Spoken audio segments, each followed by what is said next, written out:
And I'm not a tax practitioner. I'm a management kind of accountant, which makes the hair on my head and my neck stand up even more when I see something like this. It is outrageous. Thank you. Right. I would follow the money question, which you may be able to answer or not. When I pay my tax bill to the city, the money I'm paying is not distributed by the city to the school district. The city is acting as a vehicle to transmit that money to the education fund. In other words, all education dollars in the state of Vermont come from the education fund, the great majority. Yes. So when I pay my tax bill, the city is not putting that money in the bank and then doling it out to the school district. That money becomes part of the education fund along with sales tax, etc. So my question basically is, does the city really act as a physical conduit and transmits that money to the state? Or does that money remain in the city and it's considered state property? You know what I'm saying? Yes. The education fund is the source of the vast majority of education dollars in the state of Vermont. Even though I pay city taxes and the education taxes, that's not the city's money. That money is the province of the state of Vermont. And I've always wondered, where does it physically reside? Does the city transmit it to the state, or does it stay in the city as property of the state of Vermont? So I can take a crack at it, and Bill can correct me if I get anything wrong. So, first off, town collects education money with the normal billing process. Correct.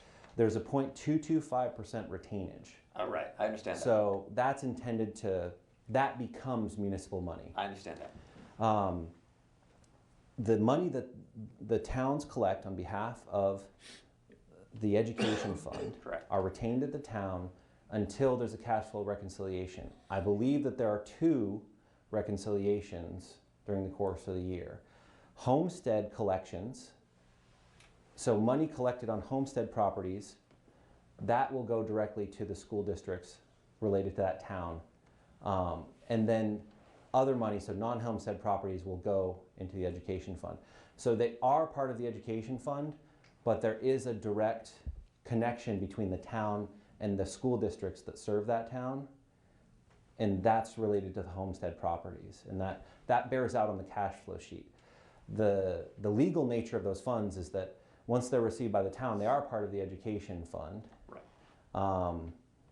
So they're owned by the state, but they may physically reside in the city. Yes. Okay.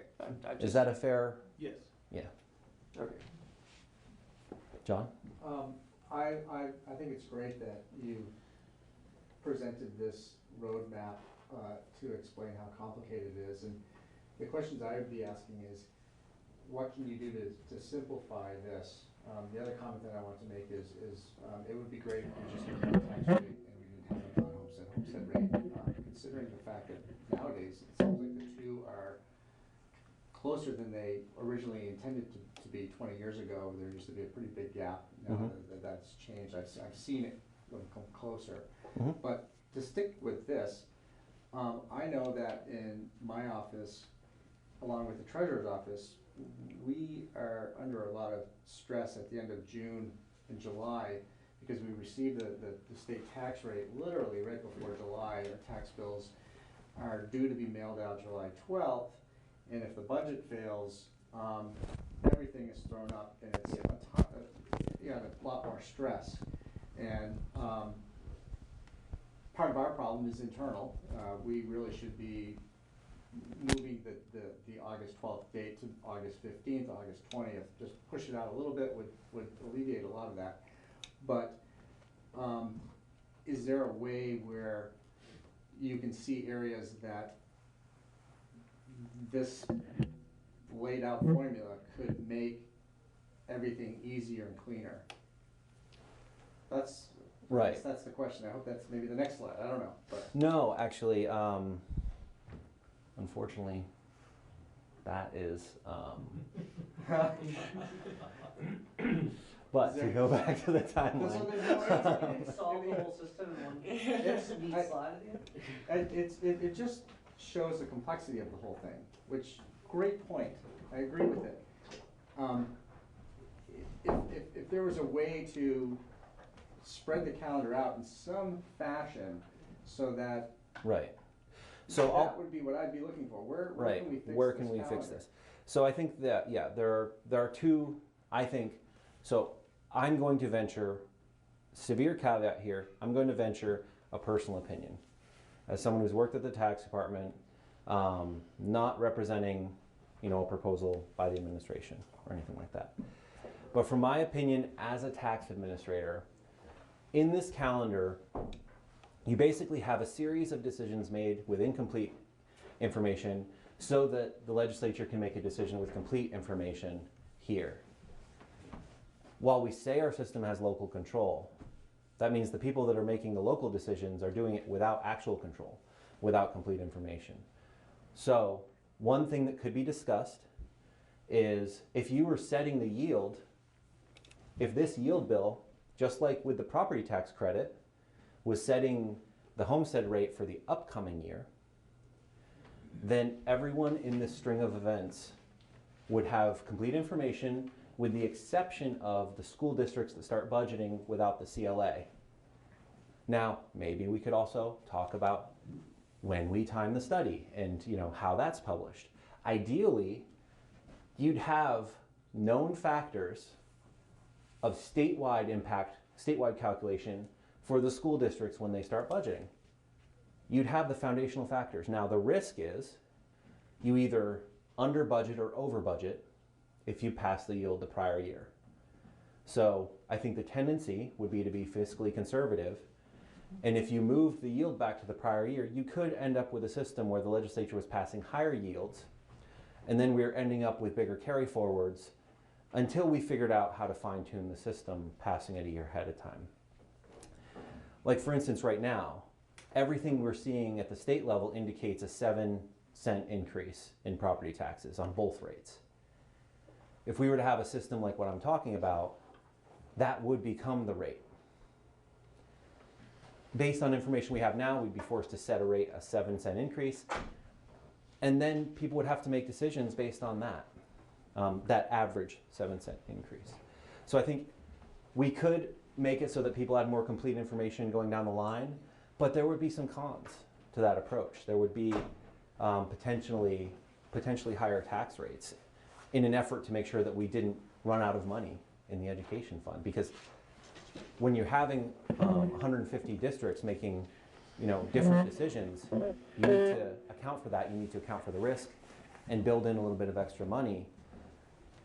The reason the legislature votes here is to fine tune it and get that yield as, well actually it's not as low as possible, it's as high as possible to allow for lower tax rates. Because the higher the yield, the lower the tax rates. So I think from a timing perspective, that is something I think could be looked at is one piece that you could move that might make all of the other sequences, moving the CLA. That's a sales study. I don't know why that couldn't be, why the timeframes for that couldn't be adjusted so that we publish that at a different time of year.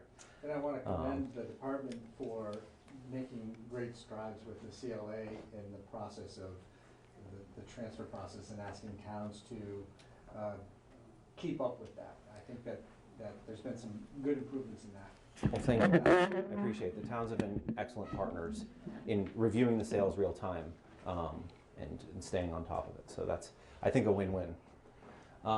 So we made it. Thank you, everybody. Thank you for your comments. I really do think we wanted to have this set the table. I know that this is too much complexity to walk away from here and think, I got it. I remember every aspect of it. But I was intending this as a primer and to help spur conversation and a little bit better understanding.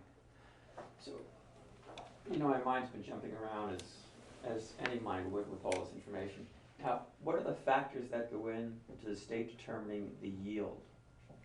What are the forces which give rise to that number? So that is an excellent question.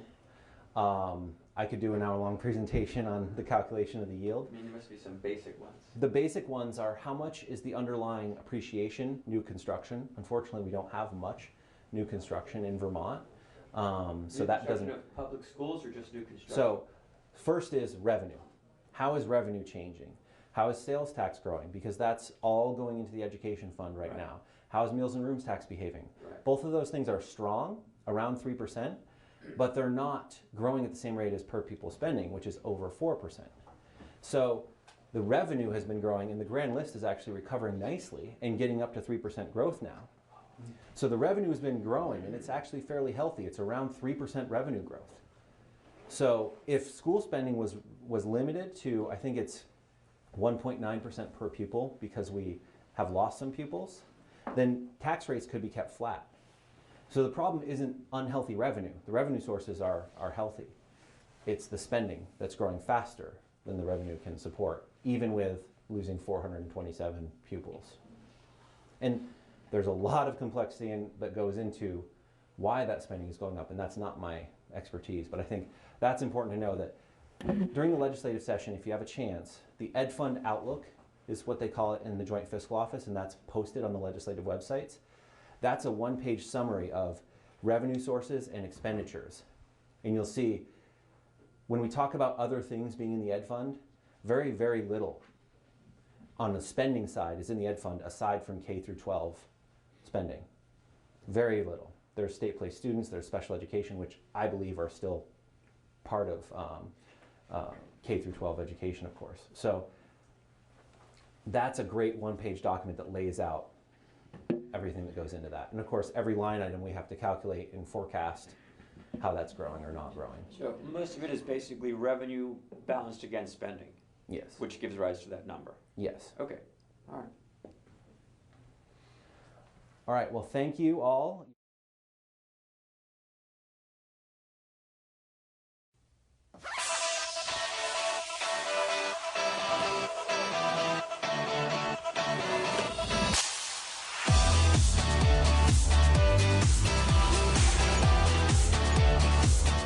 I'm Ava.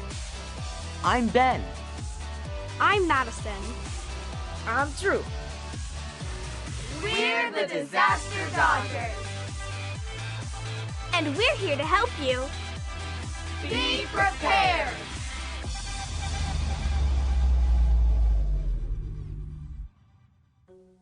Once in a while, something happens that you weren't expecting.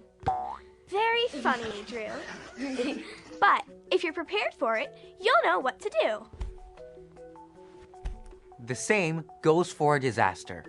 A disaster is something that could hurt a lot of people, cause damage, or cut off the electricity, phones, or water across a large area. Like when a hurricane caused our town to lose power for 4 days. Or when we got snowed in by the blizzard. And we didn't have to go to school for 2 weeks.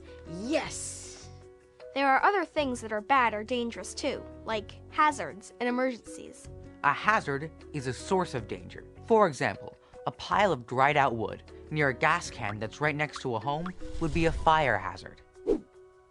And fast rushing water over a road poses a flood hazard. How about an emergency? Like when I'm starving and I need a burger now?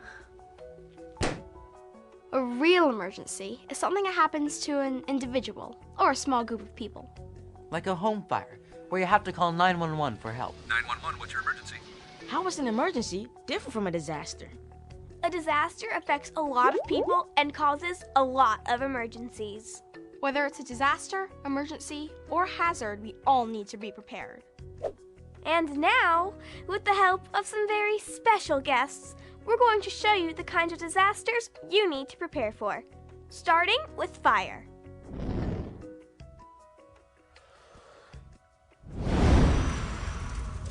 Whoa! And severe weather.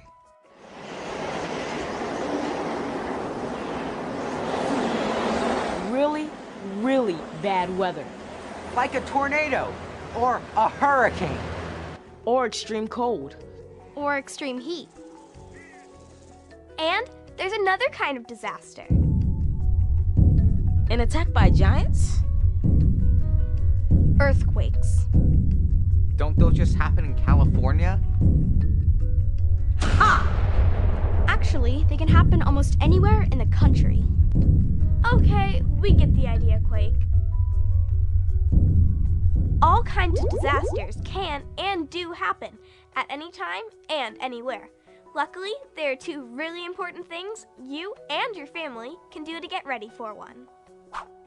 First, have your family make a family communications plan. That way, everyone in your family will know what to do when a disaster comes, and how to get in touch with each other. Like sending texts when phone lines are busy and calls don't go through. I am safe at Brian's house. Second, make sure your family puts together a family emergency kit. Fill it with everything your family would need if you suddenly had no access to food, water, power, or shelter. Your family's kit may need special items, like medication. And don't forget to check on family members and neighbors who may need help in a disaster. So talk to your family about making a plan and emergency kit. I'm gonna do it tonight. Always remember, when it comes to disasters, Be informed. Make a plan. get prepared. And go to ready.gov to find out more.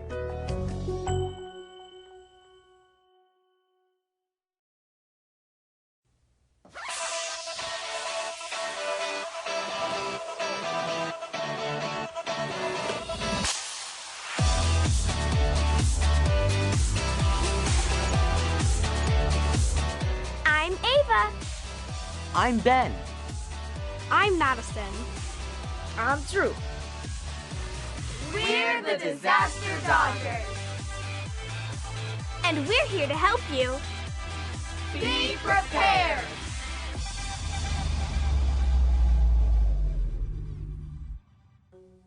Today, we'll talk about something that can happen at any time and can do a lot of damage. Like a surprise quiz from my teacher. Much worse. Severe weather. Like a tornado or a hurricane. Extreme heat. Or extreme cold. What about a flood that's caused by severe weather? Floods are really common. They can happen in every single state. Lots of things can cause a flood. Heavy rain. Rivers that overflow. Really big ocean waves. Melting snow.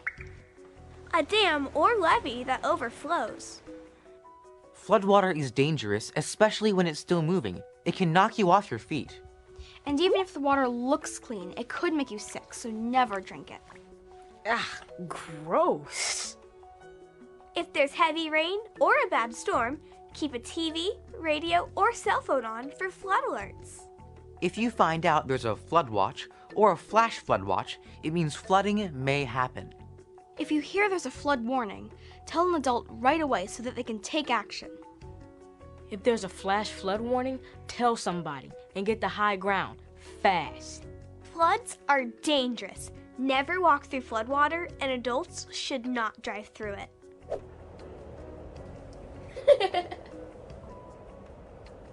Hurricanes can cause floods, but they can also bring other kinds of danger.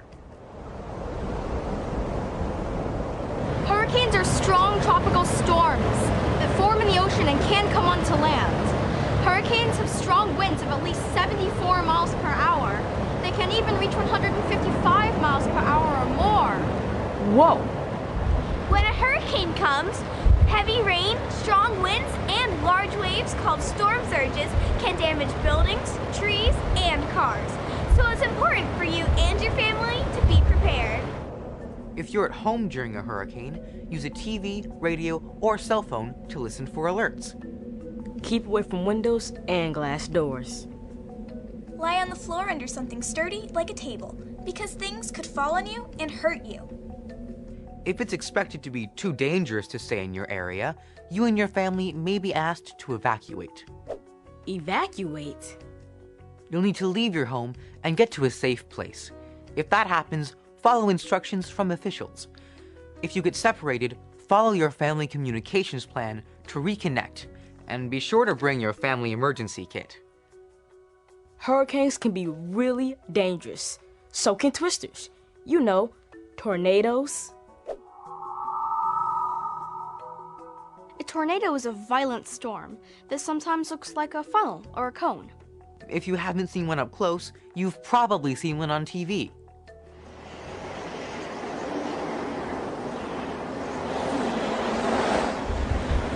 can reach up to 300 miles per hour. Now that's fast. Tornadoes can happen in any state, but most occur in the middle of the U.S., in what they call Tornado Alley. Keep a TV, radio, or cell phone on for tornado alerts. A tornado watch means a tornado may be possible in your area. If there's a tornado warning, it means someone has seen a tornado nearby. You and your family need to get to a safe place immediately. If you're indoors when a tornado comes, go to the basement or lowest level of the home or building. Stay away from windows, doors, and outside walls. Get under something sturdy and use your arms to protect your head and neck. Don't open any windows. A tornado is one good reason to stay indoors. A heat wave is another one.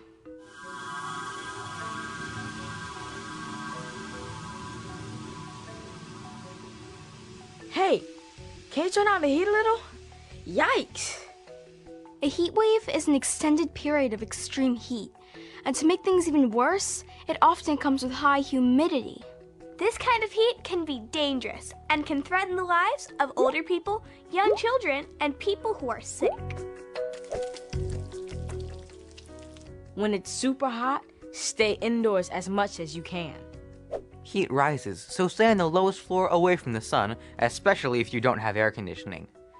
Drink lots of water, even if you aren't thirsty. Eat light meals.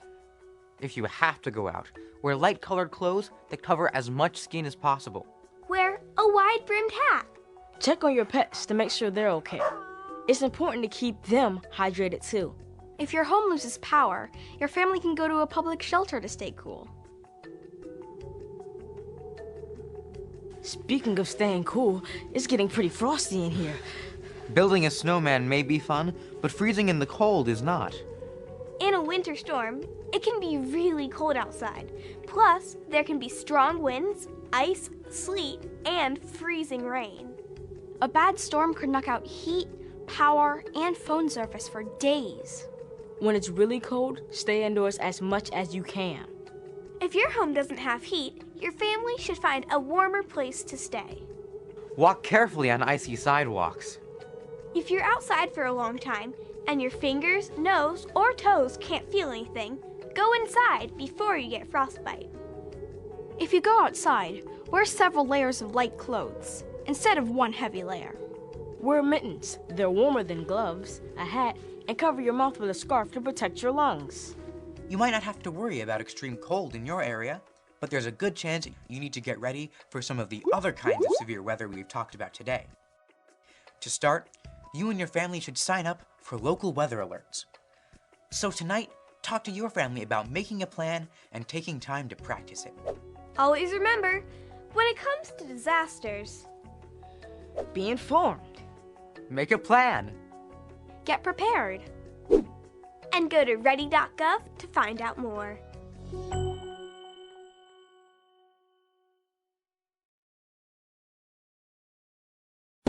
When the sky turns gray, rain becomes ice, and temperatures continue to drop, you'll ask yourself, how prepared or unprepared are you?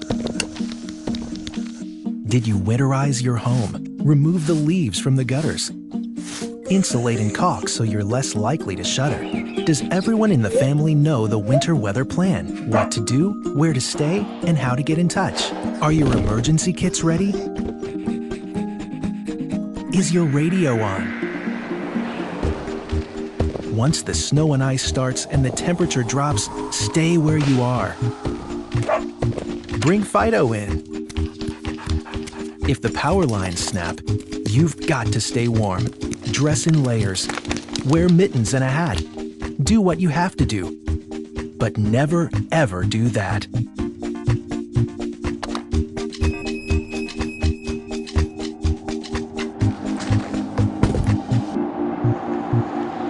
If for some reason you get stuck on the road, make sure you're prepared. Know what to do if this happens to you. After the storm has passed and the roads are safe, restock your emergency kits. Another storm could be on its way, so before the sky turns gray, rain becomes ice, and temperatures continue to drop, get prepared, make a plan, and figure out how you're going to stay safe and warm. America's Prepare-a-thon. Be smart, take part, prepare. Dappled sunlight through trees and a wisteria-covered front porch. No 2 days are alike. An older woman sorts her medication. So every day, you prepare. A woman who is blind feeds her service dog. For yourself? She places the bowl on the floor and he eats. For those you love? A mother using a wheelchair packs a lunchbox. Her daughter takes it, kisses her, and runs off. For whatever the day may bring. A man who is deaf signs to a loved one and departs. Being prepared is a part of who you are. But in the case of a disaster, preparation isn't always front of mind. In an emergency, when help and resources may not be available for days, being prepared is more important than ever. It's up to everyone to be informed about what types of emergencies might occur where you live or visit. Knowing the best responses for your personal circumstances is the key to maintaining your health, safety, and independence. Make a plan that covers where you'll go in an emergency and how a personal support network can assist you. Build a kit that contains the specific things you need to survive for several days. Food and water, medication and supplies. The older woman assembles her kit. As well as any important documents you may need. She includes a USB drive.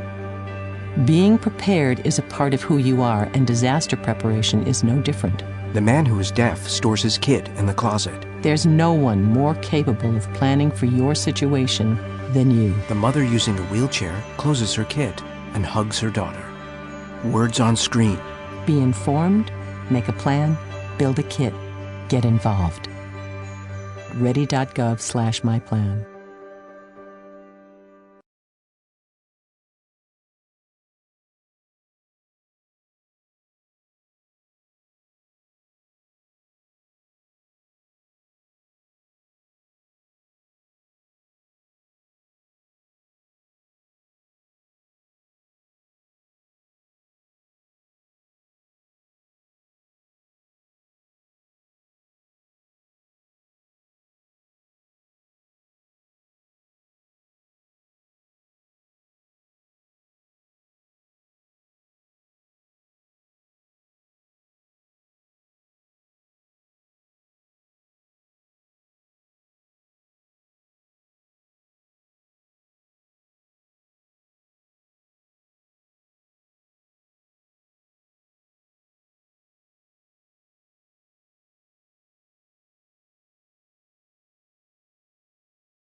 So it's 7:02. It's 7:02, I guess, or so. I will call the meeting to order. Welcome. This is the West River Modified Union.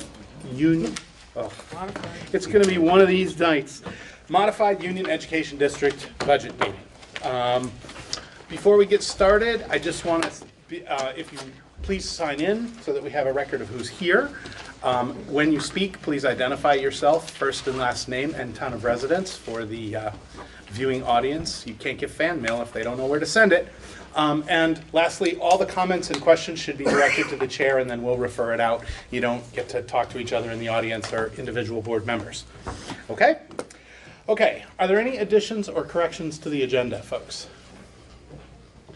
The one addition I have is, since we did move a budget forward at the last meeting, the easiest way to continue to make modifications to that budget would be that if we have a motion to rescind that action and put it back in play again.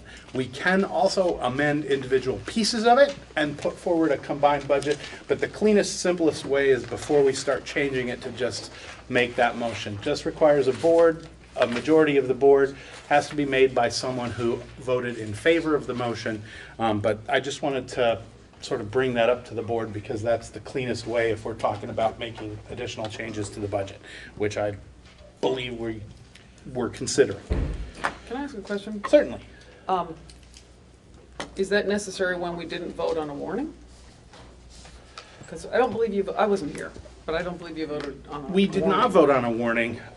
It is a Roberts issue, not a legal issue, and that was the cleanest way to do it. Same question, but it's fine. I'm fine with it. I just didn't know whether we needed it. I'm not sure we do, but for just clarity, that was suggested as the easiest way to do it. Okay. Anything else anyone wants to add, change, adjust? Okay. I remind you of our board norms. They're in front of you. I think we need to remember to maintain focus, communicate respectfully, and the rest of the list, respect the agenda, all of it, but just the reminder. Members of the public, if you're here to discuss one of the items on the agenda, we'd ask that you talk to us then. If you're here to discuss something that's not on the agenda, now is your moment. Anyone? Bear with me. Some of you are behind pillars. I'll look for hands. I'll find you and keep track of where you are. But if I miss you, jump up and down. Okay. Okay. Anybody have any? Side to side. Yeah. They're behind the pillar, up and down. Yeah. Side to side if you're behind the pillar. Somebody in red back there is really in trouble. Ah, Patty. All I could see was like a little line of red. I'm like, so I know there's a person, but that's it. I lost weight. Wow, have you ever? Okay, any correspondence to report? I have nothing. Anybody? Flying through this agenda. Okay, the first item under old business was the announced tuition rate for the 2021 school year. We had started discussing that, but we had a request for more information. Everybody has that information now. So I believe the recommended rate was 17.9.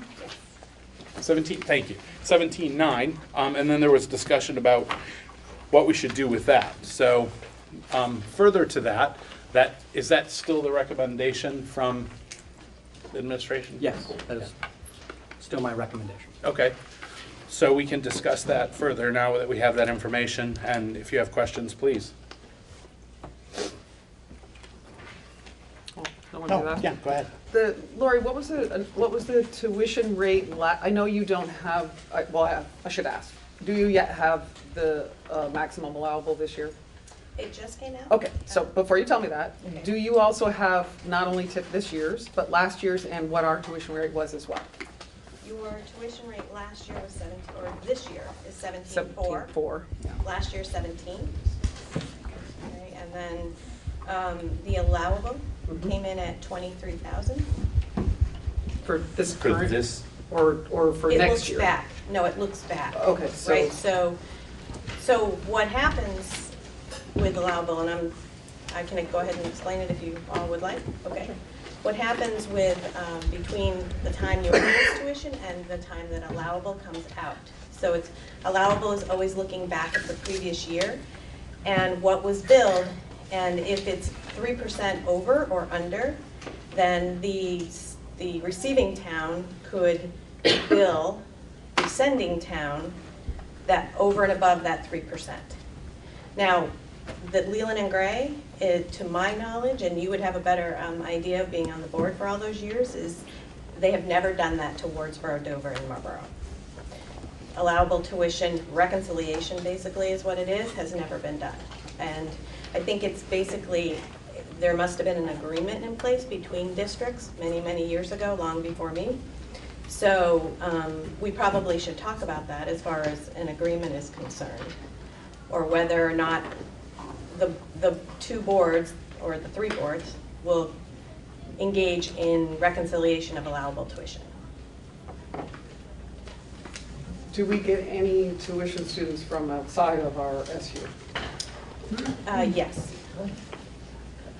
But if you do it for one, you need to do it for I all. understand that, but so comparatively, what do we have, one or two, or compared to? Yeah, just one or two. I mean, it's a very low number. Yes. Yeah, the majority of tuition students come from Wardsboro and, or River Valleys now. And next year, that actually is going down. So, because they're, you're looking at Burton, and you're looking at actually early college, so nobody gets tuition if the student takes advantage of that. And then there's just less students, less sixth graders in Wardsboro, Dover, and Marlboro. Thank you. Mm-hmm.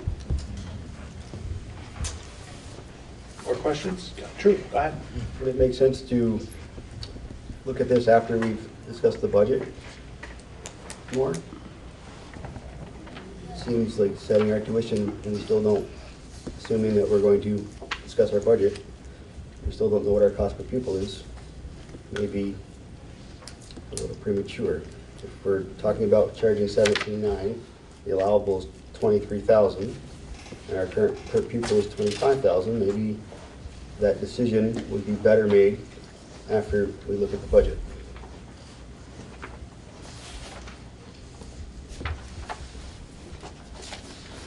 We can, I think we can rearrange the agenda and look at the budget first. Lori, is there a date? It has to be announced by the 15th, or it reverts back to last year. I also do have, if you want it now. January? January 15th. In 2 days, okay. In 2 days, it has to be announced, Okay. or it reverts back. You will only get 17.4, so. Okay. I do have some other comparables for around. I didn't get them on paper, but if you want them now, or if you're going to push the conversation, I can talk about them later. We can, I mean, we pretty much have to make a decision on this tonight, whether we have a budget or not, or we set it at 17.4 by default. Right. So, We're already talking about it now, let's just hear them. Okay. Yeah. So this is the comparison between announced and then the allowable. So BUHS announced, and this is all prior year because nothing's been announced yet, obviously. So BUHS announced at 15.5. Their allowable was 19,072. Okay. Twin Valley announced at 15. Their allowable was 22,114. Springfield announced at 17.6. And there has been a calculation error because their allowable is 79,000, so. But I thought it would be good for a chuckle. And Bells Falls didn't announced at 16.2, but they must not have done all of the. This is all from the statistical report that we do, so they don't have a allowable. So those are just some comparisons of. what's Burton's current tuition rate? Burton announced tuition at 17,990. 17,990. 2.8% increase over last year. Okay. Do you know their maximum? They don't have an they don't have to. They're an independent school. Okay. Yes. Do you know, does BUHS charge the difference between the 15 and the 19 when they're allowed to? They're allowed to. I don't know if they have agreements in place. They have not charged us, but we really only send, yeah, I don't know that they do. I'm trying to think, really Marlboro is the one that sends the most kids there, and we haven't done their books, so I'm not 100% sure, to be honest. There's very few other, I'm trying to think if Wardsboro sends. Yeah. Just being the former principal of Dover, they did not. Thank you. Thanks. We didn't do the books for you. Okay. All right, so we can move and discuss the budget and circle back to this. We just have to make sure that we come up with something tonight, or we did by default. So, we have the budget is the same as as we adopted last time. I know that people have been, taking the week to look at the documents, and I'm sure there are questions and comments, and that's what we're here for. So, any questions from the board after a week of looking?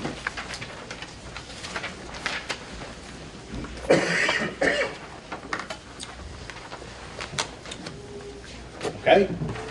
Drew, I'll start, please.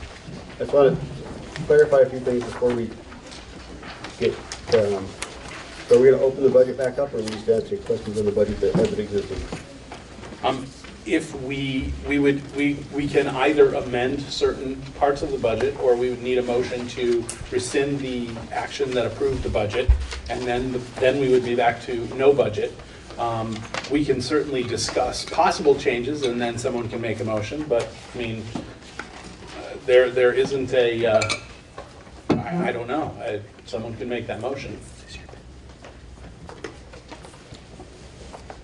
Okay, because there's no motion at this point. Just to clarify a couple things about this budget.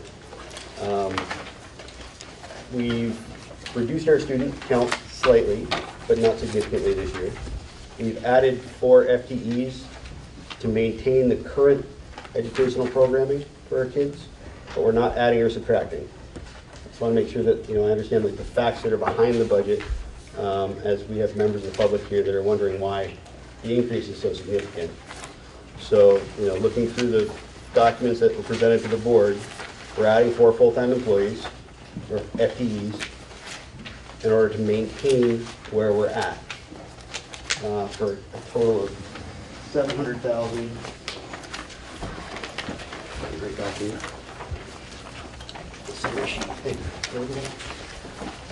For a total of $739,000. 329, is that what you said? Our total increase this year is $739,000. Oh, right, yes, I thought you were referring to the 4 FTEs. So that's where we're at as far as this budget goes. It is the 700, right.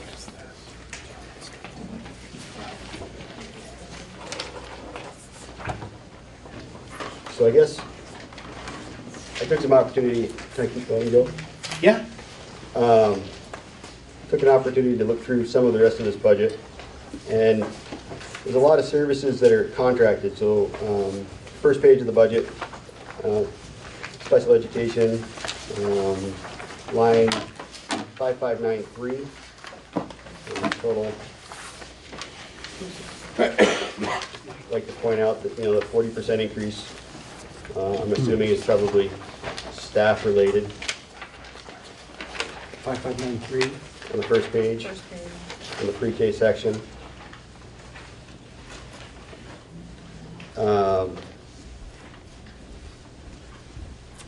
When we work our way, through the other aspects of the budget, I'd asked in December about the difference between staff members hired by the district and those that are hired by the SU, and it seems to be a fair amount of shifting of employees around. I did notice when you look at the total increase in salaries, for example, the kind of the direct instruction in the art line, employees that are employed by the SU, total new dollars to that employee 2016, total new dollars to the SU that we got billed back is $3,676. Seems like we're paying a $1,600 premium on the kind of the sellback of that service, which I thought was a bit excessive. Looking down at some of the other services, guidance services, we have Drew, can you say what page you're on? I'm sorry, I'm on page 3. They're all 11 on mine. Okay. So under guidance services, line 2120, Oh, yeah, sorry. we had a 0.8 went to 0.99. So this position's $113,000 one FTE. So we're seeing an increase there. So it seems to me as I look through this budget, there's more than just the 4 FTEs that we were presented. There's FTEs that were purchased through agency funds of the SU that were never really laid out to us.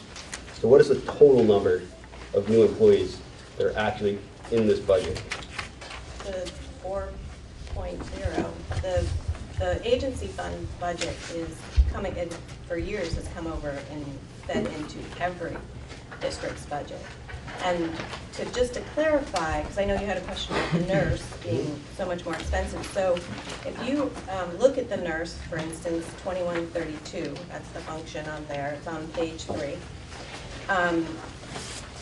There is an additional 0.5 nurse being added, but there's also nursing services purchased through the SU because they see more than one district. So in order to be able to split the costs, that's what happens. So if you were to take lines 5111 all the way down through, excluding the purchase service line, and increase that by another half, right, to compare apples to apples, it's 102,000 for that nurse versus the 113,000. So not a big difference, and that's personnel. That's where they fall on the salary schedule, what insurance they take, all of that. So really not a big difference there in the two services.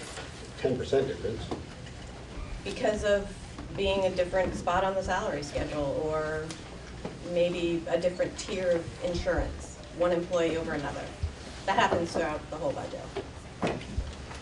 It does, and it happens with all of the SU sold back services are all sold back at a much higher per employee rate than the employees that are employed by the district.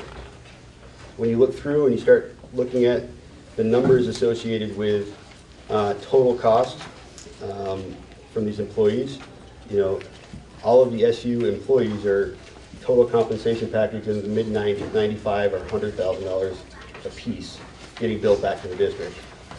For their whole program, not just salary and benefits, right? So that's supplies and equipment and any other types of. Okay, so in the, you know, again, just to clarify for the public, like in the nurse section, total supplies are $1,000.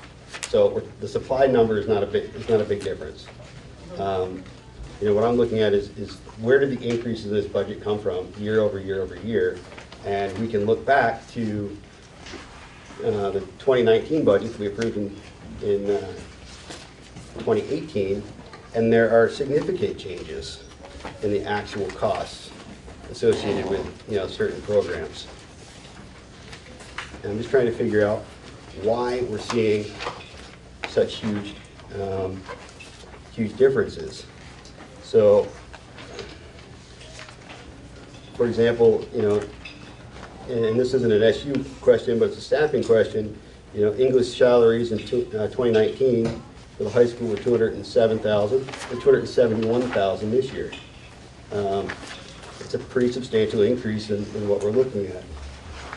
Math salaries, we went from providing math to our students here in 2019 for $255,000, and this year we're asking for $324,000.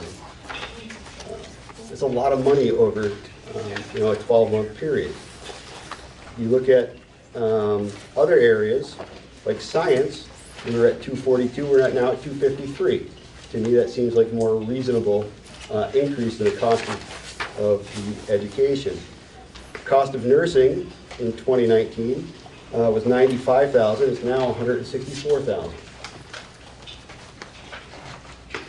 So when we start looking at the numbers and trying to explain to the public, all these people are sitting out here looking at significant tax increases. I think they deserve an answer as to why these numbers went up.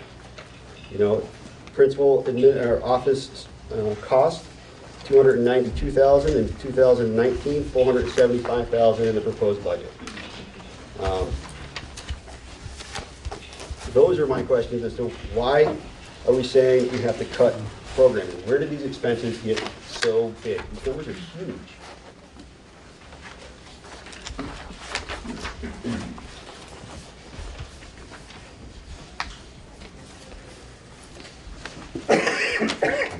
Answer that? Yeah. So would it be helpful on those line items that you lay out to provide for the board a line item, the year-over-year cost, and some narrative detail, so that, say on the 27th, when the board meets again, they would have a full picture of the questions you're asking?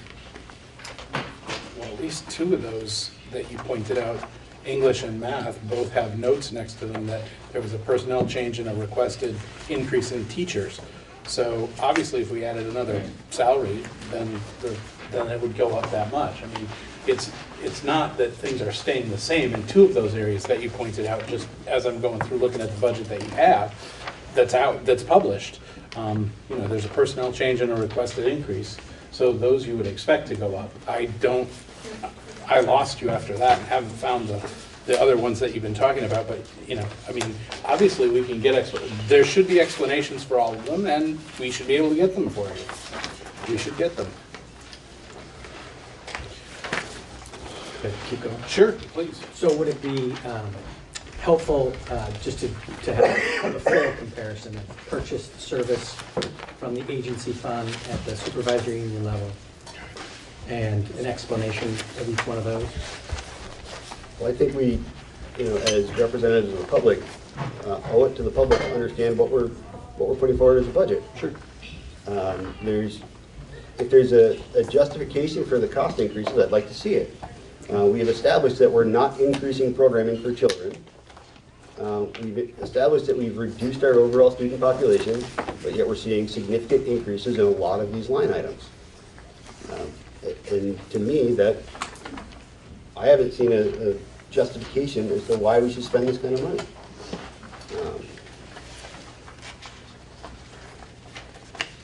We can certainly do that analysis and bring it back to the board.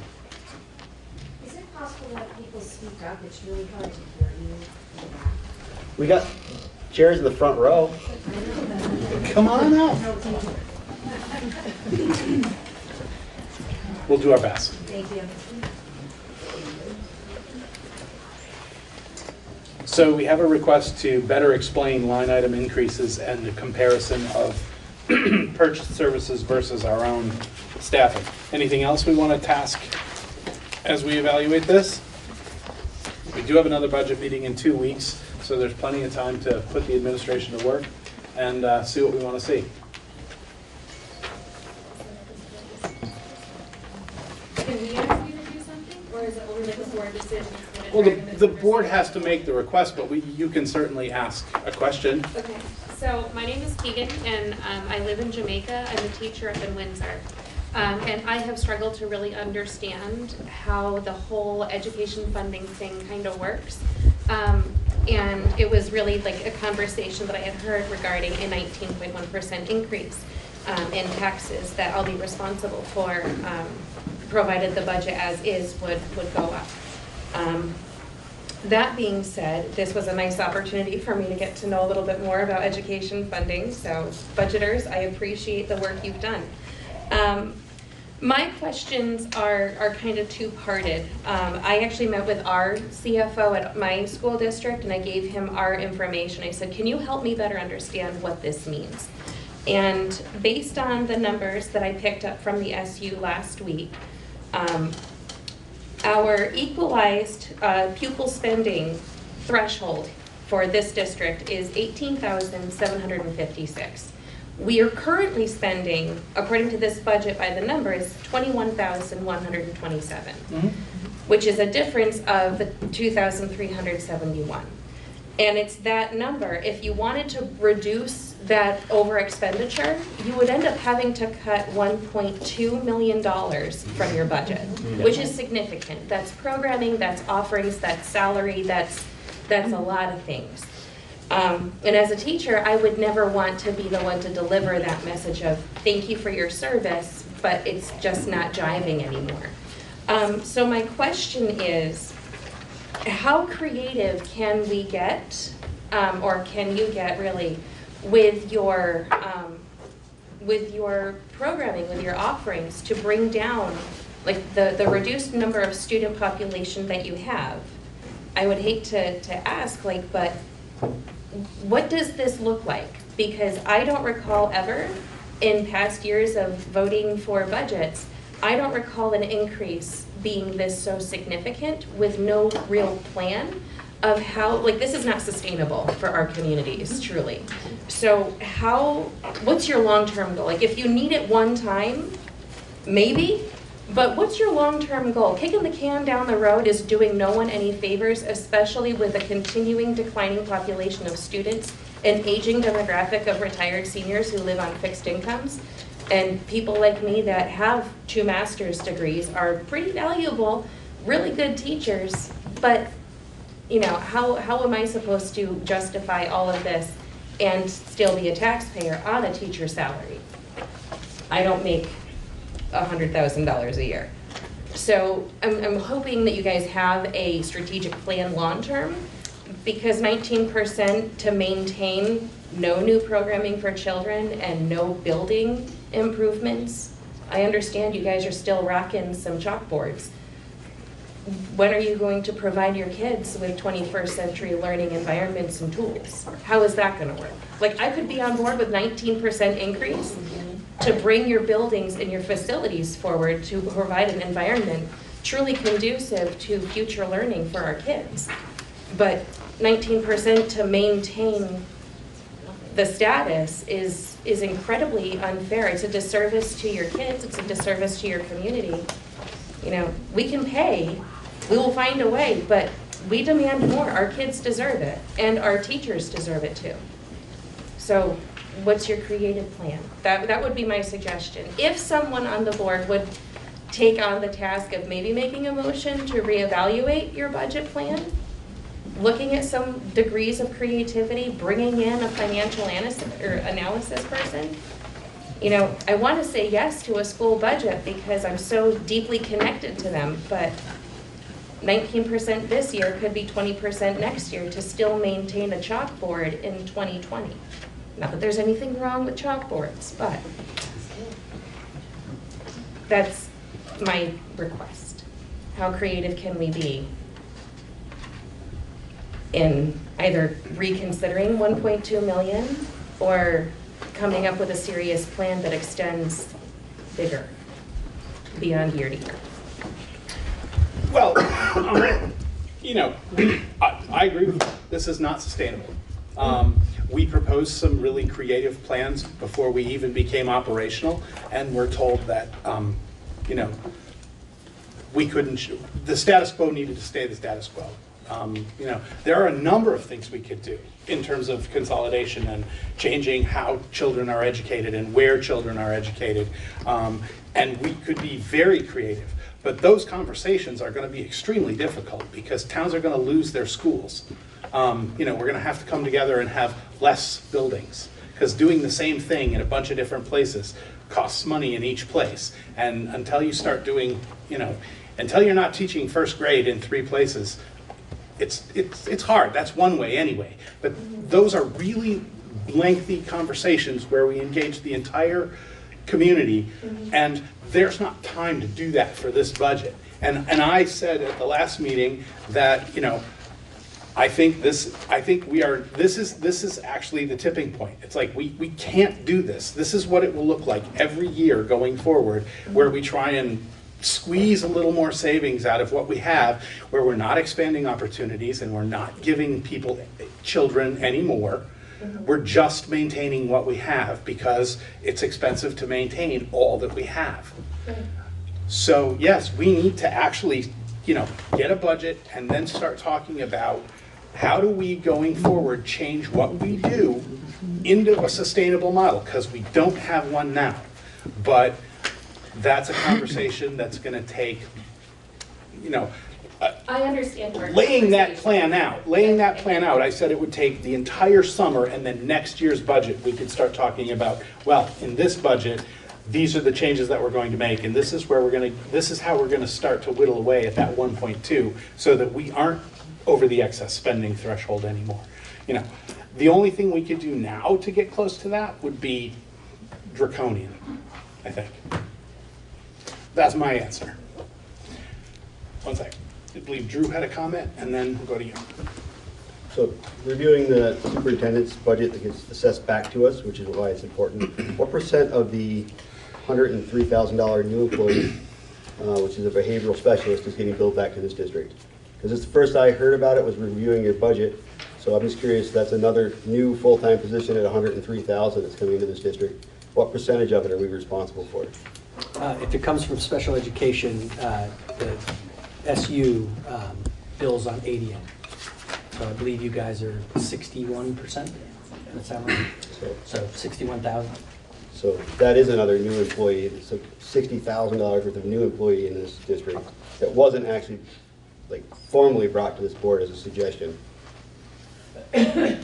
A position such as that, correct, would go through the WCSU board. It's also special ed, so it's not like we have choice. Sorry. Please. Go ahead, and then we'll go back to you. Okay. Yeah, I'm Clara Robinson. I'm from Jamaica also.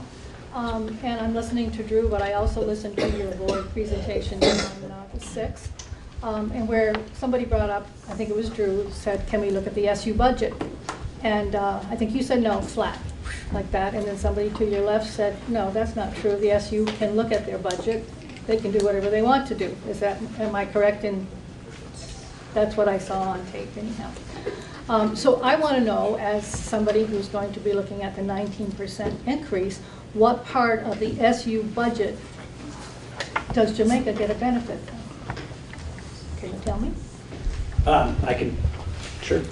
Jamaica directly, we're going to pay, if we're going to be paying 19-something%, close to 20%, sure. What part of that budget does Jamaica get a benefit? So every purchase service that specific to Jamaica, so if art is purchased there, if PE is purchased there, if counseling is purchased there, all occupational therapy, all speech language pathology, all physical therapy, all special education paras, all special education teachers, part of the behavioral specialist, my office, all the services from my office, so finance, superintendent, director of curriculum,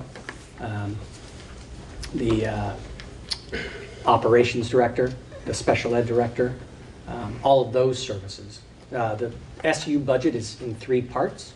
There's the central office budget, there's the special education budget, and there's the agency fund budget, which Drew was referring to earlier about the difference in cost of purchasing a service that is housed at the SU versus directly employed. So for a place like Jamaica, you would receive all the services that every other district receives from my office, the central office, and in particular to services that are purchased through the SU in the agency fund, and then every special education cost and transportation that goes through Jamaica.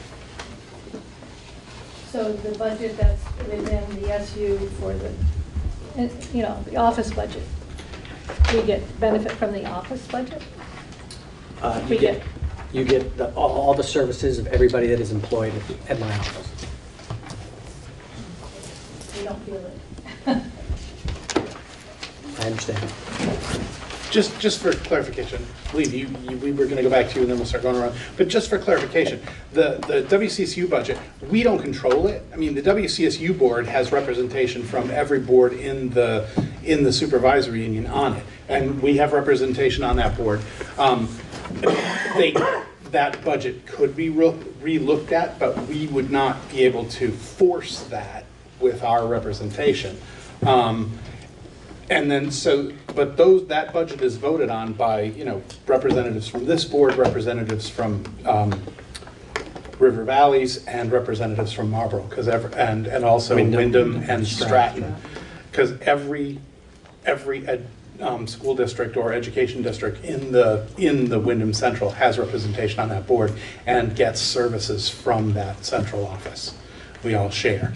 So you say you can't force it, but you could ask. Certainly we could ask. I mean, The other night it sounded like, no. I mean, No, flat no. we could ask, but we can't, I mean, we can't force it. But, you know, when I said, no, we can't, because we can't, it's out of our control.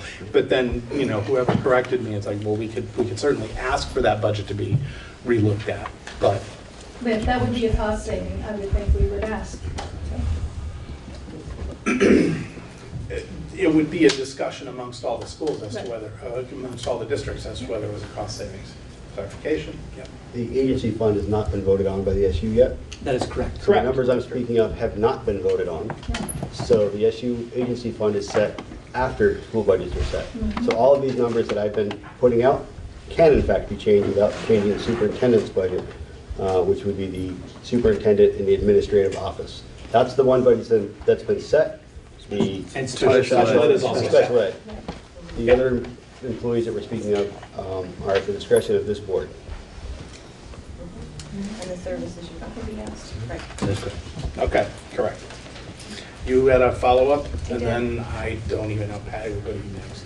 So your current equalized pupil number is 512, and I'm aware that that number is based on a 3-year average.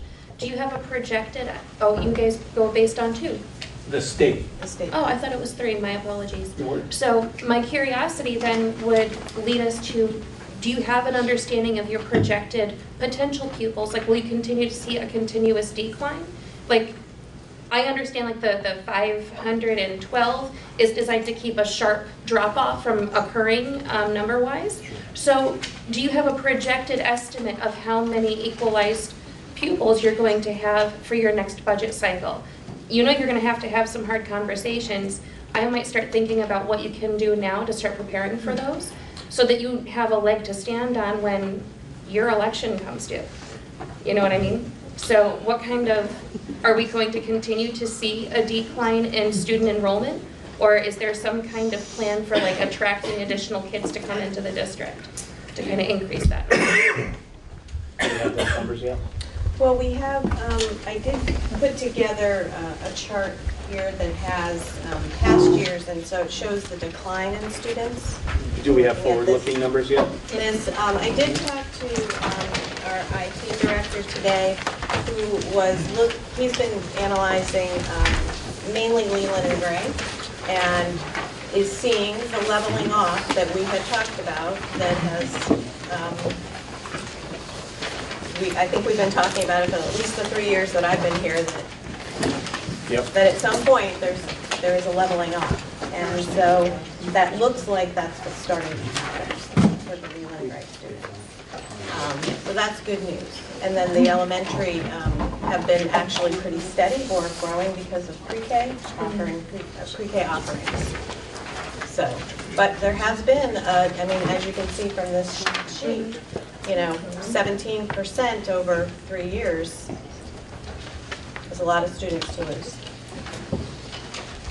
I'm concerned honestly about the tuition students as well. Right.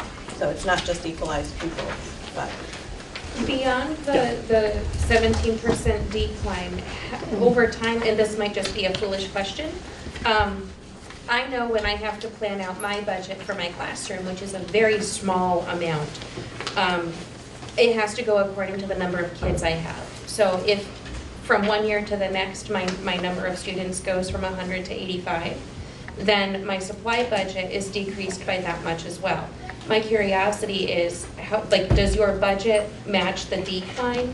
Either, I would doubt very much for teachers because it's truly a minuscule amount. But in general, does the school budget match the declining enrollment as well? Or is this truly like the needs of our students that we have tends to increase despite the fact that we have a lowering number? Is that the relationship that we're seeing as a result of this? Yes. Fewer students, higher needs? So we have had a 17% decrease over the last 3 years, but correct me if I'm wrong, it was 1.3% reduction from last year to this year. That's what we're working on 1.6, now. yeah. Hence the bottoming out and the potential for. Right. Last year's equalized people, were 1.6. 6 students, so that was actually very good news because I expected to, we have the hold harmless, the It can't drop more than 3.5%. So I had thought we might hit that, but we didn't. So that was good news. Patty, you had your hand up next. So, my first concern that I have coming here tonight is the fact that this budget was voted by the board on draft 2. No drafts were available to the public anywhere unless you came to a meeting or called the central office. There was nothing online. There were all, the warning time deadline for budget approval was originally the 27th of January. So one could think that they had this week to come and talk about the budget before you voted on it. And I don't know that any of you had it days before you actually voted on it. My thought is maybe you just got it that night.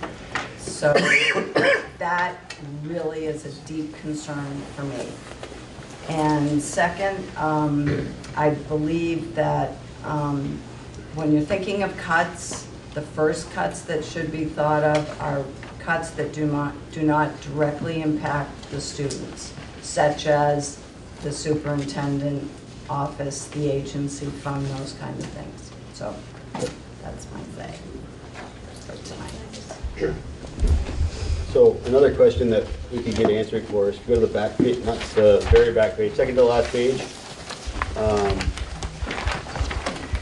section 50, line 5591, there's another 1.6 FTEs that we've purchased from the SU that wasn't in our new employee list. So I have no idea what that service is. So, Drew, I just want to point out, too, for the public, if you go back to the 12-9 video online, the BCTV, I went with the whole board, went line by line explaining the budget. So it's just, it'll be a little easier to follow, I think, if you watch that video.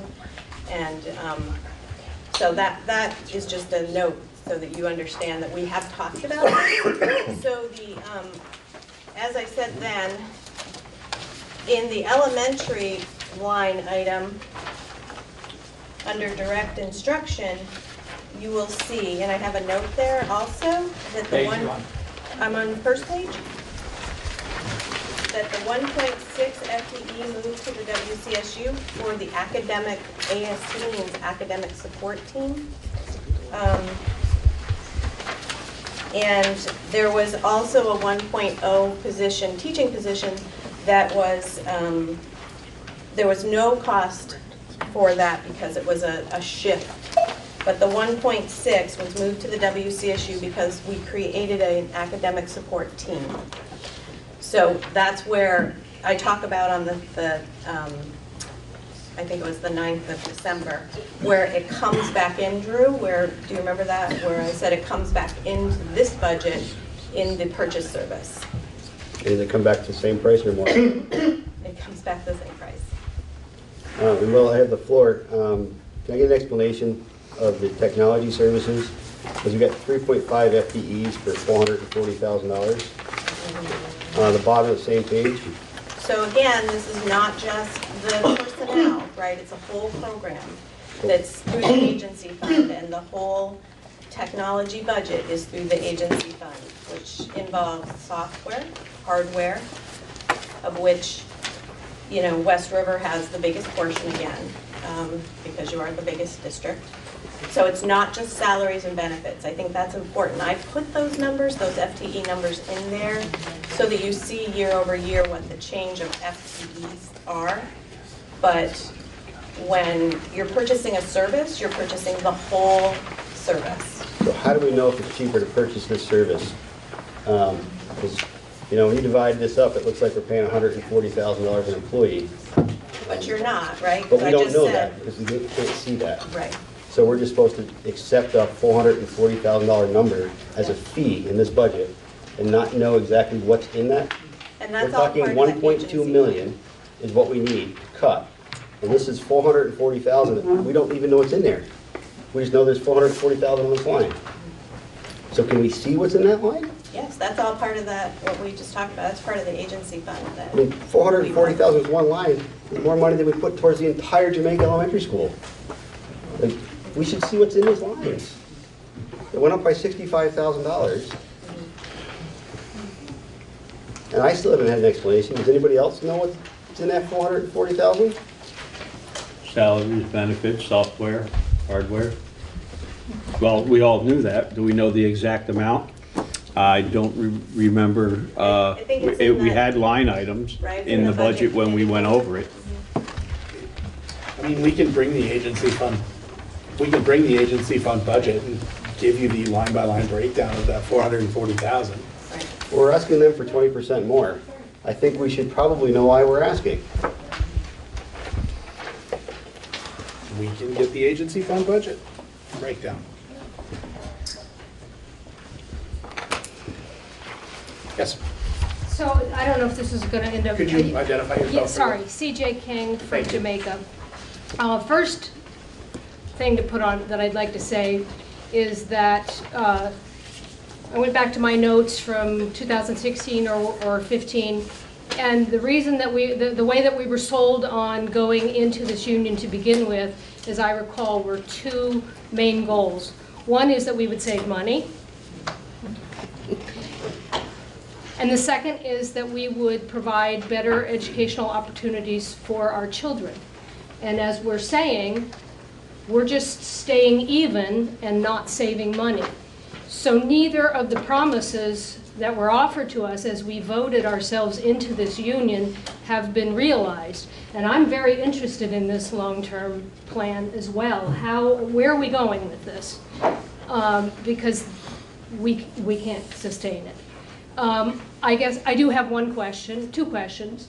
One question, two parts. What is the increase in salary for the district? And what is the increase in salary for the supervisory union in the upcoming year? What's the salary increase in the SU budget? So, the percentage. So different people receive different amounts. I can only speak at the central office level. It was 3% to 3.5% in this budget, of which you are assessed $610,000.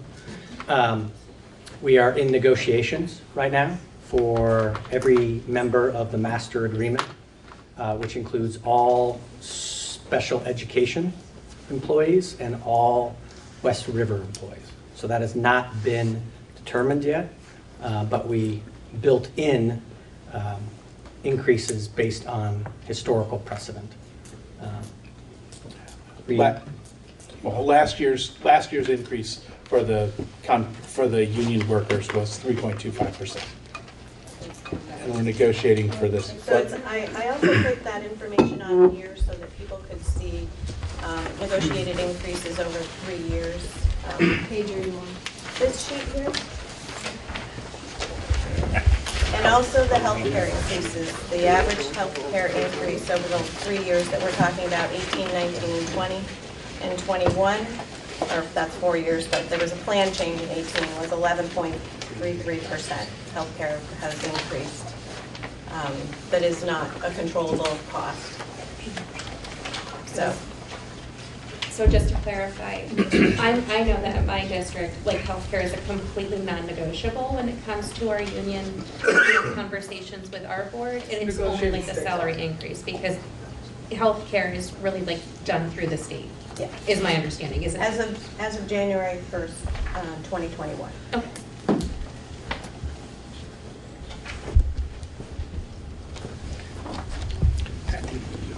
Didn't you have a second question? That was the two questions, Okay. supervisory union and other. Okay. Thank you. Go ahead, Drew. So what that really works out to is new money for our district employees between $3,000 and $5,000 a year per employee, new district money. Looking into what our seniors get, they got 1.7% of increase in Social Security. So just to kind of put it in perspective, those are the people that we're asking to pay this bill. They got 1.7% and the cost of Medicare went up. So they not only got a small increase, but then had to shift that to their health insurance. And we're asking them to front another $3,000 to $5,000 per employee in this budget. Yes, sir. And well, Jamaica, I can't grasp something here. Jamaica's got the smallest population in the school, and yet we've got the largest increase in taxes. So are you telling us that our teachers and our personnel at the school are being paid that much less, and you're going to bring them all up to the standard? How did you justify the increase of each town? What was the factor that said, you know, Townsend's going to pay this, Newfane's going to pay this, Jamaica's going to pay this? What was the balancing? That's all done according to the state school funding formula. All by adopting a budget, we end up setting an education tax rate, and then it goes through the state funding formula where it goes through CLA and there's a, I'm sorry, what? There's a, there it goes through the threshold and the yield and this funding formula, and then Newfane and Brookline did not hit a target tax rate last year, so they were held, they could only have a 5% increase or decrease in their taxes, whereas Jamaica and Townsend hit that target threshold last year for a tax rate. So Jamaica has the largest tax increase, and Townsend is right behind it with 17%. I'm sorry? So the new information that I just gave you, we can talk about. Townsend actually did fall into the 5% protection. That was my conversation on Friday afternoon with Brad James at the FASBO meeting. But I think what's important to sort of looking at it from a higher level, Jamaica's always been part of, or has since the very beginning, been part of the Leland and Gray Union High School District, which doesn't exist anymore. But the formula and the way we distributed the dollars and took in the dollars is the same as it is for, essentially the same as it is for the West River District. So, you know, we just have we're just doing it from pre-K-12 now instead of 7-12 like we did before. So it's based on the number of students you have and the costs that we incur, and each town has their own CLA. That's still the same, you know, that hasn't changed.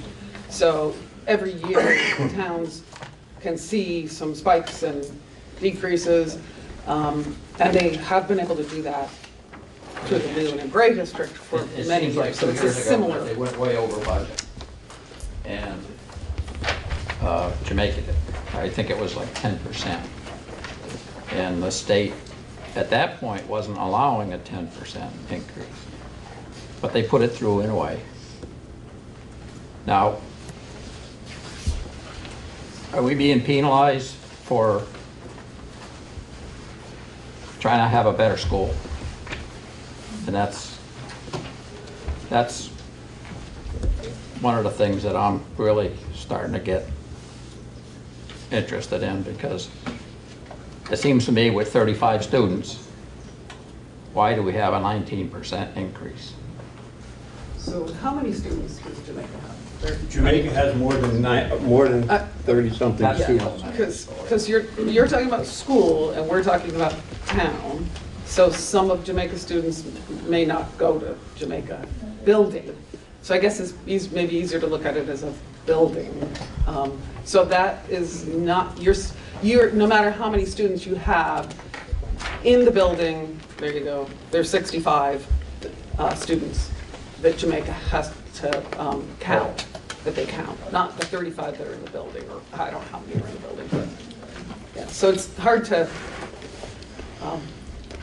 make sense of that. I know it's harder to make sense, but it's still the number of students that reside in the town of Jamaica that you're funding. Some go here, to Leland Gray. clear Some as go to mud. Townsend, I think. Yeah, it's a complicated funding formula. But It has been meanwhile, for we're 20 supposed to years. put our money down on it without understanding it. So if I go to the store to buy a can of beans, I can look at the ingredients on the back of it, and I can say, oh, okay, I want to spend $1.50 on this. But we're being asked for a 19% increase for something that's too difficult to understand. We don't know what we're getting for it. That's why we're here. Crystal, you were. Maybe we need some state representation here. Crystal Gorville, Wyndham, Vermont. I have a kind of two questions. So, like with Jamaica, I mean, their population has decreased dramatically. A lot of people choiced out to Townsend. So, and I'm not sure I fully understand this. I know with Wyndham, we're a really small population. Our cost per student is $28,000, going up to $30,000 next year. Is it true that you pay some kind of a penalty if you don't reach a certain goal? So my question is that why Jamaica's seeing a huge increase because of the amount of students in their building?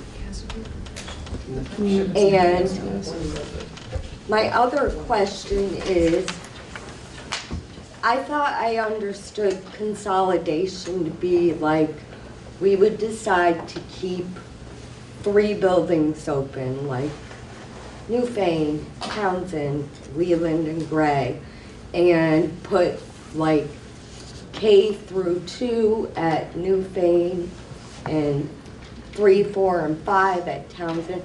I thought that was going to happen with the consolidation, and that's where we would see the dramatic decreases in our costs.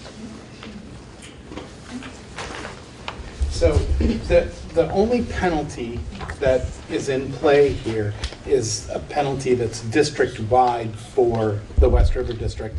The threshold, the spending threshold is $18,756, and we spend over that. And so every dollar over that is taxed double. And that penalty is spread out over the entire district. Our budget creates a unified tax rate of $2.16. Okay, and then it runs through the funding formula, which takes into account CLA, and excuse me, that takes it and makes it, you know, the 35% increase that Jamaica has. You know, everyone starts with that same base education tax rate, and then it goes through the individual town's CLA, and depending on what your CLA is, that boosts it or drops it. And that's where the increase is coming from. I mean, everybody has the same base tax rate. Lori? Joe, can I just Fix talk me? about the CLA? Yes, please. About a little bit, Got you because next, this and is then important Phoebe, for I got you. Jamaica residents to understand. Can you tell us, first of all, what CLA Common stands? level of appraisal? Yeah, that's okay. Thank you. And it's about it measures your fair market value. So if your houses are selling above fair market value, your CLA is going to be higher, and if it's selling below, then your CLA is going to be lower. Did I say that backwards? I just heard myself. But anyway, the Jamaica CLA in fiscal year 16 was 113%. So that meant that your properties were selling 13% basically above fair market value. The CLA for this budget here is 99.46. So Across the whole district? No, that's just for Jamaica. Jamaica. We just had a reappraisal. So you just had a reappraisal back in fiscal year 18, was it? Right. Yeah, okay. So So that's a very large difference. And that has nothing to do with what this board voted for a budget. Has nothing to, that CLA has nothing to do with that. Right, so if you were to, another example would be, if the budget from last year, fiscal year 20, was exactly the same, and that's what was being presented. The CLA from last year to this year also dropped from 101.49 to 99.46. Your tax rate would go up even though the budget was exactly the same. So it's not just about the expenses that the board is approving or not approving. Okay, Rick, then Phoebe, then you in the back. Just to speak to the CLA, Townsend's CLA this year is almost dead on what it was last year. And the original projections anyway was still for a 16.23% increase. So that can't be blamed on the CLA. I mean, I want to make that really clear because we got hit by CLA last year. But this year it's almost dead on. We're still looking at a 16+% increase in the 30 cent. You know, so that is directly attributable to the costs. Right. Yes. Right. I was saying if the budget didn't change at all from one year to the next. But yes, you're right. Phoebe. Phoebe Connolly, Newfane. I just wanted to answer the question about what do those 65 students from Jamaica, like what do they get? I'm sorry, I think it's your comment or question about the students from Jamaica and what do students get. I think one thing that we have to realize is what those students get is if you take a Leland and Gray employee that's been at Leland and Gray for 2 years and a Jamaica employee that's been at Jamaica for 2 years, we could tell you every single thing about those 65 kids that are within that school and further within that community. And that's something that the current structure makes happen. And I think that's one of the most amazing things about being in this community is that we get to be educators who know our students and really know them. So that being said, I agree, 19%, whatever the numbers are, is an incredible increase. And I've been at many board meetings to see and hear, to also be dumbfounded that we're in the situation that we are at this point. So really, none of us in this room are in an envious position because you all have to figure out what to do about the increase and we potentially have to pay it. So I feel like that's kind of how we're gonna figure this out, is recognizing we're all in a crappy situation, but we know all those 65 kids and we wanna do what's best for them. So good luck. You, sir. Greg Jolly from Jamaica. So if I understand correctly from what was just described as the CLA, that even if Jamaica's school closed, helping the district decrease their budget needs, that we could still be looking at sizable percentage increases in our taxes because of the CLA. So even if we shut a school that we want to have in the town to save the district money, we will still be potentially looking at large percentage increases to our taxes. That's what I just heard. That's why people are concerned. Yeah, go ahead. Thank you. We discussed those numbers kind of, you know, last week. Closing Jamaica isn't where we're going to find the bulk of the savings. And I think, Laura, you had some information, one about the small schools grant that Jamaica brings to the district is quite valuable. And the total budget that we spend there is around 300? I think it's closer to 400. I think it's 388 if I'm just trying to get in to look again. But it also would trigger losing the small schools grant, which is around $91,000. So it's really, you know, between the two, it's not a lot of money that it would reduce this budget by. Look, Can I ask you a question about that? Yeah. The small schools grant that you're talking about with Jamaica, that's actually what we were calling the merger support grant, is that correct? Yes. So that's a flat number that is given to us currently today because the four towns merged together to form one district. There are new calculations, so new ways to calculate. The state board created new restrictions around small schools grants. And I'm not sure Jamaica would or wouldn't apply, wouldn't get them without having merged. That is a in perpetuity grant we get as long as the school stays open. I was going to say, as long as that is Right, the the school closes. Right. And just because somebody asked it earlier, the decision of the study committee to present articles of agreement to the 5 towns was to include an article saying that no school would close without a vote of the community. And that was something that was a little unusual from most articles of agreement around the state. There may be 1 or 2 others who did it, but this West River District, what became the West River District, the people who proposed the study and the articles really felt it was important. The schools were all important in each community, and that if a community wanted to keep their school open, they could. It didn't mean that they have to be configured the same way they are, whether they're pre-K 6, pre-K 5, but it needed to be, we need to be able to keep a school open if a community decides to do so. A community can decide to close it, but it's just important that it's part of the articles. Okay, I got you guys all out there. I got one up here, and then there's one way in the back, right? Behind you. Mike, go ahead, and then somebody was way back there, right? Yeah, okay, right after Mike, and then I got you and you. Just talking about the small schools grant, and Jamaica, because that is the most obvious thing if we were to look at that. I just want to point out, I think I heard when I watched the last meeting that Townsend's dangerously close to losing its small schools grant based on the number of students.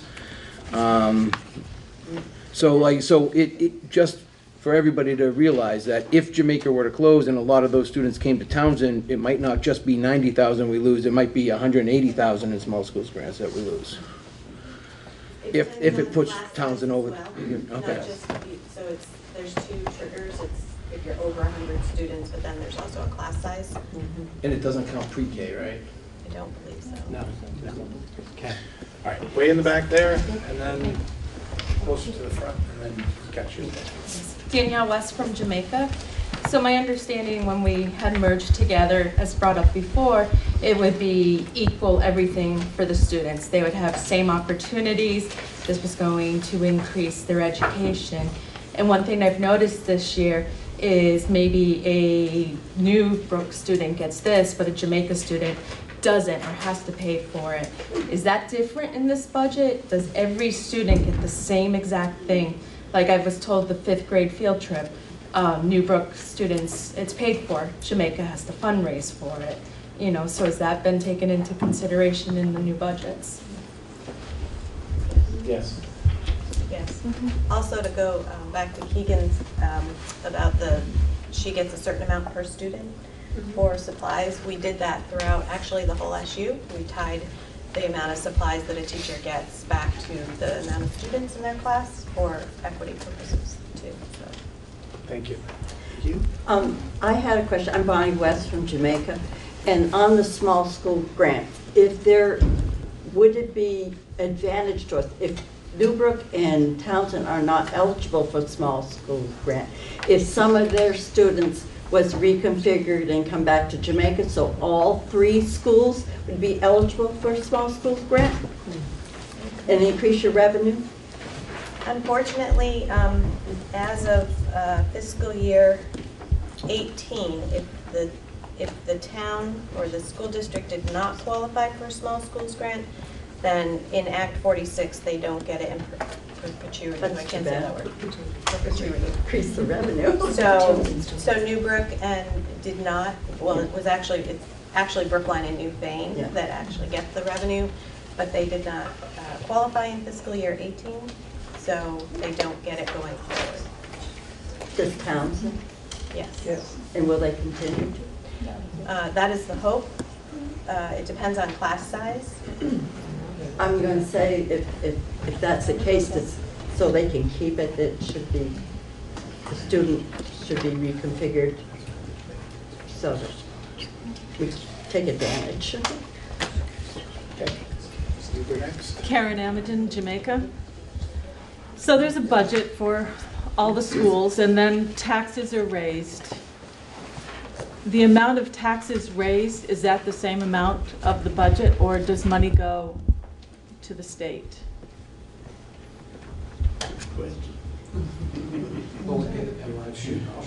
Ever since Act 60 and Act 68, it's a statewide property tax. So no, it is not a one-to-one correspondence between what is decided on by each individual town approving a budget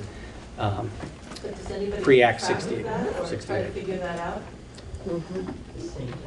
And where are we at? I do not know that figure. So the state, well, it's not that it's just really, it's a formula.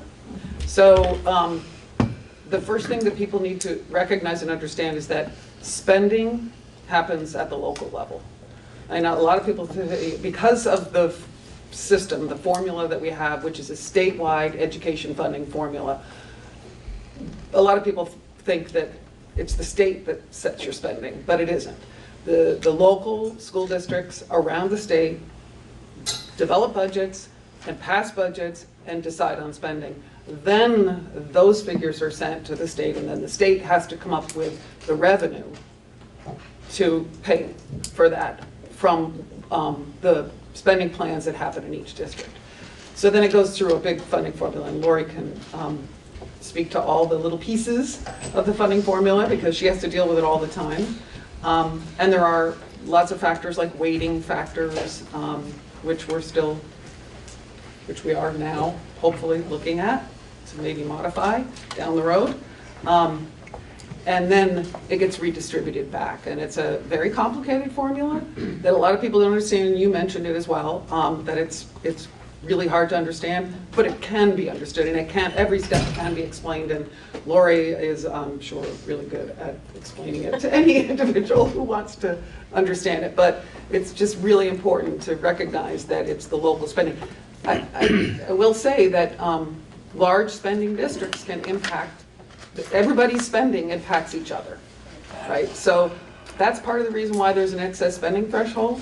Some people love it, some people hate it, but it is designed to encourage folks to not spend too much in their own individual district because everybody's spending impacts each other in this statewide funding formula. And it's been that way since Act 60. And 68. Jamaica has been struggling with that every single year. We've cut back on everything. There's nothing more to cut back on. And now we have a principal who is struggling to do the job with 104 days a year, and we don't have a principal 5 days a week. Do the other schools have a principal 5 days a week? Are you both there 5 days a week? Yes. And that's hurting our school. It hurt our advisory group. I mean, we weren't doing the same things that the other advisory groups were doing because there wasn't a full-time principal. So it's tough. So the reason Act 46 came about, and there were several proposals prior to Act 46, but they all came about because of decline in student population. I mean, and it's not only been coming on us for a really long time, it's continuing. And we're still seeing it continue. And it's continuing in a way that wasn't anticipated even 5 years ago. It's a national trend. It's not just Vermont. We're feeling it everywhere. It's a global challenge that we're dealing with right now. And I think, you know, I was in the legislature when we passed Act 46. And even I didn't anticipate it continuing to go, the trends to go the way they are. And when this district made the decision to open up school choice, that's what changed, inter-district school choice. That's what changed the numbers in Jamaica itself, and why parents get to choose within limits of whatever we said in our policy on inter-district school choice, and that's why the numbers in Jamaica went down. I think the number of students actually in Jamaica went down as well, but the number of students in the building there also went down because of parents choosing another school to send their child to. Yep, you had your hand up for a while. So real quick, and if it's not public information, I'll apologize for asking in advance.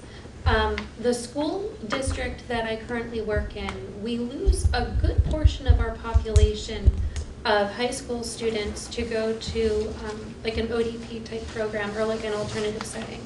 And some of our students through special education needs will typically head to another school that's more conducive to maybe meeting some of those needs that kids have.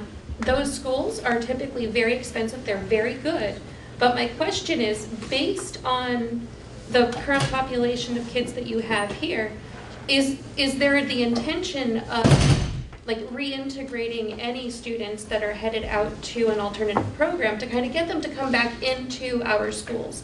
Now, I get it that sometimes the best placement may not be a general education school or public school setting, but to be fair and equitable and inclusive, I think foundationally all kids from this community ought to be with other children, regardless of how old they are. So I'm curious, what portion of your budget is being sent out in tuition for those higher needs programs? And is there a possibility where you could rethink or use some of that funding that's going out to implement a program that can be here that could support the needs of those students in a fair and equitable way that would maybe also be cost effective?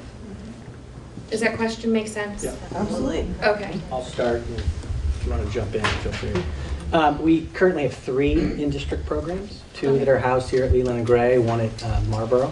Okay.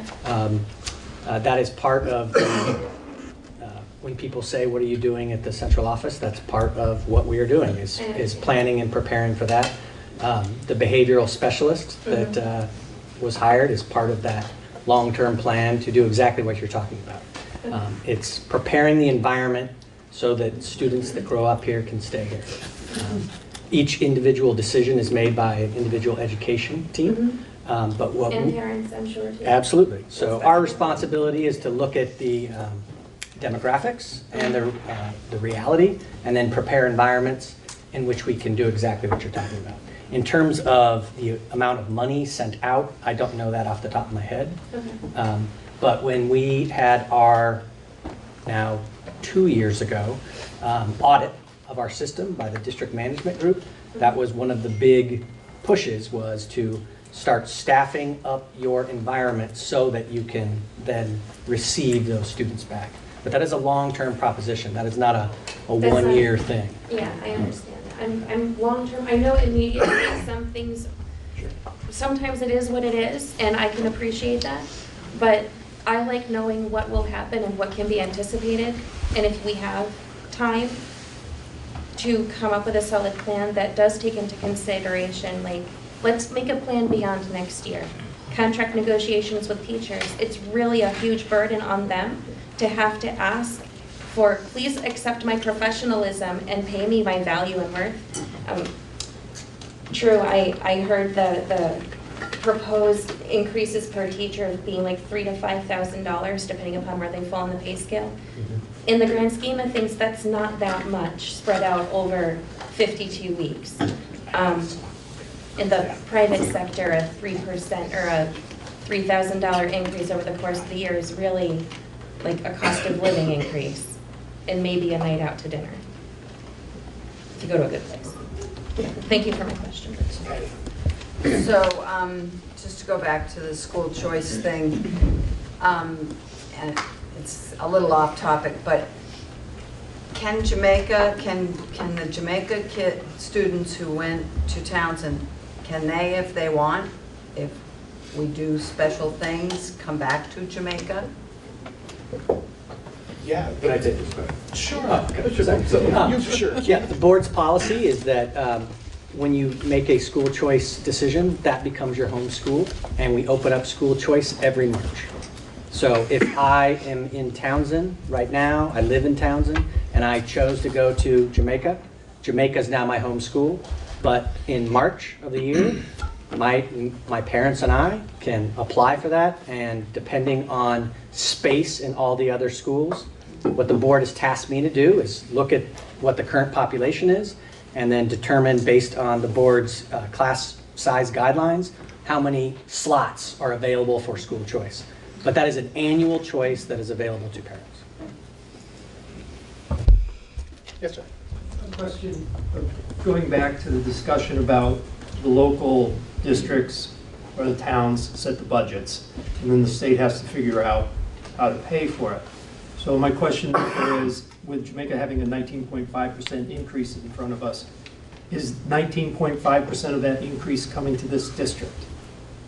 Is all the money that we're going to be putting forward, paying in our taxes, is it coming back into this district, into these schools, into our kids? No. Part of that is the excess spending. Go ahead. Where exactly does the excess spending penalty money go? Does it just filter through with how they divide it across the entire state? Montpelier. Well, it goes to the ed fund. And it depends, and then, you know, as all of the tax dollars go to the ed fund, and then it's dispersed based on the spending.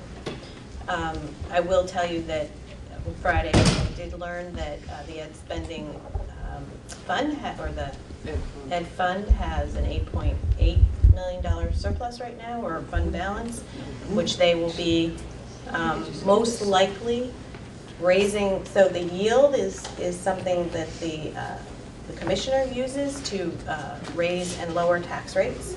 And so they're most likely, and there's never, I can't be quoted on it because I'm not sure what will happen in the end, but before town meeting, the yield will probably go up because they'll use that $8.8 million to offset. And that means your tax rate will go down. Will it go down a lot? It will probably go down 2 pennies, roughly. So, but that's the balancing act. It's the same type of thing that the districts do. You know, they might have a fund balance, in which case, in a future year, they use some of that money to pay down their tax rate, right? So West River's only this is only the second year in, so potentially next year, if there's a fund balance, they could do that. Yes. Thank you. So realistically, the likelihood of this body of caring, heartfelt community members, the likelihood of cutting 1.25 million out of this budget is probably not going to happen. Fair statement? Because you don't want to alienate your schools, you don't want to alienate your communities, no one wants to fire a teacher, because if you're that person that's like, sorry, well, the only thing that's worse than that is saying, sorry kids, you're not worth the time or money either. So, big picture, how do we fix this? Is there an opportunity this year to come up with a feasible, sustainable plan? Or is this one of those moments where it's like, you know what? It is what it is. We've kicked the can down the road long enough, and now we're here. And this is what it is. It's not going to improve. At best, we can do some strategic planning and come up with a better plan next time. I'm looking for clarity. Is there anything we can do to fix this now, or is it what it is, and we just have to figure out something better long-term after town meeting day?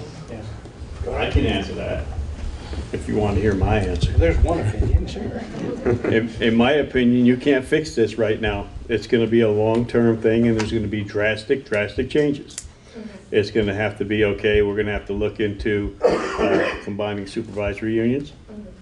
We're going to have to look into cutting that excessive administrative cost that we have.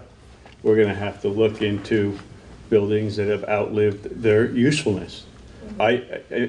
For me, I don't think it's closing an elementary school is going to do it. Every town should have a public place in it. It might have to be that this building might have to close. We might have to be a sending school for high school kids. That might be the answer. I'm not going to recommend that, but I'm going to tell you that might be the answer.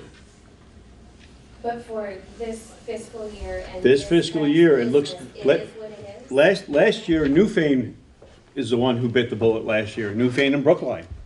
Newfane had like the 12%, Brookline was 10%, and then there was like, I think, 4 and 2, something like that, for Townsend and Jamaica, the way the budget went. But I knew that and predicted that for years, that the first year we were gonna get banged, because we had the lowest cost per pupil at that level, and then we all of a sudden we had to bring all those students up to where everyone else was at a higher level. So they took less of that $1 million increase in the budget, because it was a $1 million increase last year. Okay, so theoretically, the budget's going up what it would cost to run a small school every year. And it's going to do that because you have salaries, there's increases in salaries,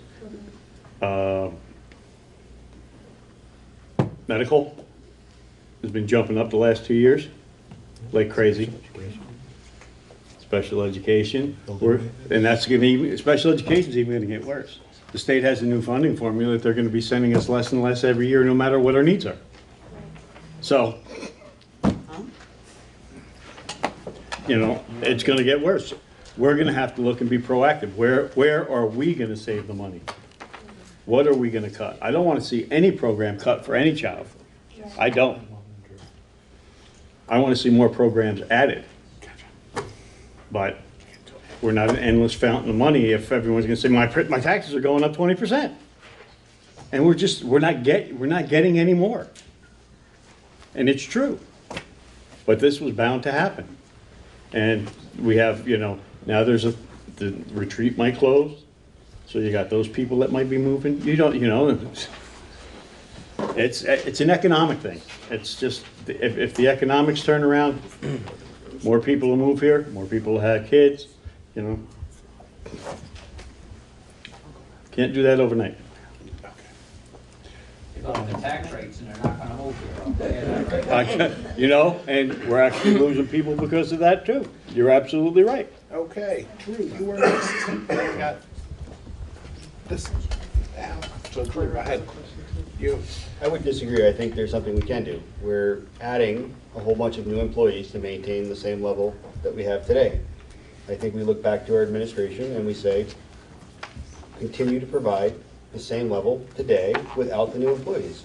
It may be time to ask our employees to step up and provide a little bit more. If we're going to ask the taxpayers to throw 20% more on the table, why don't we look at our teachers and staff and say, we need you to put a little on the table too. Maybe you need to run a little bit more lean. And this is no different than any other business in this country. When your product gets too expensive, you got to cut costs, you got to run more lean, you got to run a better operation. And we can't just keep throwing people at this problem. We're not adding services, but we're adding new employees. And maybe it's time to look at our administration and direct them to say, figure out how to do this more efficiently. And I think we can fix it this year. There's a big chunk of this money that is new employees and new benefits. This is not maintaining, this is adding staff to maintain the same number of programs. You know, cutting $500,000 out of this budget is possible, and it would have a significant effect on the tax rate. But you would still need, to truly fix the tax rate piece, it would have to, $500,000. Sounds like a lot, but it's really not going to be sufficient. So Even if you cut $1 million from the budget, it would still wouldn't be high enough. This is what we were talking about in conversation. Everything gets directed to me, we go back and forth. My apologies. So, yeah, I mean, in this budget, there are still 4.25 FTEs that are added to this that admittedly do not add new programs. They do add services to some students that aren't getting them now. You know, there's additional guidance, there's additional nurse, there's a math teacher, I believe, isn't that, to address AP? 0.75. The 0.75 math teacher. You know, there are some, I mean, there are some things that are new, but I mean, we are adding essentially 4.25 to maintain the status quo. It's not wrong. You had a question? Yes. If and when this budget fails, what's your first step? I mean, realistically. I mean, you're putting out 19% to Jamaica, 16% to Townsend, and the votes are commingled or whatever. If this budget fails, what's your first step? As a board, what's your first step? We have meetings like this where we say, okay, what do you want to see different? And I mean, we already know that this is a very high tax rate. You know, my hope is that if we go back and maybe look at some more ways to bring this down, it's not going to get to. I mean, we need 1.2 million to cut to get under the excess spending threshold, and 1.2 million is. They asked for an example at the last meeting, and you know, it's like no more electives, no more AP courses, you know, bare minimums. So that's what 1.2 million looks like now. So we're not going to get to where we want to be in this budget without some really, really draconian cuts. So we would look at further cuts and we would talk about what we were going to do, but the real answer to this is not to continue to cut and do things the way we're doing now. It's to really sit down and have a serious conversation about how do we deliver education more to our students for less money.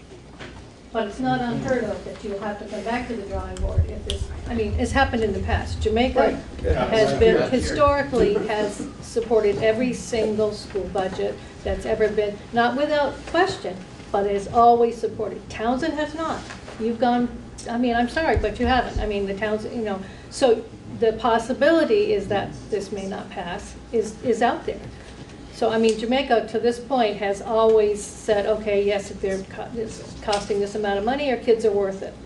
I mean, I've lived in Jamaica over 50 years, and I've never not, and served on school board for 15 of those years, and I've never not been, you know, supportive of a budget. But I've always asked questions, but I've been supportive of the budget. This one is tough, and I have to say, I just want to know, right away, are you going to get together and say, what are we going to do? Because if you have to come back, you have to come back. I mean, you have to have a budget. That's all. Exactly. So, and that's why I'm asking the question. We would come back and figure it out. Okay, Exactly. So you'll figure it out. Your hand was up, and then okay, Karen. Let's look at this from another angle. Or not, Karen. Instead of looking at it from the education standpoint, when this union merged, I was hoping that you would have more buying power. In other words, you got X number of teachers that are under insurance policy. Can you dicker with the insurance company because you've got this mass of teachers? Can you go to the fuel companies and start putting this stuff out to bid and say, we got this school, this school, this school, and this school. You know, what can you do for the price of oil? And every little bit could add up to a fair amount. You know, you got books. So you go to a publisher and you say, what can you do for this many books? We got this school, and this school. Now, I don't know if you're already doing that, but it doesn't look like there's any savings there. Well, I can tell you this, the healthcare costs are now state mandated. You know, the state now negotiates the healthcare and sets the benefit rate. As for the others, I know we do some. Lori can probably speak to, you know, Sure. what we do and how we negotiate it, but we do have that. Yeah, we do fuel, absolutely. I put out a bid every year and include Jamaica School. Actually, the town of Jamaica also comes in on the bid, and all the other schools. But do you combine them? Yeah, Mhm. yeah.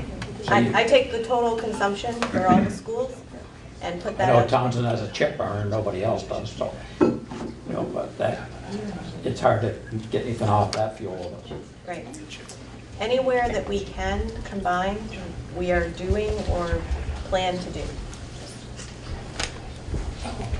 Have been growing. Karen. Yeah, we've been doing Karen, and that. then we'll come back up here. I would like to ask that one of the board members that voted yes asked to unapprove the budget and you look at it and come back on the 27th. Does anyone want to do that? Hang on. Emily? I was just going to speak briefly to the impacts of of reducing. I mean, I wasn't here at the last meeting, so I didn't vote, so I'm not going to be able to do that. But if we can, there's no question we can lower the budget. The school board has the authority to do that anytime they want, right? And if our budget fails, as Claire mentioned, our responsibility would be to come back and look again and see what we can do to, I mean, we're not actually required by law to lower it, but that is my assumption is that's what this board would do. The thing that I want to make sure everybody remembers is that, first of all, the driving factor behind, not the only factor, but the driving factor behind the challenges we're facing right now is the continuing decline in enrollment. And when if we're going to make cuts in any form here, we're reducing our programming in one form or another. That's what we will do, because we have no choice in that. And we know that, and we're prepared to do that if we need to.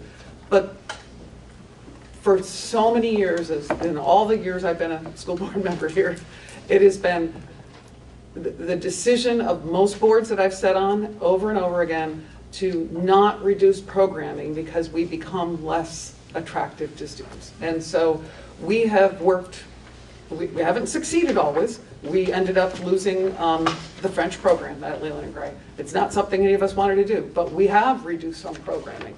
When I first started on the board here, we had, at Leland and Gray anyway, we had Latin, that we did away with that a long time ago. We have reduced our programming, and the more we reduce our programming, the less attractive we become. And if we're less attractive, we have less and less students, which is what drives our, so it's a conundrum that we have to deal with. It does not mean that we cannot come up with other proposals to find other ways, without reducing our programming necessarily, to lower our spending. Whether we can do that, it's very unlikely for us to be able to do it before we have to vote on this budget to present it at town meeting day, because these are not decisions that this board will be making alone. Those decisions are significant, and they will have to be taken to the communities. Every community needs to have input into those decisions that we will have to make, and they're not simple. And we did it once. We did sit down and actually present to the communities a possibility of shifting the grade configurations throughout the buildings to save some, I don't know, what, $1 million, or I can't remember, 1.4 million at the time. And there was a huge outpouring then telling us not to do it. But times are different now, and that was only a year and a half ago or something. But I think that we're in a different place right now, and we're going to have those conversations. There's no doubt about it. But I just want to make sure everybody understands, if we do make cuts, we will cut our programming in one way or another. And it's going to be tough no matter what. And I think we all realize that from Jamaica, and we're not wanting cuts, but Drew had some points, and I'm just asking that you look at it. Yeah. Okay. Thanks. Al, we got you, then Howie, then we'll go out to Paul. And Jen. Oh, I'm sorry, I didn't see you. So to kind of come back to Keegan's question about what can we do now versus later, I would say, yes, we can touch on the margins, and it might make sense to do that. But when also back to Patty's question about, what did we do to prepare this budget? So initially we got a budget that was a 7.7% increase. The board decided, let the budget committee go back and see what we can come up with. We decided to decrease 2%, try to get down to 5.7%. The administration pulled together the information they had, made as many cuts as they possibly could, came up with an additional $140,000, got us down to the current budget, 6.3%. And they said at that point, if we cut any more, we're going to cut deep and in programmatic. And so that's when we decided we didn't want to do that. We didn't want to go any further. And I completely agree with Keegan. We need a plan for the future. And I think that the budget committee will probably need to have multiple sessions each month for the next 6 to 9 months. I'm thinking more next year's budget, the budget after that, This is going to be a multi-year process in order to tackle that $1.2 million to get back to the education spending threshold. So the 6% increase in the budget, how does that translate to the 19%? It's all the things that have been talked about, the CLA. I mean, Jamaica got hit hard because of the combination of the CLA and the education spending being doubled. So it gets doubled, right? So it's think of a loan shark charging you an extra 100% on you being over. The penalty is extreme. So that is really what has caused us to go from the 6% to what ends up being 19% for you. And we're not going to solve that in a day. We're not going to solve it between now and the budget. We might be able to chip at the margins, and I'm sure that's what we'll do over the next couple weeks, but there needs to be a longer-term solution.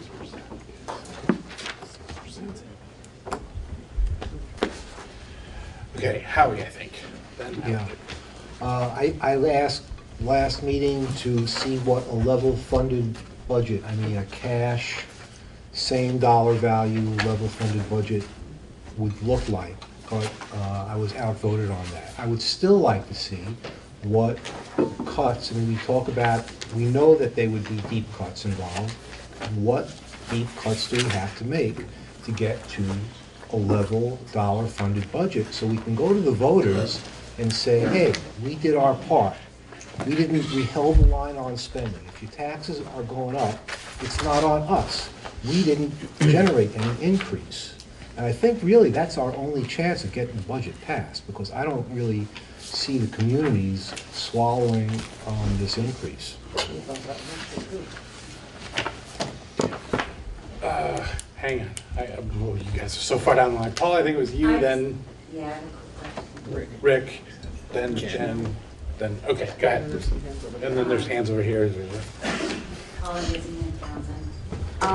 Is it true that you were thinking about cutting a teacher in Jamaica, the school in Jamaica? Has there been talk of that? If you don't mind me asking. No, it's fine. Of course, I have to maintain flexibility for after parental school choice happens in March. But in order to create a budget with 9 students leaving the 5th grade and a projected 1 coming, there is a projected 2 teachers and a para-educator at Jamaica rather than 3 teachers. I was just wondering if that would affect the students that might want to go back and when you would make that decision. So after March. We will do all this, Okay. March will happen, and then the board will say, solve that, and I will have to do that. Rick? Yes, I may have misheard Emily, or she may have misspoke, because this is all kind of new. But there's one little piece of information I think we need to get right out for everybody here tonight. This budget will not be voted on at town meeting. And don't expect for this to come up at town meeting. I just want to make sure that we're perfectly clear on that. This is going to be voted on by Australian ballot on March 25th. That's right. So, don't go to town meeting and expect to do anything, because that's not going to happen. I just wanted to make sure everybody was clear there. Thank you. Jen? I'd like to make a motion that we rescind the budget vote from last meeting and open up discussion and take a look at the areas that Drew pointed out. I just want to make sure we get the motion right. Okay, tell me what it is. You got it. You got it. You got it. Is there a second for that motion? Okay. Aaron, you got that? Yeah. Okay. Okay. Okay. It's been moved and seconded to rescind the budget that we put forward at the last meeting to allow us to take a look at some of the other things that have been brought up tonight. Any further discussion on that? Seems like we've been discussing it for about an hour and 45 minutes now. Okay, so no further discussion. You ready to vote? All in favor of that motion, please say aye. Aye. Opposed? Abstentions? All right, the motion carries. So We're still working with this budget, but it is no longer approved budget. We've received. Mike, you wanted to speak? Yeah, I just had a, hearing what the sentiment in the room is and thinking about things, I'm wondering if before March, we should be re-looking at the school choice policy, because my concern is, right now, it's like a max class room size, right? Correct. But as I pointed out earlier, a few more students, we could lose $90,000 small schools grant in Townsend. So maybe we want to reconsider that policy just to be forward-looking enough to say class size or total amount of students, because I don't, or we have to decide that we're fine with losing the small schools grant in Townsend. Either way, it might be prudent to relook at the policy before we open it up for a choice to see, hey, if we can save, keep 90 grand from the state coming in, let's keep it coming in. What's the guarantee on how long the school grants are coming in, Lori? In perpetuity, right? From the state. In perpetuity, year by year. Only the merger support grant. Under 20, 20 or under. Does that, Average class size 20 or under. and K our policy is under 20? We don't have a school size. Gotcha. We have individual classroom Right. size. And we do it And it's both. K3 and then 4-5. It's a both. And it's a both. Is it actually over 2 year, it's a 2-year average too, 2-year coming in. Ooh. Okay. Good luck with that one. Okay, so is that something we could ask the policy committee to just take a quick look at? I will prepare something for the policy committee, yes. Thank you. Thank you. I believe you haven't spoken yet. Who comes up with the threshold? What threshold? If the amount that they say we should be educating our child to, who comes up to that $17,000? The commission. Okay, so if all of the schools are having difficulty coming up with that amount to budget, wouldn't you think they'd rethink that amount of money? They'll make it worse. Well, come on, it doesn't make any sense if every school, or they enjoy getting the excess money up in Montpelier, to sit there and wait for something to do with it. What else are they doing? They're not helping us if that money is just sitting up there. No idea. Maybe we need, who wants to run for mayor? Ken? Was there another one over there? I know you want to speak again. Was there another one over there? There were hands everywhere for a while. Okay. Go ahead, and I believe you had your hand up too as well, right? So go ahead, ladies first. So I don't really have a question, it's more of a suggestion. 19% is scary, but I think with the right amount of communication and outreach to your community members, instead of scaring everyone away with what 19% looks like, not everyone is looking at that 19% increase. A good portion, so between 66 and 75% of Vermont residents qualify for the income sensitivity. And I think you might have a good opportunity of getting the things you want in your schools and the quality of education you want to provide, not only through the teachers, but for the children as well. If you guys could, I'm only here because I heard someone freaking out in a grocery store. So if you guys want to step up your game of communication and clarity and education of your public, we would be more than happy to likely say yes to anything you want, because we do love our communities, we love our schools, our teachers, and our kids. But you gotta help us and understand what your aims and goals are. Let's talk about a multi-year plan. Let's have a night where you invite folks to come in and get a little bit of an education finance understanding. This is feasible. I would please don't cut your programming. If anything, increase it. Come up with a cool budget that puts in awesome, give us an astronomy lab. I'll say yes. But you gotta find a way where you're better able to communicate, because 19% is gonna scare the bejesus out of people. Find a better way to communicate what those needs are and how we're going to do it. And that's the last thing I say. I promise. I doubt it. Well, for now, I'm actually gonna go Can I home because I have just to go to respond? school tomorrow. Sure. I just want to respond. Go ahead. So there are packets of information about the income sensitivity over there. and how it's calculated. So I don't know that we have time tonight to go through all the steps. I'm happy to sit down with anybody. I'm not a tax expert, but I can walk through the formula. So. Can we put that on the agenda for our next meeting? To walk through the To income walk census? through that? I think that would be a great idea, now that we're advertising it ahead of time. Tax rate scenarios. Yeah. Okay. Bring that to the 27th. Okay. I think you had your hand up next, sir, then you, then back to behind you. Go ahead, sir. I'm stepping down the policy chair. I'm still bandwagon. Just,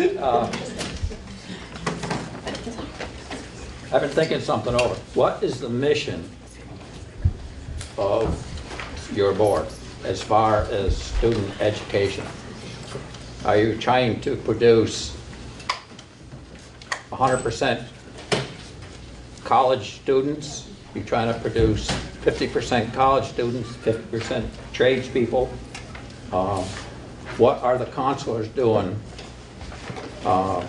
in talking to people in like their second year of high school like they used to do when I went to high school? In other words, if I wasn't making grades to go to college, you sat down with the counselor and the counselor would say, look, Ben, I don't think you're ever going to be college material.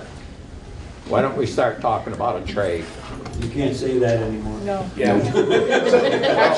You're not allowed to say that anymore. Maybe it's time for reality to start sinking in, because everybody's not going to be a college student.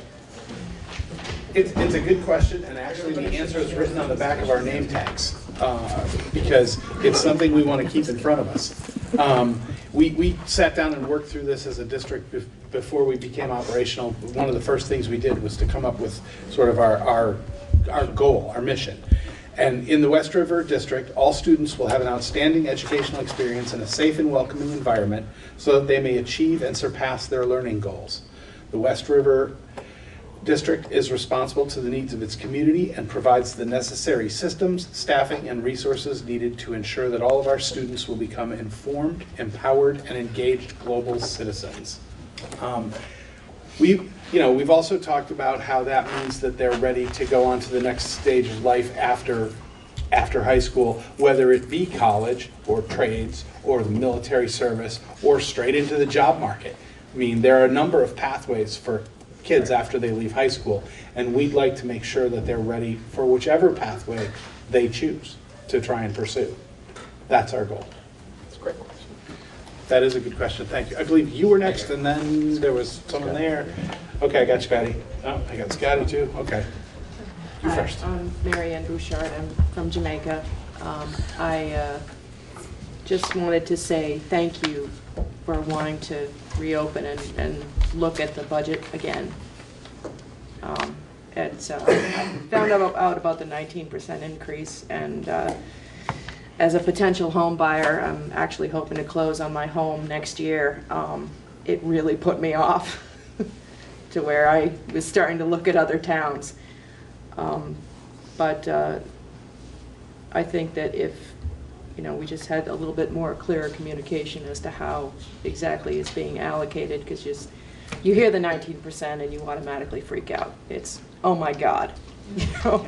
And I actually did the math, and it's another mortgage payment for my husband and I, who already work 2 jobs each just to make ends meet. So it's going to be very rough.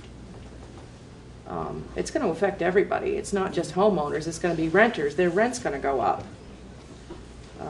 I know a lot of people that survive on food pantry and emergency donations, and I'm sure it's not just something that's akin to Jamaica itself. It's all around southern Vermont, but it's a huge number. So as long as we keep the communication open exactly as to how this is being allocated. I'm saying thank you for willing to open it up and start looking a little bit more closely at hopefully shaving this down a little bit. Like 17% maybe? Please? Patty, Yeah. I recall when we were doing Act 46, and we talked about doing like a 5-year plan and building budgets based on that 5-year plan. And I don't know how we go from being reactionary to proactive, but somewhere in there, I guess it has to flow somehow, and it sounds impossible to do myself, but I remember that was, and the high school I went to, that's how they did it. They made a 20-year plan, and they'd know when they were going to build a new elementary school for a town, when that building would be obsolete, and it seemed to work up to a point. I don't know where they are now, but I remember that was one of our goals during the Act 46, was to not be going through this every year, because you guys, it's hard, I know, and I appreciate all the really thoughtful time that you've spent. I watched the January 6th meeting, and it was painful. Just so, really appreciate all the time you put into it. Scott. I'm Scotty. I'm principal at Newbrook Elementary School, and the thing that's really striking me about this situation that I think is really unfair is that we're writing one budget that impacts all of the people in all 4 towns and all of their children, and it sounds like we all agree that the kids deserve a great education, but it impacts us in drastically different ways by no fault of ours. And the people in Brookline are not looking at the same reality as you folks are looking at. And so I agree that this group right here maybe could shave or do little bits and pieces to make things better, but really the system itself is flawed and it's unjust. And the poor people of Jamaica are looking at a year where that doesn't make any sense. I mean, if I was buying a house this year, I'd be doing the same thing you're doing. Believe me, I wanted to run screaming. But please don't think that's not this body's work, and I'm not part of this body, but that's not their work. Their work is to make a good budget that makes sense for the kids that we're serving. And I'll tell you, this year I feel like I've got what I need to serve the children in Newfane and Brookline and that come to my school, and I'm very, very appreciative of that. But again, I mean, I don't understand all the math and the figures behind this that leads us to a 19% for you and a 0% for Brookline. But I really feel like that's where the fault is. I think that our budgeting is, I really trust all these people, and I think our budgeting is what it needs to be, and maybe we can make changes, maybe we can have another look. And I'm not against that at all, but I just want to make sure that we all recognize that the people of Jamaica are here. You know, the people of Brookline are not here, and that's not because of the work we've done, but instead it's because of what's happening out of our hands. And it really, something needs to change, because I've been working really hard to get my school to have lots of kids in it, and I've been doing that by trying to brag about what we do. But if we get to nickel and dime our programming, that's not going to work, and then people will choose to buy houses in other towns, and I want them to buy houses in the towns I serve. All right, Drew. So I'm going to agree with Howie, which doesn't happen very often, but I'm going to agree with Howie. I think this administration can come back to this board with a budget that does not cut any programming, that's level funded through efficiency. I think you have a lot of talent. I think we've given you Give me a lot of credit. Well, I'm going to recommend that we disband the budget committee in a little while, because you were right and I was wrong at that meeting. So I want to get to that. But I believe this administration can look at our schools, look at efficiencies, look at the staff that we have, and I think we can get this budget. I think they can do the work, and I think we can come back with a tax rate that's reasonable for everybody. And the idea, I still am struggling with this idea that we need, more people to do the same amount of work. No other business in the world works like that, and this one shouldn't either. So I think we look at tasking our administration with coming back with a budget that is level funded based on efficiency, not cutting programming for kids. Could I ask clarification? Sure. So looking at the district summary sheet, you're talking the 739,110 from this month. Don't forget that you can dip right in the superintendent's budget and grab some if you need to. I give you permission. Is he making a motion? I'll make that as a motion if that's what's necessary. I'll second it. Holy smokes. Okay, as I understand it, it's been voted, it's been moved and seconded as a budget exercise to prepare a budget that has no programming and $740,000 from the current budget. Not affecting programming? Not affecting programming. So no student will lose a single opportunity in that. Good. I want to see that. I think we'd all know. And if you can do it, I'm going to pay you whatever you can, No, you whatever can't, it because that costs screws up the budget. to do my personal budget, because I've never been able to do everything and spend significantly Is less. the board okay with defaulting on your loan? I just want to know that. I'm just kidding. Does that affect programming? Then, No. no, okay, yes. So that's been moved and seconded. Discussion? Drew, as the motion maker, you get to speak first, if you want. Amen. Al? So, $740,000. Does that get us under the equalized education spending? No. No, percent?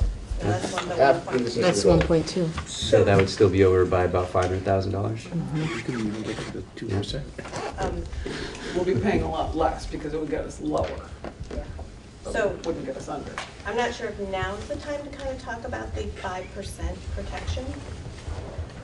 But I think it should be put out there that if you lower your budget enough to get your tax rate down, then Newfane, Brookline, and Townsend lose that protection. I'm not, and there's nothing against Jamaica here. I'm just putting it out there that the lower you get your tax rate, right? So if you want to pick up this sheet, this is what I'm talking about. This was put in place as an incentive for a voluntary merger. And I'm perfectly fine with whatever the board decides. I just want to make sure everybody understands the reality here, right? The implications of, and we really are in a catch-22 here, right? I mean, So you want to hold us harmful? I don't want to do, I want to do whatever you want. I just want to point out that the lower that you get your tax rate, which has always been the purpose, right? Takes away any of this protection for those towns that are currently protected. Because it will surpass that 5% plus or minus. How much longer do we have that?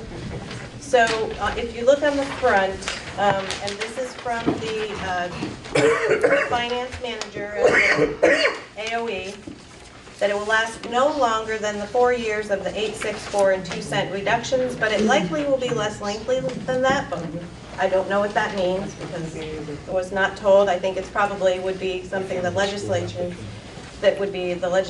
would deal with. So I just want everybody to be aware of that protection. It might go away. So once we get to that 0%, that cutting that 700,000, then we can look at that and see. But I just want to make sure everybody's keeping this in. Sounds like that needs to be part of the exercise. Yeah. Well, it will be. I mean, it's a simple calculation. Well, it's not a simple calculation. It's programmed in the system. It's programmed. Yes. And will be, but it could impact that. So then Newfane would go up and Brookline would go up. And without protection this year, Newfane's at what? Where's So that it's number? on the back side. So with this protection, it's getting late. It's the other sheet. 1.951. So up 6.34% is what Newfane is up, 12 cents. Brookline is actually down a penny, and this is because of the CLA. Their CLA last year was, I want to say 99%, and it's 105.83%. So you see what you see what happens. That's nothing that is controlled by the board. That's something that happens at CLA. Just to clarify, without that 5% protection is on this sheet, You would be $2.16. it's 21% for Newfane, right? Right. So with, Jamaica's at 19 right now because they didn't get that protection. Newfane currently has it because the powers that be said so. If Newfane didn't qualify, Newfane this year would be at 21. Correct. If we lose the 5%, we're in that category. And eventually we lose the 5% whether we like it or not. Right. So we're all clear. Yes. Mike? Just wanted to relay something that I heard recently, just so everybody knows, it's not just our district. Grafton, what I heard was they did cut their budget $100,000 below last year, and they're still looking at a double-digit tax increase. So it really comes back to the convoluted state funding formula. But I mean, I'm all for reducing where we can reduce, and it's just letting you guys know it's not just this district, and even when you cut below last year's, you might still find you're not happy with what you get. So. Well, if it's, as I said before to this gentleman here, that if the budget is exactly the same as last year, Jamaica's tax rate is still going to go up because of the CLA dropping. Yeah, that's a CLA problem. But not 20%, right?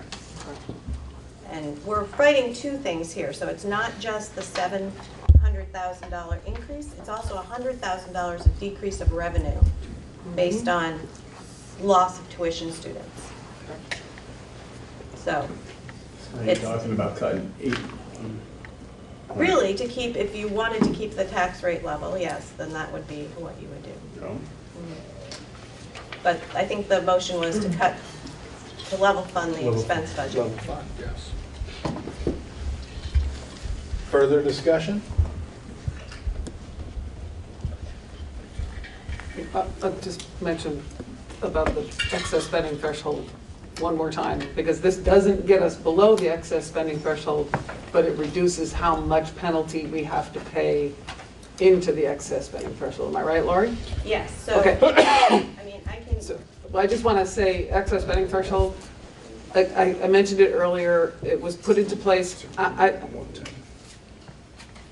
be thrilled to see it go away myself, but it was put into place to keep spending, to help keep spending down. It does.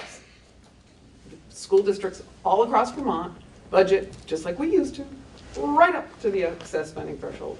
And I'm sure Lori doesn't know how many school districts exceed the excess spending threshold, but there aren't very many. And there never have been very many. There may be more now than there used to be. I would be shocked if there weren't more now. But it's that money is taken by the state. It's put back into the education fund and redistributed out, and it may be part of that 8 point whatever. That's also sales tax. Yes, that's right. So, but it goes back to everyone. It's just one for clarity. Okay. She has something. Go ahead. Well, I just wanted to, since I have this widget that I built, right? So if we flatline the expense budget, right? And that's what's been asked, the 739.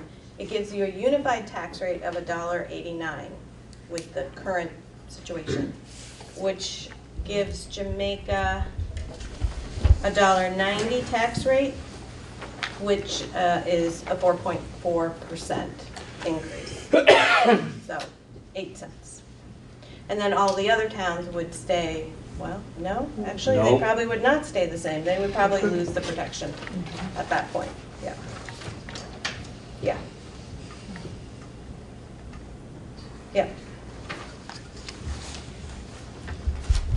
And will you build out that whole chart and share it so that we know what this impact would be on our fellow towns? In other words, you're going to come back with some information and you've said it will be something like this. So it would be helpful to know exactly what's going to happen to Newfane and Townsend and Brookline. Yeah, yes. Once the work is done, I'll update all of the tax information with the most recent tax or state, state information that we have. Remember, I said the yield is going to change.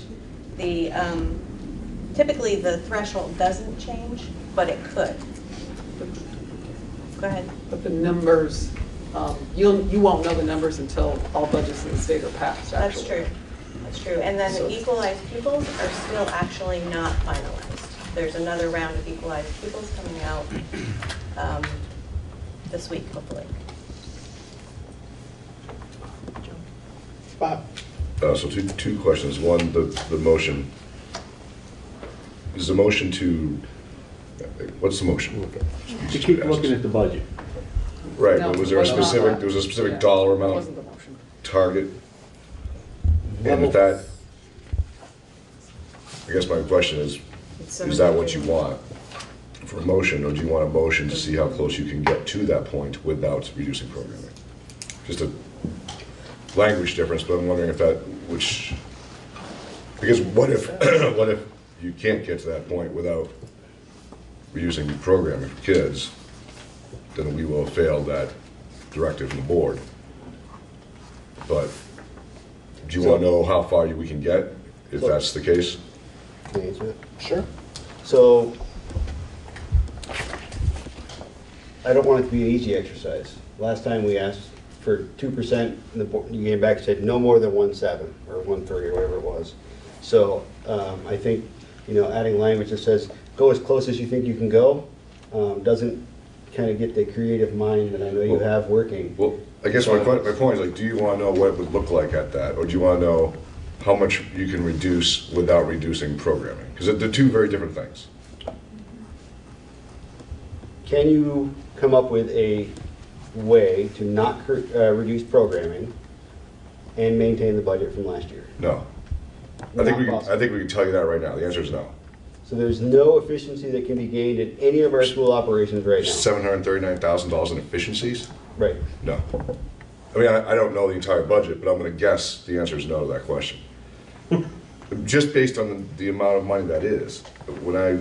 The quick exercise we did last week, when I was asked about what it would cost, if Leland and Gregg cut $600,000, I named pretty much what we were talking about as far as like 6, 7 teachers, and what that would do to decimate programming at the high school.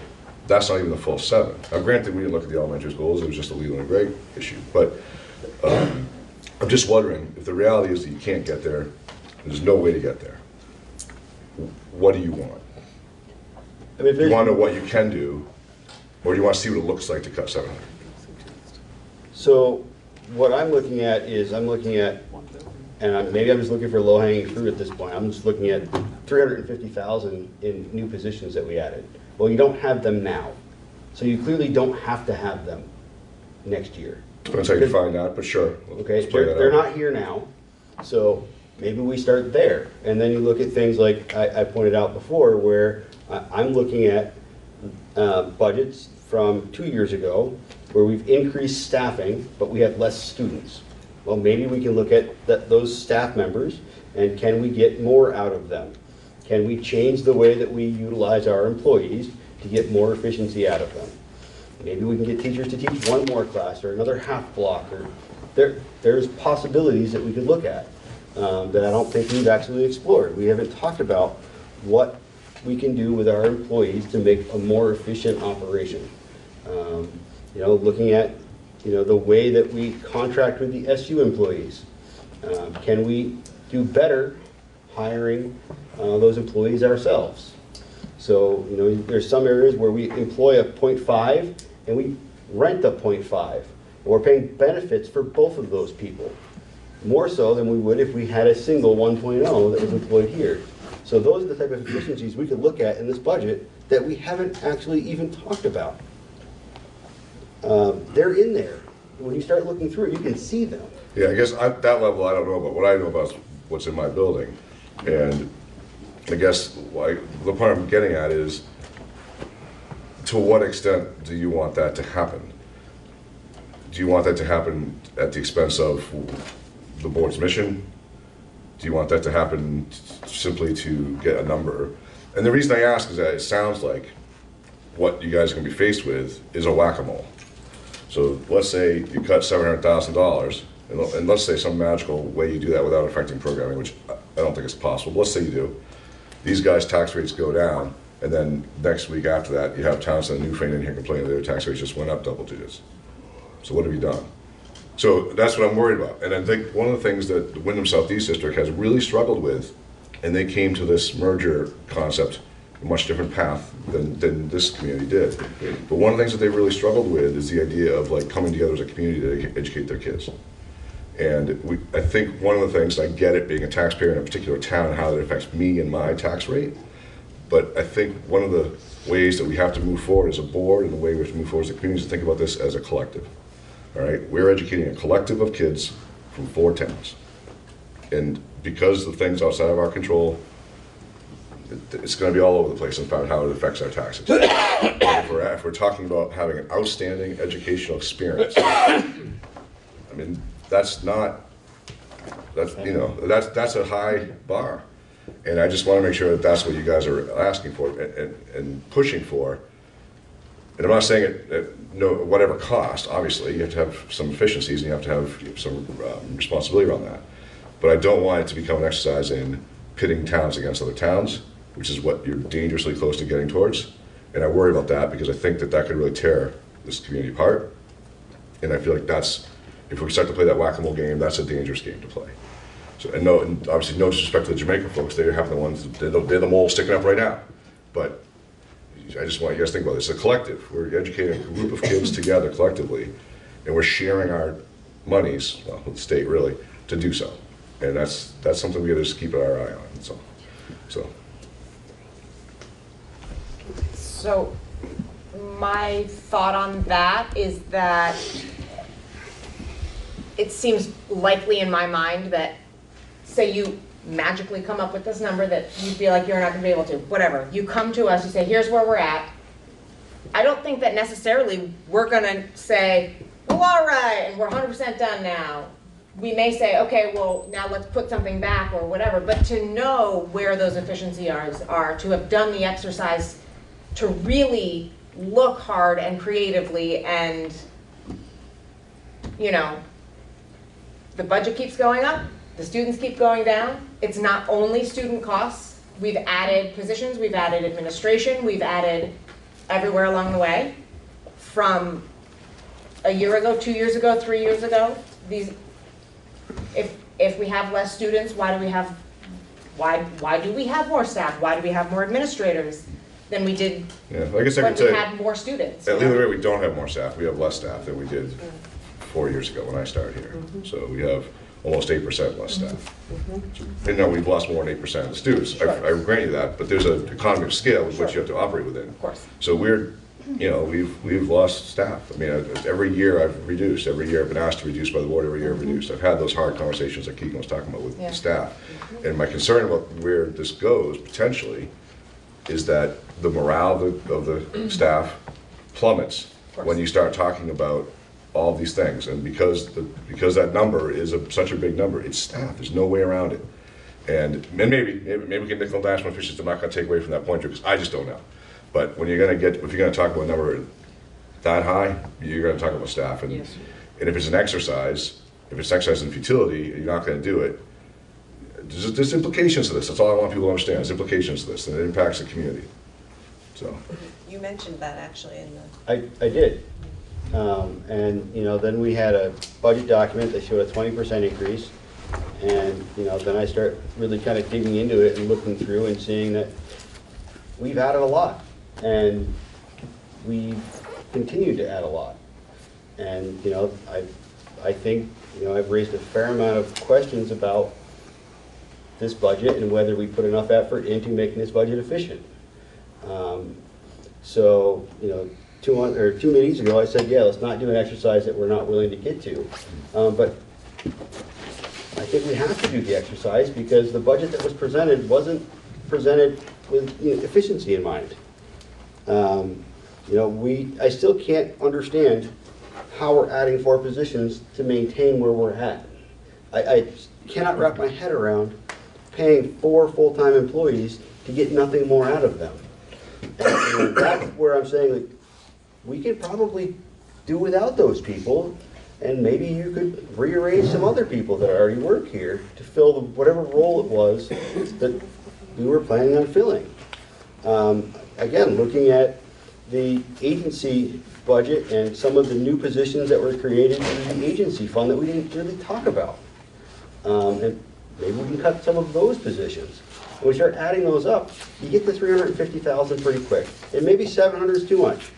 Maybe we should set a number at 500. I mean, I can count at 350 while I was sitting here, so that wasn't hard. Well, maybe 500 should be our target. Can I ask him a question? Sure. What if those positions that you're describing are part of losing programming? They don't exist now. Well, I wasn't here, so I didn't hear the explanation for all those positions, but I would assume that we all know what those positions are for. It was at the previous meeting, though. The Okay. 12-9 meeting, all the But we have principals spoke to those We have an positions. understanding about what those positions were being put into place for, and that's to serve our students. So this is a reduction in services for students. It's important that we recognize what we're talking about when we talk about positions. Now, I don't know if, if you could cut an administrative assistant or something like that, that you might not apply to that, but I don't think those 4 positions I think they were services for students in one way or another. Future services for students. But not current. So is our budget future? I get you. In some cases, they were increasing services, right? Yeah, but based on need. Based on need of a building. And I mean, maybe the principals could talk about that. We've got the written documentation, too. Howie, go ahead. I feel for you, Bob. I mean, you're being put in a really difficult position. The thought that I have along the lines of what Keegan was saying is that we have to do more with less. So to leverage what we have, I know like MIT has the open source, the MIT college program online, open source, multiple classes where kids are, people can take MIT level technology classes online. Can we leverage, we have super high speed internet, we have computers. Can we open up, replace maybe a section of advanced placement something with a section of supervised learning where kids could take whatever MIT course they want, whether it's an AP Math or an AP English course, and do it on their own with a teacher looking over their shoulder to help them.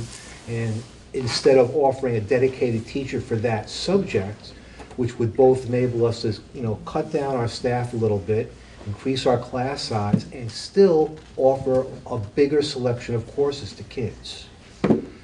So that's my creative suggestion on how do we get to the point where we offer more programming for our kids with less teachers. And this is all new stuff. I mean, MIT's adding courses to this every month. I mean, there's always more stuff coming out. And MIT's not the only thing out there. There's many. I mean, we should really look into it. Leanne? I really don't think there's any problem with looking for additional efficiencies.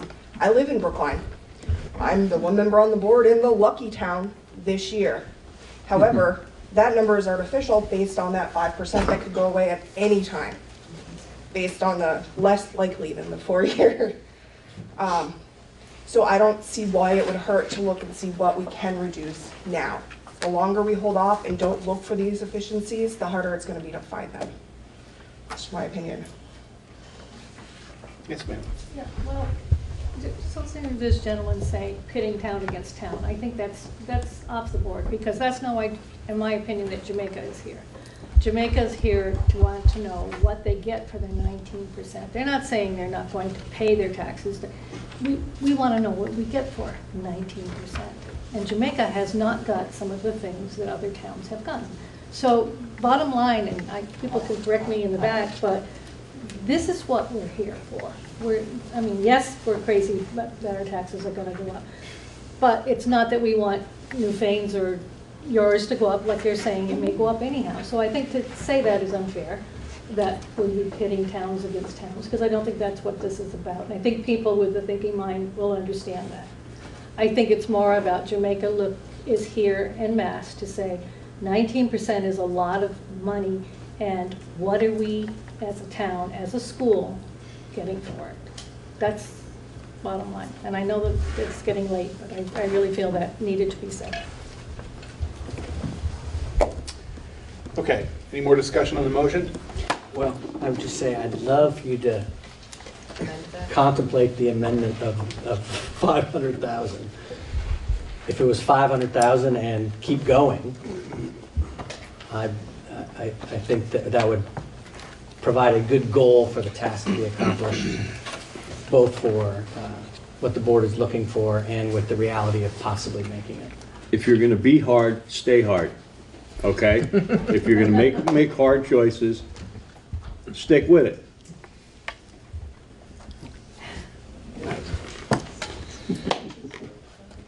Can you be successful at 500, Bill? Because I think we can do better than this. I really do. I think that we would can do better. I think if the motion was find us 500, but don't stop. If you can keep finding efficiencies to get to the 739, I'm not going to get to 501 and say doop, done. If we're rolling and we got creative juices flowing, I mean, I want to be realistic about what we can bring back to you, and I want to be challenged to dive deep. And I think that $500,000 would be a good place to start. And if on the 27th that is not good to go, we can go till the 3rd. And, you know, it'll be tight on publishing, but if we need to go to February 10th, we can do that as well. So I would appreciate it in working with my colleagues if the number 500,000 was the direction of the board. Al? Lori, are there any efficiencies that you did not look at in the last 3 or 4 months that we've actually been working on the budget? I mean, we looked at a lot of different efficiencies, and, you know, clarification is custodial, is that considered programming? I mean, so I just need some clarification on, you know, is that what you're talking about for efficiencies, if we cut all the custodial staff? Because that doesn't involve programming. So I just, you know, clarify a little bit more about programming, I guess, would be helpful for me personally. So I guess, can I answer that? Sure. So maybe, have you looked at contracting that service?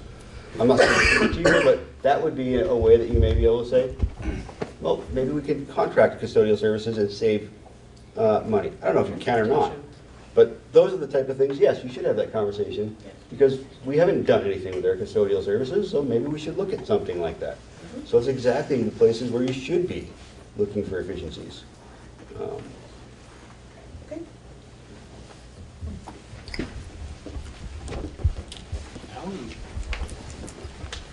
I'll just say that I completely disagree with this altogether. And my vote will be no.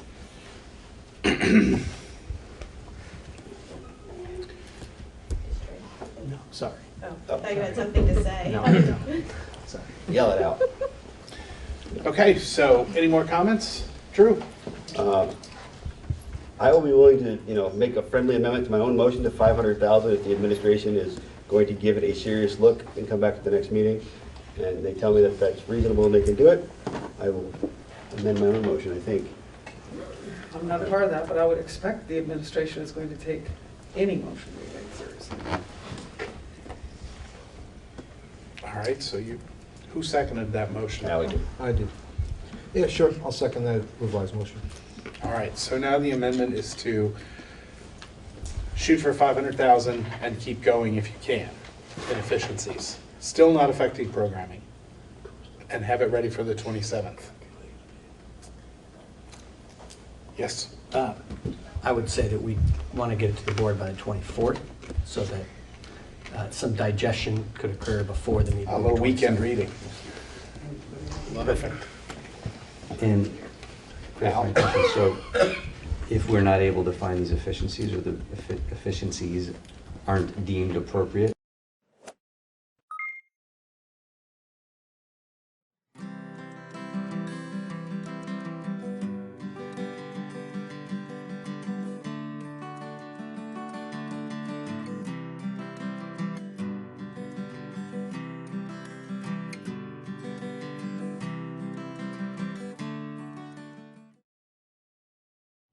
Hi, this is Pat McDonald, your host for Vote for Vermont, where our tagline is listening beyond the sound bites. I'm by myself tonight. None of the co-hosts are with me, but my guest is a very special guest, and I'm excited that he's here, is John Clark, who is a Republican and a candidate for governor. John, welcome to the show. Long Thanks for having me. You're welcome. I'm so excited. I was at your announcement at the State House, and it was excellent. You had a good group of people there, and I was thrilled when you said, sure, I'll come on your show. So just thought we'd talk about all the things that you have put on your website. And may I tell you, you have got to check out John's website. It is excellent. A lot of personal things which you don't usually find on websites from candidates. Really, it's great. They're just talking about you personally, and it's good for people to get to know you that way. I'm smiling because I don't know if it's great. Oh, it is it's great. Very risky. No. And I do notice that it's in contrast to other candidates. Yes, They're very limited. They show you a very narrow little glimpse of something, and I think that people, Americans in general, are ready for some authenticity and people to be, even with the blemishes. That's how I took it. I thought it was real. I thought, well, good for him, because these and they're the questions that maybe people would be not afraid to ask, but maybe nervous about asking you, and you just put it right out there, and I thought that was great. So I really encourage you all. No, no kidding. It's really excellent. It's John Clark, KLAR 4, the number 4, governor.com. So check it out. So as I just said, I thought your website was fascinating, and you talk about our state issues being complex and lots of twists and turns. And you said you're both, which I am too, a Flatlander and a Vermonter. Could you talk a little bit about yourself and how you view our little complicated state here? Well, that's the part I'd least like to talk about, but I know that people want to know. We really, particularly in Vermont, I think that there's a broad sense of being failed by some of our leaders. So I think we do have to tell people who we are. And so I joke that I'm both a Flatlander and a Vermonter because I was conceived in Vermont and moved to Vermont, to Connecticut. So I joke, it depends on when life begins, you know. Right. But it is an interesting thing through my life. It never really was much of an asset, but I always came to Vermont, where my family are from, very much. Spent a lot of time here in my youth, my childhood, my cousins, my grandparents. But then I went to school for most of my life in Flatland, in Connecticut, in fact, an urban area. And then worked in white-collar positions, in corporate America for a number of years. So I've always had sort of a foot in the urban and white-collar world, and another one down literally in the trenches with the farmers and the mechanics and the hunters and the locals. It's kind of a chameleon thing. But I think it serves well here. Well, I think it does. And actually, we had a program a couple of weeks ago that we were talking about changing, whether it would be a good idea to change the definition of Vermonter. Because there are people like myself who was not born here, but I certainly am committed to this state. I've been here almost 30 years now, and I've always done public service. I've always been very involved in the community, and I consider myself a Vermonter. Another 20 years, we might accept you. Exactly. And when I say, you catch my, but this is an important issue, and I think actually it's wonderful that you're starting with it. There's a difference between where you're born and what you believe in, and I actually wrote an article about this, which originally I called "Flatlander Locusts Devour Vermont's Culture." Wow. A little strong, and so Vermont Digger says is this, because I've noticed this for decades. There are two different things. I mean, I've been called a Flatlander since I was 5 years old, but they love me, and they know that I'm, very much a Vermonter in my heart. So there is a difference between what I call the birth defect, to boot. So So you have a working farm or?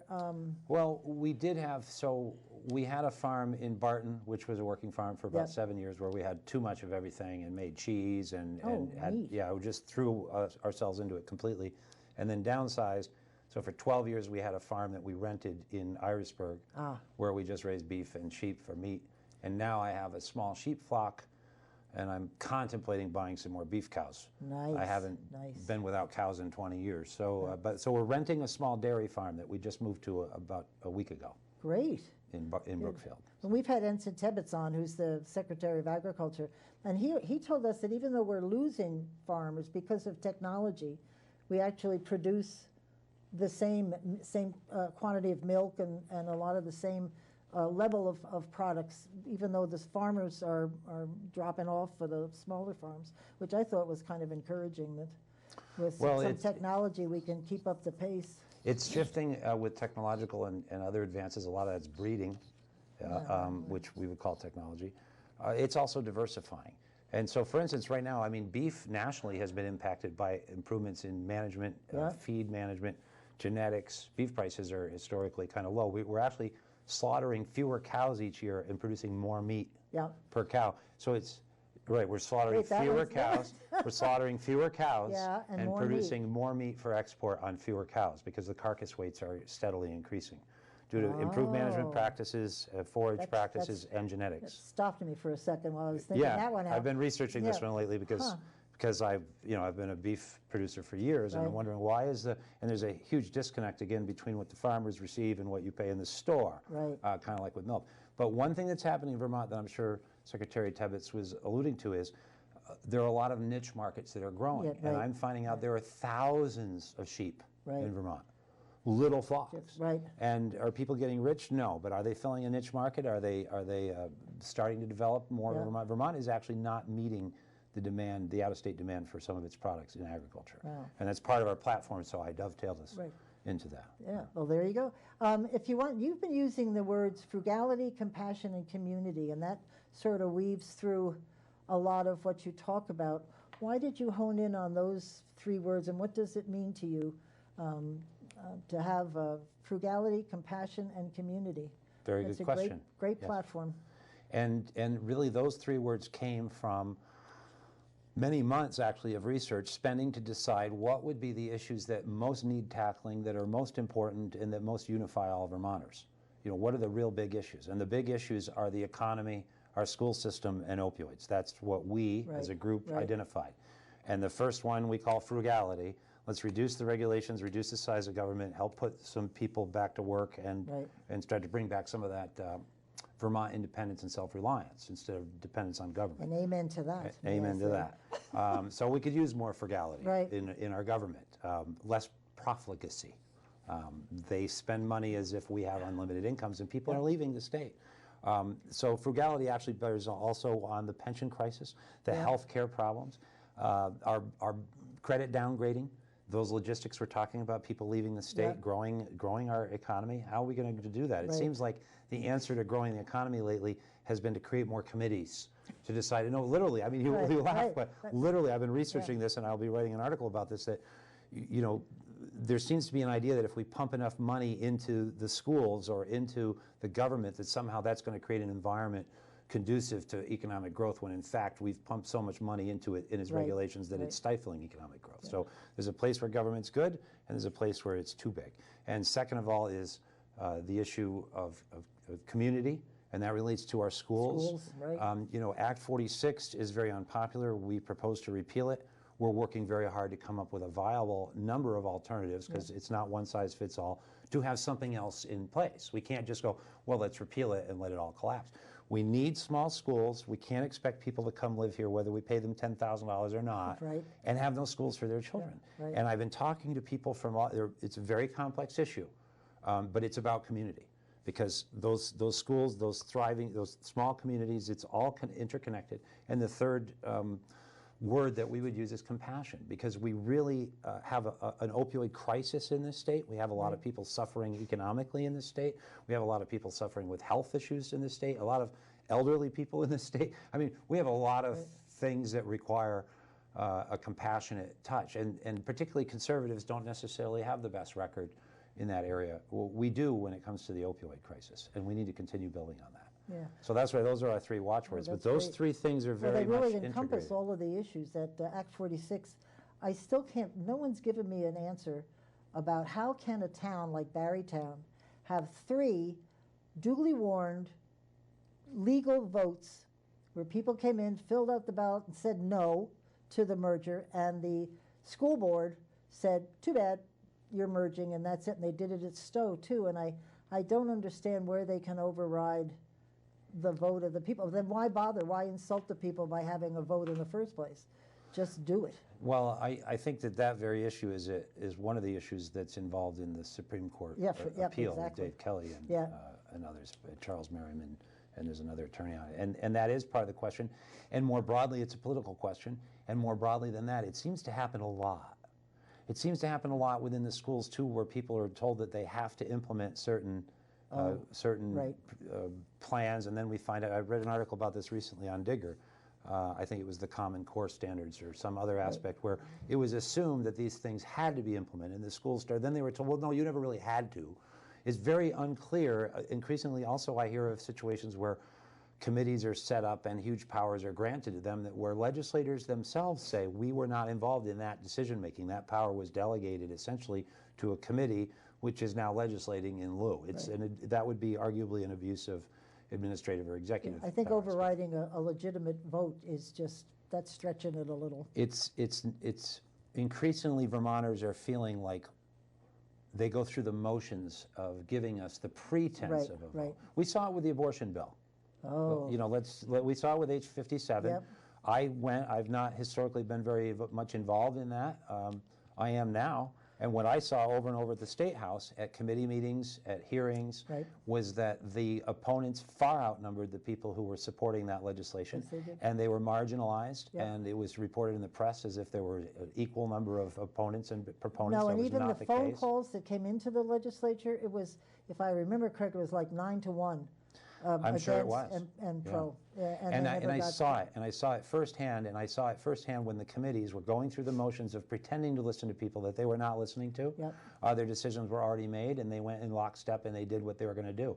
Now they're doing the same thing this year on gun bills. They're going to do the same thing on the carbon tax. They're not listening to us anymore. they're not. And maybe that's time why we need to have a populist revolt and get back in there and direct who is working for whom. I'm going to skip in my notes right to the end, because I had a thing that said, you're going to be, if you win the primary and then win the general election, you're going into a atmosphere that's it's sort of one-sided. They've got the majority vote, and they're pretty dug in on what they want to see. How would you, as a governor, work with them and get them to sit down at the table and at the very least, compromise, so that because we always used to say the best bill is the third bill, your bill, my bill, and the compromise bill, but nobody compromises anymore. How do you think you can handle that with those numbers? Well, first of all, I'm already in that place, Pat. I'm already now trying to reach out to people on the other side of the aisle, because, as I've said, the gridlock in Washington seems to have extended down into our neighborhoods and our Thanksgiving dinner tables. It's frightening that Americans are so splintered. So I know not everybody's going to agree with me on everything, and what you call the third way, you know, what I say, often the truth is in the middle. And especially now, I often I need to read the press on both sides to try to figure out what the middle is. It seems to be things are so striated and opinionated. So in answer to your question, I can't really do anything. If we can get enough people on board to reclaim some seats in the House and the Senate, then we will gain the attention of the legislature. They will listen when we vote. I believe that there is a complacency in the progressive liberal side in Vermont, because they believe that their successes in the last election were a mandate for them to rule, and not in what, in fact, it was, which was 40,000 or more Vermonters stayed home because of a disenchantment with Phil Scott. Those people did not give the progressives a mandate to do what they're doing. So the other aspect of what I will be doing now until next November is what I call whack-a-mole. You're familiar with the game whack-a-mole? Oh, yes. Yep. All right, so the bloated tick, as I call it, at the State House, this infinitely amoeba-like growth, this blob of government, is not very responsive to us. But what they have done has gone so far out there, not listening to people's votes, not paying attention to constitutional requirements, just basic constitutional ideas, that they've given us a lot to whack. And they can't pull their mole back in. They can't pull H57 back in. No. So now we'll have the conversations about all those things. So the more they push over the next year while I'm running, the more we will use. They're either going to be obstinate and stubborn and keep pushing through as if they can ignore the electorate, or they're going to have to come out and say, oh, gee, who, us? Yeah, of course we're listening. Either way, it's a win for us. Either they listen to us, or the whole electorate sees that they are there to enact an agenda like bullies, and they don't care what we say. That's a red flag for me, that abortion bill. I've not been quiet about it. And I just heard coming here tonight that the Supreme Court has got a ruling that it may or may not take up about pistols, about guns. I did see and, that, yes. Oh my God, that would just, because once you open it up, and that's what they're worried about, once you open the topic up, it's fodder for any other changes anybody wants to make. So I'm assuming the gun rights people are looking at that very closely. Yes. I hope. Well, and Vermont's bill proceeds through a court case as well, yeah. so yes. This is scary. But one thing, if I don't want to be specific, you've talked to David Coates, I'm assuming. David's been on the show a couple of times and on. I just know him personally, and he's a great guy. And Do you have his number? I do. Don't give it online, but actually I tried to call him and I couldn't, and I found the number I called was like a ski shop or something, so I have not talked to him. Oh no, well that's not the right, I know it's not. I know it's not the right one unless yeah, he's switched gears. I'll ask him if I can. But I've been monitoring and reading his material for years now. It's amazing. And so I hope, so there's a perfect example though. So I'm a conservative, whoop-de-doo, we're blue, we're red. The numbers don't lie. Blue and red kids all need a future. Teachers all need to have a retirement. Right. So I would love to work with him on the pension issue because A, there's no need to reinvent the wheel, and two, I don't want to have wrong numbers. So I'm very happy to have, as we bring together our experts and look at the numbers, to have somebody on the other side of the aisle with the credibility and experience to say, yeah, this is the math, he's not lying. That's what kills me when David Coates says this is what, 4.5 billion. He didn't make up those numbers. He's got all of it. He's got all the facts. Well, he's wrong. He's wrong. That's no, what the number's bigger than that. You think so? Well, it is because, and I think he would agree with this, and that's what I looked at. But they have employed projections of earnings on investments that are ridiculously unrealistic. Oh, well, for sure. So the true number is significantly higher. Yeah. And so, for instance, I actually commissioned one fellow who's a certified financial planner, and I said, how much does the number go up if the projected interest rate is not earned? And what I was told, and would love to have David Coates or others verify, so that, again, there are enough true numbers to use without manipulating any, that every time the interest rate drops 1% from the projected expectation, it adds $600 million to that deficiency. So if you dropped down to a national declining market right now, which, by the way, does happen. Stock markets do go down. And you've got your money in there and you earn 0%, let alone a negative return, which has already happened and can happen. If you earn 0%, that's 8 times $600 million added a year. That would be $9 billion if we get, once again, I'm not forecasting a 0% return. But to forecast that we're going to get 8% or 7.8% for the next 30 years. Yeah, they had it at 8, and then they lowered it. It was a big brouhaha. I mean, they lowered it to 7. Who the heck makes 7% return on investment? I'd like to know. Not over a 30-year period. And not given current interest rate climate and other things. And then the other factor is that they have not truly factored in the cost of health care. There are huge costs in there that they have underestimated. So they've overestimated the earnings on investments, and they've underestimated the actual costs and the open-endedness of a lot of those commitments. So the true number is at least $9 billion. Wow. I mean, when I say that, I'm assuming that the market doesn't earn 8%, but when you couple the two things, the increasing health care costs and things like OneCare, which I'm also doing some research, just amazing the amount of money we're spending. Interesting topics came up on OneCare recently. Yes. That's got my curiosity up. A lot of things coming up on OneCare. And I submitted an article this morning to Vermont Digger on OneCare. Oh, we'll did see you? if they take I'll have to read it. Well, particularly looking at salaries. I don't know enough to do a show yet, but I'm going to do it, to do some research. You're going to need to get another graduate degree in order to be able to comprehend. The more they try to cover it up with details that you can't understand, there must be something in there they don't want us to see. Gives me a headache. They count on it giving you a headache, Pat. So on the pension, though, that's something that you would be looking at, and I don't know what the solution is because the numbers are staggering. I think on the health care, because we're self-insured on health care, I don't think they're as focused or as concerned necessarily about the health care portion, although they should be, but it's the actual benefits themselves that are causing the most grief. Well, and part of those benefits are promised health care premiums subsidization, so they're directly looped back in. I think we don't have an existing $5 billion health care deficiency. No. So we do have the option to stop paying health care. when I say that, I'm not advocating that, but I'm saying as a state, there's a difference between the quagmire of healthcare, which is hugely expensive, one of our biggest costs, and the quagmire of education, which is hugely expensive, and the pension, because the pensions are promises already made. Right. Those other things are more on a current account basis, if you see what I'm saying. Exactly. So in a way, something I've protested about, though, is that the legislature has essentially borrowed $5 billion by promising benefits to employees that they have not funded. They could not go out and borrow $5 billion in a bond issue. So in a way, they've violated their mandate. They have exceeded the power of government. Now, what is our solution? Complain and run around like headless chickens, apparently, while they ignore us. If we were to consolidate and get together, you've asked a question, how do we fix it? Right. And I find this even with liberal media, they almost seem skeptical that you would even try. It almost, no, really, I find this kind of remarkable. Yeah. You know, I've been using this as a catchphrase lately. What if we cut all real estate taxes for all Vermonters by 20% a year? Now, the reason I say that is to look at the look on your face at how ridiculously absurd that sounds, and that's the point. We should be able to actually at least talk. How about 5? We aim for 20 to get 5. Right. It's beyond our comprehension that we would actually shrink government.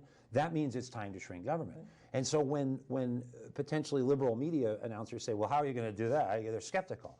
That tells me that you're admitting that it's such a gargantuan problem that we better get to work. And you're skeptical. Oh, no, you can't possibly fix it. How dare you try? Well, we better try then. If it's $5 billion, the first thing we need to do is calculate what it really is. Right. The second thing, to get the teachers and other stakeholders at the table to figure out how we fix their problem. Because otherwise it's ultimately going to be pitching teachers and employees against citizens. Right. Right. And the legislators who left this gap are going to be long retired. And we're left holding the bag. And so let's get the bag out now.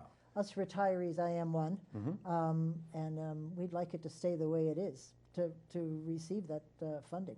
Well, and this might not sound like a conservative position, but I agree. Yeah. You know, it is it was a promise made. It's a promise made. Right. And I made as did everybody else, made my decision to retire in part because of all these things. Yes. So to pull the rug out, it's a bait and switch. A very bad thing. Yes. But that's why normally you would say that addressing this issue would alienate me from labor people, but no, because they're the ones that they're the ones that I want at the table. Right. They're the ones that I'm trying to help. Yeah. Because all of us need to... I think they, regardless of the label, most people get it. They may not be able to articulate it, but when they hear $4.5 billion, they pay attention. Their ears are up. They just don't know how to do it, I think, because it's so big. It's well, such a big and problem. here's an issue for us, speaking as a conservative. Right. If you brought the most shining candidate on the hill in as a liberal to champion why it is you're going to fix the pensions in 2020, right. You have no credibility, because behind you is 10 years of a proven track record of kicking that can down the road while liberals finance more and more esoteric ideas and how long you can idle your car for and the H-57 and all kinds of symbolic things while they do nothing about these pensions. Right. Guess what comes up then as a word? Conservative. Fiscal conservative. Right. You might as well give us a try. Because the question is, A, do we really want to fix it? And B, will we really try with integrity? Well, those are two things that we don't seem to have in our government right now. And do you know who was a fiscal conservative here? A fiscal conservative and a social moderate, I guess, Howard Dean, for 10 years. I worked for him. And he was clearly a fiscal conservative when he was here. And then the socially moderate, I think. He's sort of changed when he went to Washington. But well, and I've seen his name come up in connection with the pensions. Yeah. And so my point there would be, I'm not saying that it was entirely, the left that gave us these pensions, but certainly with the current makeup of our legislature, it's hard to pin it too strongly on the conservatives or the Republicans in Vermont. I think we were all at that table on that one because it's money sitting there, and they kept saying, well, state government isn't going out of business. That was always their thinking. So it'll always be money coming in, going out, whatever. But at this point, I don't even know sometimes that we can afford the mandatory minimum payments, and that's when you get to that point. The ratings have gone down. Moody's went down a half a point, and one other one, I forget which, but that's not a good sign at all. I think they all did, and they base it largely on the demographic. Right. But that's what you call insolvency. I mean, technically, a state can't go bankrupt. Right. But it can become insolvent, and that's defined as not being able to make your payments as they come due. Yeah. And yes, we're approaching that. Yes, we are, especially if we start getting into education and healthcare. Right. That's not good for anyone. No. And so the question is, how much resistance will we have to try to make fiscal conservatism the #1 issue for the entire state next Right. year? That's what we would like to do. So John, tell me, when at your introduction announcement at the State House, you talked about the Ag Republican, a plan for, which talks about agriculture and the economy. And what does that word mean to you? You were sort of saying it's not a new party, it's just sort of a subset of the Republican Party, which I kind of thought was pretty interesting. It is interesting, and it's a little complex, and it's a little necessary, so I'm glad you asked. Yeah. First and foremost, I am not a candidate, I am a group of candidates. I came forward to run at the request of a lot of people, and we were looking for someone to champion a group. Now, we're in a precarious situation because a lot of people within the Republican Party are anxious about the idea of losing their Phil Scott. They're losing, he's the bird in hand, they might say. Or, whether or not he will win is another question, in the general. But they think, well, he's their best chance for the general, and that he's giving them something. The Ag Republicans, the goal, the idea was that we were going to stand for a list of policies which were not Phil Scott's and are not the Republican Party's, because if you look at the Republican platform, the Republican Party platform, it's really bare bones. It does not have a position on abortion. It actually surprised me when I saw it, when the policy committee went off and did their thing and came back, and we approved it. It surprised me. It's very bare bones, as you said. And that was the precipitating factor why we did this, because in order for Vermonters to vote for a person or a party, you need to tell them what you stand for. And the Republican Party is so fractured in this state, it is on the ropes. If we don't win seats this 2020 election, we'll be the third party in the state behind the Progressives and the Democrats. How's that for scary? And why is that happening? So how is it that we connect with voters and say to people like you, well, we are Republicans, we don't want to leave the Republican Party, but we're not that platform that the official one is, because that doesn't say anything.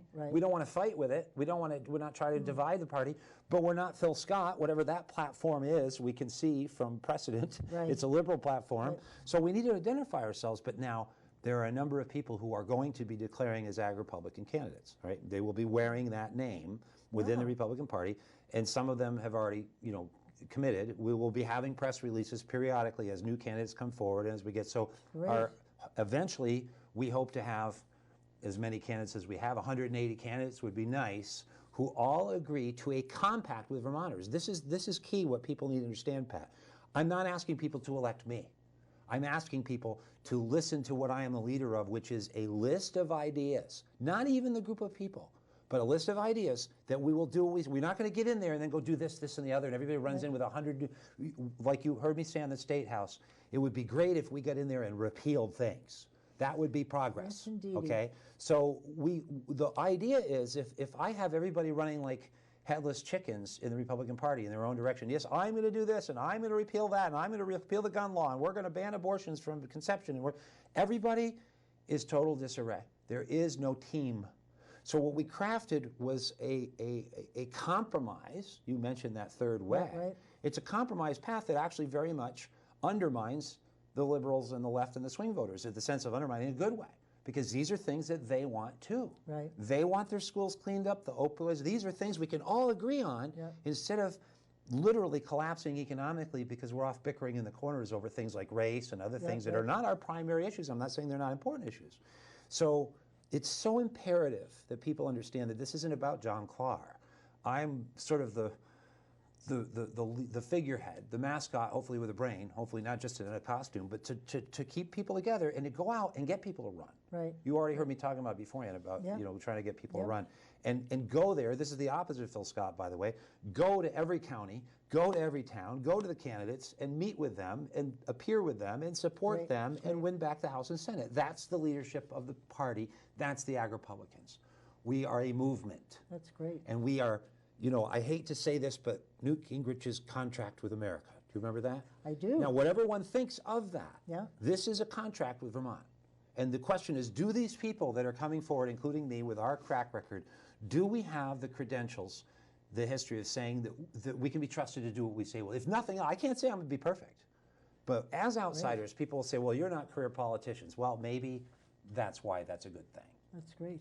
So you said that there is a plan. Can you kind of focus in on that plan? What are the key aspects of it that we would find of the Agri-Publican plan? Agri-Publican So the Agri-Publican platform, which agripublicans.com, is a separate website. Okay. And there's another website coming out too that I can probably Really? soon. Yes, but they each have their different purpose.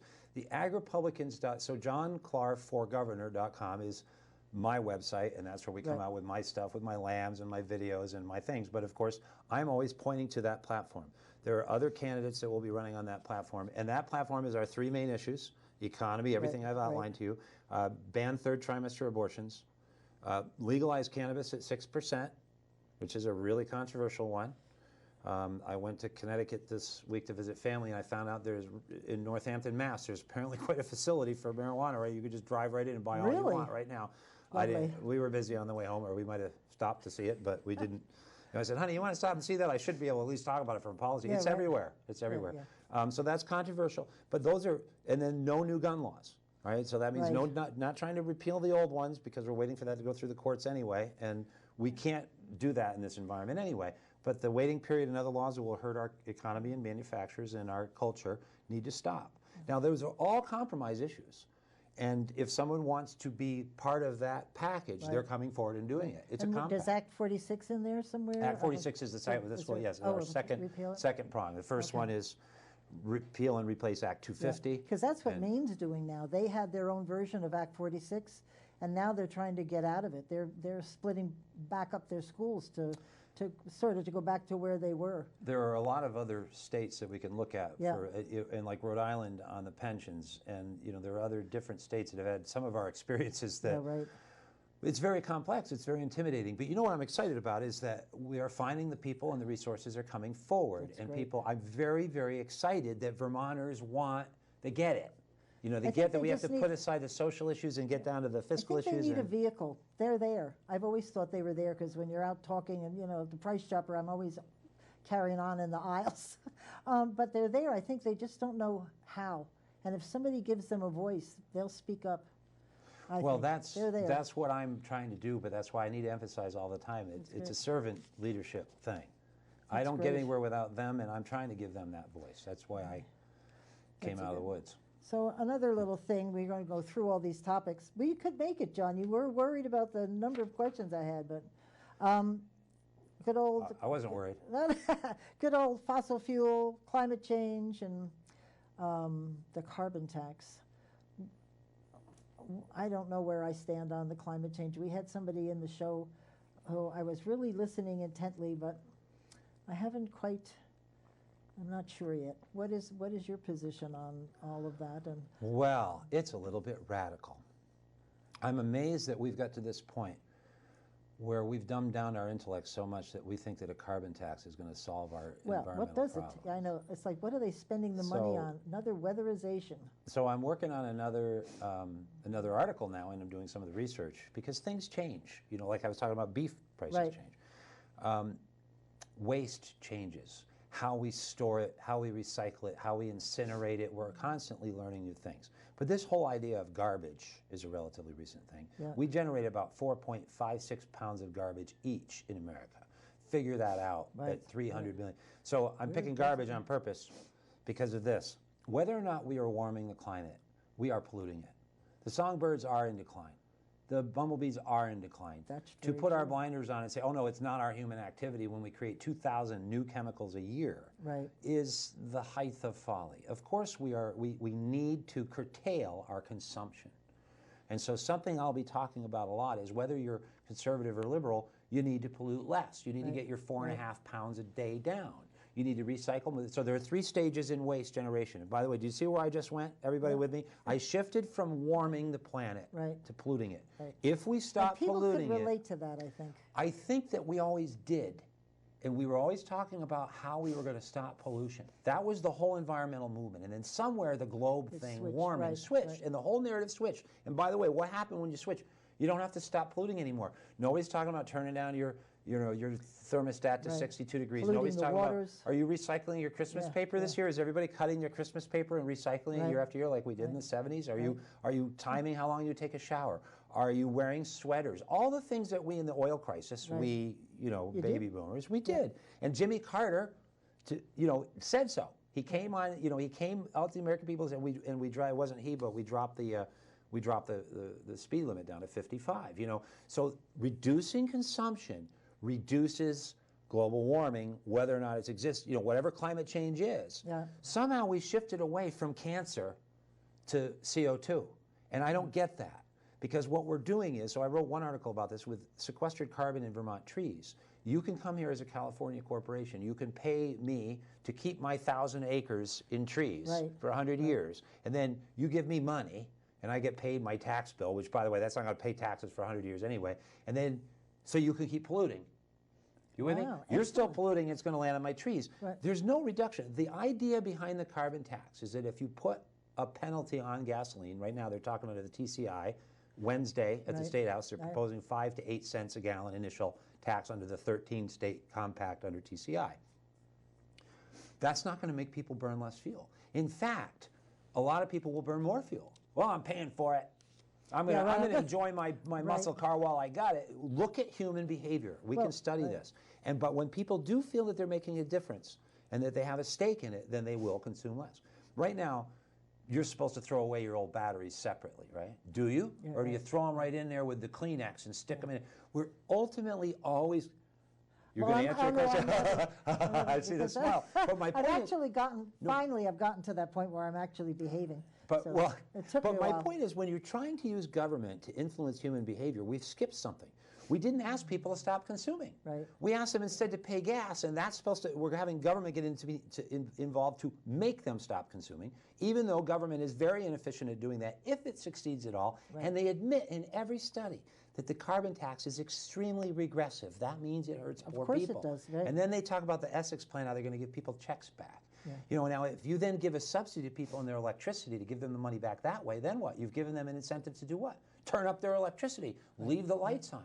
What you will be hearing, what everyone will be hearing from the Ag Republicans' plan, is that we become frugal Vermonters. There you go. Frugal Vermonters. We burn less energy. We use less energy. We become more, and we actually, maybe we use government instead of collecting millions and millions of your dollars to then redistribute to you while we create huge administrative staff to redistribute it for you, okay? That's where they get it's like a bad charity and they skim off their 40%, okay? And it's a racket.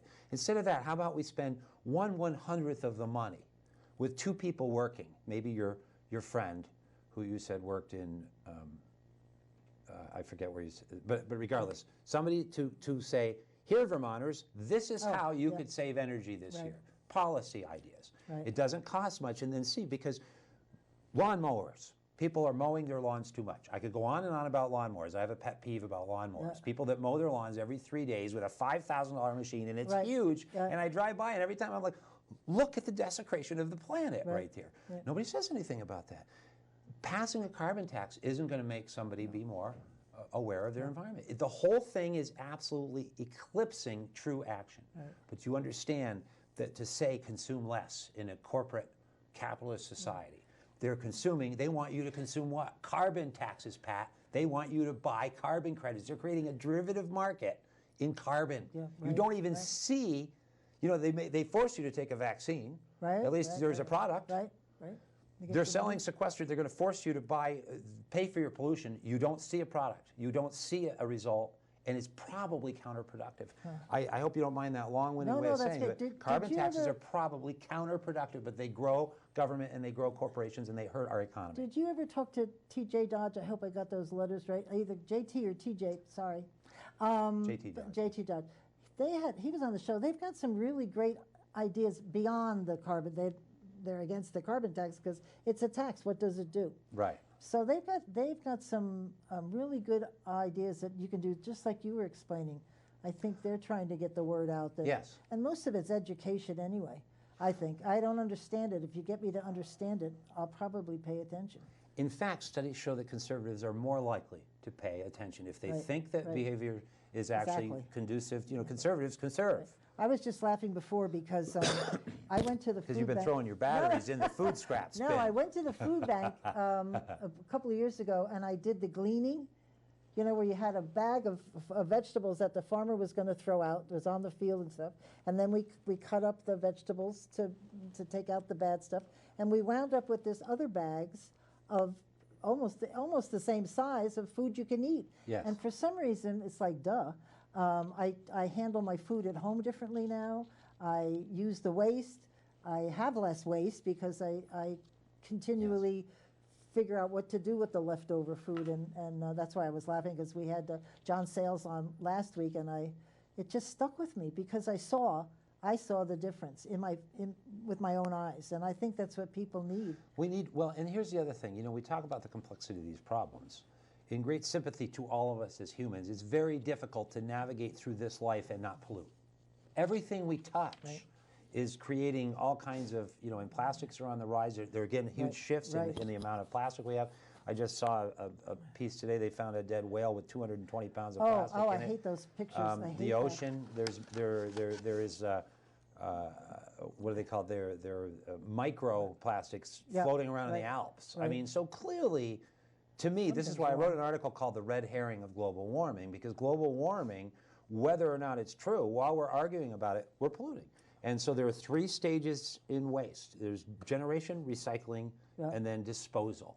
And we humans, especially Americans, who consume more than anybody else in the world and have for a long time, we've started with disposal. And we go, where are we going to bury it now? Then we finally started putting in some, you know, linings in our landfills. But I mean, we're so backwards. We need to generate less. So what you've just hit on, Pat, is when we become more aware. Gleanings, so we're farmers. That comes from the Old Testament. I love that. That's one man's. Let me see. Look what time it is. Sorry. No, that's great. I love this. Can I ask you? We were talking about how much you shared on your website, which I thought was fabulous, and you shared about your faith, and I think Vermont is the least church-going state in the nation, which is I think a rather sad thing, but. I understand why I've asked people why that is, and they say they relate to the earth and to the nature and that sort of stuff for their feelings and emotions. I do not, but you really shared who you are, and I thought that was amazing. I was very impressed with that, because you don't hear that much from anybody. Well, it was kind of necessary, and frankly, when I was asked to run, I was mortified. I was saying, I am the least likely candidate ever, having been a pastor until recently. Vermont, are you kidding? And so, in order to turn a negative to a positive, maybe, you know, I just felt I needed to come out and tell people for myself to find what my faith is. And so that people would understand what that is. It's not tied to a particularly intense doctrinal position, other than it is our job as Christians to help poor people. That is my driving, and the Constitution.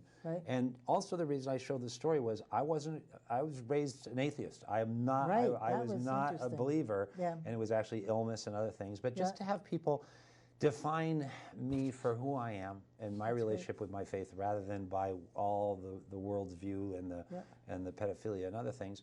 But also, when I've been asked the question, you know, apparently Martin Luther King, it was okay for him to be a Christian. And, you know, Al Sharpton and Alexander Twilight in the Kingdom. C.S. Lewis says people don't like Christians till they want somebody to house sit for a week. And so I've said, you know, so I'm a Christian.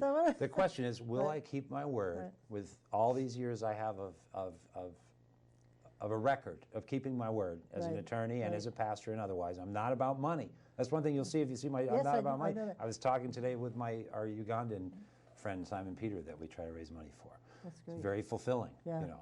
But at any rate, so those are the kind of Christians that you do want to maybe trust with your pocketbook and your wallet, and that really care. Because nobody likes Christians, but they like Mother Teresa, right? That's true. We should want all be people, like Mother Teresa. We want people. Well, we want people to walk the walk. We all try. I also liked, and you were people heard of your prior voting record, and I don't want to spend too much time on this because you've done a great job in explaining. I was a Democrat. I was the chairperson of John F. Kennedy's I was the mailing chairman for John F. Kennedy in Morris County, New Jersey.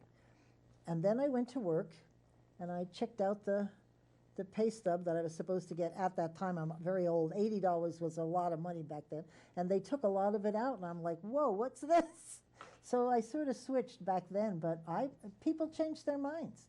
I don't understand why they are giving you a hard time. Well, I'm smiling at so many levels of what you said. First of all, wouldn't have thought you were old enough, but I'm not going to Well, thank you for flatter that. you, That's because very flattery kind. is a sin. So I really And didn't. I voted for him And because he second was of all- cute. I was and an se- icon. Well, and second of all, you hit on something. You saw the numbers, and that's called becoming a reactionary conservative, which is what I've been labeled.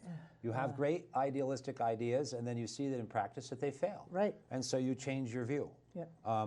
Probably a lot of what transitioned me was being a criminal defense attorney. That's what my partner started to say. But also, as I pointed out in one video, I voted for Bill Clinton, and I was disgusted. I wasn't a Christian. Right. But I conducted myself according to the ethics rules of the state of Connecticut, and I didn't sleep with clients. Yeah. And I can't expect the President of the United States not to belabor the point, but meanwhile, I'm in criminal court 4 or 5 days a week. And any of my clients that lied under oath to a grand jury with DNA evidence of address would have been going to jail. And in contrast to this current impeachment process, which I'm really not following, and I'm not beholden to or not to the president in that process to me looks like it's based on hearsay and no facts when you had clear case then and nothing happened. So it's very hard for the Democrats to have any credibility in the current impeachment. Well, they've made up their mind before the hearing started. Kind of like our legislature makes up their mind what laws are going to pass, and then they want us pesky citizens to get out of the way. How do you get them to see what you're trying to say? Because when we talk about, my biggest thing is with small businesses, these people work on a profit margin that could fit on the size of a pin. And I don't think our folks understand what it means to be a small business person. And it doesn't take much like a carbon tax to flip the switch and maybe they're gone. Carbon tax, payroll tax, family leave tax. Family leave, all that stuff. How about, in fact, I'll be writing about this because there's a recent, on the governor's website, a letter where one of his economic representatives points out that the more people leave and the more the debt increases for those who remain. Right. The burden is vicious cycling on the remainder. There comes a point where you are at critical mass and you can't. So you've just hit on something really imperative. Government grows bigger. Okay, the rest of us who have to run a business where there's a farm or anything else, if there's not enough money at the end of the month, you have to change jobs. But if you're in government, you just pass another bill. And as they pass bills, think about running government like a business. If I'm in the Vermont State Legislature and I get hired, let's say, in the Department of Agriculture, and my business is to inspect you, then I'm going to find more ways to inspect you, more forms for you to fill out, more violations for you, pass new laws, because I'm going to justify my existence as a regulator. Yeah. And whether those incremental changes in regulations have any noticeable effect on health or safety or anything else, they might have a huge detriment to your bottom line. So I think in terms of when they go out to inspect a restaurant and they say, okay, here, fix this, this, and the other, and the person running the restaurant says, well, that's going to cost me $3,000. Or, what about car inspections? What about, there's so many areas in our regulatory structure, and I don't mean to be so long-winded, but so many areas where the cost-benefit analysis, that's what private industry looks at, right? We don't build a $20,000 parking lot when we're going to have 4 more cars a month. But government does. Okay, you'll laugh. You'll laugh, but they're not confined by the market or the reality. That is, what I'm pointing out there too is I'm not faulting something. They don't do it deliberately. Government doesn't say, oh, gee, I'll go spend $1 to get a quarter because I like to spend $1 to get a quarter. No, I'm going to spend $1 to help early childhood development. The fact that you might only get 10 cents back on that investment is not, there's no real analysis of that in government. Hopefully the auditor and others will look at some of that, but it's very difficult to quantify as well. We were talking about in Campaign for Vermont to push making them do a cost analysis on every bill, but to keep tallying it up.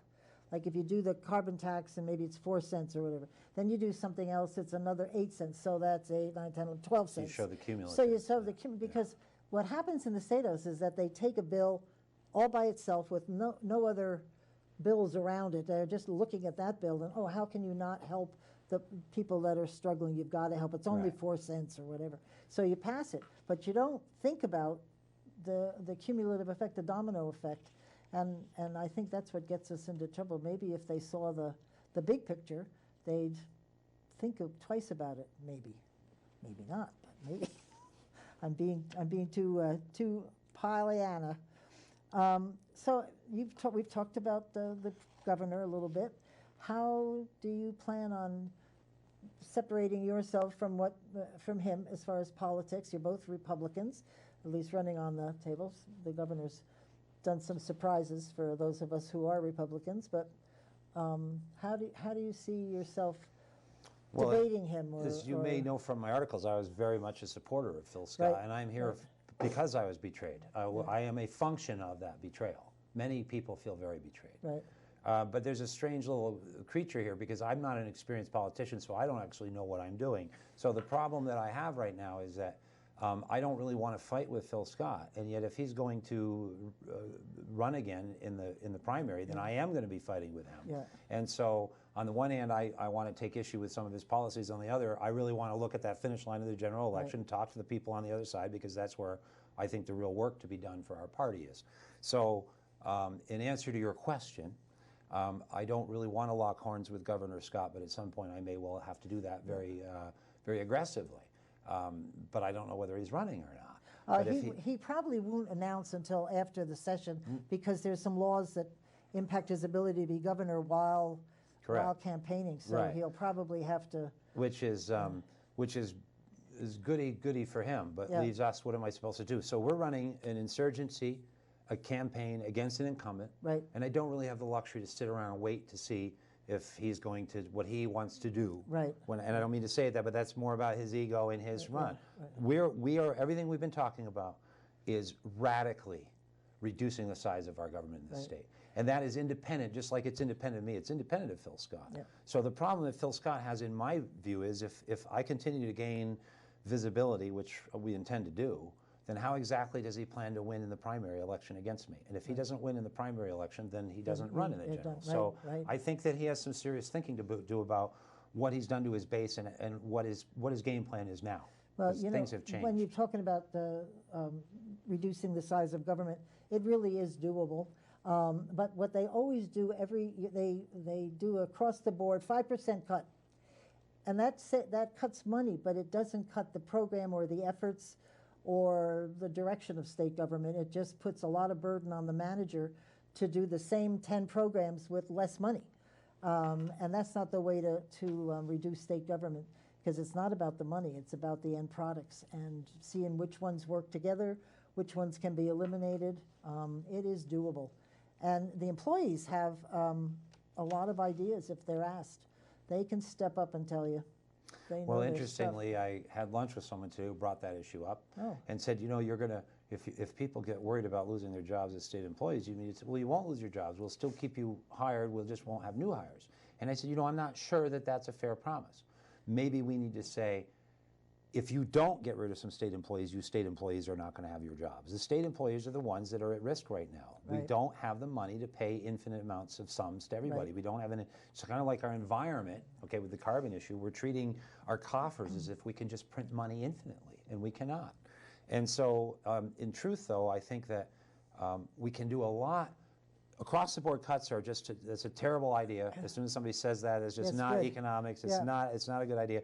But in some of my studies, and I announced this, I mentioned this in another interview, the 2017 Workforce Study Report for the state of Vermont says that 7.7% of employees said that their jobs lack meaning or reward. I'd like to talk to those 7.7%. And they have good answers for you, and they do. And I already been talking to a lot of them. So there is waste in government. I don't presume to go in with a magic wand and be able to fix it all. But the people in government can be our allies, their own allies.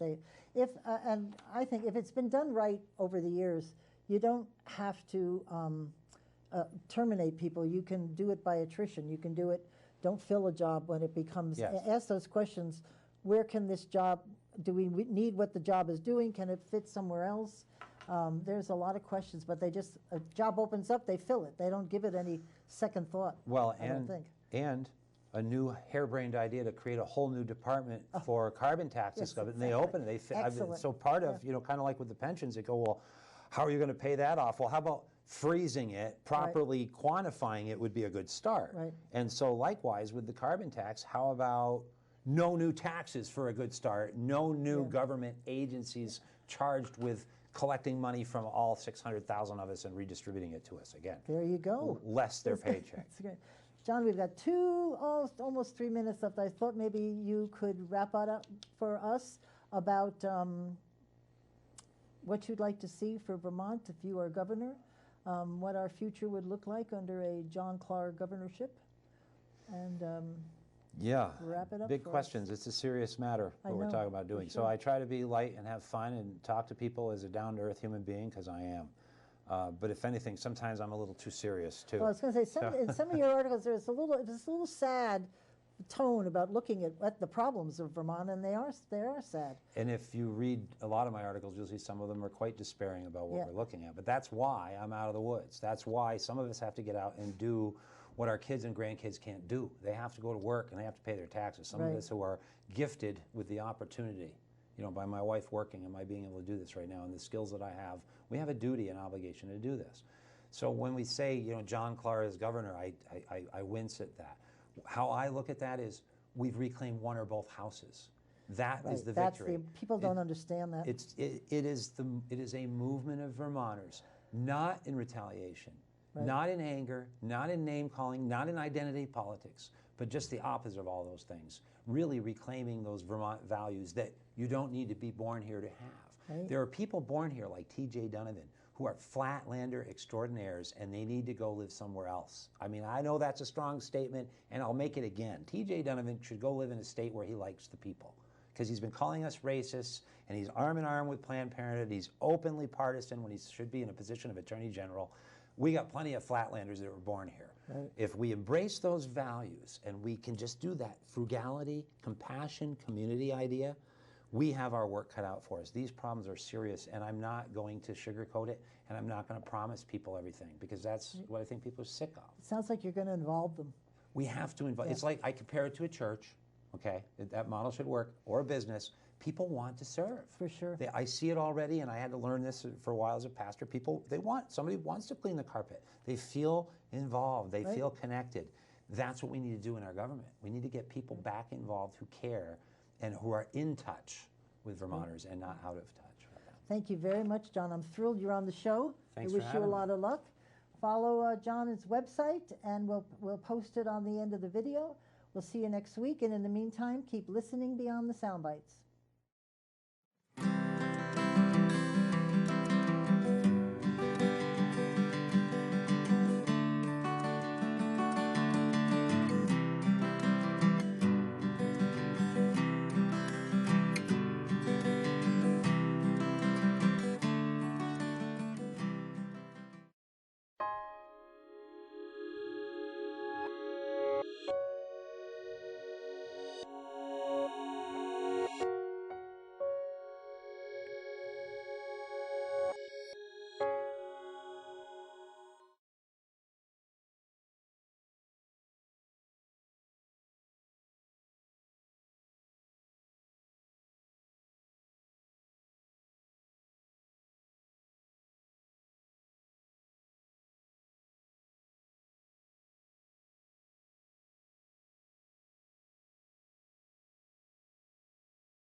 I want to point out that the sun shines down its power to all the world and makes the wind blow strong as it will. I want to hope gentle rains can fall upon the land so lovely earth can stay lovely still.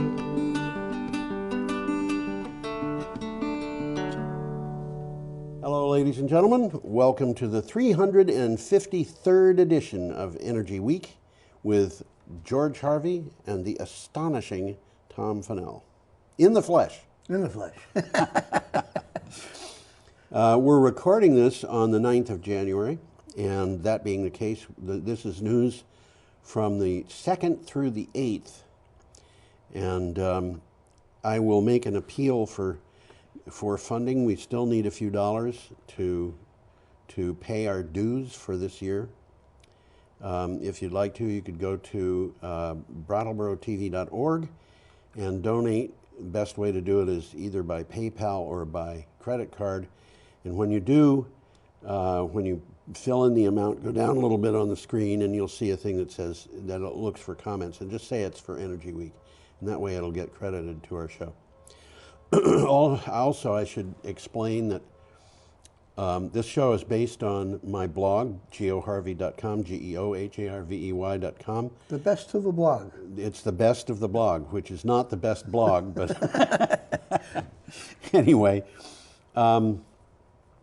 I go online every day and get the news that I find on energy and climate change, and I put 10 to 15 articles, synopsis for each, and the links to the original article online, and those go up on my blog, geoharvey.com, and you can click on the calendar to go to the date that the item that we read is. We will start on the 2nd of January, and about every third item will go forward a day.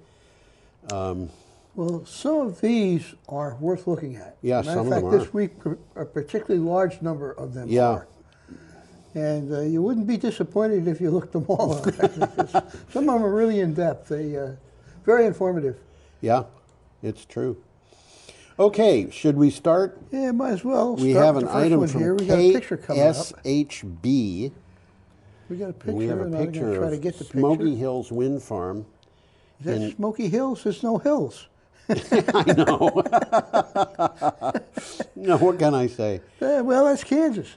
I knew a girl who came from southern New Jersey, and she told me that if I was in the town that she lived in and wanted to find where she lived, all I had to do was ask people where the hill was. And the hill was a rise in the road of about 6 feet. Well, let's move along with this one. We're in Kansas already. We're in Kansas. There And we it says go. that Kansas's embrace of wind energy helps it reduce CO2 emissions. Kansas. Duh. Kansas has been able to reduce CO2 emissions for the 10th straight year. Well, that's encouraging. Isn't it? Largely due to the rapid adoption of wind energy and a slow move away from coal-powered electricity. There's a lot of wind energy in Kansas. There's a lot of wind in Kansas. I was born in Kansas. I was born, you know that farm in The Wizard of Oz? Well, it's been a long time since I Yeah, saw well, Wizard of Oz. the farm that was right across the street Oh, from no where I kidding. live. Yeah, Yeah, absolutely. No, actually, that's a fib. The Kansas News Agency reports that about 36% of all electricity produced in Kansas is from wind. Actually, I was born in Atchison, which is the same town that Amelia Earhart came from. Wow. Isn't that amazing? Who'd have thought? Well, this electricity produced in Kansas is the highest percentage of any U.S. state. I wonder. At least according to this article. I Yeah. mean, Texas might argue with them.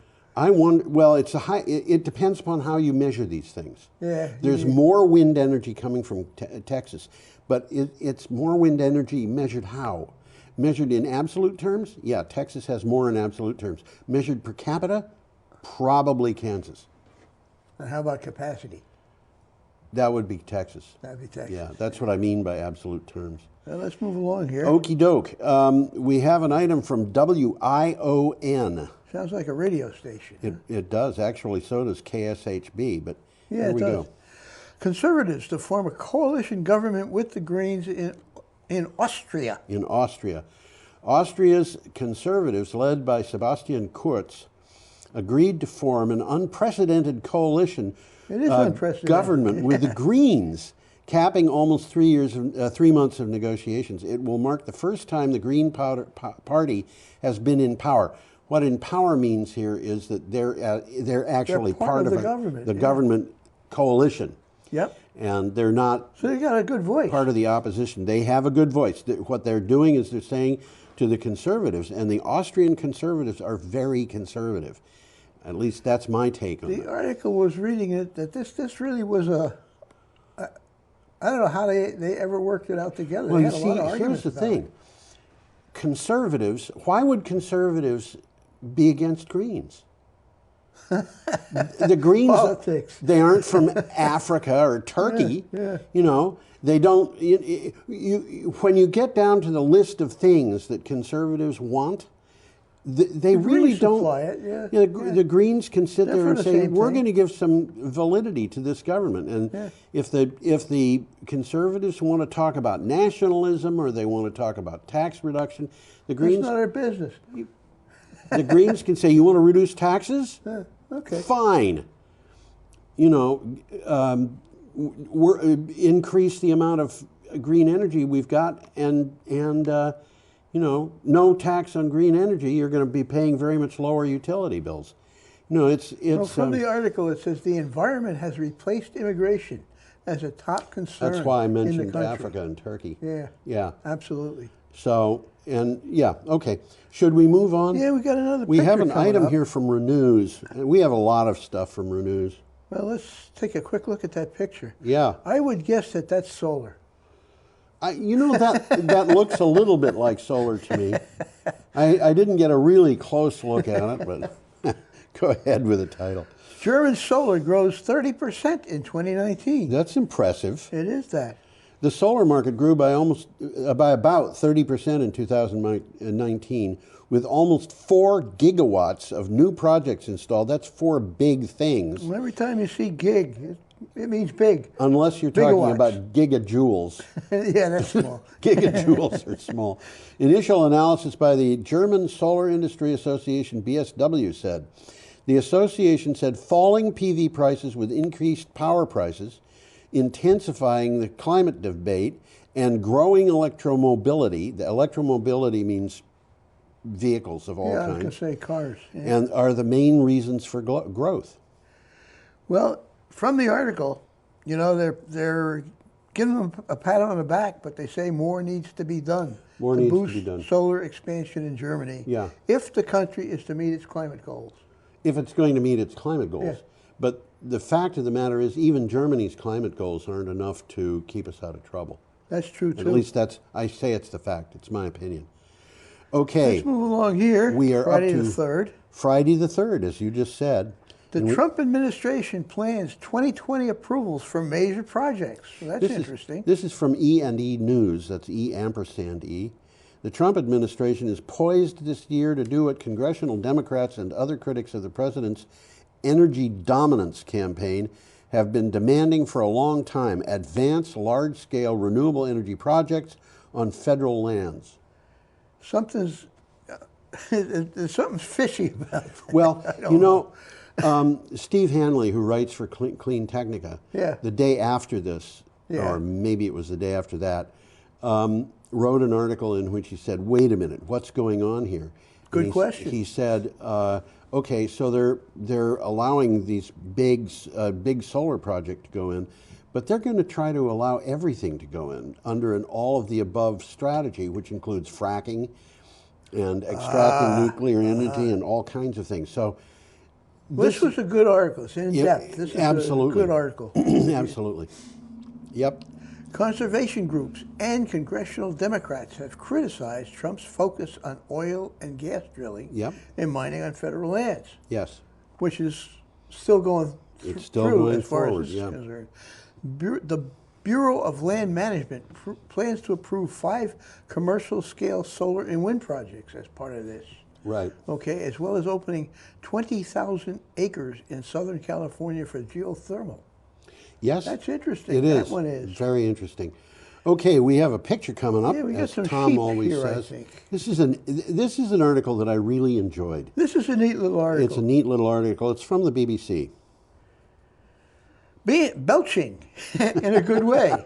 How livestock could learn from Orkney sheep. Have you spent much time around cattle, Tom? No.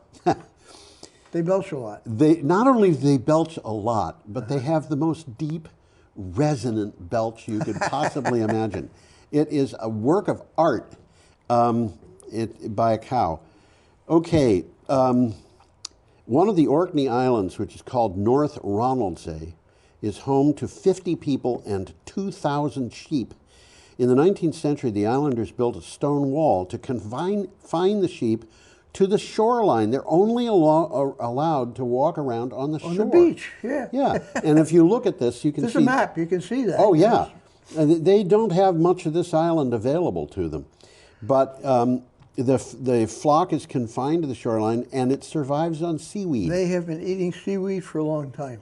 That special diet could hold the key to more climate-friendly livestock farming. This is a good article. Lots of pictures if you like Lots pictures. of pictures. This is fun. So and it talks about, we've actually talked about the link between reduced methane development in the stomachs of ungulates, which means less methane being belched, and consumption of various kinds of seaweed. And so they're not belching as much methane. Yeah, they're not belching as much methane.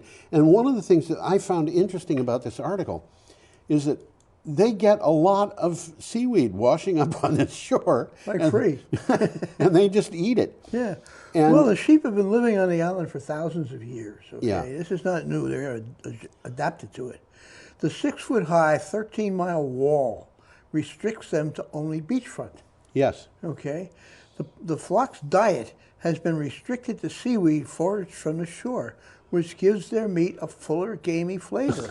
A delicacy sought after by chefs. Yes. Okay, so it's a win-win situation. It's a win-win situation for everybody except the sheep, who don't like being eaten. Well, the cows graze in the interior. They have the grass. Okay, the sheep get the seaweed. Well, they don't want salty milk. Yeah, that makes sense. Studies have shown that livestock that have some seaweed in their diets belch far less methane than animals fed on grass or general feed. And you know, one of the things, and Tom and I talked about this before the show, sheep and so forth are not the only animals that eat seaweed. People do too. Yeah. You can buy seaweed down at the co-op. Sure you can, yeah. There's a Korean seaweed salad that you can get in the prepackaged deli section, and there is seaweed of various kinds in the wherever it is. They use seaweed is the green that's used to wrap sushi. Of course, yeah. So people eat There's a seaweed. lot of different kinds of seaweed, but Dulse, you mentioned, and laver bread was something that I mentioned. Yep. Okay. Let's move along here. Okay. We're back to Australia, which is still very much in the news. Australia is still very much in the The Navy rescues people from fire-hit Malakuta, and we've talked about this. Oh, already. yes. The Navy, the Australian Navy has evacuated about 1,000 tourists and residents who were trapped in the fire-ravaged town of Malakuta on the Victoria coast. The evacuees will be taken to the western port, the Navy said, about 16 hours voyage down the coast. I was interested. We talked about this evacuation last week. Yes, we did.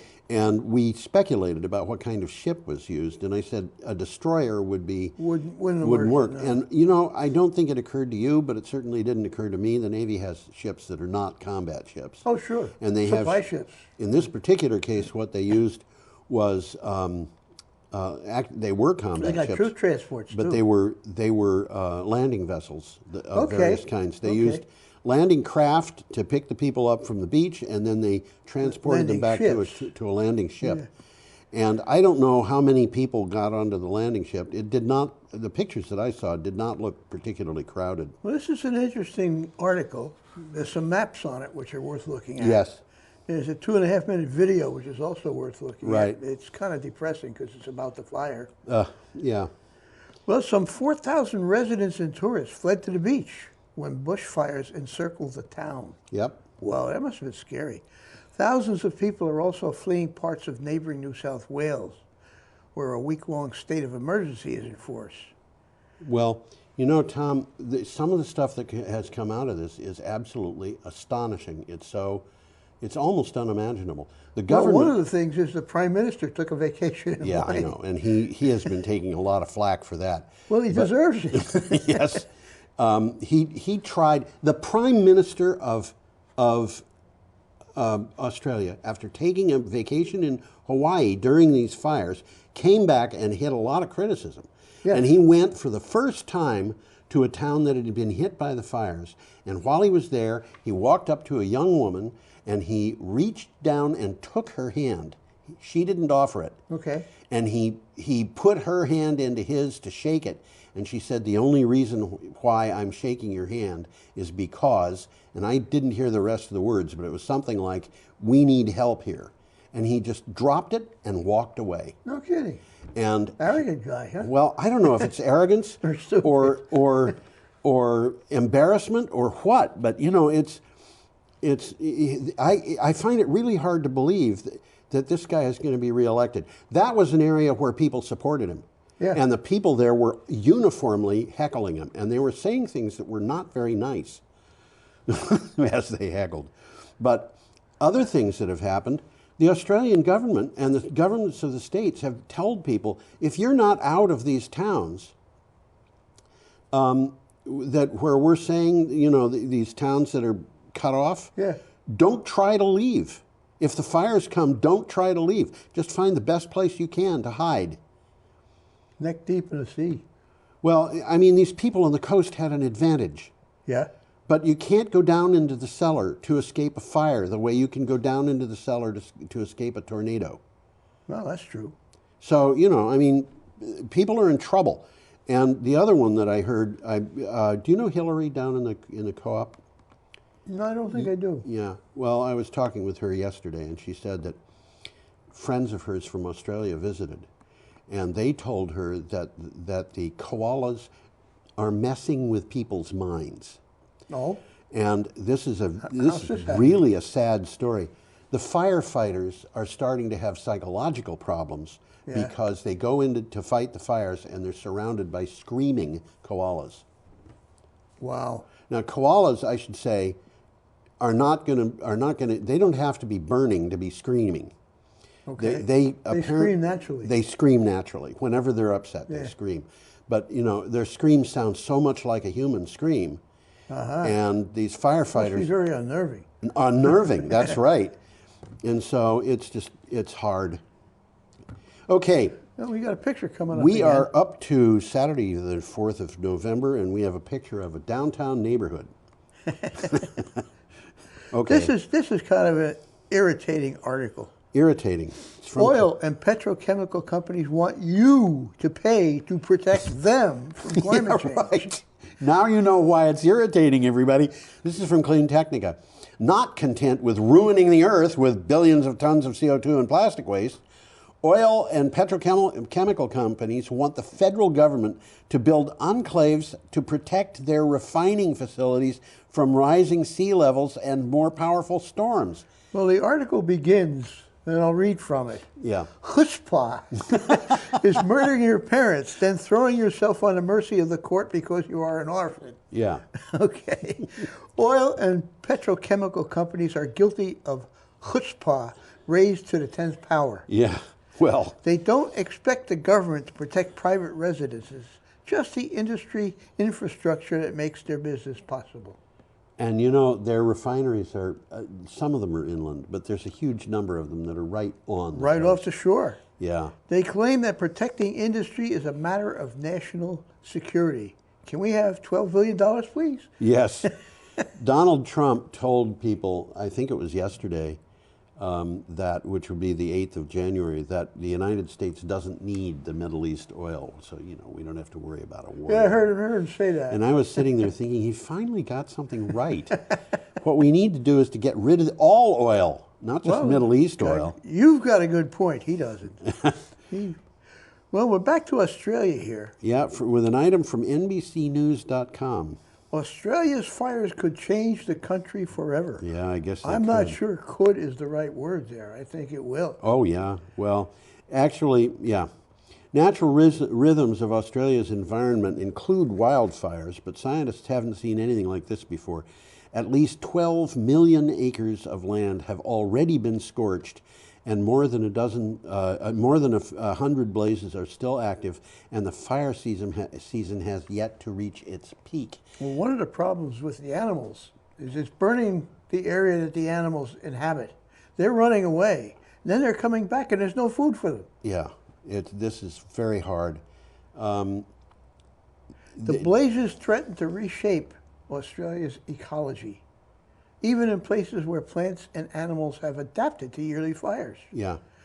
Earlier than usual blazes could portend a worrisome trend that is echoed around the world. Well, I started looking into the record of Australian fires. Yeah. And of course, in the past, there have been more deaths.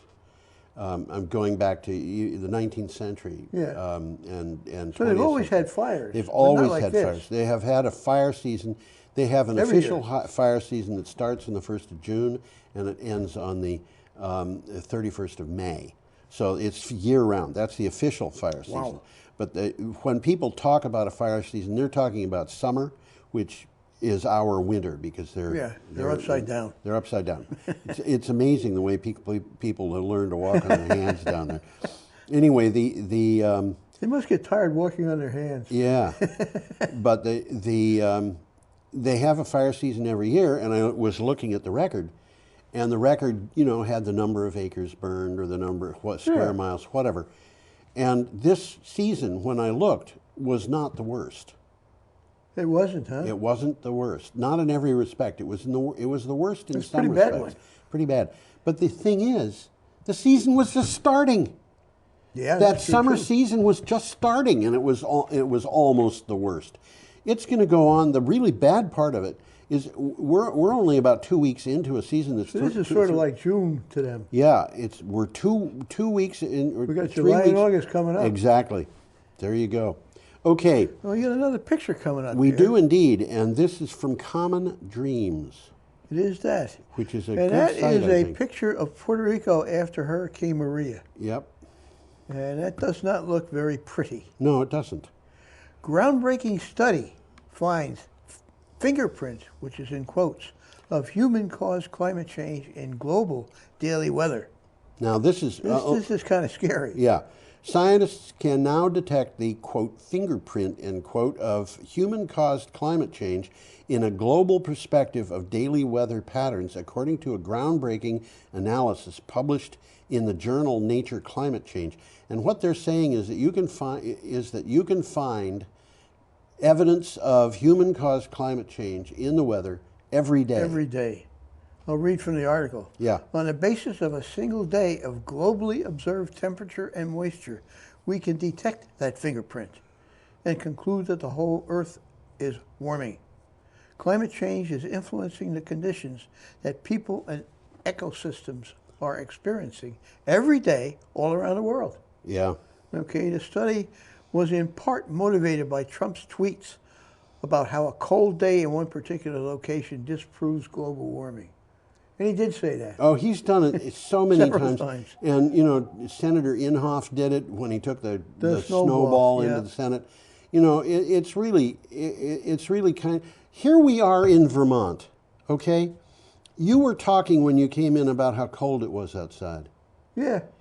And what was the temperature? Do you know? Well, it got up to 20, but it was about 5 last night. It was about 5. Yeah. And what is the normal average low temperature for the winter around here? Probably about 20. It's about 20 below zero. Average winter temperature? The coldest. Oh, the coldest winter. Yeah. Coldest winter temperature.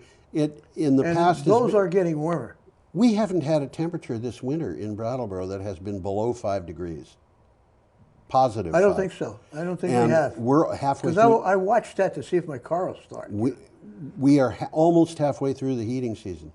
If the rest of the heating season is like what we've already seen, we're not. We're ahead of the game. Oh, yeah, ahead of the game in a sense, but in another sense, this is excellent weather if you happen to be a deer tick. I think I skipped that incarnation. Okay. This is an interesting article coming up.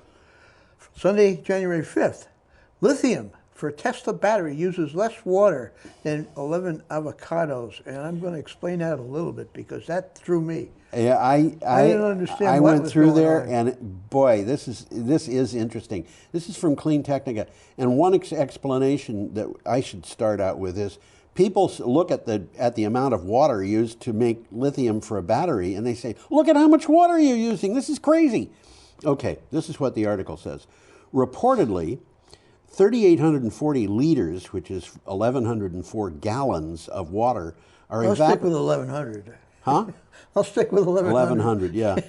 Are evaporated for a 64 kilowatt hour battery, which is what you would find in a Tesla. Not the biggest battery in a Tesla, but that's what you can find. That's an average battery for a Tesla. According to the director of the Helmholtz Institute for Electrochemical Energy Storage, this is the amount of water used to produce 250 grams of beef, 10 avocados, or 30 cups of coffee. Well, how much is 250 grams of beef? I should have looked that one up. It's a little more than half a pound. Half a pound, okay.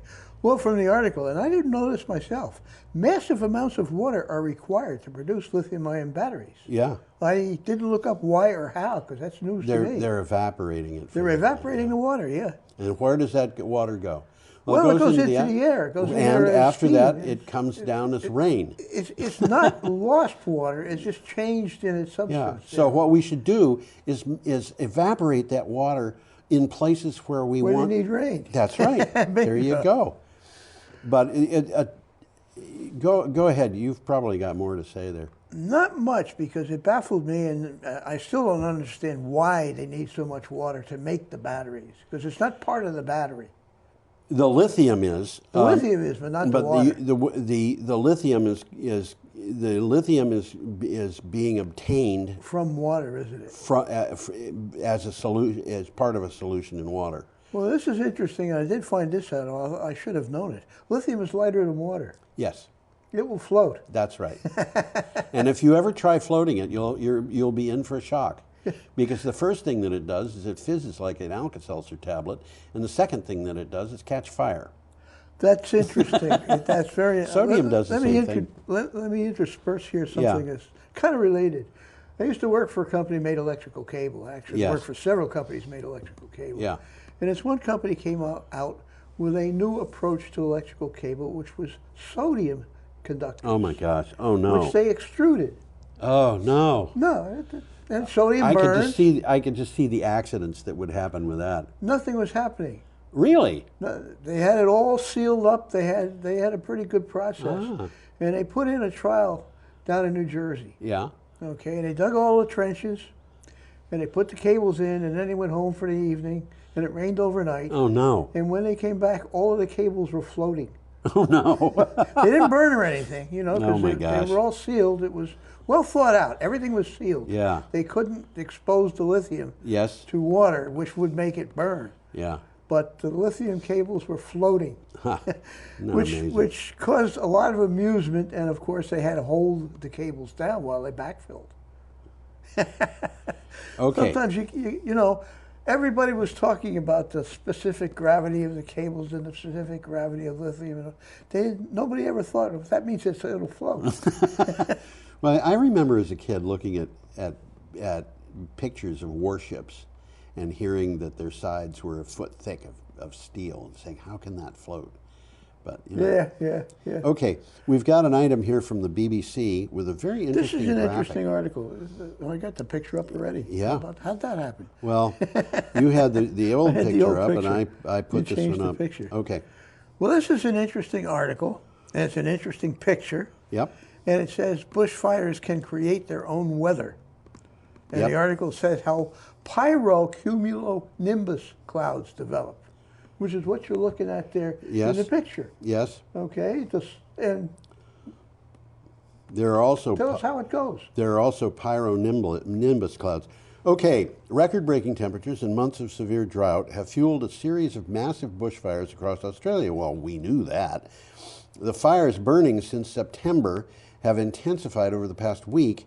High temperatures and strong winds are forecast for the weekend, creating further fire risk. But what we should do is look at this. Let's look at that picture there, yeah. In the lower left corner, you've got smoke plume You got rising. the fire. There's a fire there, and the hot air rises, so that just goes up fast.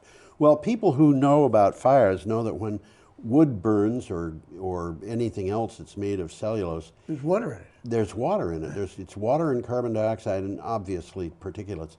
And they rise, but they are also, it's hot, but it's also full of water, which rises as steam. Now, the steam... As they cool, it turns into clouds. That's right. And the clouds happen to be full of particulates, which means that they're full of materials that which is smoke. They're full of materials that the steam can condense around. So guess what happens? It rains like hell. It rains. The cloud forms, that's item 3. Item 4 is a thunderstorm. Item 5, almost in the middle of the screen, a little to the left, is a downburst. And they have had real strong downbursts. Big storms. Big thunderstorms, yep. Big thunderstorms with just what a friend of mine called torrential rain. Torrential rain. Torrential.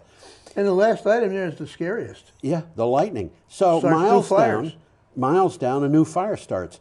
Well, you can also get fires that are, when you have a firestorm like this, the firestorm will have air in that number 1 area rising so fast that it creates a tornado. And the tornado will pick things up that are burning. And the embers... Wow. That's not good.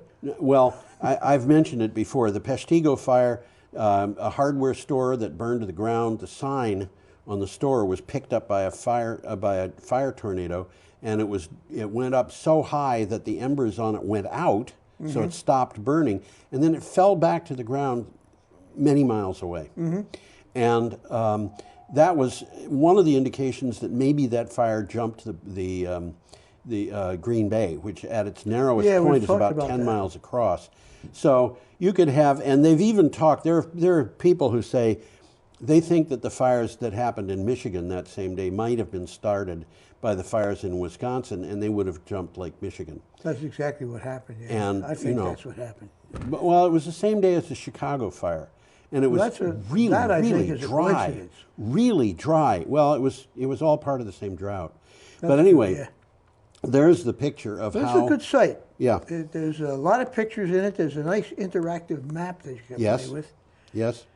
And we got a little takeaway here. Okay. Rain has brought some respite to the thousands of firefighters and volunteers tackling the blazes. But by the start of January, conditions were still dangerous and a state of emergency has come into force. Bushfires can drive thunderstorms, increase the risk of lightning strikes, and further fires, which can travel faster than most people can run. You don't think about that. You can't outrun these fires. You cannot outrun them. That's right. And, you know, you may be better off in the cases of some of them turning around and running through them the other way. I don't know. You may, because it's already burned there. Yeah, because they're not very broad when they're moving that fast. And I wouldn't want to give people advice to do that. But, you know, in some cases, these things get really counterintuitive. Certainly, if I were wearing an asbestos suit, that might be what I was doing. Okay, we've got an item here from Where are we, Tom? Lewiston Sun Journal. Avangrid, betting big on renewable energy. Now, we've talked about Avangrid before, so we'll mention it a second here. Avangrid is pushing forward with a multi-billion-dollar initiatives to create 2 wind farms off the coast of Nantucket, about 30 miles south of Cape Cod. Together, they would add more power to the New England grid than the company's controversial billion-dollar main transmission project, which, by the way, got some of the approvals that it needed from zoning and so forth. It is very controversial. Yes, that's right. It's basically for bringing Canadian hydropower down to Boston. Right. And the people from Maine say, well, why go through unspoiled part of Maine to bring this power down? The people who are giving zoning and so forth permissions in unincorporated areas gave the permission yesterday. Well, so we'll see what happens. We will. Well, Avangrid is a subsidiary of Iberdrola, a Spanish firm. That's right. That's the largest wind energy investor in the world. Yep. So this Iberdrola knows what they're doing. They know about wind power and all over Europe. And these wind farms that they're talking about putting in south of Cape Cod are big. They're going to be big. They would provide, well, this says twice as much power as a billion-dollar transmission project. Well, from the article, offshore New England is among the best spots in the country to turn wind into electricity. Right. Okay, we're up to Monday, January 6th, and we've got an item from Clean Technica and a picture of of a Westport, Connecticut police car. Yes. Look at that. Yeah. Oh my gosh. Police Department adds a 2020 Tesla Model 3 and explains why. Asked why he chose the Model 3, Police Chief Koskinas, which is probably pronounced wrong, but I'm sorry if it is, says he, quote, believes in being green, end quote. However, the car's unmatched performance for the money, its 5-star safety rating, and its top-of-the-industry collision avoidance technology, and its low lifetime cost were also factors. Well, they're missing one of the biggest parts of it. Police cars spend most of their day idling. Yeah. Okay, Which is and with really these cars, bad. they don't have to idle. It's really bad for an engine. Bad for everything. Police cars are worn out after 3 years. Oh, yeah. You know, they've got 40,000 miles on them and they're worn out. Well, the engine has got a lot more than 40,000 Yes, miles that's on it right. because it's just been idling. Actually, I brought up with a town meeting, I think it was last town meeting, the idea that the police department should always look into electric vehicles. Absolutely. For exactly that reason. Yeah. Well, that's what it says in the article. Consider the length of time in a day that police cars spend idling, as they need to keep the engine running to power the lights and keep online computers running properly without draining the battery.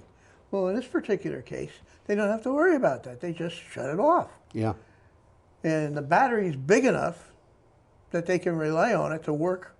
Well, they step in and they have it on. They put their foot on the accelerator and it takes And off. they go. Yeah. They don't have to worry about the engine being warm or whatever. Well, basically, when the engine is off, it's off. Yeah. But it's also ready to go. Instantly. Instantly.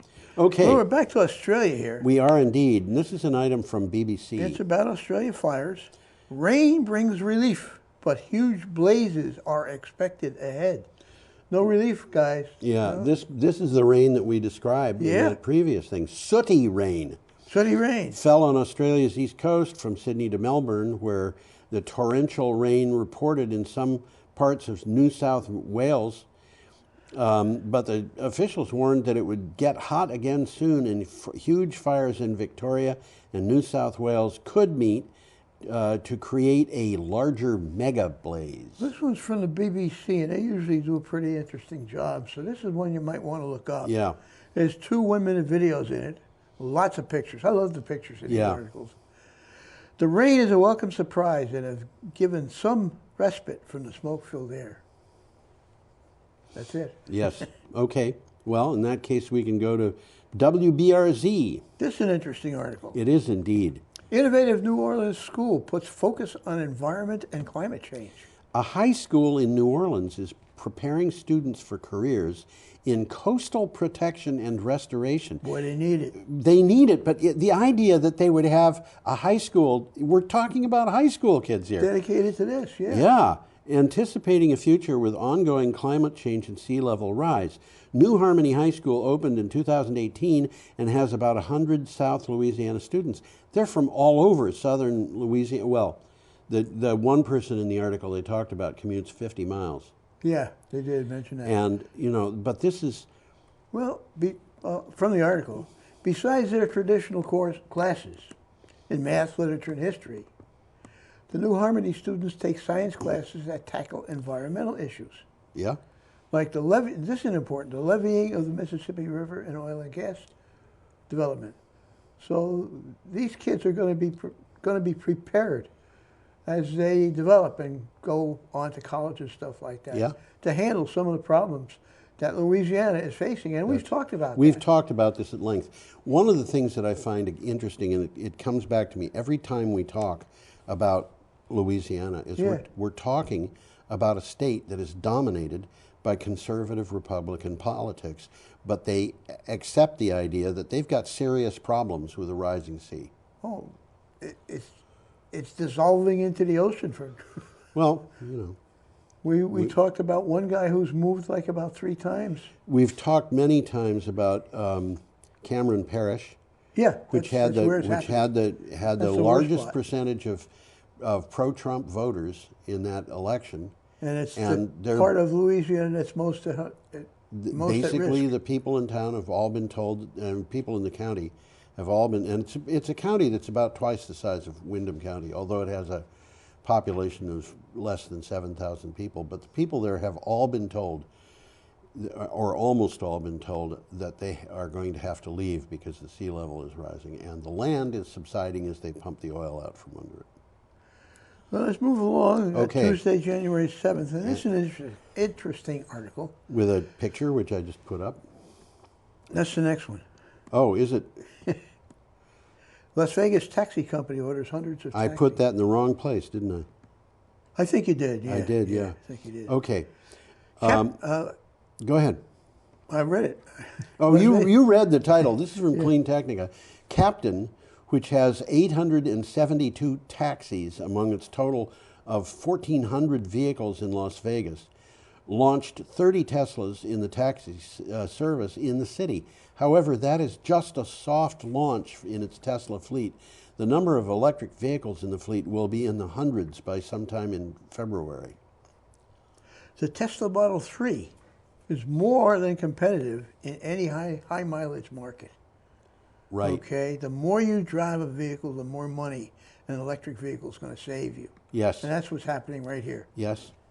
And you know, taxis, I don't know, but I would bet that they have the same problem police cars have, of a lot of idling. A lot of idling and stuff like that, yeah.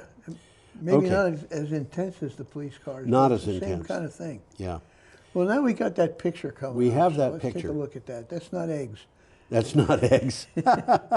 That's a biogas plant. We saw one last week, but this is much bigger. This is a big biogas plant.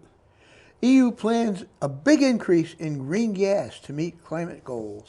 Production of biogas, biomethane, and green hydrogen will have to increase by at least 1,000%. That's a big increase by 2050. I would say. To reach the EU's climate neutrality objective for that year. An EU official said renewable gases today already represent around 7% of the gross inland energy consumption. 7% today. From Now, the article, it says renewable gases need to reach 50 to 60%. Yeah, and I was looking at this and I thought these figures don't add up. You increase 7% by 1,000%, you're up to 70%. Yeah. And they're saying 50% to 60%. But I wouldn't quibble. Well, the fact is, what they're saying is that the electricity consumption is going to go up. Okay. So an increase of 1,000% would not increase the percentage of electricity being consumed by 1,000%. So I think that's what it comes down to, is that these... Well, the article is... I think the people who wrote the article know, or the people who provided the figures knew what the figures meant. I think the article's encouraging. It does say getting there is not impossible. Yeah, it absolutely does. And, you know, biomethane is getting more and more opposition, I should say. People are saying, wait a minute. It's still methane. It's methane. It's a little bit cleaner, but it's still methane. Well, the methane in some cases is going to be produced whether you produce it intentionally or not. Like cows belching. Yeah, and if you don't have some kind of way to burn it, which you would in a biomethane plant, okay, it's going to go into the atmosphere. So this would make things better to use that biomethane. I think the people who say that we don't want that in our pipelines have got a point, because those pipelines all leak. That's true. So why they all leak, I don't know, but they do all leak. We talked about that. We had an article years ago about some kids who did a study in Boston, and they drove through every street in Boston, and they located like 2,700 leaks. Yeah, and all over the place. A big organization. It might have been I don't know, it was the NRDC or, Rocky Mountain Institute or whatever it was. An organization went in, they wanted to replicate those figures and see if the kids had actually read it right. And they said, no, it's not 2,700, it's actually closer to 3,000. Wow.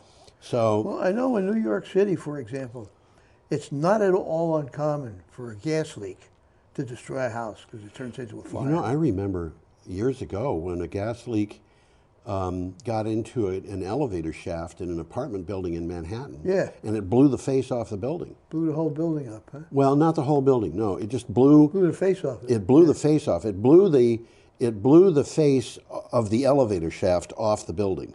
Okay. Which is kind of scary, you know. I would think. I wouldn't want to be there when it happened. Well, you know, you're driving down the street and all of a sudden An elevator door go by you. What was that? That's right. The sky is falling. The sky is falling. I had a friend who was telling me about how he and his father were riding home from an outdoor movie in New Jersey. This is like 1955 probably. And all of a sudden cinder blocks started falling out of the sky. Hate it when that happens. Yeah, it's not pleasant. A factory had exploded because of a gas leak, you know. And it was a weird thing. A factory exploded. The night watchman in the factory had been overcome by the fumes. Ooh. And had conked out. He'd collapsed unconscious. Yeah. The factory blew up, but it didn't kill him. In fact, apparently, it didn't Probably even woke him up. It might have. You know, I would hate to wake up and discover the building that I'm in isn't the building that I'm in anymore because It'd be kind of scary. It would be. Okay. Well, we got a picture coming up here of a mine. Of a mine. Yeah, let's get to the. Yes, this is I couldn't resist this picture. That's the Asturias mine in Spain. El País in English. I don't know that I'm pronouncing that right either. But go ahead, Tom. Greenhouse gas emissions drop in Spain as power plants ditch coal. And it's happening because of economics. Yeah, it is. Spain has just taken 1 year to achieve a goal that was expected to require a decade. The government had predicted that by 2030, coal would no longer be used in power plants to generate electricity. I think we reported that. Yeah. This objective was all but achieved last year. They used a little bit of coal. There's only a little bit of coal left in Spain. And there is look at that picture, though. My conscience, that's Asturias.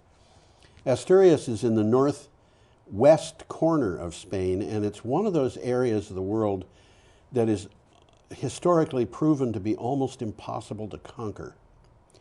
Northwest, that's Basque Country, isn't it? It is. Well, it's actually, I think it might be a little bit west of Basque Country, but it certainly includes Basque Country.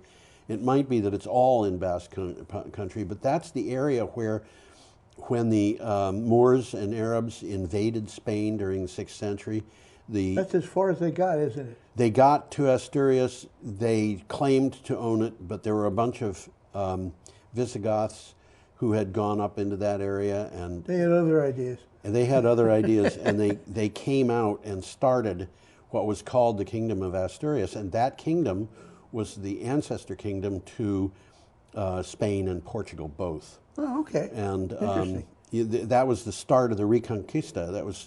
That started in that kind of territory. And you think about Arabs and Moors moving into that territory to try to conquer it from people who wanted to resist. You can imagine why it was hard to get them out of there. I would think. It's hard to attack uphill when you can't see the people that are up there, and all they have to do is roll rocks down. I was just going to say, throw rocks at you. Yeah. Okay. I think we are up to Wednesday, January 8th. I'm just trying to see if there's anything worth reading in this. Oh, yeah, go ahead, please. Well, we've pretty much covered it, so let's move on. We got another picture coming up. We have an item from BBC, and that is a picture of gas flares. I think those gas flares are in Iran or Iraq. They're in a place with palm trees, that's for sure. They're in a place with palm trees. That is true. We can either that or somebody did some good artwork. Okay, what do you have? Interesting flaring gas in that picture, though. Those are huge gas flares. Yeah, they certainly are. Really big, and you'd think that they'd be able to trap that stuff and make something out of it. Well, you know, I don't know how they're doing it, but when I first flew over Saudi Arabia when I was moving there to live, yeah, I could look down and see flaring gas all over the place. Everywhere, yeah. And when I left, that was gone. Really? They had managed to capture virtually all of the flared gas. Well, hey, it's money. Yes, they can sell it. And not only that, but it's worse than using the gas. If you look at that picture, you can see smoke coming up, and that smoke is particulates, and it indicates that the gas, they may be flaring it, but things are getting into the atmosphere, and they're not good. And you know, I had a thought about this, Tom. There's a kind of a hackneyed story that scientists tell. You know, people hit this in high school and college. Yeah. And the story is that if you do the calculations and you can figure out how many molecules were in the breath that Julius Caesar exhaled, as he said, et tu, Brute, and you can figure out how many breath-sized units there are in the atmosphere. Yeah. And if you figure that out and you just do all the math, you come to a really kind of amazing conclusion, which is that if you could track where your molecules in your body came from, chances are you'd have at least one that was in that breath of Julius Caesar's. When things I'll have to get, check on that. Well, you know, I've talked to people. Steve Rucroft, who is a physicist who was on this show. He was on the show, yeah. He and I talked about that, and he said, "Yeah, you do the math. There it is. If you do if you consider that smoke coming up out of that thing, You pull it up if again. that smoke went up more than a week ago, we probably have a probably little bit of breathing that some in of us. it right now, yeah. And we've got probably everybody in America has got some molecule or atom that was discharged from Chernobyl when it blew up. You know, this stuff gets all over the place. It is, as they say, ubiquitous. Anyway. This is a good article. Iran attack. Crude oil prices rise after Iraq missile attacks. Yep. This is very current. Yes, it is. This is happening as we speak. Absolutely. Oil prices have risen further after two bases hosting U.S. troops in Iraq were hit by ballistic missiles. Brent crude was up 1.4% at $69.21 per barrel in the middle of Asian trade, easing back from earlier gains. Global stock market prices were sent lower on concerns over the conflict. And Donald so gas Trump is going to be going up. Well, Donald Trump had a press conference yesterday, or did something yesterday, in which he talked about this. And he said, well, he thinks that things are easing back. And in fact, there were a bunch of reports that appeared in the news yesterday that I could have put up at my blog today. I didn't, because they're not really directly related to, maybe they are, to use of fossil fuels. But the damage that was done on those two military bases indicated, in the views of some people, that the Iranians really didn't want to kill anybody. They just wanted to let Americans know They that were they sending could. a message. That's right. And so if they wanted to kill somebody, they could have. Well, I'm afraid that this is not over, and it isn't over until it's over. And Donald Trump is kind of taking credit for it. And well, I look at this whole thing as an attempt to divert attention from his impeachment. I think it's very useful for him from that point of view. And I think, you know, maybe the Iranians would like to have indecision and differences continue in the United States government and secretly back Donald Trump because he's divisive. That, I think, is an altogether. Certainly I think that's what Putin does. Yeah. But, you know, there we have it. Okay, we should continue on with our next thing. Let's see. Well, we've got a little bit of article here. Did I read it? Crude oil prices rise? Yes, I did. I read the synopsis. Well, here's a takeaway here. Okay. The attack obviously was in retaliation for the killing of this guy, Qasem Soleimani. Yes. Okay. His death had raised concerns that the conflict between the U.S. and Iran could disrupt shipping. Oh, yeah, the world's absolutely. busiest route for oil. Yeah. This is right there, the Straits of Hormuz. Yes, Straits of Hormuz. Around a fifth of the global oil supply passes through that strait. Yeah. So this could have some very large consequences. It could have big consequences. There's an interesting map in this article. It's a good article. The one thing, though, is Saudi Arabia can export oil elsewhere and otherwise besides the Strait of Hormuz. They can do it overland. They can do it overland to the Red Sea. Yeah, they got a pipeline. And so if the Strait of Hormuz is closed, the biggest victims of that will be Iraq and Iran. That's correct. So, it's not going to bother the Saudis much at all. No, it'll bother them, but not much. Okay, our next item is from CNN. Yeah, we're running toward the end here. Yeah, we are indeed. U.S. greenhouse gas emissions fell in 2019 due to less coal consumption. After rising sharply in 2018, U.S. greenhouse gas emissions fell an estimated 2.1% in 2019. Analysis of preliminary figures published by Rhodium Group shows the fall was almost solely due to a reduced use of coal for generating electricity, which has come about because of Donald Trump's war on coal. This again is a good article. We've got a lot of good articles. I'm this being time. facetious about Donald Trump's war on coal. But, you know. Yeah, right. That went over my head. More coal plants closed in his first 2 years than in Obama's first 4. There's inadvertent war on coal. He's been trying very hard to stop coal mines from closing, and he just hasn't been succeeding. Economics aren't on his side. No, they aren't. Although he has a point. You don't have to worry about default. You print your own money. Yeah. Well, there's a 7-minute video here that's worth looking at. How climate change impacted the world in 2019. Yes. It's worth looking at. It's a very informative video. Yeah. Okay. Well, coal power generation fell 18% in 2019. Yeah. Okay, worldwide. A small bit of good news concerning the state of the planet. Yeah. Emissions from nearly every other sector, which includes transportation, buildings, industry, and agriculture, went up. Right. Okay, our last item is here. from Power Engineering Magazine. Nice picture. Nice picture. Nice picture. That is a Siemens Gamesa offshore wind turbine. Dominion's planned U.S. offshore wind project could be the world's largest at 2.64 gigawatts. This is, remember we're talking about giga. Yeah, we're talking about big. The United States here. Yeah. Siemens Gamesa Renewable Energy said that Dominion Energy named it the preferred supplier for what could be the largest offshore wind farm in the world at 2.64 gigawatts. Siemens said the model and number of turbines remain to be determined. There's a lot about this. That's what we're looking at right there. Yeah, there's a lot about this particular item. They don't know what specific turbines. They don't know how many of them.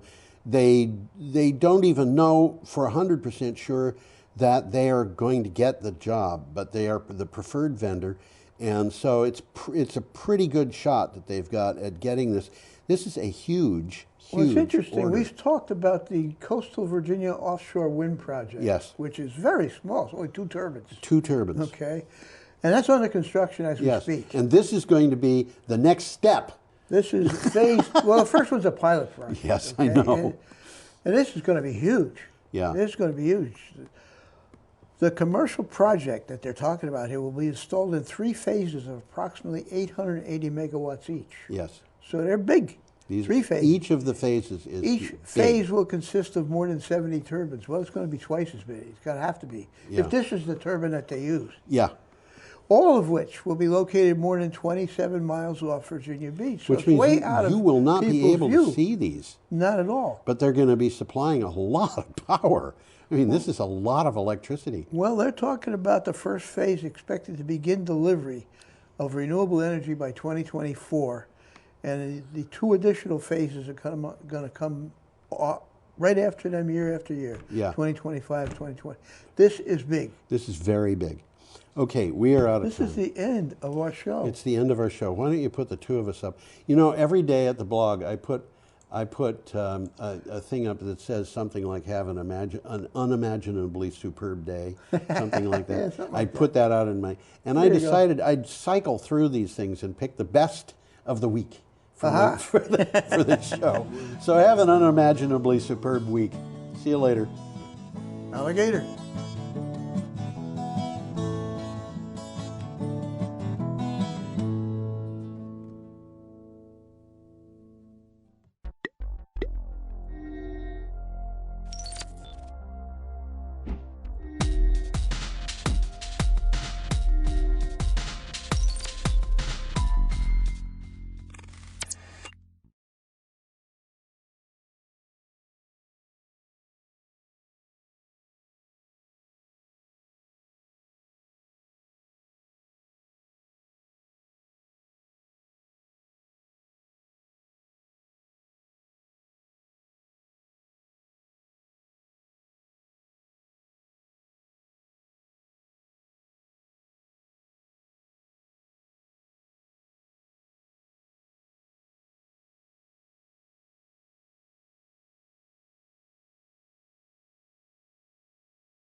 let's go ahead and call the meeting to order at 6:30.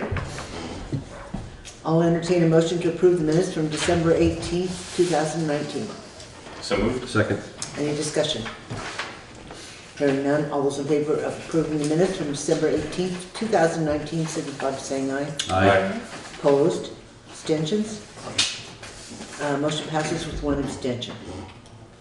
All those in favor of approving the special budget meeting minutes from December 18th, 2019? I'll entertain that motion. So moved. Second. Any discussion?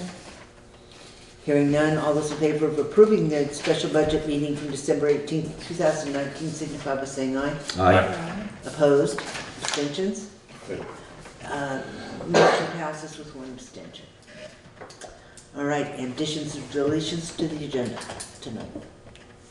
I need to add under meetings, a discussion about the meeting dates for January, including a pre-town meeting, whether or not we want to have one this year, which would actually be in February, but we should decide that now. And then under new business, I need to add a liquor license for 3J's LLC. Is it liquor and tobacco, or is it just liquor? It just seems to be liquor, okay. Thought they were really on the ball. And then I also need to add under new business the potential school tax rate increase.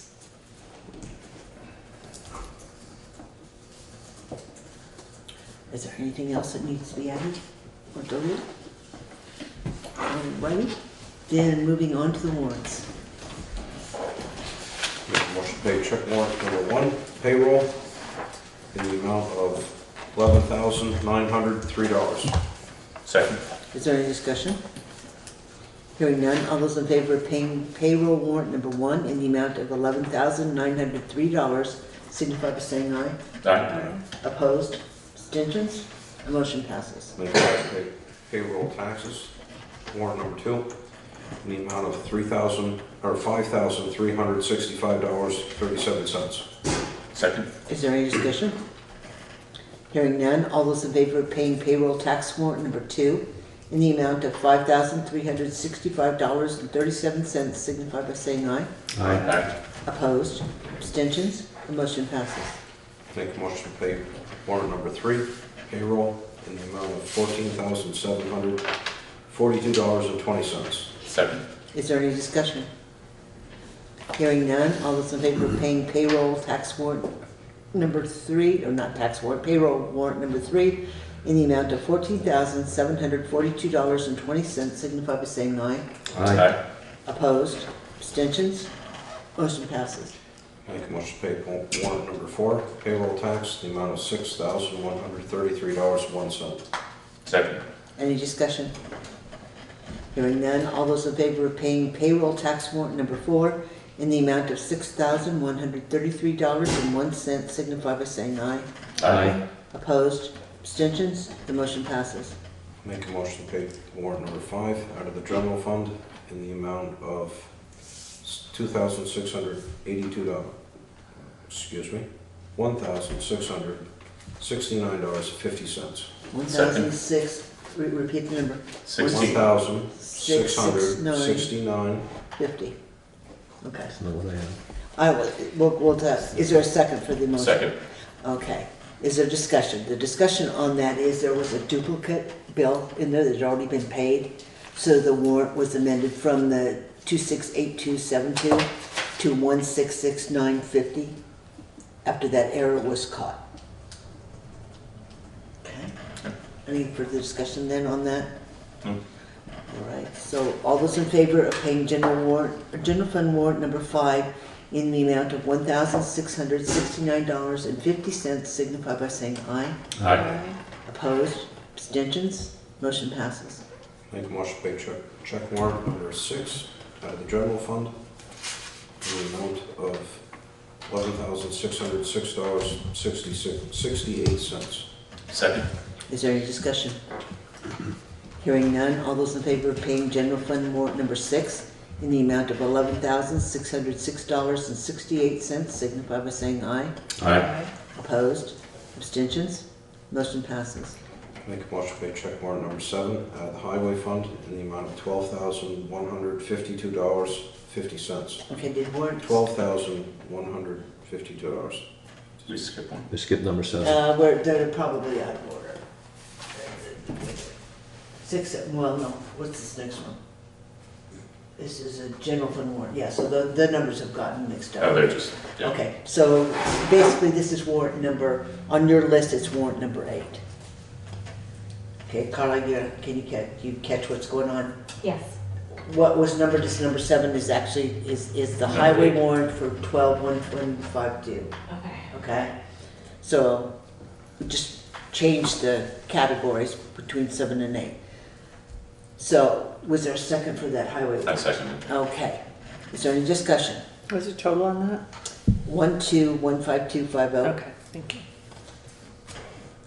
Hearing none, all those in favor of paying highway fund warrant number 7 in the amount of $12,152.50 signify by saying aye. Aye. Opposed? Abstentions? Motion passes. Make a motion to pay warrant number 8 out of the general fund in the amount of $4,311. Second. Is there any discussion? Hearing none, all those in favor of paying general fund warrant number 8 in the amount of $4,311 signify by saying aye. Aye. Opposed? Abstentions? The motion passes. Make a motion to pay check warrant number 9 out of the equipment fund in the amount of $3,394.48. Second. Is there any discussion? Hearing none, all those in favor of paying equipment warrant number 9 in the amount of $3,394.48 signify by saying aye. Aye. Opposed? Abstentions? Motion passes. All right, so moving on to reports. Highway? Again, I can just report on weather and storms. The week of New Year's, it started Sunday night and it didn't end until Thursday morning. So that's basically what we've been doing, is taking care of the roads. Everything's up and running. Using material, of course. But like I said, everything's up and running and we're keeping up with it. Alrighty, any questions for Steve on the highway? All right, and the town clerks, you all should have gotten a copy of the counter money in the boxes. And so then the treasurer. The sweeper count, $884,751.11. Your checking account, $29,741.23. Okay, any questions? No? And then moving on to correspondence, we received a copy of the CLA for this coming tax year, and it remained pretty much the same as it has in previous years. The common level of appraisal is 99.41%. So we're almost at 100% evaluation, and that's about what it was, 99 something last year. So that really hasn't changed. So remember that as we begin to talk about my added school business piece. Happy 99.41. 99.41%. Yeah. All right, members of the public. We don't have any members of the public this evening. All business is, in fact, the continuing budget discussion, so we will postpone that until the end of the meeting. So then we'll move on to the new business, which is going to be the 3 requests for the use of the town hall. The first one is Community Hope in Action. Well, these are actually not town hall. These are all common use. Community Hope in Action on the first Saturday in May for the 2020 Green Up. So would somebody like to make a motion to allow them to hold the Green Up on the Common on the first Saturday in May, which I'm not even sure what date that is. Is it the 3rd? No, second. Second. So it'd be second. Sorry, move that we allow the Community Hope and Action Group to hold Green Up Day festivities in conjunction with the town on Common on Saturday, May 2nd. Second. Is there any discussion on that? Hearing none. All those in favor of allowing Community Hope and Action to hold a Green Up Day on May 2nd on the town common, signify by saying aye. Aye. Opposed? Abstentions? Motion passes. So today is 1/7/20. Okay, there's one. The next two are for Grace Cottage. The first one is for the May 9th Spring to Health 5K run, and that is to use the common. I would move that we allow Grace Cottage to use the common for the 5K run on May 9th. Second. Okay, is there any discussion on that? Just want to clarify if the fee for that is waived. Well, that's where I was going to go, yes. Is the fee waived for this one? This particular- At no charge. Okay. So that no charge last year? I don't I remember. think so. Yes. Yeah, it was. Okay, so there's no... Okay, is there any further discussion on that? Hearing none, all those in favor of allowing Grace Cottage 5K run to use the common on May 9th, 2020, signify by saying aye. Aye. Opposed? Abstentions? Motion passes. So that's 7/20. Okay, now the next one is again Grace Cottage. It's on the common. To use the common from July 27th through August 2nd to set up for a hospital fair day. I would move that we allow Grace Cottage to use the common from, was it July 27th to August 2nd? Correct. For hospital fair days. We charge them No, for there's- that, yeah, there's- at there's the a- regular rate. At the regular rate? Yeah. Yes, we did. I just don't remember that. Going into that, looking at the policy.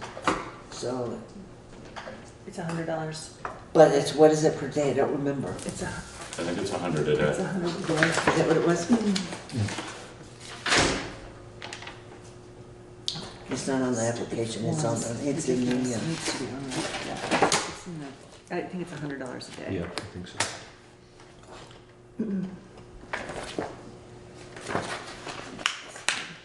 There's the policy on the town hall, there's the policy on the common. Events which require structures to remain standing, a $100 fee. Well, it doesn't say.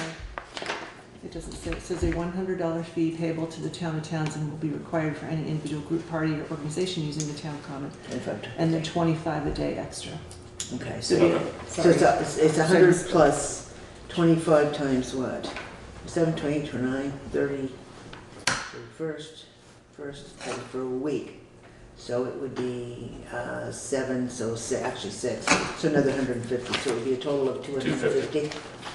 Okay, that's all right. So somebody want to make a motion to that effect? So moved. I mean, I made the motion to allow it at the fee Okay. of, I'll amend the motion To at allow the fee it of for 250. 250. Second. Okay. So any further discussion on that? Hearing none, all those in favor of allowing Grace Cottage Family Health to use the common from July 27th to August 2nd for hospital fair days at a fee of $250, signify by saying aye. Aye. Opposed? Abstentions? Motion passes. Okay, so that will need to be, these three will need to be notified, Carla, that we'll need a copy for the book, but they also need to be notified that they've been approved. So I know the hospital wanted to clear that up. Can I also have, while we have this, can I make a motion to amend the application form to have the fee schedule printed on it? Go right ahead. You're welcome to take and add the fee I schedule would to move it. to amend the application form. You could to actually put the fee schedule on you it. can actually correct it and put the fee schedule on. Yeah. Second. You I think can. that's great. Oh, yeah, I'll do it. I think we should do that. Yeah. Yeah. Yeah, the only difficulty is between the use of the common, which has a different structure than the use of the town hall. Mhm. And it makes it difficult to run the two columns for people that are going back and forth between the two entities. Yeah. You know, you've got summer, winter use here for the upstairs. You've got the common with the standing structures for more than 2 days. You know, that type of, it's going to be very wordy to add the fee structure. Oh, we'll put it in the table. Go. Check boxes and everything. Go for it. You can go for Carla, it. can you email me the application? So all those in favor of actually amending the usage fee for the town hall and for the town common to include the fee structure signify by saying aye. Aye. Opposed? Abstentions? Motion passes. So that is now your job. Thanks, Will. Sure. Okay. So we Is took there a care. second one there? Yeah, Steve, I think, Okay, thank seconded you. it. I think. So there's that. The liquor license has to be dealt with. All right, so now we have the liquor license for 3J's LLC, which is Harmonyville Store, and it is a second-class license. I'll entertain a motion to approve a second-class license for said entity. So moved. Second. Is there any discussion?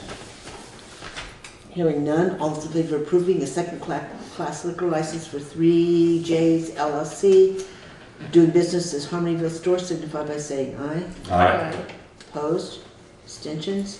Motion passes. Okay, this is one of those funky ones where we all have to sign on this side. The right-hand side? Yeah, that whole other side of the desk. That's, the joke is as old as time. Yeah, it is, isn't it?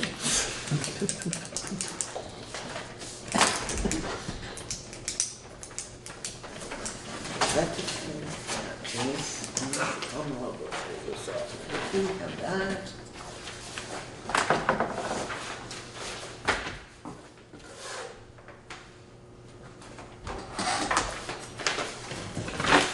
Oh, yes, this is one, sorry.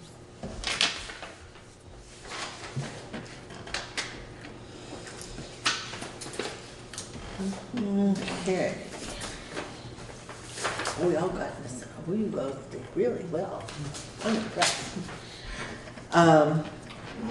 Then the only other thing that is actually on the active agenda that we added for discussion tonight, is this just a point of information before we go into budget discussions?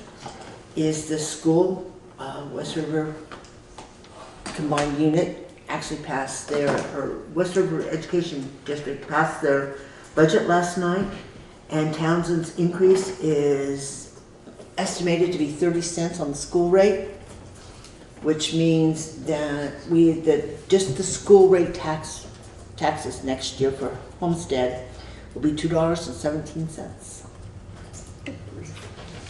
That is up 30 cents. There is a meeting next Monday on the 13th at 7 o'clock on the library at Leland and Gray to kind of take public comments on the budget, but they've already passed it. I'm not sure what they're going to do. But that is certainly an increase that cannot be sustained. Mm-hmm. Just plain and simple. On a $200,000 house, that's an extra $600. And just in school tax. So that was just a piece of information that came out from last night. So if there's nothing else, no need for an executive session that I'm aware of, Carla? No? Then I would entertain a motion to recess from this meeting and then reconvene to be able to do the ongoing budget discussions. So moved. Second. Any discussion? All those in favor of taking a 15-minute break to allow everybody to move around, signify by saying aye. Aye. Opposed? Abstentions? Motion passes. So no resolution. Oh, we forgot to do the dates. You're right. Before we do that, back that trolley up.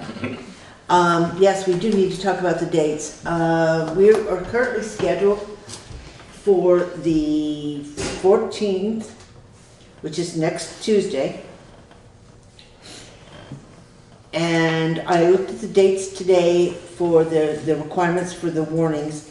We cannot even sign the warning for town meeting until the 23rd. That's the earliest that we can actually warn. but the town report has to go to the printers before the end of the month. So the question becomes, do we want to meet on the,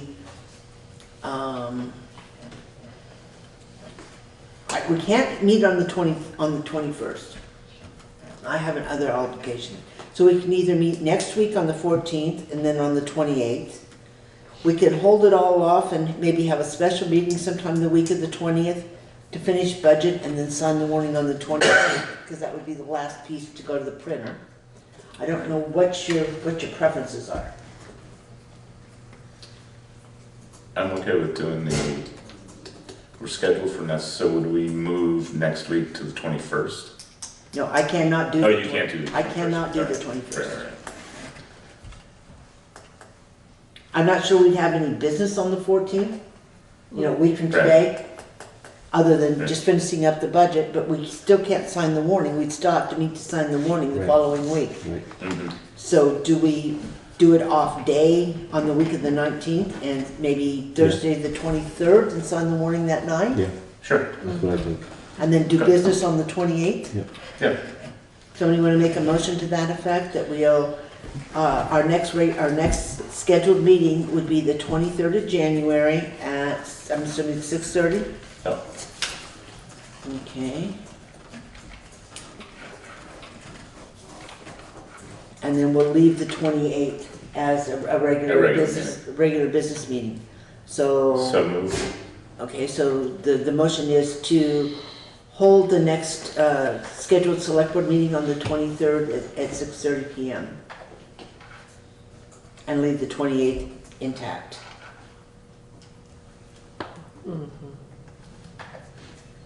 But get rid of the 14th.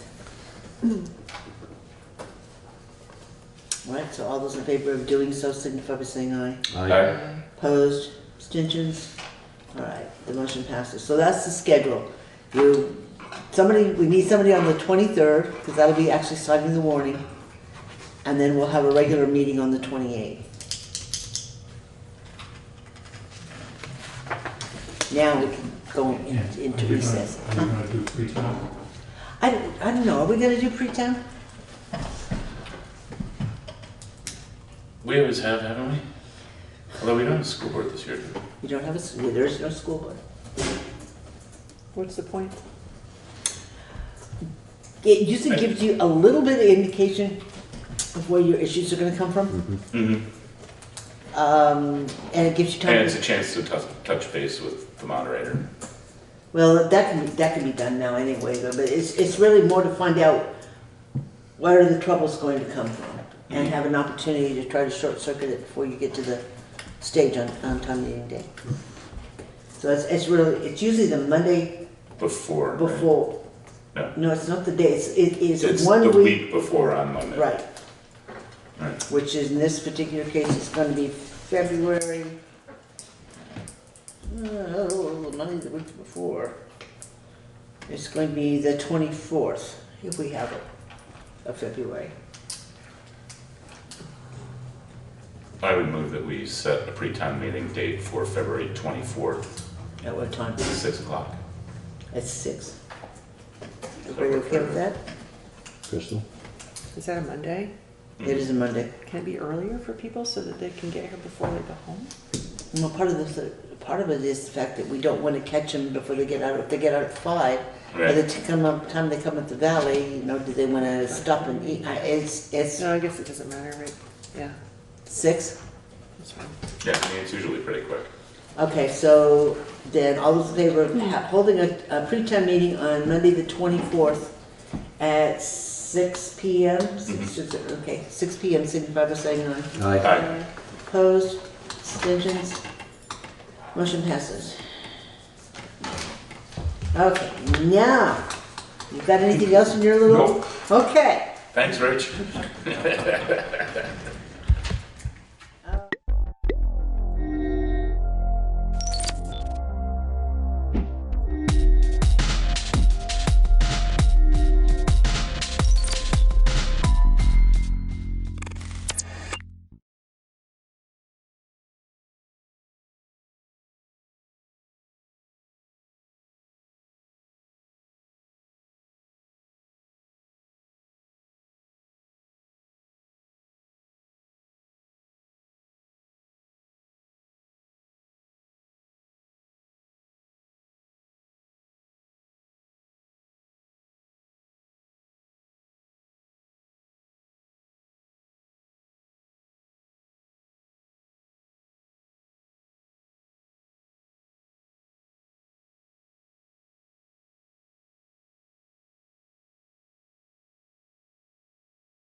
Our Planning Commission is hereby called to order.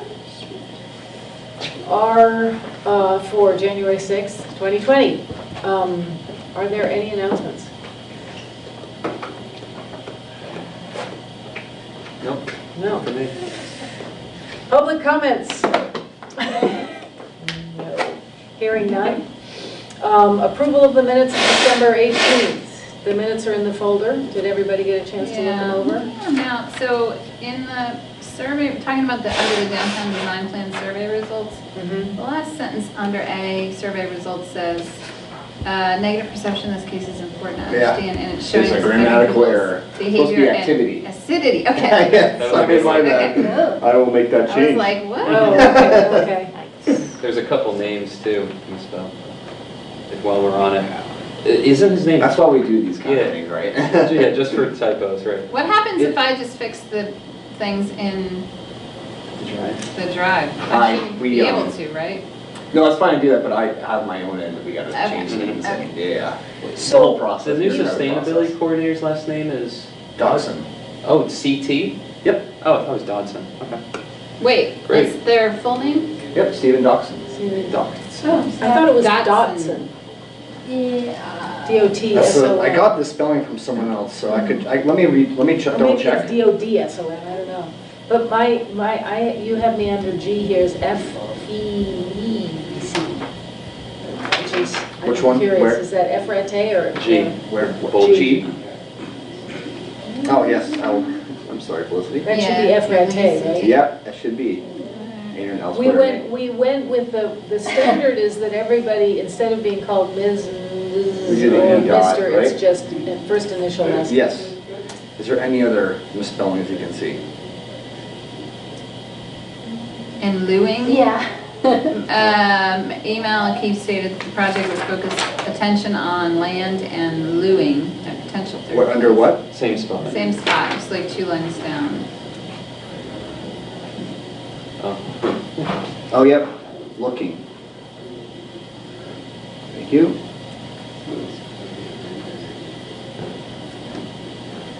Welcome, Josh. Is there a calendar shaped you sheet? She says 3 events planned in June. Is there Are you a here for the calendar, meeting? or is that- Are you planning to Yes. discuss the power station? We are. We are. Yeah. Yep. Yes, then I am here. Great. Oh, good, Welcome. welcome.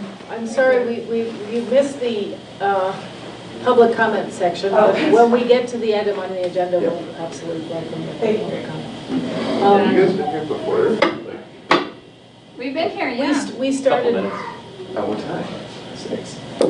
6, we just started. Oh, We we just just started. started. Oh, I thought you meant just started. I opened the meeting. How late? There were no announcements, there were no public at that point, and Okay. now we're reviewing the minutes. I see. Okay, you're just We moving have fast. plenty, I see what's yes, going plenty on. of time, Josh. Yeah. So what was your thing?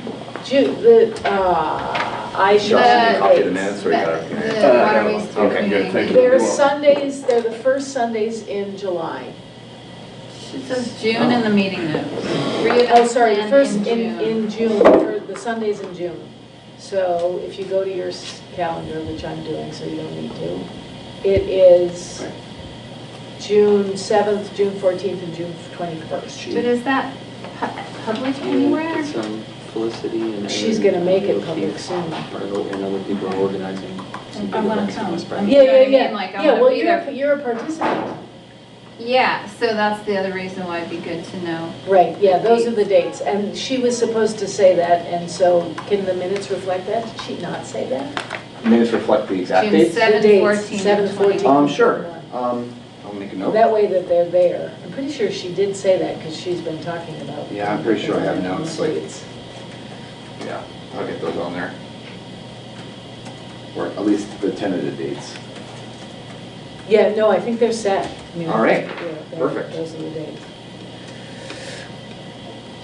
Okay, are we okay with the minutes? Motion to I'll make approve? a motion to approve minutes. With December the 18th. corrections. With the Correct. typo corrections. Okay, all those in favor? Do we get a second? Oh my God, yeah, probably we I'll need a second. second. Okay, thanks. There's a second, and all in favor? Except do I abstain because I'm here? Doesn't matter. I wasn't there either. So I think we should just, okay, they look good, yeah, we're all in. if we weren't there. Can you? Yes, I think we can, Sure, we have but before. even though it seems a little wacky. Yeah, I Does think seem I a had little read that. wacky. I don't know though. I have to No, look I at the remember rules. we actually had to get, but did we have a quorum during the meeting? Because if we didn't have a quorum during the meeting. we I'll tell you never this, would be able from to approve past them. conservation commission meetings, we had to wait to approve minutes, because I'm pretty Well, sure that's what I happens. remember we had to, yeah. So we could hold it to the next meeting. Except for that, I don't know that we had a quorum at that You had meeting. 4 people. Last So it's meeting? at the Yeah. last meeting, Felicity, Oh, Tom, Prudence. Josh, and Yeah, Prudence. Prudence. Oh, okay, so we did, so Yes. we just have to wait for Prudence. Okay. Okay. Andrew, the other sorry. thing that's Have just another? wacky is when the meetings are, when the meeting notes are getting pulled into Google, it's pulling in like the Brattleboro planning, it's pulling in like the letterhead detail. Sure, I'll let Sue, she's the one that uploads this stuff, but I'll make a note.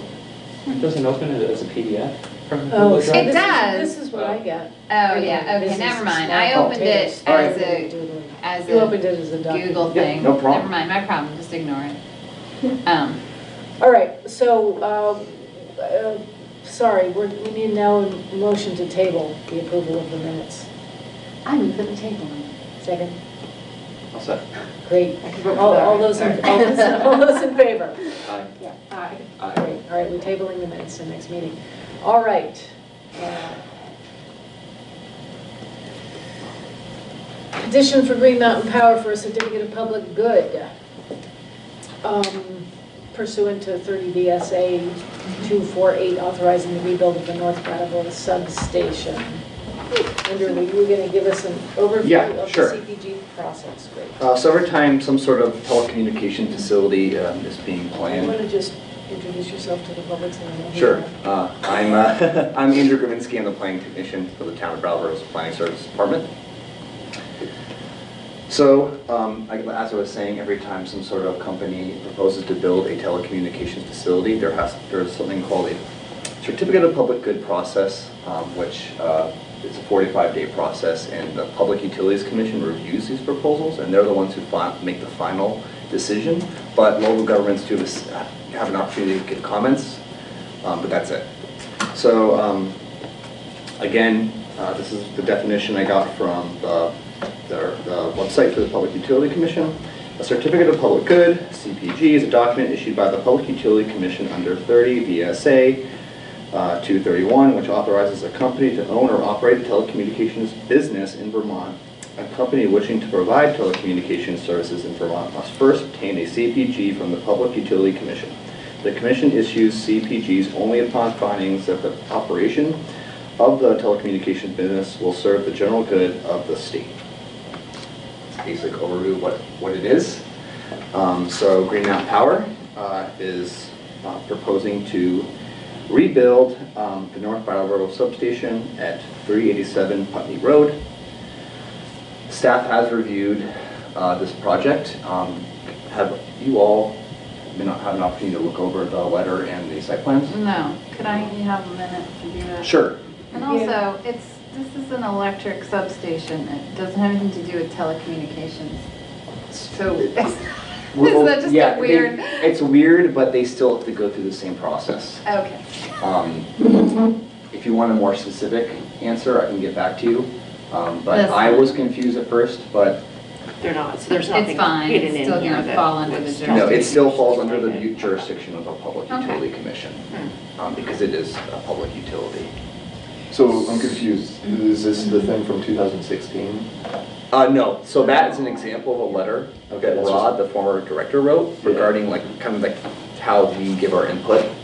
So staff has reviewed it, and we did find some areas where we felt like our regulations, or at least our in the town plans, weren't being reflected in the development. So we wanted to have an opportunity to at least comment and say, we recommend this according to our land use regulations. Kind of seems like we had it, because it doesn't look like it came in the email.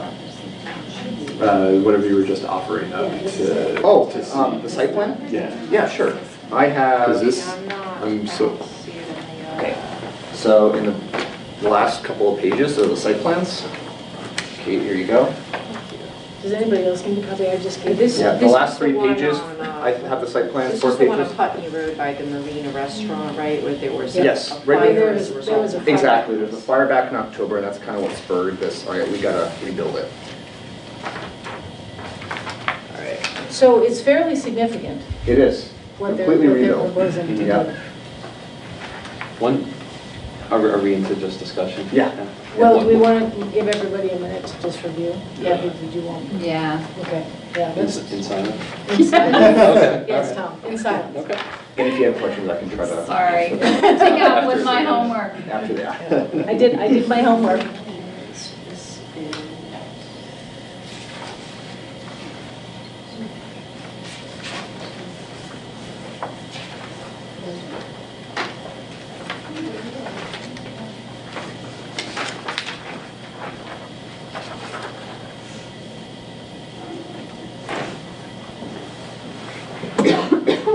That's okay? Yeah.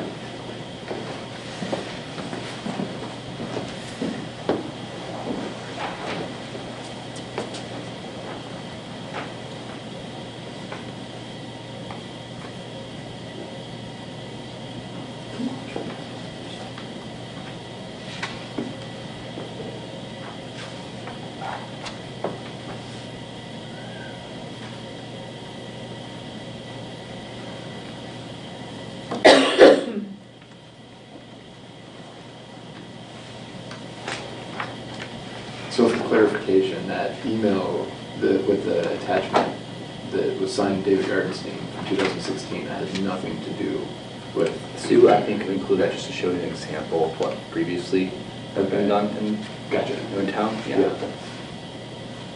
Completely Yeah, unrelated. no, this has Yeah. nothing to do with Nothing. that job. Yeah, right. But I went through the same process. Yeah. It was just, I asked Sue to put that in there as an example of what the planning commission does Yeah. when it gets this kind of thing. Gotcha. Cool. I think there's maybe some relevance in the sense of context, because it's with the same applicants. And from looking at Google Street View, it doesn't seem like they did any of the recommendations that we offered. On the south. On the south So side. on the south one. Is that Yeah. Vernon? Down by Vernon? Yeah, like the Because there's definitely no like shrubbery. yeah, there's no shrubbery, there's no terracing, there's Yeah. no riprap added. Not that I necessarily think that would look better, but maybe it'd be better for erosion and stormwater control and. Yes. Yeah. Anyone else want to see? I have other copies too, so you can keep Yeah, that. Keep- I was- I got it. Yeah, feel free to take one. I mean, I have one in the. But it's all phrased like, you know, we suggest, we recommend, because that's all that we can do. That's right? exactly, yep. But they didn't seem to do any of it. So are you suggesting that we should ask them? Are we into talking now? Kevin? Yeah, go for it. You guys Okay. can. Yeah, Gail, can I have one more minute? Just because Oh, yeah, I feel, one more minute, I sure. feel like I'm way off subject now, so let me.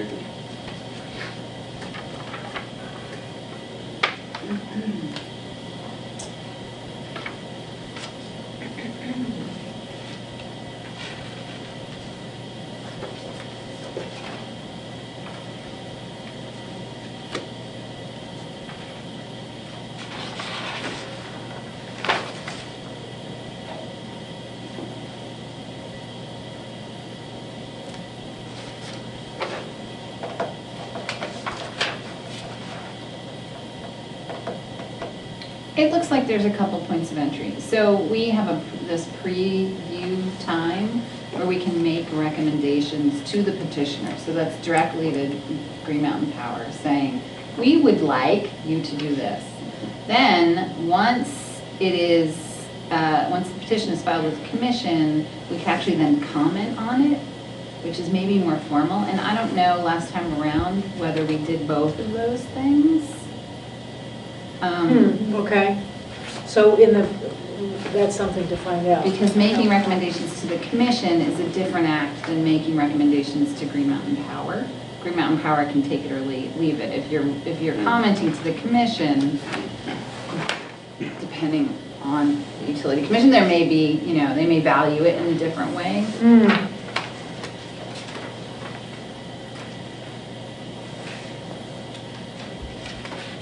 So how do we want to go about discussing this?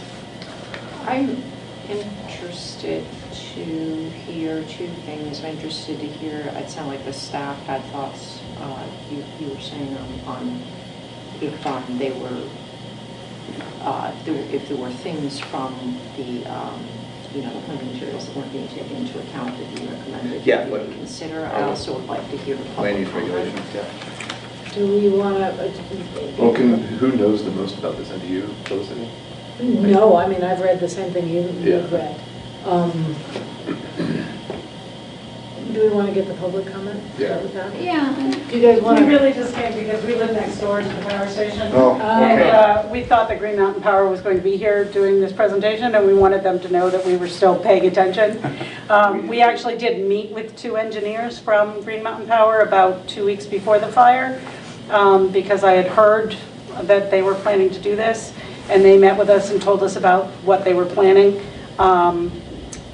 But I just thought that if they were going to be here, we wanted to let them know that we were still paying attention to the project.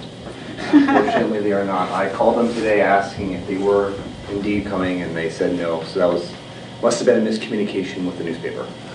Do you have anything in particular that you're concerned about, that we should be concerned about? Lighting is one of our, they said they're planning to put in new lighting. We're curious how bright and how much, and whether it'll be pointing in our direction or not. That's a big concern. They did say that it's going to be a much larger print, much larger area, but it's moving away from us, not towards us. So our biggest concern, I think, is the lighting situation. Are you abutting, you're the one abutting most Yeah, the one directly? abutting property, yes. house on one of the maps, I think. Yeah, gotcha. So what other concerns do you have? Like, is there any? Well, we asked them about noise, and they said that this should be quieter than the old one, so that was nice to hear. Our biggest concern, I think, was that they were going to come towards us, which they don't plan to. So other than lighting, not too much we're worried about, really. Okay. Thank you. I just want them to know that we're still paying attention. I have a question for you. What's the current landscape screening between you and the It's just, there's some shrubs and some trees, but there's not really anything. I did actually ask them in an email if they could put up some sort of temporary fencing, at least during the construction. And they did say they were willing to put up a temporary fence during construction to block the noise. Because we have this section in the land use regs, section 314, buffers and screening. I which is am loving you right now. You are the best planning commissioner right now. Which is pretty in detail, and it even has some wording about opaque fencing and walls being required, and the plants, if the infrastructure is more than 8 feet tall, it must be screened with a type E buffer, which includes, all these different plants, and half of them have to be evergreens, so. It's a section to consider as they redo this. Even though they're not necessarily beholden to these regs. What are the lights like at night right now? Currently, they don't have any lights on it at night. It's not lit up. Yeah, I was gonna say, I don't remember being lit up. No, so now that it says they're planning to put in new lighting, I'm curious as to what that's going to be. So is your house up? Is there a little bit of a hill? Your house is just up a little bit. We're just above it. Yeah. And when you say a fence during construction, is it because there's no fence there right now, or is there a fence? No fence between us. There's a chain link fence, right? But There's a chain link fence that goes around the substation, but is there another fence that's the one fence? Okay. Well, there is, yeah. And I think that's what they're proposing. Yeah, I told us construction's going to take months, so That's a temporary fence they're going to put up for the construction. Well, maybe we can reinforce that in the letter, Andrew. That's true. Yeah, that's good. Yeah, and have they actually consulted our zoning requirements for the design? I'm unaware, but from at least our input, from what we've reviewed, no. Does anybody Doesn't know look this TJ Boyle? The person who's done the design plan?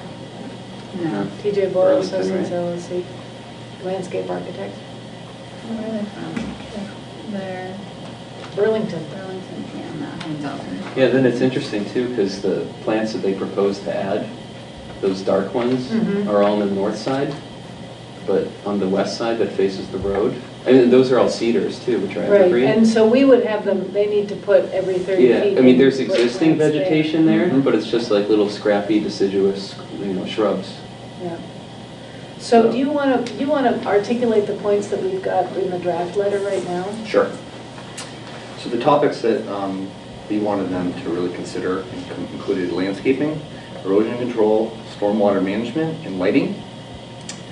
I guess to begin with landscaping, the part of the property, the front of the property abutting Putney Road, in new development and redevelopment, there's a requirement for street trees.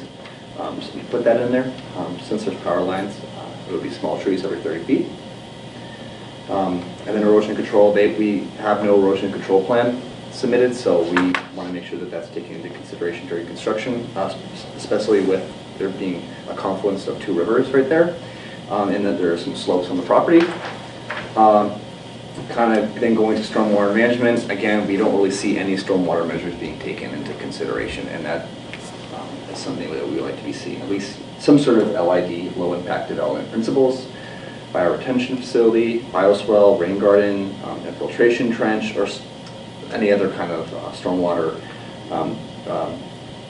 addition that could really help collect that runoff, especially again with the rivers being right there. And then lighting. We at least noticed, it doesn't exactly say what the kind of lighting is, but it looks like it's floodlights from our interpretation, and those really aren't allowed in our zoning. So they're not even angled down, which they should be, so we recommend them to be fully shielded and angled no higher than 45 degrees. Yeah. So what was their intention for the lights then? Like was it Probably cameras, right? Yeah, so it's always lit. Potentially for it's always lit for security reasons, maybe? yard lighting and security camera? Yeah. Andrew, Two of them. Do we have that letter in our folder? No, so it's not a complete letter. Okay.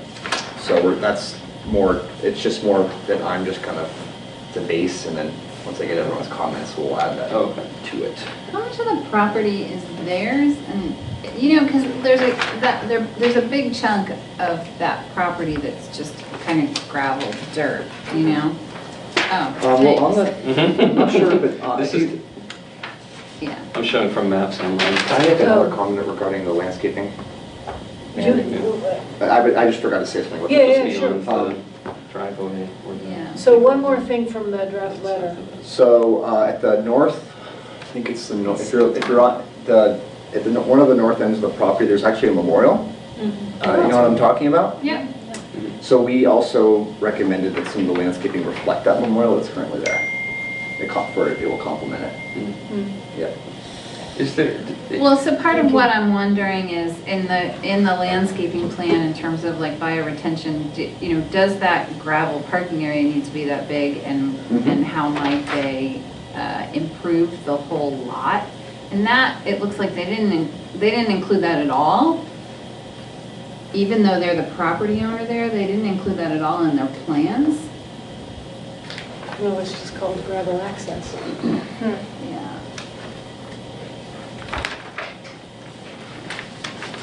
Is the monument's not on there land? So the monument it's Yeah, it's over right here. That's town land, right? There's a. I believe. Yeah. I can get back to you exactly on where that if it's town or not. Yeah, there's this pathway that leads down underneath the bridge. I don't know if the town has it for like fishing access or quasi park or something, but I would just hope that, it looks like the town has like a segment that overlaps the access to the gravel thing, but I would just hope that this substation somehow doesn't lead to, the redo of it doesn't lead to some gate that prevents access. Yeah, I for the see that public. right there. Right. Yeah.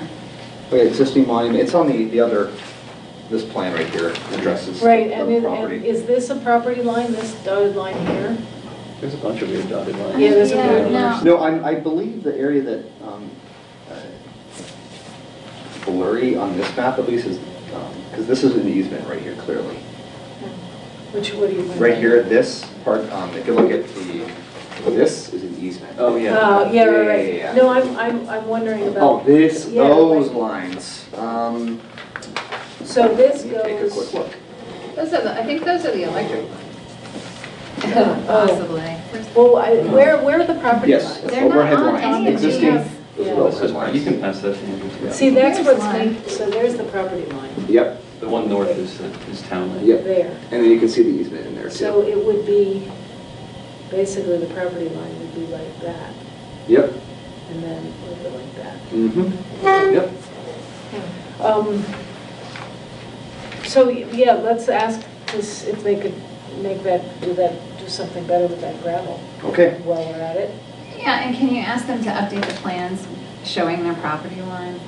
Can we also get an explanation for lights? Why are there lights? And the type of lighting? Yeah. Yeah. Okay. Like, why is that necessary all of a sudden? And given, Tell them never to use, no. given that they didn't pay any attention the last time we did this, I would suggest that we prepare ourselves to go to the commission if they don't pay any attention. No, I would actually put that in the letter, like put a section in the letter saying, you came to Brattleboro in 2016 and came to the planning commission, and the planning commission made these recommendations. None of those occurred, you know, and maybe even cite the letter to make it clear to them that we didn't just space out and forget, and so that we expected different kind of response this time around. We don't have fun writing letters as our only hobby. Sorry, Andrew, I'm being strident. It's not with you. Very important. And maybe we can give them, you know, reference to the fact that we have a sustainability coordinator now, and if they need some assistance in making their work more sustainable, they certainly can avail themselves to our resources. Although they ought to have one of their And own. then that's when we never heard from GMP again. Yeah.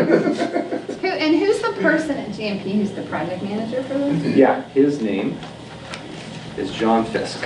He's the And one. I talked to him today, and I the told him leader that you'd be engineer. getting our contact. John Fisk? Yep. And I talked about how Rob is setting this meeting tonight, and that we'll be submitting comments. Tell them to show up next time. Yeah, and are they gonna come next time?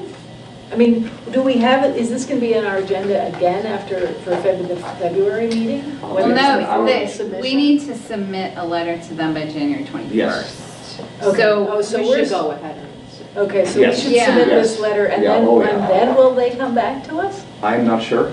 Okay, That's something I'll talk, consult with Sue about. okay. I mean, I guess we don't, it would be It- nice if you they know, would see you guys. You know, the commission does have the power to hold a special meeting, if that, if you wanted to do that.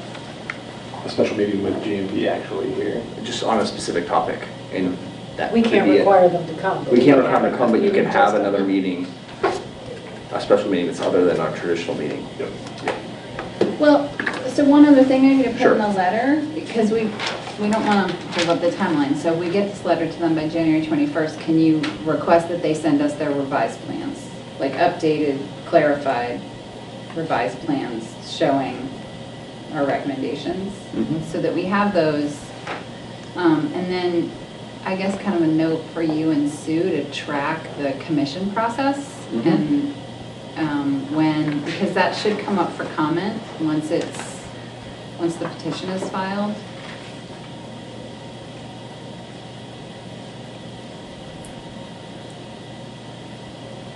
And then, I forget how.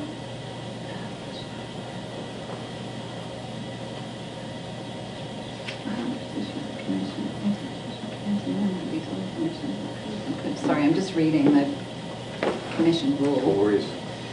So it says, as stated in Commission Rule 5.402A2, municipal bodies and local and regional planning commissions also have the opportunity to provide revised recommendations within 45 days of the date on which the petitioner has filed a petition with the commission, if the petition contains new or more detailed information that was not previously included in the petitioner's filing with the municipal and regional planning commission. So the cycle in there would be then, like, we're writing a letter with recommendations. We To would GMP. like, yeah, we Yep. would like to see new plans.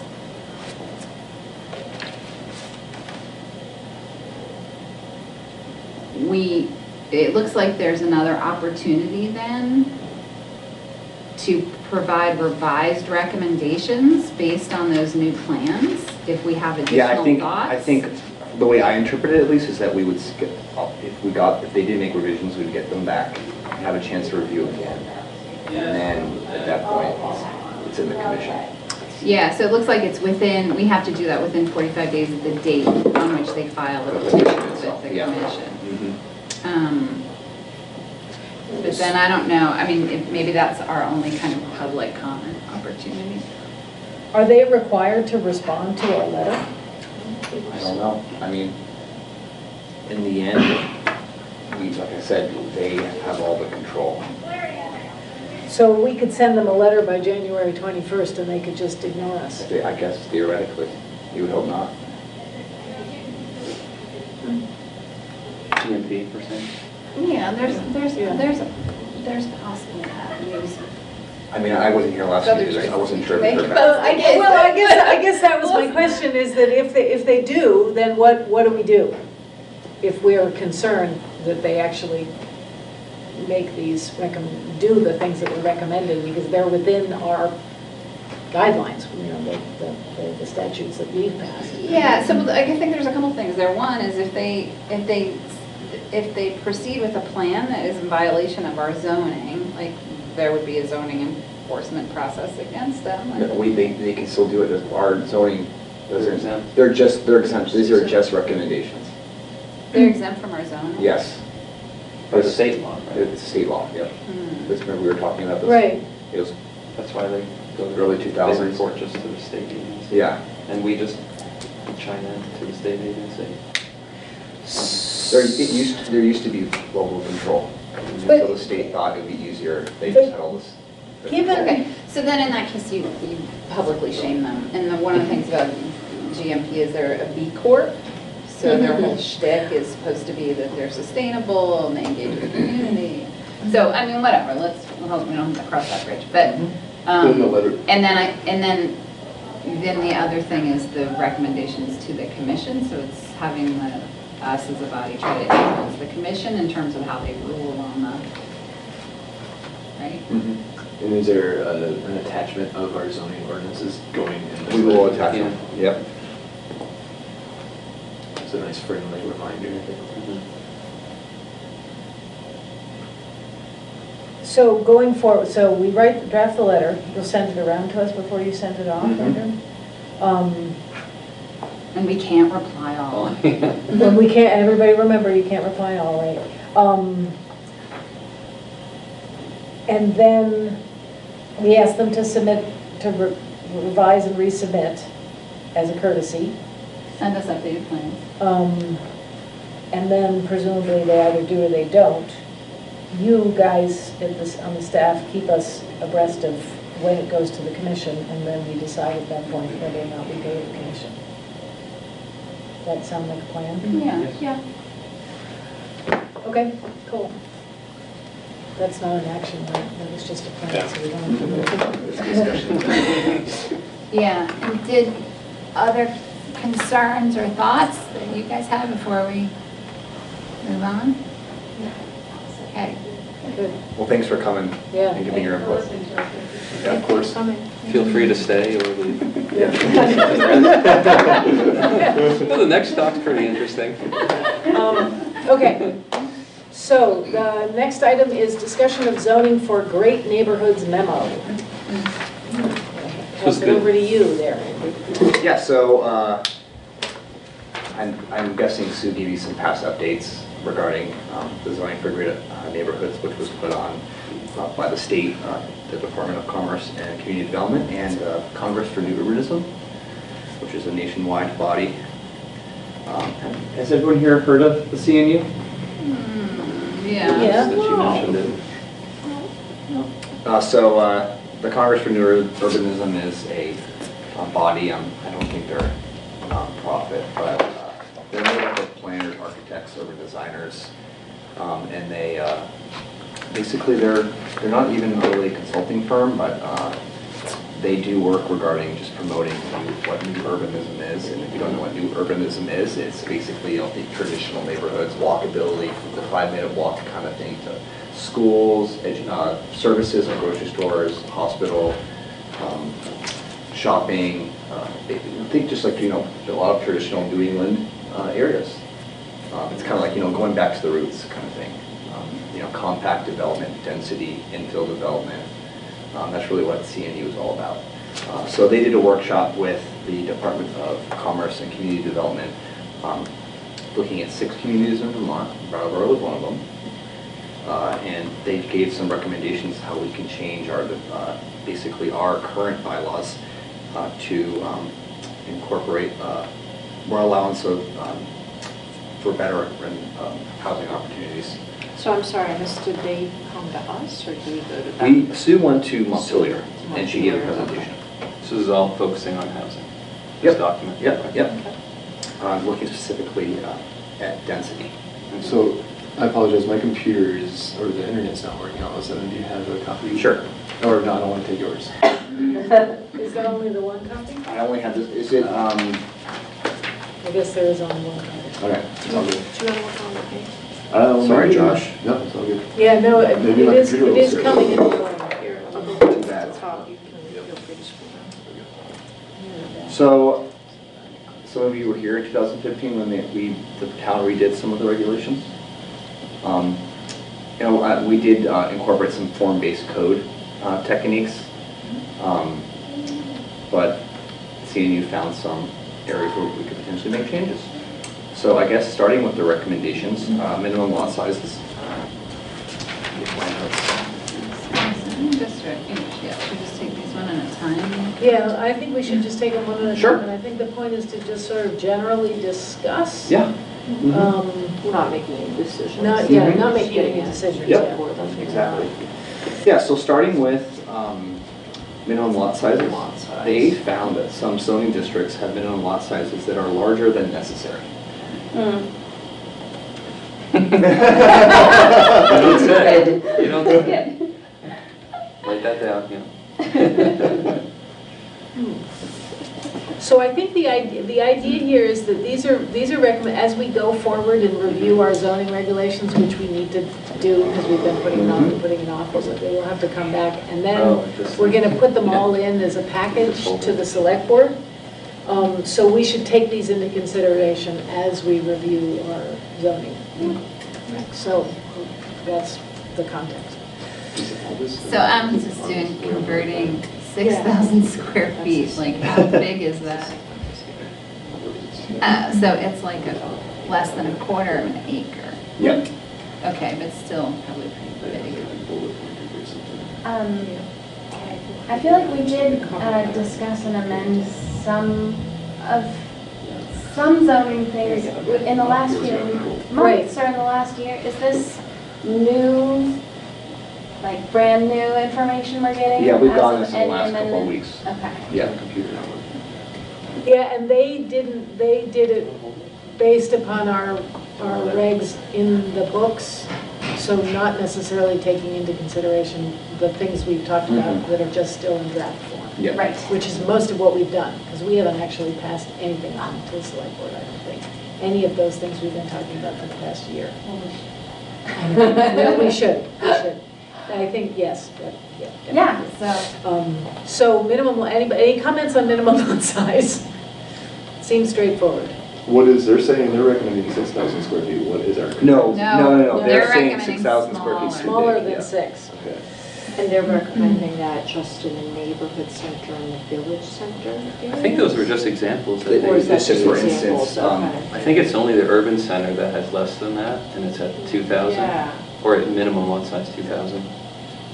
And I think we weren't going to really be looking at, I think we feel that in the urban center, that's already pretty good. That's small enough. Yeah, small enough. It's Yeah. really like the mixed use, neighborhood center, village center, Yeah. even potentially residential neighborhood. Yeah, those are all 6,000, or they are. Yeah, so. I wonder if there's any advantage to preventing lots from breaking up, being broken up, subdivided into too small? Like, I don't know, I'm just throwing a guess here. Do any communities find that when that happens, that it limits the ability for bigger projects to happen because all the lots have gotten divided up, long-term down the line? I mean, lots can always be bought and then rejoined together, so there's not.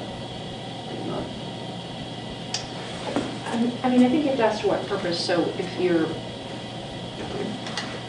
you're thinking about, and I don't think they're proposing this, but if you're thinking about like the rural lot areas, then the highest use of those is something that's more in keeping with like Vermont's agrarian, past. If you're thinking about some of the more concentrated housing areas, then is the highest purpose housing, and then when you're thinking about other areas where they're for business use, I'm thinking about the highest purpose there. So I think my gut feeling is, and I'm not sure about the proposal, what my gut feeling is, it's going to depend on what the intended best use of that zoning area is. And, it's like if you ask me about rural, I might be like, you probably want to try to keep, farming being part of the purpose there. But if you ask me about like the urban center, that's a different thing. Right. Yeah, I'd agree with that. I don't know. At first glance, I don't see why, if there seems to be a need or demand for smaller lots and it will house people more densely and that's what we want, push it as low as it will go. I would also... But there's probably some way that could backfire. Yeah, I guess I'm sort of confused about that, and maybe it's just my ignorance of the notion of, well, if we want denser housing, then we want larger lots that have apartment buildings on them. That's one Not way, necessarily. If you look at infill housing, Tiny houses. if you look at infill housing, they can use tiny lots, depending on the type of housing. Okay. Yes, apartments is one kind of housing, but if you look at on the FAR system, floor area ratio, you can, depending on the lot, you can get like a skyscraper. This is obviously doesn't Brattleboro. There are examples in Japan where it's, everybody wants to live near Tokyo, but right, and there's it's just no dense. You'll see these houses that are built. They've got a term for it. I can't remember, but they're like these really weird shaped houses because somebody somehow got the ability to like chop the lot down to look like this jigsaw puzzle, and the house is just eating the whole jigsaw puzzle. And I guess one comparison is like my That's neighborhood extreme, around Clark that's how Street far I can to like say Wontosquit Street. Mhm. Those are all single family dwellings, but those lots are probably a third of an acre, whereas the ones in my neighborhood are like 4,000 square feet instead of 15 or 13. So. Yeah, and they only referenced the village center and the neighborhood center, which is really two specific areas. It's like West Brattleboro Village, and then it's that beginning part of Putney Road. But those are just for instance, right? Yeah, I mean, so the recommendation could be anywhere. Yeah, just considering smaller. Because it says within some the scope zoning, of, some like, zoning urbanism. districts establish minimum lot sizes that are larger than necessary. So I think I'm trying to picture 6,000 square feet. I think is about an eighth of an acre, right? Isn't that what you just found? 0.13 of an acre. It's like a 10. It's a 10. An acre's That's 40. about how big my lot is on Elliott Street, 6,000 and change. So for reference, and all the lots on my street are around that. So if you picture like Elliott Street, that's a 6,000 square foot lot about. Seems like it's worth thinking about more. I would love it if, when we've got stuff like this, we need examples to look at. It would be really useful to have a visual, like how big is 6,000 square feet? What can you put on it? Well, if you think of like your house, your footprint of your house, I don't know how big your house is, but. Not 6,000. Yeah, exactly. Big house is 6,000 no, it's a square huge, feet. it's a huge house. Yeah. So. But if we're, I mean, I guess it also depends upon where you are. I mean, if we're talking about, do we want, I mean, garden space? Do we want green space? Do we want spaces where the people potentially could grow some of their own food, or their neighbors? Where kids can play. Where kids can play, Sort where of makes animals sense. can be, there can be pollinator gardens and but various it's a other sorts of minimum things. lot size. It's not a maximum lot. So Right. you could move it down to 2,000 or 3,000 square feet for probably many of the neighborhoods. And then, partly there's also the process of actually needing to subdivide a lot. Like if you were to make it smaller. And I don't think, it's. If you made and again, I don't know how I feel about this, I have to think about it, but if you made lot sizes smaller in some neighborhoods, I think you would also want to consider what the setbacks are and the footprints, because that might also address some of the things about green space. If you're talking about in a particular neighborhood, like say residential, and you said you could have a smaller lot size, then you would still have setbacks and you would still have footprints. So if you made your lot really tiny, it might only be a tiny house that's gonna fit on there. I don't, and again, I'm not advocating for this, I'm just trying to picture the whole thing all working together. And when we worked on the zoning, we did do, the planning staff did an analysis in the neighborhoods of lot sizes. So it may actually be like, for instance, if most of the lot sizes now are 6,000 feet, and the idea is you were thinking of reducing that, how are you gonna reduce it where you're not bifurcating? You know what I mean? It's like you can only split one 6,000 square foot lot into two 3,000 square foot lots. So you can't, you can't make it'd be 4,000 as a minimum because you wouldn't be able to. So there's a question there in terms of the reality of the lot sizes and if they were smaller, what that smaller might be, what it might actually be able to be divided up to be. And how would you access it once they're divided? Yeah. So I think the simplest thing would just be to divide 6,000 by 2, which is 3,000, in order to bring it down. Just cut it in half. But cut it in half, but then you have to do right-of-ways. Yeah, but that's why if we're just dividing it in half, the right-of-way is a little bit more straightforward. Right. Instead of like 1,500 square feet, and all of a sudden we have to go sectioning things out and like quartering it out or whatever, and then the right-of-way is impossible. Seems like we need more information to deal with this. Yeah. Anyway, all right. Yeah, That's on you guys. but we're interested in dealing with it. Yes, but we're totally interested in dealing with it. Yeah, I mean, I think it's an important question. If we're trying to densify the village center, then we have to use creative planning to do it.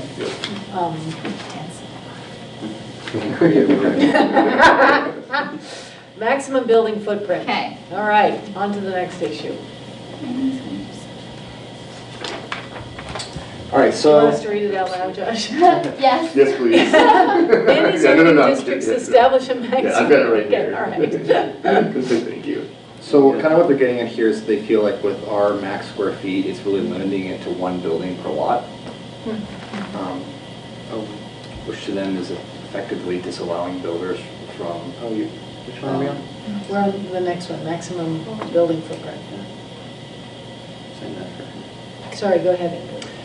This is a quote directly from the, effectively disallowing builders that require 2 or more adjoining lots or even one larger building on a large single lot. So they think that, having this max square footage is really disallowing that from happening. Can you explain that again? Yeah. So like the whole, with the max square footage that we have in our regulations now, the way they perceive it is that it's only a developer can only build one building on the lot because of that max. What is the max, 12? Again, it's by zone, but I think the example here they give in the NC and it's 12,000 square feet in there. They think that's not enough.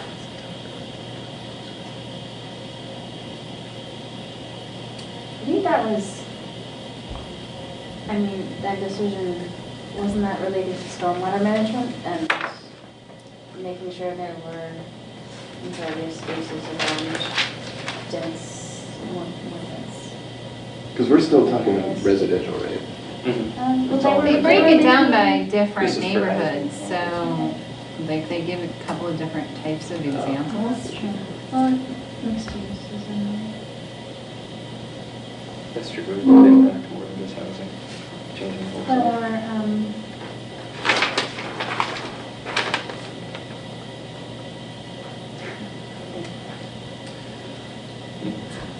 Wow, they call this fairly crude.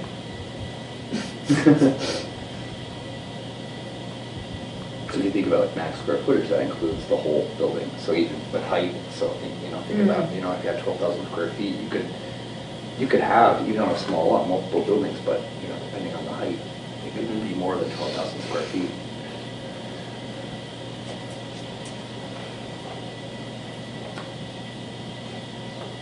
Like, I think when they start to get into like the dwelling units, in comparison to the building footprint square feet. Yeah. So if we wanted to fix this, what would they suggest that we do? Well, that's the thing, all they're saying, I mean, to me, it's like there are not a lot of even recommendations, they're just comments on our zoning code, so I know that's something that we've been trying to grasp as staff, and that's one reason why we have these conversations, is so we can hopefully get somewhere. But I mean, from at least looking at this, it's, changing just the allowable building footprint. We could get rid of maximums if we wanted to, but you got to think about the other long-term consequences, potential consequences that could occur. Which are? You don't want people building these, neighborhood. Stormwater. Yeah, stormwater. But I guess they're bringing up something. Well, I guess stormwater, yeah, Well, stormwater. Height, we can still parking. parking is probably one of the bigger ones. We can control height though. Still, we can still have height restrictions. We do have standard height restrictions. We do. Yeah, we do. Yeah. Yeah. So the biggest issue is parking, because we require that you have a parking space for every unit, don't we? Yep. Well, depending on the facility, if it's like for senior living, for example, it's half a unit, depending on the type of housing. Josh, you have the development, the land use regulations with you? Yeah. Why don't you go to the parking chapter? Thank you. Which I think is under the site design and engineering, which is also in the 300. Yeah, so were they really only looking at the zoning through the frame of housing?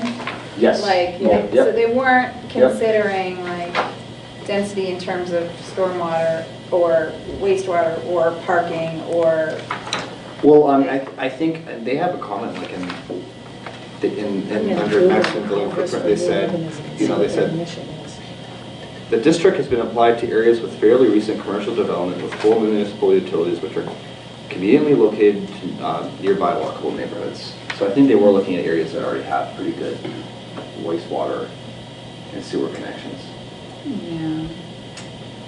I mean, I almost feel like you'd have to take each one of these and then run a few scenarios, right? And try to like ground truth it. So like you take neighborhood center, we allow 18 dwelling units per acre that limit the building footprint to 12,000 square feet. Well,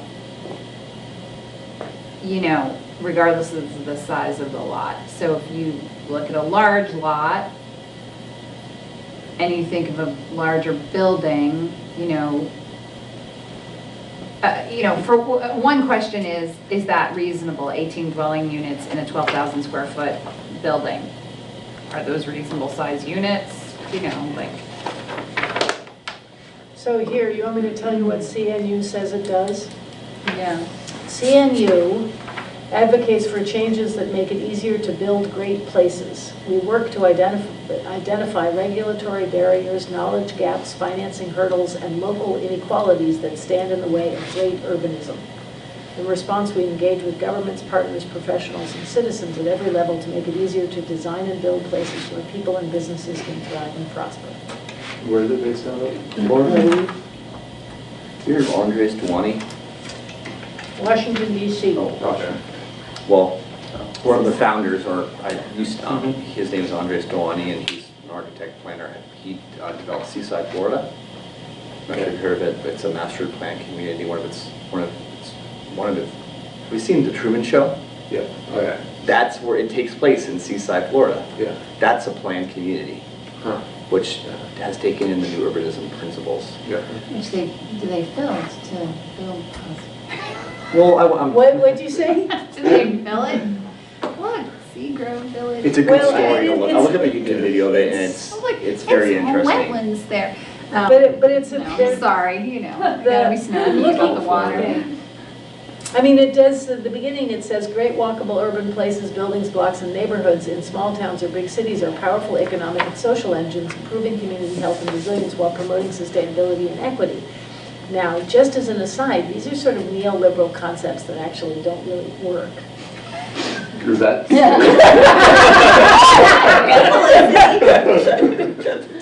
All they do is make the rich richer. And all right. I got my. Sorry. We are a painful collection. I think commissioners with our knowledge, aren't we?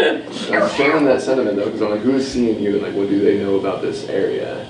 But I'm also like excited for easing zoning ordinances, especially because development in this area is obviously extremely difficult, especially when it comes to housing. So we have to find a happy medium and be creative. We do. Yeah, we do. I mean, the key is to make sure that whatever we do, we reinforce equity and we make sure that we don't destabilize public services.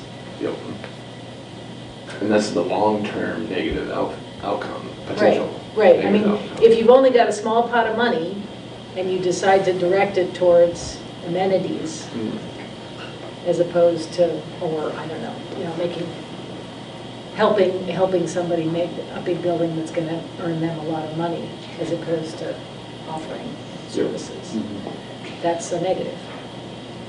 So I guess one question, which this is making me wonder about, is that is our parking, did we make choices in the zoning based on this assumption that everybody needs a car? And is that what has resulted in like what we have? I wasn't around for that, but I'm assuming we probably did. Because there are definitely like considerations for the number of parking spaces per. And I remember like all of this is, I don't have this brain, all of this is somewhat confusing to me, but I remember thinking like, well, couldn't you just have a big building like close to downtown with no parking spaces? Because we got feedback at the residential neighborhoods. I recall, I don't remember how frequently we got it, we did get feedback about when you have more units in a residential neighborhood, that meant that there was not enough parking for everybody on some of the side streets. Well, you can get parking exemptions, like Snowblock has no parking requirements because it's in the downtown district. Okay. But also we talked a while back about drawing a line around the town, designating what's walkable from downtown and easing parking requirements for buildings and apartments in that area. Within walking distance of downtown. I don't remember. It was a few years ago. Well, one thing to consider with, getting rid of parking is that you want to be areas which are easily walkable to employment, shopping, healthcare, yes. Right, and affordable and shopping equity is has to still be at down the center of the Putney Road. conversation. But also, I mean, obviously, we do have it in this area, and it's good public transit. That's another aspect. To get people around, they still gotta get around, right? And this is New England, and we have some harsh winters. Right. Yeah, before we give the parking away, we need to have more reliable public transportation. Do we want to move on to restrictions on number of buildings per lot? Or do we want to simply say, this is all very interesting, can we go at a case-by-case basis? We can refer back to these when we're looking at our specific zoning. Yeah, I think I would love to review the things that we've got in draft form and compare them to these recommendations, and then maybe put something together Okay, cool. to bring to the select board this year. Right, I mean, we were supposed to do zoning in our last meeting, and there's a reason we're not doing it in this meeting, and I can't remember what it is. But anyway, there was a reason. And it was a good one. So we can presumably do zoning again. We should be doing it again in our next meeting. And it is all, the stuff is all in Google Drive, so we can review it, so we're good to go next time. Just to finish up that last section, I think it's interesting that they bring up, can you scroll up a little bit, that they have, you referenced it, Felicity, when they use that word crude about our zoning. Yeah. About how we have redundancy, abstract redundancy, sort of, with the bulk of buildings is regulated, the floor area to lot area is regulated, the percentage coverage is regulated, and they feel like some of those can be dropped off. I think so. It's interesting to think about sometimes because we bring this up with other things like, oh, should we just unrestrict that? And then other people chime in saying, well, we have that covered with the stormwater regs, and we have that covered with the buffer regs, and we have that covered with the landscaping regs. So they're kind of echoing something that I've felt sometimes when I hear all that, which is maybe we do have too many fingers pointing at the same thing. Yeah. Some They just cases. have a funny choice of words. And Too many this, fingers pointing at the same No, they did. Oh, That's yeah. funny too. this Is brings that a us phrase? I just came up with that. another question about, we said that we wanted to regularly, maybe like every year, meet with the DRB to see how Yeah. things were going with them. Time flies when you're having fun, Yeah, right? so it's getting to be around time when we should do that again. Yeah. Because I think their experience of having to deal with these regulations would really help us. Well, Sue brought us that piece of paper with 4 proposals from them, / Brian and/or Brian. So that was kind of that, right? Right. One way.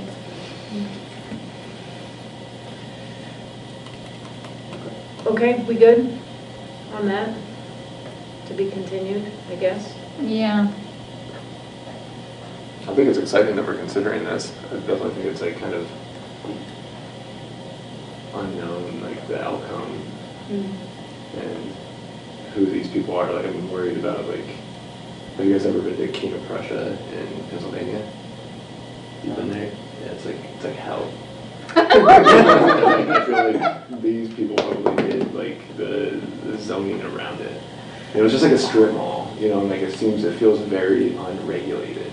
You know, and like I'm all for easing and relaxing regulations, but I'm also all about like maintaining and keeping like the wholesome quality that is Brattleboro, you know, like its uniqueness and individualness, you know, and I feel like it's like, okay, if these guys are Truman Show-esque, you know, like how seriously should we be taking it? So. Well, I think my understanding, and correct me if I'm wrong, Andrew, is that they offered to do this sort of just as a benefit, to sort of say, here, we'll take a look at your regs and tell us what you think. And out of, What we think. out of the communities that were looked at, we were by far the largest. In terms of planning, we had probably some of the best planning practices already in place. That's nice. Yeah. I mean, yeah, so that's what a lot of, I'm not sure the other communities were like, you said Colchester. Yeah, you said around Vermont, right? Yeah. Yeah. I think some north, and we were the only ones in southern Vermont looked at. Okay, so on to G. Oh, can I just, Yeah. one thing Sure. before we move on? I'm just curious if, you know, the need for housing density and walkability is something that, as we make recommendations to the select board, if we get to that point, and want to make some tweaks to the zoning, should we be making a more concerted effort to hear from the community on that? About, yeah, you mean about walkability? About both walkability and I think density in the housing. I know we had talked about a few months ago extending the zoning that allowed for the Red Clover Commons up on Canal Street and extending that into that neighborhood area so that there could be more apartment building type zoning in that area. And we sort of talked around it, and then, I mean, we decided as a group that we didn't want to do that, but yeah, I don't know, it just seems like it might be really helpful to hear a wider perspective on. Well, if we do make any recommendations to the select board, we have to get public comment. Yeah, public hearings. So we get public comments, and then we send it to the select board, and they get public comments. So there are 2 opportunities. So, I mean, I think as soon as we've got that parcel of stuff, we should make people aware that that's what we're talking about and invite them to come. I definitely don't think we should do this without people being aware. Yeah. And it would, I mean, we have to. walkability would be good, because one person's walkability is another person's inaccessibility. So it seems like we ought to really understand how we measure walkability. Public outreach efforts? Oh, we're just passing by the other recommendations? Well, because it's, or do we want to go through each one? It seems like we need to be looking at them within the context of our actual Yeah, I regulations. think that was the it seems. process recommendation you made that I liked was at the next meeting, I think we were going to look at the recommendations that we had Alongside. been thinking about making Oh, I see. alongside Great. the CNU, suggestions, and then thinking about those in the same context at the same meeting. So maybe the staff can kind of draft these? So, into we didn't some- get to Is the. that too much to do? Well, Sue's already working on some draft code with the flexibility of unanticipated development proposals with the PUD process. So she's changing that right now. And then I was gonna work on the lot sizes. Okay. So we will get something for you. So it's already in the works. So are you okay moving on then, Tom? Just I that, am. the one about the restrictions on number of buildings per lot, that kind of, I agree with that. Okay. But kind of for rural reasons, actually, which maybe I shouldn't mention.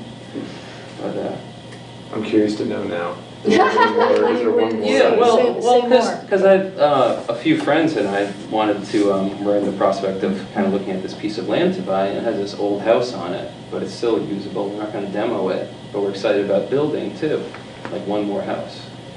And then so the prospect of if we subdivide, that's like a process, and it adds to the total assessment, and it's not a buildable lot and all that, more complication, there's two owners, potentially now.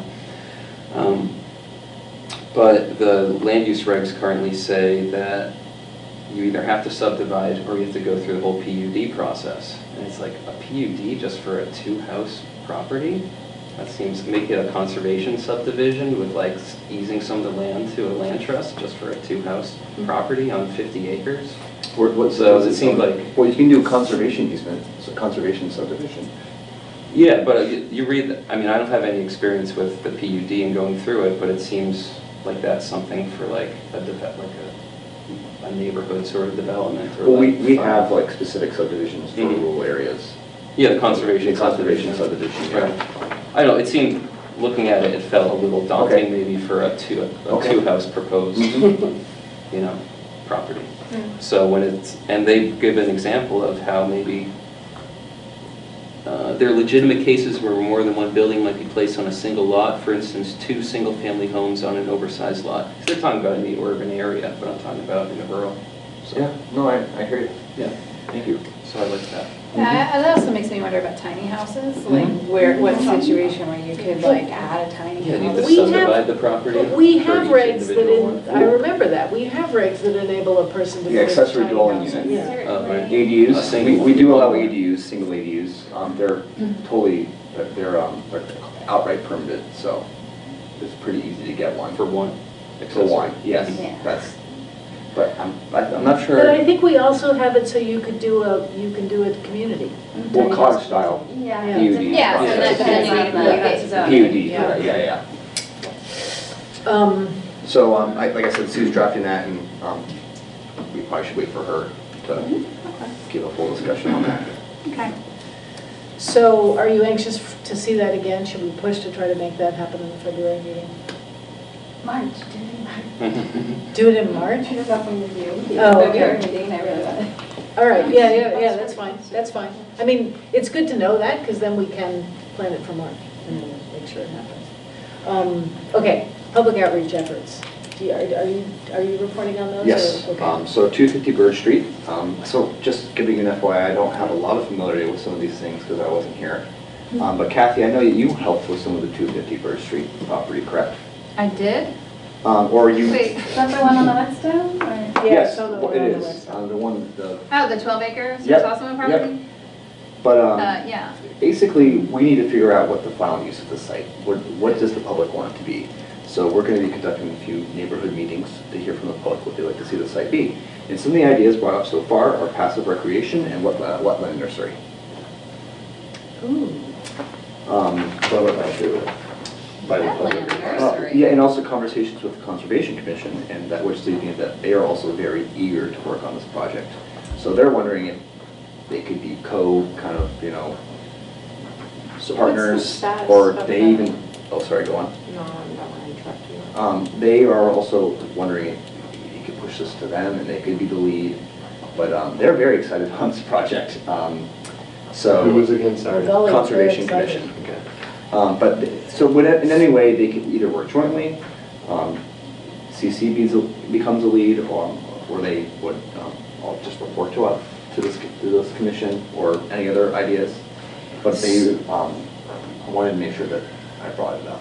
So tell us what it is, I mean, what, if we were to, if they would be the lead, what would they be leading on?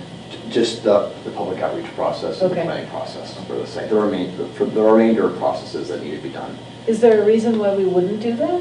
If they're excited about it, if Yeah. somebody's excited about it, I why? love excited. Why would we? It's good. Does their leadership preclude uses other than conservation-related uses? Good question. Well, can you rephrase that another way? If they're leading it, does that mean they're gonna focus on conservation-based uses rather than Well, any other public recreation or other? Well, in the uses? end, it's really the public who should have to say what it's gonna be, so I would maybe know them.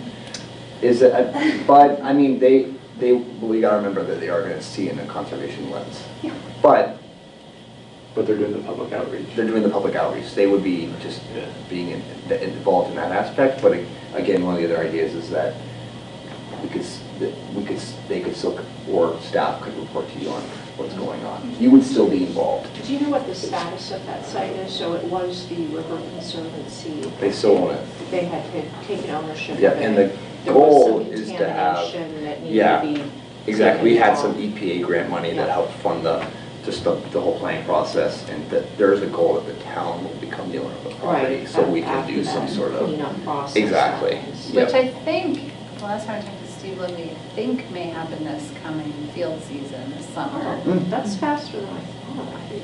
I think everything's in place. One question is, I'm pretty sure, maybe I should make that assumption, when it transfers ownership from Vermont River Conservancy to the town, it probably comes with some easements on it. Yes. Which likely, I'm guessing, include some, river corridor, floodplain, and recreational access. That's going to be something that's got to be worked out. Yeah, so, but I think that if we're going forward with a public outreach process, there's two pieces of this, right? There's the kind of legal transition of the land from one owner to another.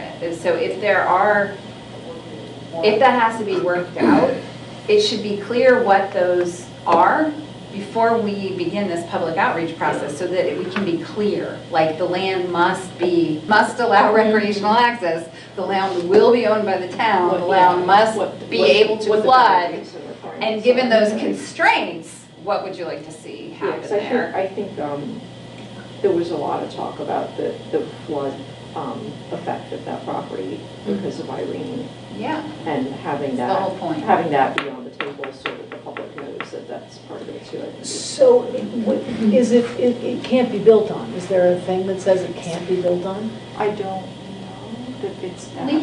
How much of this property is it? The whole thing. It's the whole thing. It's like, it's. Well, if it's in the floodway, you can't build anything. It's this whole thing. Oh, wow. And it is all in the floodway. Oh, it is the Yeah. floodway. It is the It is. floodway. And it's gonna, That's where the I water mean, goes. one of the original plans that I've seen, it was gonna be tiered to deal with different levels of flooding. elevate towards the And back to of the take property. the pressure off From downtown, Yeah. basically, Yeah. by Yeah. creating extra space for that water to go. Yeah, and the plan also included some stormwater mitigation for these houses, this area back here. Uh-huh. That stormwater would actually be directed onto the property to be infiltrated and, Public access to a nature conservancy sounds awesome. Yeah. Mm-hmm. Yeah. Especially Yeah, I mean, people. but as long as the public knows that there's not going to be anything built on it. right, but you could have, the things could be built on it, they have to be able to be flooded. So for instance, you could put ball fields, you could put walking paths. But you might not You wanna could put choose, fencing. right, That could catch right. debris. Or, yeah, there could be, like, a nature path with interpretive signs. There could be particular plantings. Things you don't mind getting washed away when there's So, Right. yeah, so I think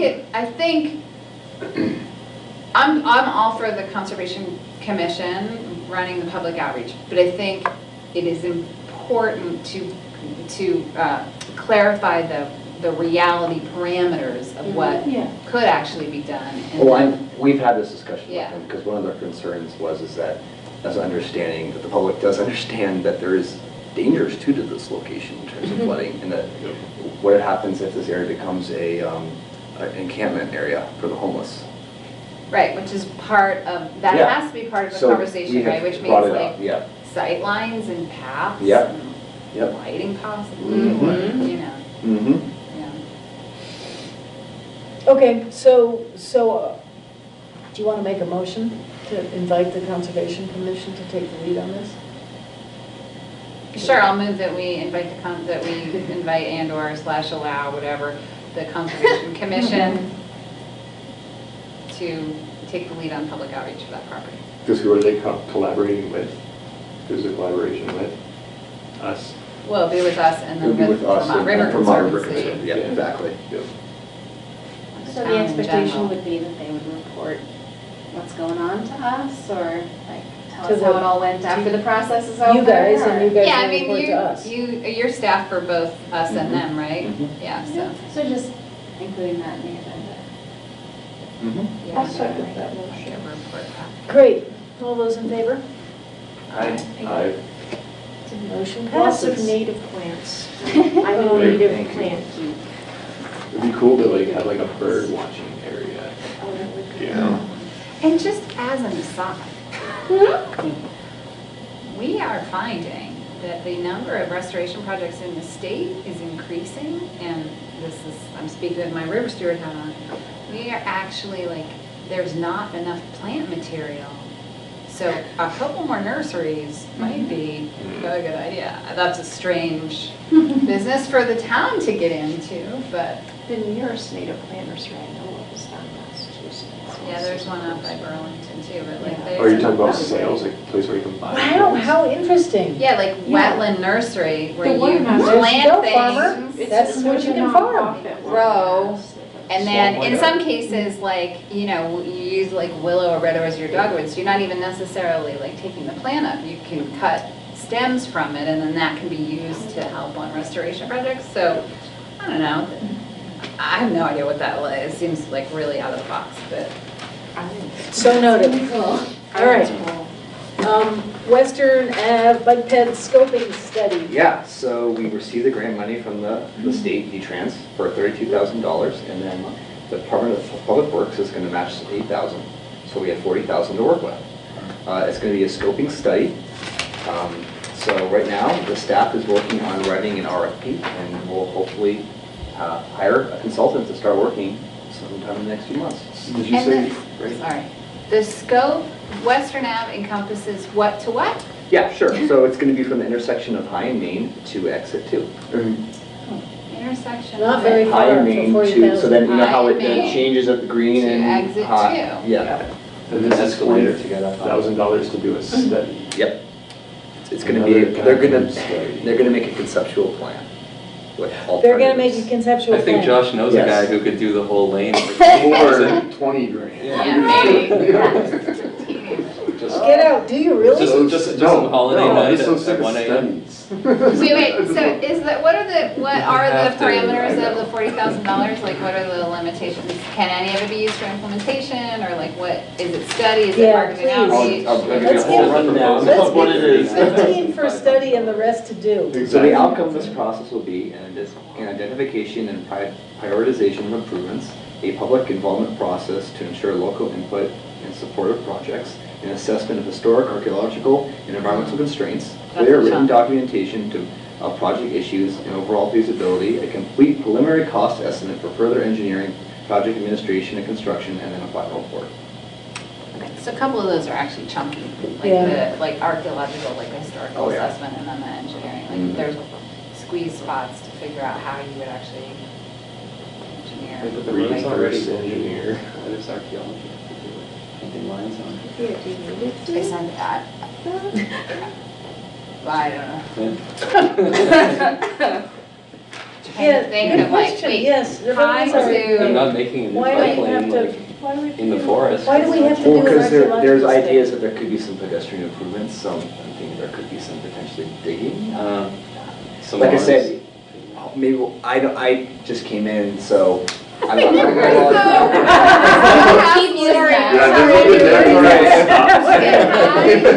And what I can do though, It's I here am to taking here. these Yeah, comments it's and just a giving them tiny, soon. tiny, tiny piece of real estate there. Right, and it's really. Which one, which and piece of there's real estate are we no- talking It's about? going from High Street Yeah. to the entrance to exit 2. Yeah, but what's the constriction? It's just Western Ave. Yeah, it's a straight line. It's a straight line. Yeah. Oh, she's a That's constriction paved and have about sidewalks on the both sides. archaeology. And there's Already. actually like really, that's probably the easiest place to ride I ride the bike all the time. It There's is. like big side areas. It's You got great. shoulders. I think for and it's flat. 40,000, we It's could fine. actually just make something. Yeah. Unfortunately, Instead of planning, we actually. I'm hearing a little bit more well, I just. If you give me 40 grand, I will get out there right now. So I wonder. I'll buy this one if I see it. It's not as if we're gonna take Is a sidewalk there, out, is right? there any changing to this, to the scope and the parameters of where Probably this is? We have or agreements what it does? with We the have state and they're agreements. So signed and. It's nowhere it's not part of the beyond taxpayer exit 2, money, at and least it's directly. nowhere. We can't, I don't think we And I can don't make think we'd changes be at this point. reasonably talking about moving anything that's already paved. So really, I think what we're just talking about is if the feasibility of just painting new lines on the Why do we have to do a study? pavement, and I don't I don't understand. think it's- why I don't we think do a it's study. parking. I don't think it's necessarily painting, like they're talking about potentially other improvements, like an actual bike lane. Yeah. Meaning you take the sidewalk Potentially getting out. rid of parking on one side of the street, we're Yeah. talking. Yeah, Yeah, and putting which in is a what you have to barrier do. between Improving the, car traffic. widening the sidewalks, tree planting, I mean, I don't think it's just putting some paint on the road. No, we need something better than just paint. You know, So this is how things are done. You spend $40,000 to get somebody to do This a is plan, planning, and yes. then you ask for more money to actually do what's been This, planned. yeah. Do we have a guarantee that we're gonna get the money to do when they finish the The plan? money is just for the study. That's the Who only gives thing. us the money for the actual to doing? execute the study. Well, a plan would hopefully address those needs. And you And some sort of public implementation, comment. because that would be getting money from other sources for actually implementing. And what, just out of curiosity, what's the cost of actually doing making a pedestrian, I can eyeball it, but millions. Yeah. If there's bump outs, if they have to do like pavement. You don't understand removal these projects. or, yeah. It's Millions. Millions. Yeah. Well, because like, How feasible is it that we're gonna get $1 million grant to make a bike thing over a 2-mile space from High Street to exit 2? I can't say, unfortunately. Andrew, this is like the this is the roughest planning commission. Yeah, no, I'm not actually asking you these questions, I'm just, they're I know, rhetorical I know, questions. I know. Because it just And I seems wish I had the answers. like, we're doing this, we're spending $40,000 to make a plan for something that we know we're never gonna get the money to actually do. That just Yeah. seems a little silly. especially when we can take that 40,000 and put it into it. You know, like obviously we can't, the money has stipulations. Well, but if we use put that. the money into some Yeah. kind of account now, in 5 Yeah. years, it might be $1 million. Yeah, Put in a credit union or something. If you got rid of parking on one side, like right now you can park on either side of the street for much of this, if you got rid of parking on one side of the street, you would free up like 4 or 5 feet. And so then there's a question. I mean, I don't think, you can't take any of the sidewalk, right? No, I don't. Like, you can take the sidewalk because the town owns that, but past the sidewalk, you're talking about people's property. So- And that's not happening, right? So, So is this, because in years past, we've done a lot of studies, like especially when it comes to the roadworks around Meadowbrook, Putney Road, Western Ave. Have we done this study already? No, not that I've known, not the documents Not that I've for this seen. stretch. Yeah. Because we did in West Brattleboro. Yeah, like Yep. past route, or exit 2 beyond. we have for bike lanes? There is a bike lane there. You know, so I'm assuming we've done the study to figure out how to put the bike lane in. Or did we just put that bike lane? I think they'll probably. Did Steve just get out there and paint that damn Yeah, bike lane? exactly. Like Stevie. All right, good, so congratulations, we got the money, we're going forward, that's And great. I guess really the gist is that there'll be outreach for that, Okay, totally. just like any other plan. Does the planning commission gonna have to participate in any way in that? Yes. In some form, you will be involved.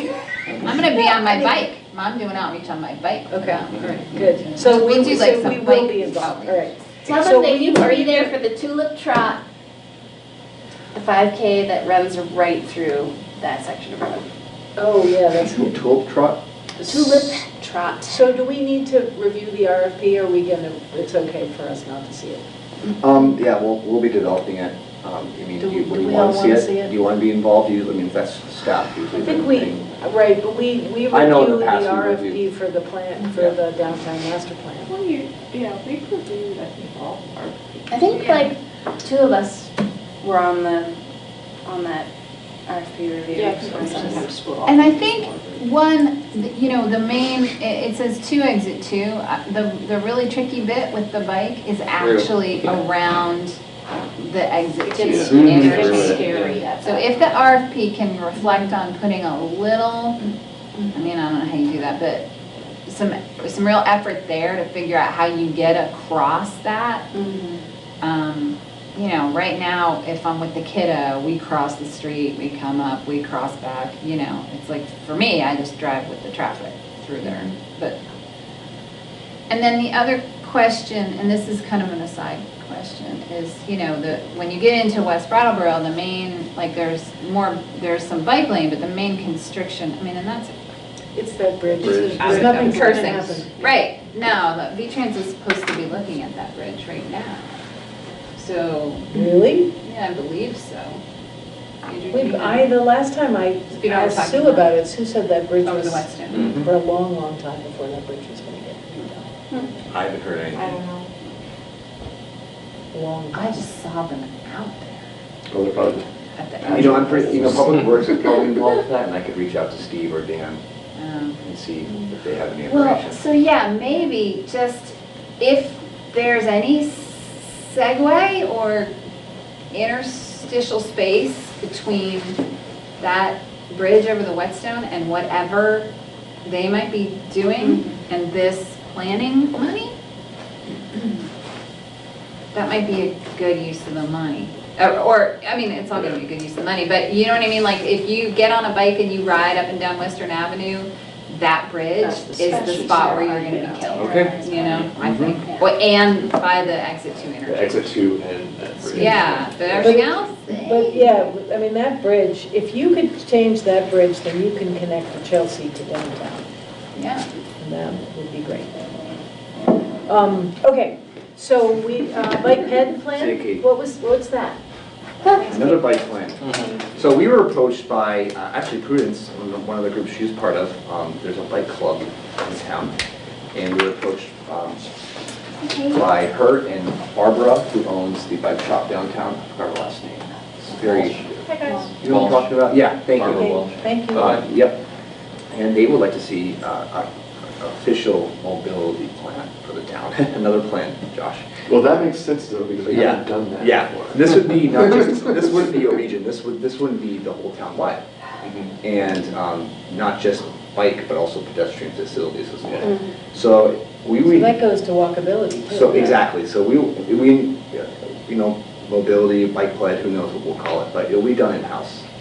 I'll be doing a lot of it the next 6 to 9 months. Basically just to do current conditions, needs, bike counts, collecting data. It's gonna take a while to do this in-house, but I wanted to bring it up that we will be engaging in a study. Could you please talk to moms who push strollers around? Sure. Thank Of you. Flag them down. I mean, there's a moms group, several moms. Oh, groups, there but is. That was like, Cool. Because are we also talking about safety with walkability? Because this town is That's gonna be an aspect. incredibly unsafe to walk in, or even more bicycle in. And we need to figure that out. Like, there's some major issues going on right now, and it's disgusting. And hopefully in this, there's this plan, there's something to be said about safety and how to keep people safe, how to keep pedestrians safe. So, Oh, yeah, a series of things just happened last weekend. you know, people are getting run over left and right. Yeah. You know, people in crosswalks. Wasn't there one day too, about a couple months ago, that like there's like 4 hit and runs or something? Yeah, I think this year there's already been 5. I think the cops said this year there's already been 5 pedestrians hit. Not this year, no, what was it? Last year? 2019, the end of 2019. 2019. Yeah, there was- Because there's only 6 days this year. Wow. So 2019. Yeah. I feel like it was more than that though. It I was feel more like than 5. there were a couple of years ago, there were 3 fatalities. Yeah. Yeah. Well, I think that's over a few years. I think it just felt really close together. That will definitely be addressed. One thing that I'm specifically going to look at for biking is like levels of stress, it's called. So areas, roads, I'm going to go and do some inventory of the highest level of stress you experience on a road in Brattleboro to the least. Yeah. So we'll be doing that assessment. And I can also, How do you do that? Like, you get on your bike and you like, You your heart rate on That's one way of doing it. You find intersections renamed malfunction junction. And like that. It's really actually That's the observations spot. and talking with people. So that's going to be me like spending time in one location for hours on end, just observing and talking to people who are either biking or walking those areas. I can tell you my stress area. There's a crosswalk right in front of where the Vermont Country Deli is that goes up to Orchard Street, and like that is, you know, there's that shot of Western Avenue. People just don't ever even, you know, as you get closer to downtown, I think there's like a psychological anticipation of more pedestrians. But like when you get out onto Western Avenue, people are just cruising through it, and I have no idea. And especially with where the farmer's market is, like, it would be interesting to look at, I don't know how you would do this, but changes in trends in terms of bicycle use and walking in town. Because I bet you that has increased over the past 10 years a lot, even 5 years, you know?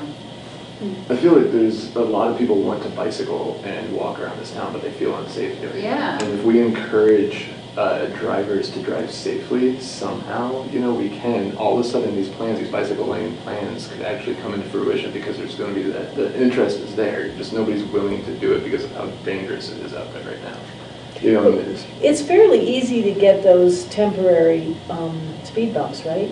I mean, that's something that you can just lay down Speed humps somewhere. all over town. Yeah. Everywhere. Put them like, I mean, right around that area, because I have stopped for pedestrians there and watched the oncoming traffic just keep on flying by. Which is even more dangerous than nobody stopping, because once you stop, then the person starts to go, and then they're in the middle of traffic.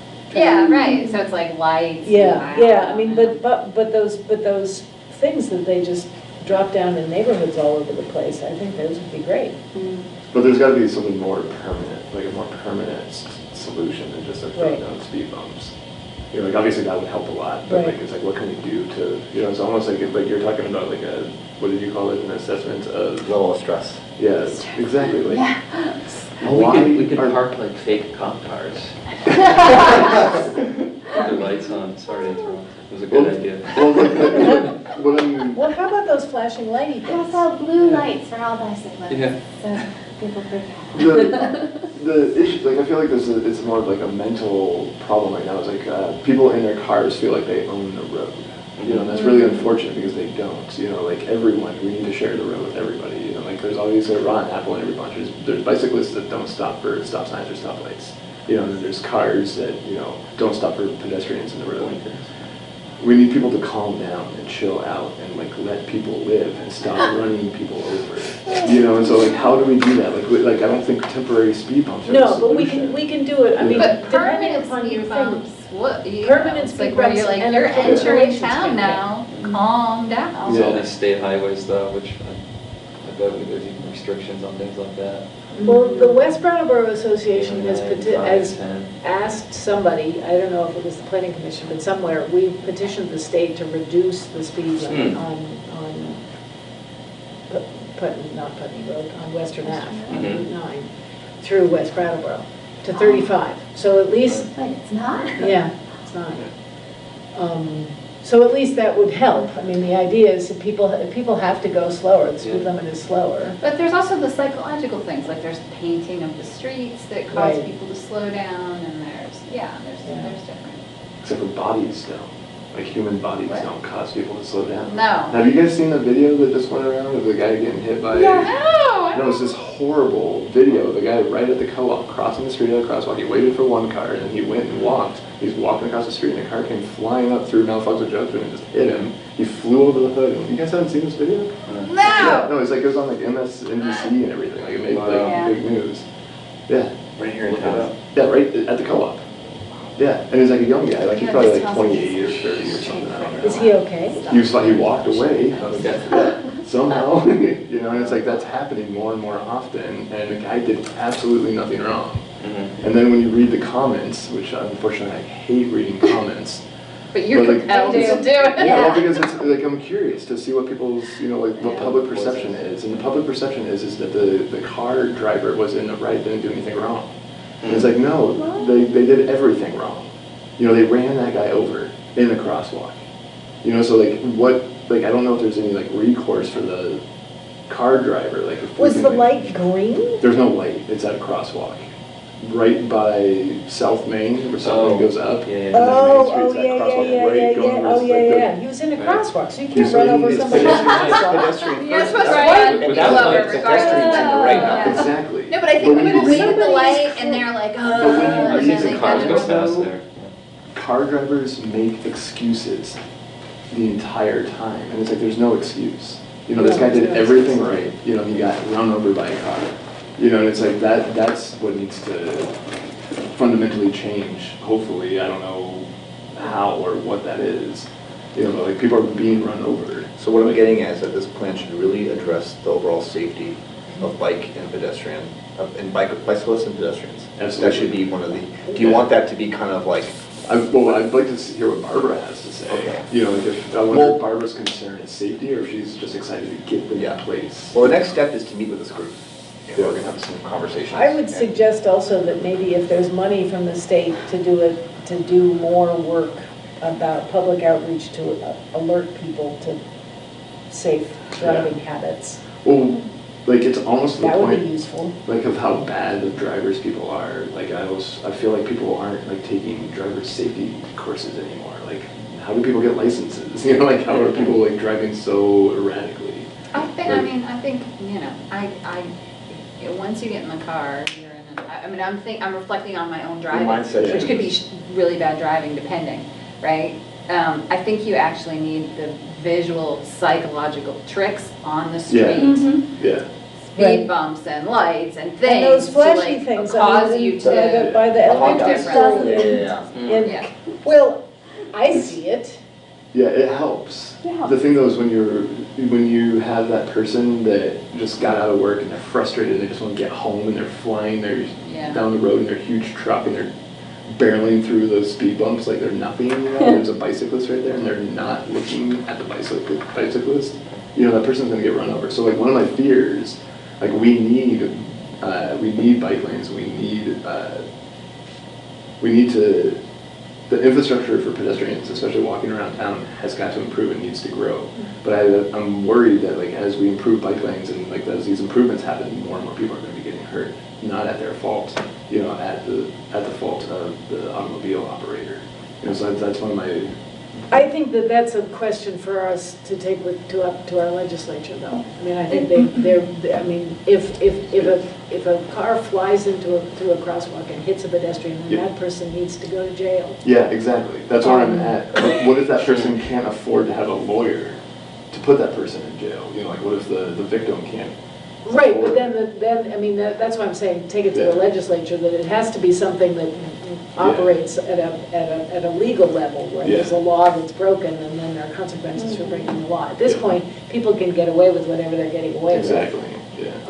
But the only way to stop that is to stop people from getting away, because if you know, like, you know you're going to get arrested, you're going to pay a fine, or something's going to happen to you if you fly through a crosswalk and hit a human being. Yeah. Chances are you're not going to do it. Exactly. There needs to be some sort of accountability, and I feel like that's where we're really lacking. And obviously, that's not a Brattleboro issue to tackle, but it's something we should be talking about. And something like There's also this, a great group called Safe Routes to School, which Mhm. is, I think it might be a national program, but it's really big in the state of Vermont, particularly in rural communities and in our community.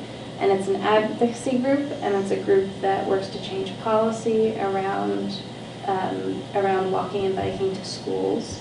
And it also does programming. I mean, I see their logo in our school newspaper all the time. So it's another great resource that can provide ideas on how we can tackle not just infrastructure change, but policy change. Okay, are we good? I feel a lot better now. Okay, great. So is there a motion to adjourn? I'll move that we adjourn. Is there a second? All those in favor? Aye.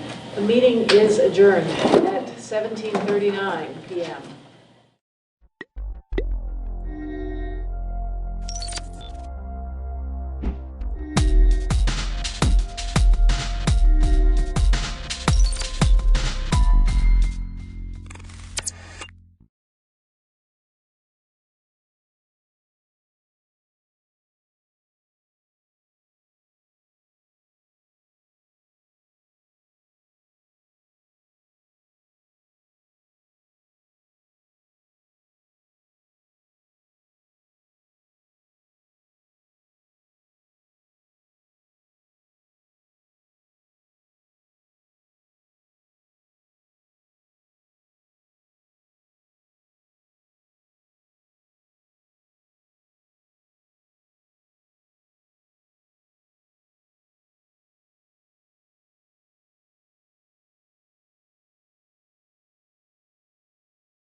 Okay, I'll call a regular select board meeting for January 8th, 6th.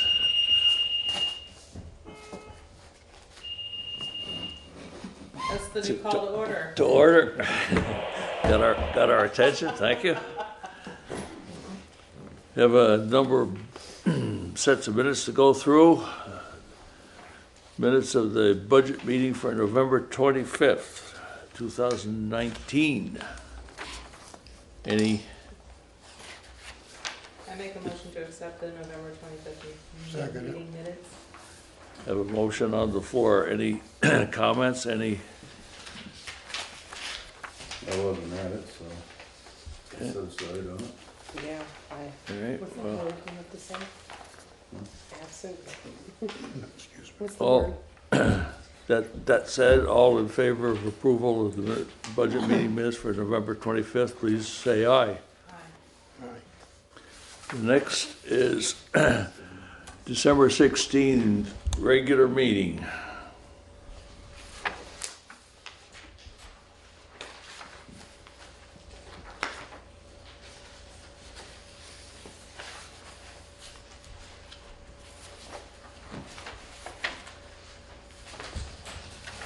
I'll make a motion to accept them.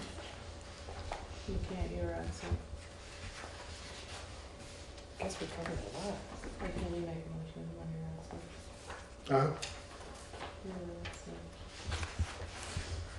Oh, I One of can't. the two. I wasn't there. You and I weren't there. The date's screwing This me side will up. be silent. We're just trying to catch up. I guess Shelley and I can approve these. Okay, so you approve it and I'll second it. Discussion. Any corrections, any suggestions? Hearing none, all in favor of approval of the minutes of December 16, please say aye. Aye. Opposed? Abstentions? Aye. Thank you. Moving on to the budget meeting minutes for December 23rd. I make a motion to accept December 23rd minutes. Second it. There's a discussion on those minutes, but the motion to approve. Hearing none, all in favor of approval, please say aye. Aye. Opposed? Any abstentions? Thank you. Finally, budget meeting minutes for January 2nd of 2020, brand new year.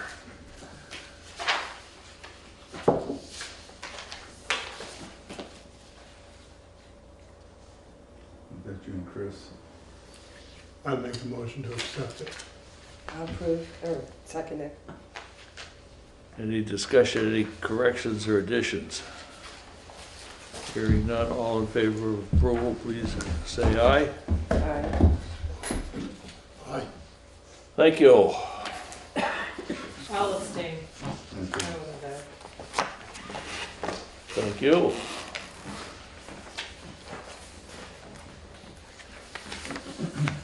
Turning to road business. Mr. Wilson, you have the floor. The tree Any other removal part in of the Williamsville happened last Thursday, and everything went well. The part of the tree that was over the fire station had substantial rot, and Bill Gunther's assessment was quite accurate, so it was good to get it down. We have to review the Depot Road box culvert plans the next time the select board meet. It's required to be on the agenda as part of the grant requirements. The project stops until we complete this step, so if we have a special meeting or whatever for the town meeting, a warrant or whatever before the next meeting, we can put it on that agenda so we can get it done as soon as possible. We'll have to do the exact same thing for the sand salt shed project. Unfortunately, those plans are not quite ready to be reviewed at this time.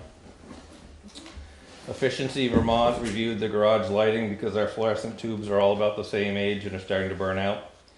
To replace with LED tubes, it would be $736. They are suggesting that we replace the fixtures, and that would give us about 30% more light and 20% less cost to run. The town share after the rebate would be $1,237. I need to know if you're interested in doing that. I have a question.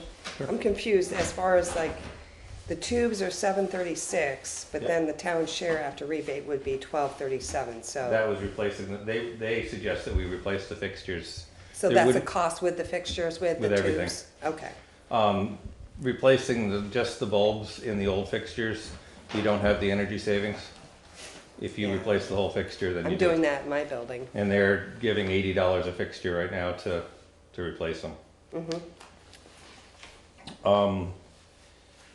Where are we? A couple of weekends ago, the heat was off in the Williamsville Hall, and it ended up being the emergency switch at the top of the stairs had been shut off. We were thinking that something could be put over the switch to make it more difficult to shut off so it doesn't get done accidentally. The stairway is very dark and you can't tell that it's an emergency switch, so I think people just see a switch and hit Yeah, it. So. you can get like a cage or something to put over it. How did you find out that it was shut off? Oh, a lot of. Flip the switch. I tried the breakers. Finally figured out there's no power to the furnace, and then okay, went backwards. But who knew that? That there was. Steve Levine called Oh, me he that did. there was no power, but he didn't know no heat, so I went in and figured it out. That's good. We've been updating to current standards the road name and road signs between, actually I took out South Newfane, between South Newfane and Williamsville, and we will be continuing down Depot Road. I was gonna skip the area around the Arch Bridge since all those signs will be updated with the bridge project, if nobody has any objection to that. It seems kind of bad to replace them and then have them take them all out and replace them again, so. I think that's it. So the only thing I need to know if you want to do the Efficiency Vermont I thing. make a motion, we go with that. I second it. This will be on the current budget. Yeah, got the, Should be money in the budget for it, then I still. yeah. I just wanted to point it out, that's all. Been a motion made that we replace with LED tubes, the fluorescent lighting in the town garage. Discussion on the motion. And it includes the fixtures, new fixtures. Have to. Because the LED fixtures wouldn't fit in the current. Not everybody knows that. Thank you. I just caught on. Any further discussion on the motion before us? Hearing none, all in favor of the motion as stated, please say aye. Aye. Opposed? Any abstentions? Thank you.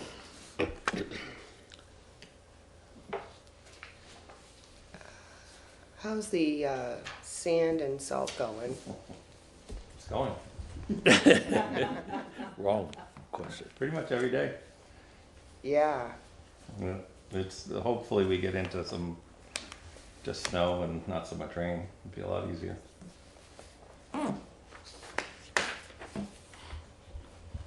Is there any way of getting more? There is. Yeah. But then our budget's blown, right? It will be eventually, it's not yet. Mm-hmm. Well, you guys are doing a great job. I make a motion to accept the road foreman's report. I'll second it. We have a motion on the floor. Is there further discussion on it? Hearing none, all in favor of approving the highway report, please say aye. Aye. Opposed? Any abstentions? Thank you, sir.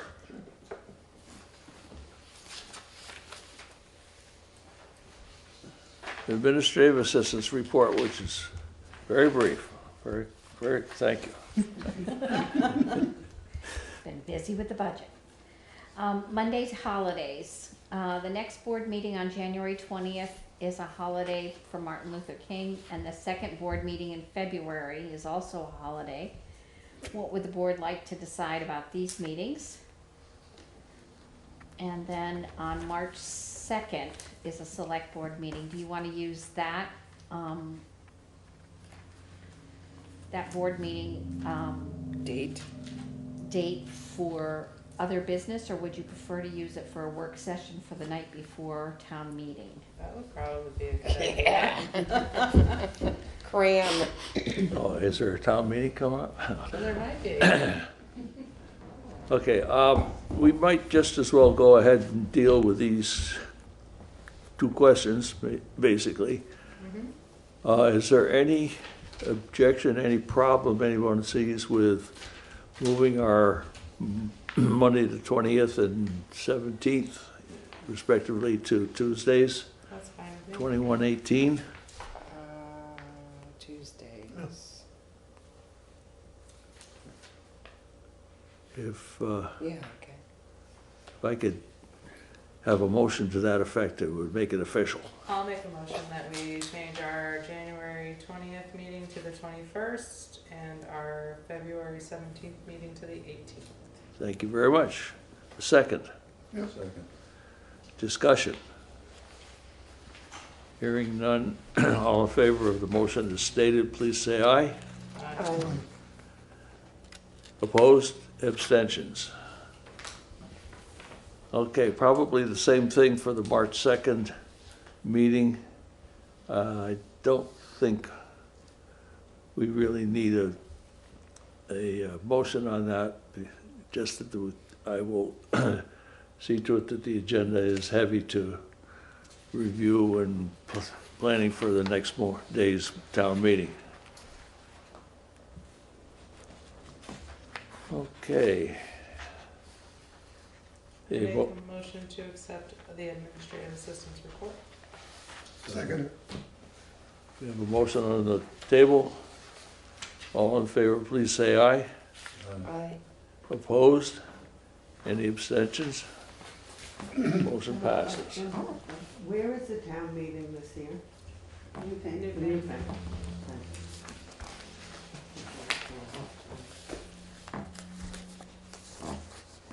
Just as the school portion of that will be absent. There will be no school activity on town meeting day, except voting in one person for the big board. That'd be by Australian ballot. That'll be by Australian ballot, and their meeting will be later in March, which I don't know whether it helps us or hinders us, but it sounds like it might help us. Okay. Now if I get back to find my agenda. Speaking of town meeting, may I ask a question? Has anyone been in touch with Chris Campney about turning on the heat and water and such? Would you like me to do that as part of the village trustees? Why, thank you for volunteering. Excellent, I will be in touch with you. Appreciate it. I know where to find him, but you do too. Yeah, he's next door. Thank you. I'll take care of that for us. Thank you. Thank you.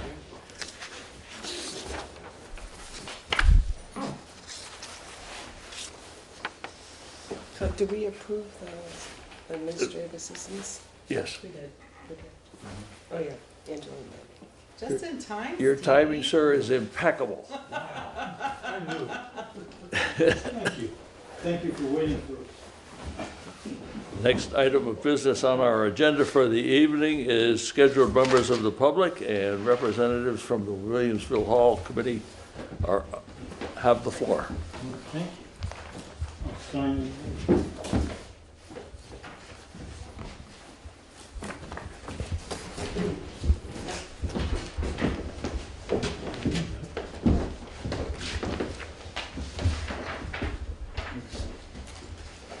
So we basically came for everyone, Happy New Year, just to give an update as to what is going on at the hall, go over some financial matters. But first I want to say that the fire alarm is now installed and activated. So that's nice. Took them a few months, but they finally got around to it. But it still needs to get an inspection from the state fire marshal to make sure that they followed the plan that the state fire marshal's office, approved. So that can happen. We don't know when. The other thing we talked about was putting in a freeze alarm. This could be part of the whole system. And when they come back to deal with the inspection, you could talk to them about that. But it'd be nice to have a monitor, alarm, since we are keeping the place open. I had asked them to put that in the original quote. They didn't do it? No. I'll have to look at what they sent me. I think that. Did they put one? I asked for it to be included. Okay, I talked to the project manager today, Amy Taylor, you know her? No. And she didn't know anything about it. Okay, I'll look at what they Okay, sent me. good. Yeah, thanks. So that's happening, or it's happened. And I've gotten 2 estimates so far for painting the building. One for $36,500. And the other one was $26,500. We have 2 more quotes that we're waiting for. Where they will fall, I don't know. It's been sort of a battle dealing with these contractors. Most of them aren't known in the area, but they're just busy. They don't get around to it. We don't know why. So that's what I have to report about that. So I have a question. There's approximately $10,000 in the capital expense fund, which I was hoping that it would go towards this paint job. And I asked, have you figured out how much you were going to allot in the next year's budget for capital expenses so far? Nothing's official, but we have had a couple of numbers thrown out, but it won't be less probably. The question I have is painting capital or maintenance? Right. Okay, that's what we're asking. To me, it's maintenance. So that's got to be kicked around and figured out. Could 10,000 in capital be moved? Or that's not allowed, or could some come from each account? Or that's, I don't know. It's a good question. I really don't know the fine points and rules and regulations that the town of Newfane might have in place.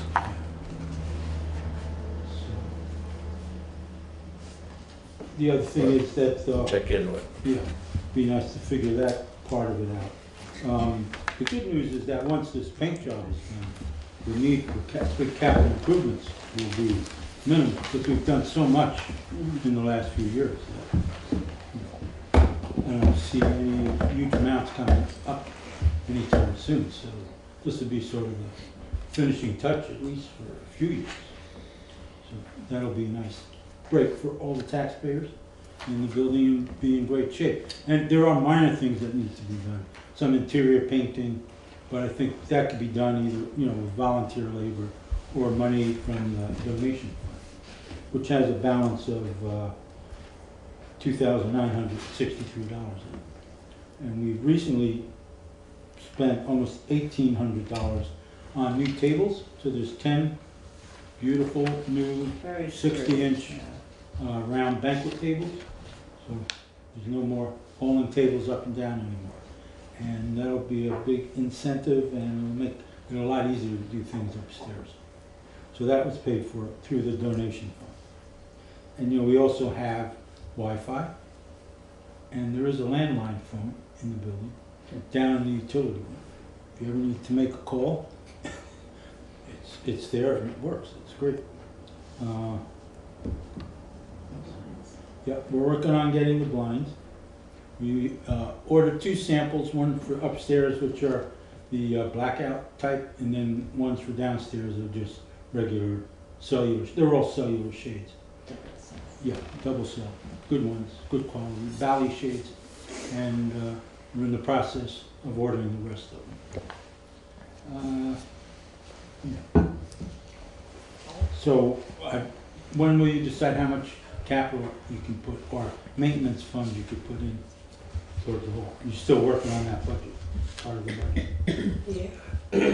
Do you have a budget, do you have an updated budget as to what you spent and how you spent it between donations and capital fund? Yeah, it's all in, Do you have copies for us? yeah, it's from, I got the reports from Melissa. Yeah. the treasurer's results. Because all the money that comes out of the donation fund goes through Melissa. And the donation fund was established so that there would be a place for any money raised by the hall committee or any donations that came through the hall committee to be placed in an account that the town would control and that would not get absorbed into the general fund at the end of the fiscal year. So it's a fund that gets rolled over. So that money is available. Many years ago, there was something called the chicken fund catastrophe. I don't know if anyone remembers or was here at the time, but the hall committee raised a bunch of money, put on a chicken barbecue, raised $700 or $800, and it went to the town. At the end of the fiscal year, we inquired about using it, and we were told that it was gone because it was rolled into the general fund, is what happens to most accounts. And so this fund was started, this account, so that that wouldn't happen again. And that's what it's for. So any money we get, like from the Rockaway Players, sometimes people actually donate some money, they use the hall for something, and they're so happy, you know, they might give us an extra $100 when the Passover Seder happens, people take up a collection, and that money, after expenses, goes to the hall. But every month, there is a treasurer's report on our minutes, which are kept. We don't get those minutes, but we should get those minutes. Yeah, Good, yeah, but the important thing is that all the transactions go through the town treasurer. Uh-huh. So when we have the barbecue dinner, the profits, you know, we give them to Melissa. So how are the renting, how is the leasing going? I mean, it sounds like some people just get it for free and others have to pay for it. You have certain people that you say you pool the money, but others you have to rent? Well, if it's a Williamsville Hall committee event, then it's, you know, it's free. I mean, we're using it. But if a private individual wants to use it, then for a party, for a wedding or whatever, then they pay a fee. So what's the Williamsville Hall committee, what would you use it for specifically? Oh, like the barbecue dinner. As a fundraiser? Yeah, as a fundraiser. Yeah. Yeah, those kinds of things, or when we do a silent movie. When the Rock River Players have an event, I mean, they split their profits with the hall committee or with the town in lieu of rental fees. And they've, you know, contributed over the years thousands of dollars. Yeah. Since, So do you have that documented as far as like what they contribute? Yes. Is that in your minutes too, in your budget? Yeah. So we should get those things each month. You could, yeah, sure, be happy. You Right? could send the minutes to the town. Because we have no idea what you guys are doing over there. Well, that's why we're here. Yeah, I know, but once a year, but we need it monthly so we have an idea of what's going on. We usually get a report, a year-end report, but you don't have a written report. Last year you had a report for Williamsville Hall. The past year was an eventful, exciting time at the hall. Oh, yeah, I submitted a report, no, for the town report. Oh, okay. Yeah, definitely. Fair.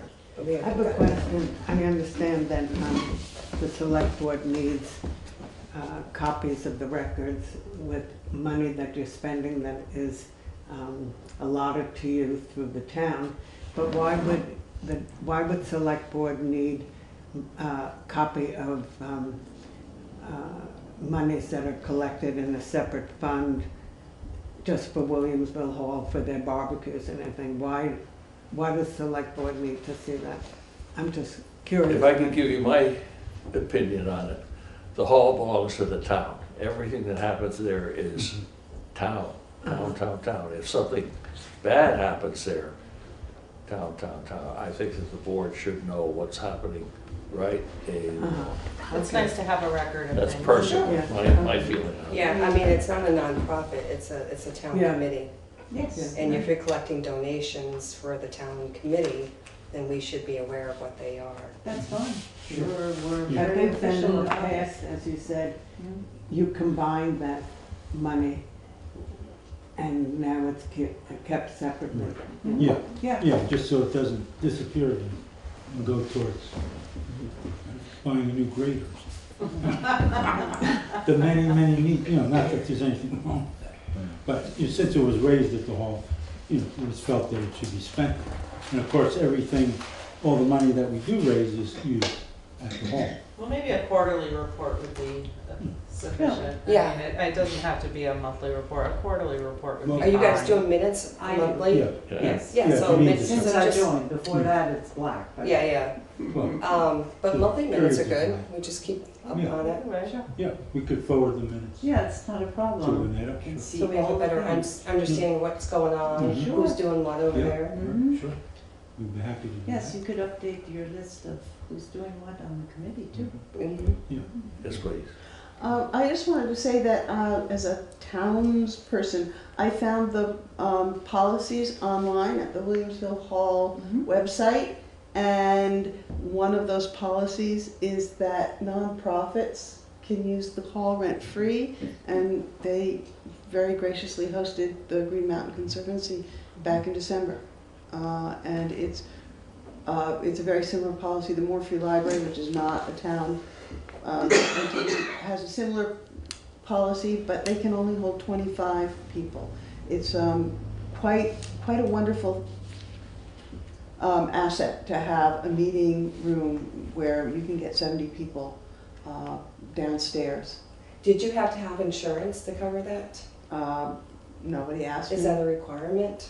Not that I'm aware of. But you hold insurance anyway, so. Yeah, as I understand the insurance situation now, if the hall committee, meaning the town, is involved in the event, then the insurance is covered. There is insurance coverage. Okay, so give us an incident, a situation, how that would happen. Well, it's from what I understand from the VLCT, it's as simple as if the hall committee said that we're sponsoring the meeting that Deb had. Oh, as a sponsor of? Yeah, we welcome the community to use the hall for this, which is what we're doing, because we're allowing them to use the hall as a community event, so. And there's no restriction as far as like, during the winter time, if it's a couple of hours, I know it takes a while to heat the building up. So is there a minimum or anything like that? Well, if it's a nonprofit community organization, where the policy now is that they can use it for free. With no limitations on the time? Like if you're having a half-an-hour meeting or an hour meeting or a 2-hour meeting? No, There's no requirements to have it for X amount of time, because it's no cost anyways. It's out of the town. Yeah, So how often are you hosting nonprofit meetings? not very often. No. We're hoping to do it more, because we, worked so hard to get the building open in the winter, but it hasn't, once or twice a year. This one. Yeah. So how long does it take to warm up the building? Well, of course, what's the ambient temperature? I mean, and most people, people are happy if it gets to be 60. So, and we can do that. We can make it 75. So, And we can meet yeah, just in the couple hours. downstairs. Yeah. I mean, we only heated the one room. Yeah. So is it zoned? Yeah, there's 4 zones. One zone is the downstairs, which is actually both rooms. It's the dining hall and the space next to it, and the lobby. That's one zone. The main hall upstairs is another zone. Another zone. The kitchen and the utility area are the 3rd zone, and the 4 bathrooms, both bathrooms upstairs and downstairs, are the 4th zone. Okay. So for an event like that Deb had, we just turned the heat on downstairs. I think I set it at 60, maybe 62. They were We had nice so and many warm. They were people, happy. it was fine. People yeah. wear sweaters. And the bathrooms were appropriately cold. Right. It's good. Household. Right, yeah, don't linger. Right. Yeah, so, we're very judicious about turning the heat up. And as soon as the event is over, the heat goes down. I mean, that room isn't heated at all. The downstairs, the dining hall and the room next to it aren't heated, and the main hall isn't heated. It's just the kitchen and the bathroom and utility where area there's water. are heated to 45. Yeah. I would point out that the more that it gets used for community meetings, the more people see what a nice place it is and might consider renting it for a private event. Yeah, That's exactly. really good marketing. Right. Yeah, the more we use it, the more it'll be used.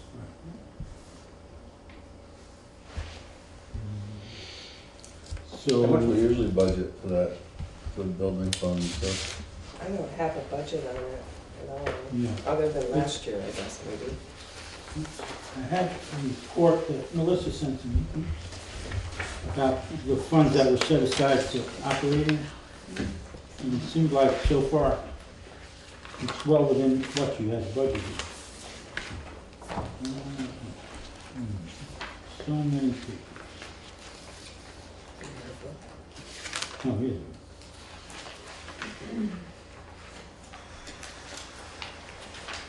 So far, this fiscal year, spent $370.68 for electricity.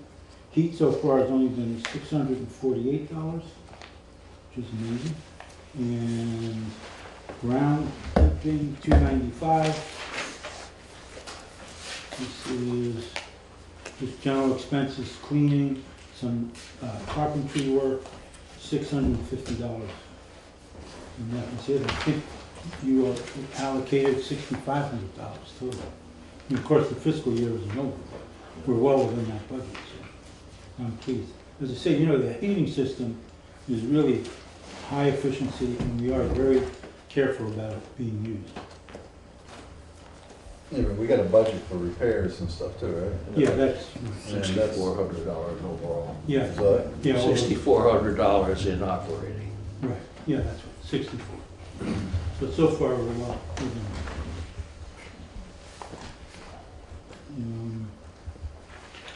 Let's see, what else I had? The other thing is, we are, you know, the more we use the hall, the more people will know that it's available for private functions. And, you know, part of what we're attempting to do is just to make a place where the community can gather, especially in the winter months. So, actually this Sunday, we're starting our first ping pong tournament. Anyone who wants to come down, we have one really good ping pong table. It's from 3:30 to 5:30. We're going to do it once a month for the next 5 months. That's fine. Yeah, yeah. So, and we got some good players. So. Sorry? Yeah. You have a question? No, it's We're just going to go over some of the events going to happen this winter. We're going to have the dog show again sometime in March. The Rockborough Players are putting on a cabaret in February. We're going to have another Dan DeWalt accompaniment to a silent movie, which has been for the last 3 years, a sellout crowd. That'll be, hopefully going to be in February. And the talent show, which is always a big hit, that'll be in March or April. Those are some of the events that we're involved in putting on. And, you know, as I say, spread the word. Come and use the hall. It's a great place to have a party or an event. And full kitchen? Yep. Yeah. 2 floors, you get the whole place, all 4 bathrooms, upstairs and downstairs. And whatever's in there, you get to use. The last thing I have is, I think it was the last time I was here, which was quite a while ago. We talked about the new rental agreement and the hall use policy. And I remember, I think it was Pete, you were going to look it over and just check it over, see what you thought. But not to put you on the spot, but something we still, you know, need to go over. There's a lot of pages. Right, we'd like to put it up on Yeah, the we want- website too, yeah. so that people can access it. And have it up to date. Yeah. Something we could all work on together. That's still needs to be done, but we're managing with what we have now, so. Whatever I promised, I didn't do. Right. That's okay. Do you still have those papers somewhere? I have it. No? Yeah. So, you know, what we have now for the use agreement is 1 page. And then I got a copy of something from the VLCT, which is many pages. But one of the things it clarifies is the alcohol use. And it's, you know, after looking at it, they highly recommended it because we live in litigious times. And it covers a lot, you know, a lot of possibilities. So Probably they, recommend alcohol use. Yeah. oh, yeah. Makes it all go away. Right, yeah. But, you know, that we clarified. I hope what we determined from the VLCT is if it's a private use, they need to get their own policy. And they have a link to something called Tulip, T-U-L-I-P. It's, you know, it's a website, and I used it when my wife and I had a party in August. And, you know, it works beautifully. You can do it all online. And it's, you know, a legitimate insurance company. And so that was put into that paperwork. But people are welcome to use their own homeowners policy. But what's happened recently is most homeowners policies have gotten so expensive when people do that because they don't want to handle it. But this company does. So that was in there. And then it just explained, you know, what else you need to do. If it's a town event, the town is covered through its own current liability insurance through the VLCT. So that. Well, maybe we should have that updated copy so we can take a look at it. Yeah. Because I have one, but I'm not sure Yeah, what it it should be in is. It's on there. If, It's on there where? well, it should be on the latest copy. The one that needs to be reviewed. Yeah, the one that I left here the last time I was here, that needs to be. Was that like over a year ago? No. No, it was one of the last few months. I think you weren't at that. Oh, okay. That's the one you were talking about. I could, Can you find it? I'm sure. Okay. if you I'm can't, sure one of them I'll be has a happy to send them up to you. I probably Maybe have it. Yeah. And maybe, you know, in a month, we can meet again, you know, you can go over any recommendations and changes, or you can just say, this looks great, let's use this agreement now instead of what we've been using. And that's from the VLTC, or, Yeah. yeah, which is probably the best one to Right, use. yeah. Mhm. We used most of that and incorporated what we had before. Yeah. And then we had the new checklist to give to people who are renting before and after, so we can make sure that they did what they need to do before they get their deposit back. And when they turn in the key. So that was part of that paperwork. Any Other questions that any board member would like to throw out, or anybody else would like to ask? I guess probably just see what you said you got roughly $25,000-$30,000 for a paint quote. So we probably have to take that into consideration when we're doing our budget. There's 10,000 left in it, you said? Yeah. You know, if it's a problem that it's in capital, I don't know, hopefully it can be moved. We're sort of assuming that it could. We'll have to take a good close look at that and quickly, because if there's something to be done at town meeting, we'll have to have that in place yesterday. So, I have a couple of questions. Sure. And I guess lead right into that. If we have an activity proposed at the Williamsville Hall in the tens of thousands worth of dollars, as this paint thing is, I wonder if the town, rather than the committee, should be putting out the request for bids. And I think it should be done very carefully. Now we have 2 potential bids out in the open, and the 2 that haven't come in yet have knowledge of where those things are. That's sort of when you're trying to get the best job for the best price. So I'm just throwing it out. I'm not certainly gonna. Yeah, I don't think that the 2 bids we got, those contractors are aware of any other bids at this point. And you're probably right. We were getting the bids just to help the select board to initiate the process. I think definitely you should be the ones who can deal with it. The problem, you're talking bids, you gave figures. Oh. Everybody knows that. Everyone knows. No, that's. Really, you know, we'll work through this one. Somebody will work through this one. But I was just thinking of, for the future, when, even if you're not sure, come to the board and say, hey, here, we're thinking of this, it's gonna cost so and so much. should it go through bid? Can we put it out some other way? Can we, just so that it's not all on your shoulders? Yeah. That's great. Maybe. The board could always put it back on your shoulders. Do you want to find out the other two contractors where we've contacted, and then maybe if you contacted them? I think we have to rebid it. Get a better result. I would recommend, one of these two is supposed to get in touch with you. What's the deadline? Well, one was today and one was this past weekend, so that didn't happen. Okay,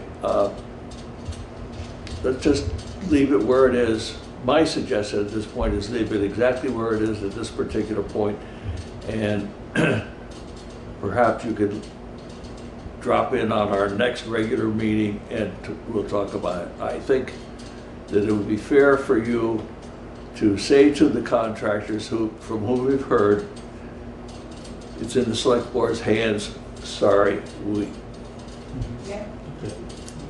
It's all us and all that. yeah. I That just, makes sense. Well, I think we have to put it out to bid. It's a town project and it's over. I think we have to review what's been done and decide whether we Yeah. have to put it out to bid again. Okay, you mentioned the landline. Yeah. Yeah. If I were to pick up a phone book, who would I look up for that landline? Well, it's through SVK. But it won't be. I mean, is it listed as Williamsville Hall, under the town of Newfane, under? Williamsville Hall.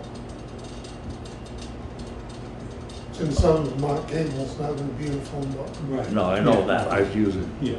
Phone book as a, yeah. I forgot to bring the number. No one's called yet. No. No one's probably, yeah, because of the fire alarm. So because of the fire alarm, we had to get a landline phone and Wi-Fi. Yeah. Right, this was part of the discussion we had when you were here last. Right. And, you're paying, I forget which it is, you're paying for the landline and we're paying for the Wi-Fi, or vice versa. Something like that, yeah. So we do have Wi-Fi, really. And we, out of the donation fund, we bought a really nice high-powered router so you could walk anywhere in the building and have a good connection. So now when there's a play, people could be upstairs being annoying and, texting on their phone. So that's why we have the landline. We can have a lot. And I bought a $12 Princess phone. Hung it on the wall. Pink? Hmm? Is it pink? No. You have to have It's tan. You have to have a landline for Yeah. voting too. It Oh, has that's to be right. one. Oh, good, all Yeah. right. And your compliance. Yeah. Oh, yeah, remember Gloria saying that? Yeah. Yeah, so we have. My final question is, I was waiting for you to mention exterior lights. Oh, right. Yes. You brought that up Yeah. last time. Yeah, I talked to Doug Cleveland, who, did the major electrical work. He came out and he looked and he suggested getting 2 banks of LED lights that would go on the front of the building, of course, on either side, and would just illuminate the road. The problem is, I don't think it's gonna illuminate the drop-off, because the light's gonna shine over it. And I had the thought, the building's been there 110 years. And this is the first person I've heard about that had trouble walking from the road to their car. So is that a situation, not to minimize what happened to this person, but is that a situation that we actually have to do something about? So I wanted to bring that up to you. They didn't fall over the bank, did they? No, there's a drop off of what, like 4 inches or something? From the. Off the sidewalk? No, off the tar, off the road to the dirt area where people are parking. It's not flat. Flat, level, and you can't fix it because of drainage, right, Jake? Yeah. We could fix some of it. That's part of when we talked about putting the little Sure-Pack sidewalk up on that one side. It would help with one side of it. So that might be better, I also thought about, what about putting a yellow line or something at the edge of the road? Would that be possible? Isn't there one there? It's Already white line. Oh, it's a white White line. line. It's a white line, yeah. Steve, Yeah. I love coming to the Williamsville Hall, and it is scary, scary when you walk out and it's total dark. And, I mean, right now, I do have an iPhone which has a flashlight. I've always taken a flashlight in my pocketbook with me when I go there. But it's something that I just haven't understood why it's not lit up. It is really dangerous when you go out, you know, particularly in an evening event when it's pitch black, and now in the winter when there's snow and ice. I really would ask you to have lights.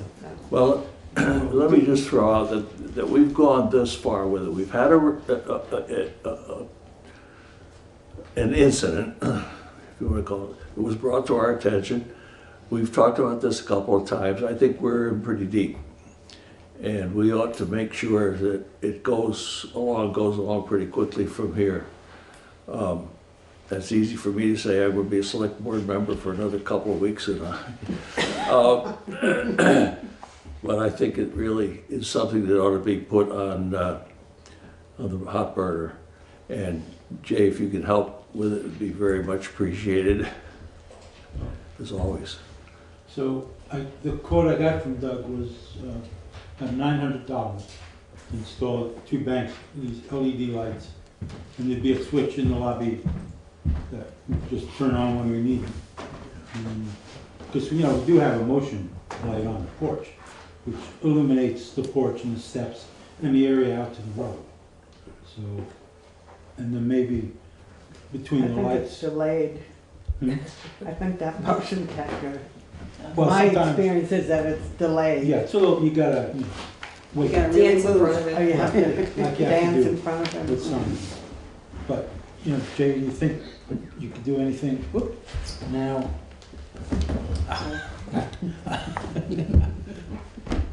With the road, or, yeah, gotta wait till spring? It'd be spring before we could do much of that, yeah. So you could minimize the drop-off to be no drop-offs? It might, I don't know what. A slope. I'm sorry, did you have a number for what those LEDs would cost? Yeah, it was installation and the lights were approximately $900. Yeah.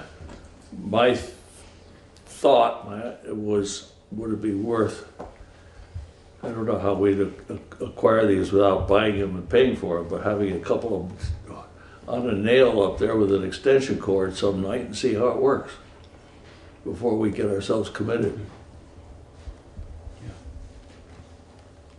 You could get the details of, you know, how much wattage they put out and just get a light. It's a good idea. And see what it does. I mean, according to Doug, who's, you know, pretty knowledgeable guy, it would light the roadway to the other side, so. Over there. So I don't know if we need to test it actually. And if it didn't, he would be, you know, he's a responsible person, he would make a change. Yeah. But he thought it would, you know, as I say, it would light the road to the other side. Well, and the car area, making sure it didn't interfere with somebody driving along. So. Yeah. Yeah. Well, yeah, I don't know. Any other questions, suggestions? So you think this is something we should look into further with Doug? Yeah, just kick it around and see what you think. Yeah, but that point about the cars on the road, I thought of that too. I don't know. I'll ask him what he thought. If it's so directional, we'll just, you know, shoot across and not interfere.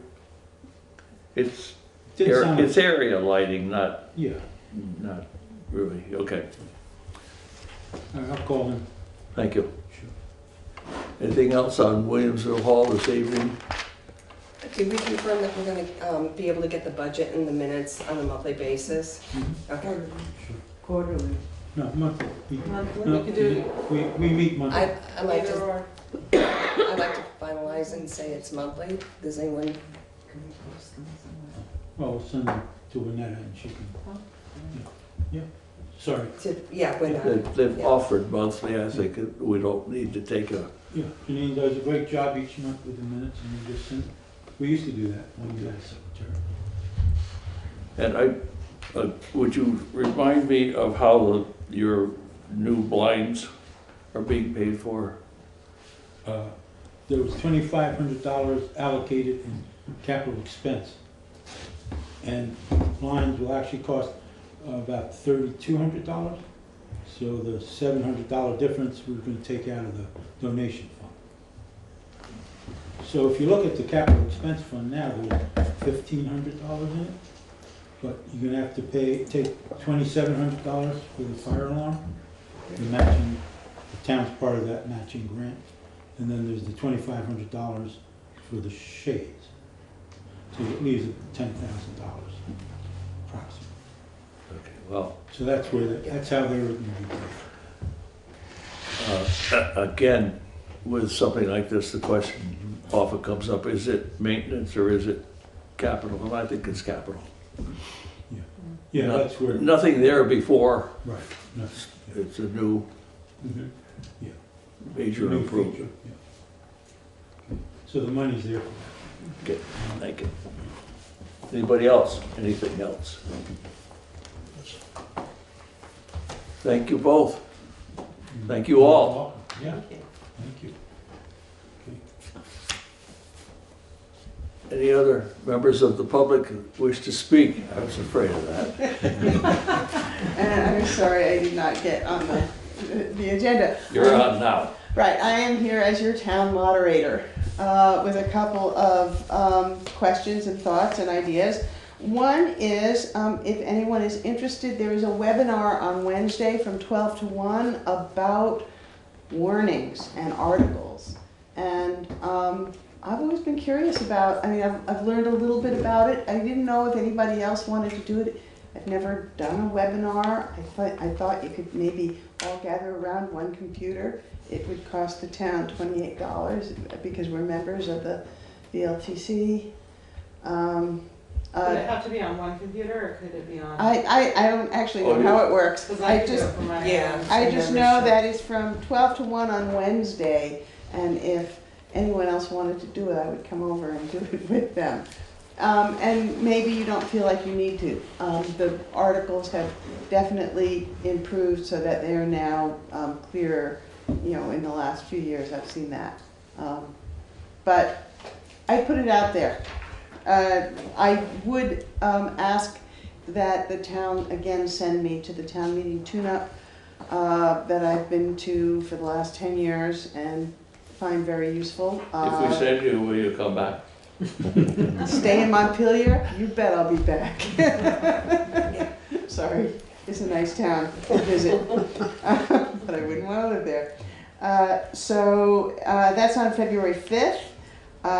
And if I have permission, I will sign up and send the bill to the treasurer. So something. We have a recommendation. May I have a motion? I make a motion to send I'll that second to. The discussion on a motion to sponsor a trip to Montpelier for training for our moderator. Hearing no discussion, all in favor? Aye. Opposed? Abstentions?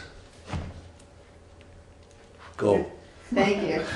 You know, some towns send more than just their moderator. If anyone wants to go, I'll drive, but I'll drive anyway. Just letting you know. Thank you. So I wanted to talk a little bit about town meeting. I've never really asked for your advice before, and I thought maybe, you know, before I retire forever, which is not yet. I don't know when that's going to be. I don't know when that's going to be. I have my petition here for signing up a glutton for punishment for 2021. But I've always tried to get a parliamentarian, hoping that somebody who would like to take over this job someday would do it. And I thought I'd put something in the Front Porch Forum about that. In the past, I have put out a call for I usually first ask the school if they want to do lunch, but I ask for a nonprofit to do lunch. I don't know if we have the use of the kitchen in the Union Hall, or if I could put it out to the church, who does great lunches in there, and see if they would want to put it on. Something to think about. Childcare, I would like to put out a call for someone to organize childcare, again, perhaps in the church or in the school, for town meeting morning. And finally, I want to know when a draft of the warning will be done so I can look at it. And want to know, then there's the other question is, last year we had dropping attendance. Again, there were only 86 people, but more than 10% of them were first-time new residents. And I've heard that a lot of them had no idea what was going on. And there was a lot of confusion about how to read the budget. I know that Erica has been doing a sort of civics course this last year, but there's nothing like having a meeting where you go over the budget or go over the warning. I don't know how that would fall into open meeting laws, if you'd want to be there, or maybe be sure you're not there. I don't know if there are any contested positions. I guess we won't know until the end of the month. But you know, when they're having contested positions, we've had candidates forums. So I'm sort of looking ahead, and some of the things I'm asking for a blessing or a prohibition, and other things I'm just giving you information or asking questions. That's my list. Well,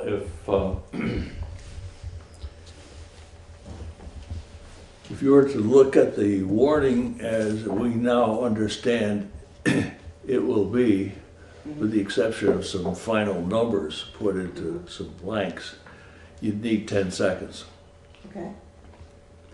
Not done There's yet. no school business, save the election by Australian ballot of one representative to the big board. We have no special articles that are not town business dollar articles. If I'm, What about social services? well, They're all done. there, but there's none that stands by itself that is new, that is a single article. There are all of them in that list. A long list, huh? My feeling on town meetings, you've got to have something that's going to make somebody really mad. Well, to get people to come. Yeah. On the other hand, if there is nothing to make anybody mad, somebody will find something to spend a lot of time on. That, you know, because that's what we do. Probably without the school, there'd be less people this year than there was last year. Are you even gonna make it to lunch? You might not even have. Yeah. As far as use of the kitchen at the Union Hall, we just need to ask Chris Campney, the trustee. When you talk to him, would you find out? I would love to. That'd be great. We've done a potluck last couple of years. Last year was wonderful. Did one at the hall, that was It great. was great. And I don't have a problem eating lunch at 10:30. But we can also, I always ask our senators and Emily and anyone else who wants to talk, we can make it informative and festive. Make people hungry anyway. Things can happen, no question about it. Right. I just giving you what I know. Okay, so or feel at this particular point. it's a straightforward and skeletal kind of a budget. I believe I would bet you dollars to donuts there will be amendments. there will be trouble. Of course, it wouldn't be town meeting without it. No fun. Right, no fun. So, so I threw a lot of things at you. Do you want me to go over them one by one?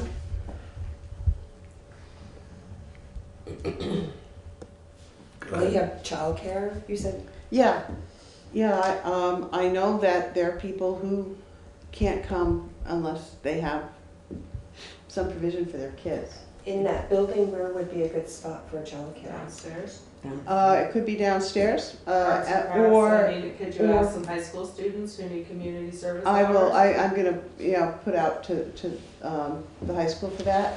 It could also be over at the church where they have Yeah. a kids' room. Oh, yeah. So that parents make town meetings a vacation. Yes. And who would be in charge of like potluck? I know last year Steve was kind of in charge of. The committee took over last year. Yes. Well, so what I would do with your blessing is I can either put it on Front Porch Forum looking for a townsperson to do it, or go to the school, the parents' organization, and see if they will do it. Sometimes they're tapped out by then. But I would look for a nonprofit Or the Ladies' organization. Aid.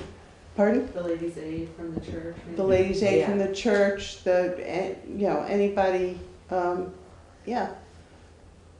maybe the Williamsville Hall Committee wants to come over and cook somewhere else. I don't know. Or just a potluck. I need somebody else to organize it. I'm not taking that on. Well, that's just a I'm question of. taking on finding the people to delegate to. Yes. So. Well, I would start with the church ladies. Okay, I'll go Because and they're ask. probably set up. Although they might do it over at the church. You lose people between here and there. Oh, God. So, Not too far away though. yeah. Could have a rope.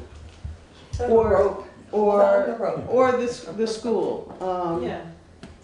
which is, Well, I'll find out about the use of the kitchen right away and That'd let you be know, great. and that way you can Okay. move from there. and so I'll do it, On front porch and then put it out there and see what you get, maybe? I'll do it first through connections, to see if there's school or church. Personal connections, you mean? Yeah, people Okay. go directly without broadcasting it, and then if I can't find someone, and it could be just somebody who would be willing to do a potluck, not do all the cooking. Right, right. Just to So, organize. and I usually get Joyce Van Pamelin to do the coffee, and they've done soup too as well, so I've got to talk to Joyce about that. The 5th grade class? Yeah, fifth. Used to be the right, 6th it used to be grade sixth class, grade, right? but it would be 5th grade, right.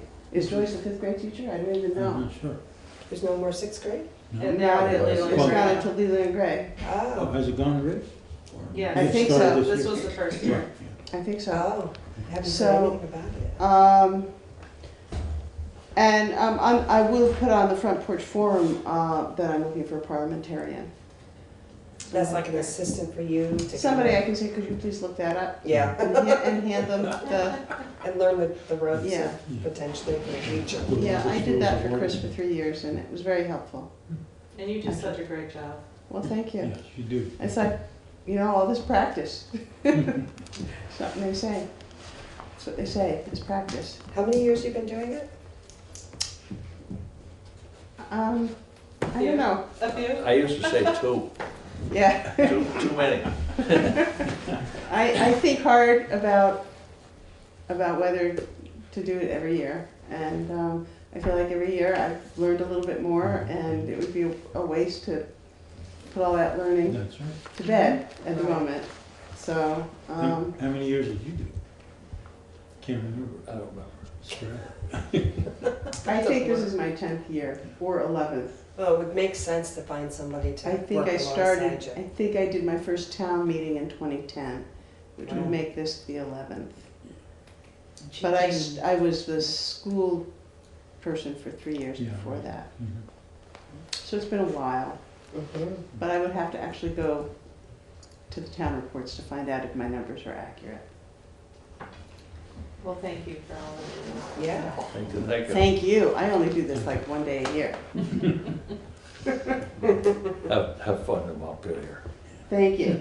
All right, so I guess that answers my questions. Thank you.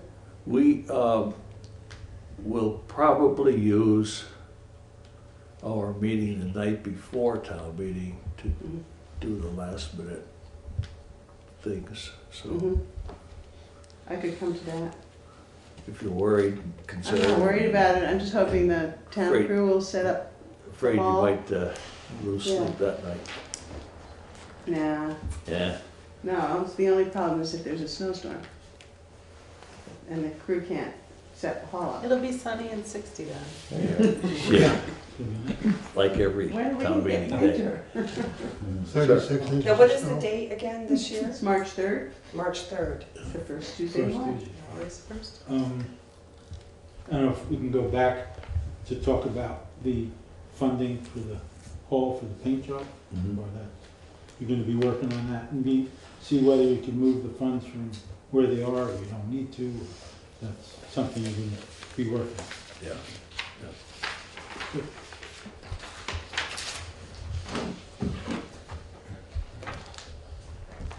Yeah, you guys can get to your work, huh? Anyone else? Okay, My only thought is that maybe working with Winetta about putting information up on our website too, about the town meeting, you know, like. I think if it's there's always child- been posted on the It's- yeah, website. well, I'm not saying it hasn't been, but like if there's childcare, if there's lunch or whatever. Oh, yeah, we'll get the word out. And thank you, I forget about the website. Yeah, the website, yeah. Yeah, that's great. I'll be in. Wednesday, 12 o'clock. thank you. Oh, Thank you all, thank you. Thank you. great, thank you. Good night. Good to see Yeah, you. Okay, gotta- thank you. gotta go through We'll my- be in touch. Oh, no. Broadcast. Okay, our next item on the agenda was the appointment of a new member to the planning commission. The individual who has spoken up has informed us that he would like us to hold and not appoint him this evening, so we will do that. New business. Has anyone any new business to bring to us tonight?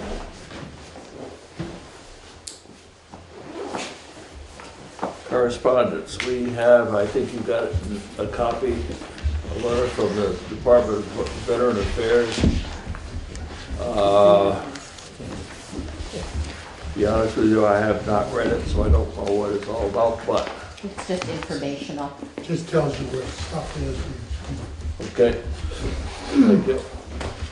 Is this stuff that could go up on the website, or Excuse me? is this stuff that could go up on the website anyway? No? If you're looking for information, no? Well, they have their own website. There's a lot of, If they call, I'll give them the information of the website, and I can post it out on the bulletin board, but it's the not, website is for town business, Mm-hmm. it's not strictly town. and I would have to differentiate if I started making choices.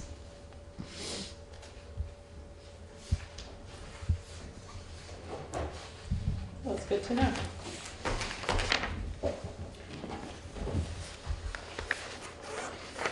Okay. We have a letter from a gentleman named Ian Silberman introducing himself as a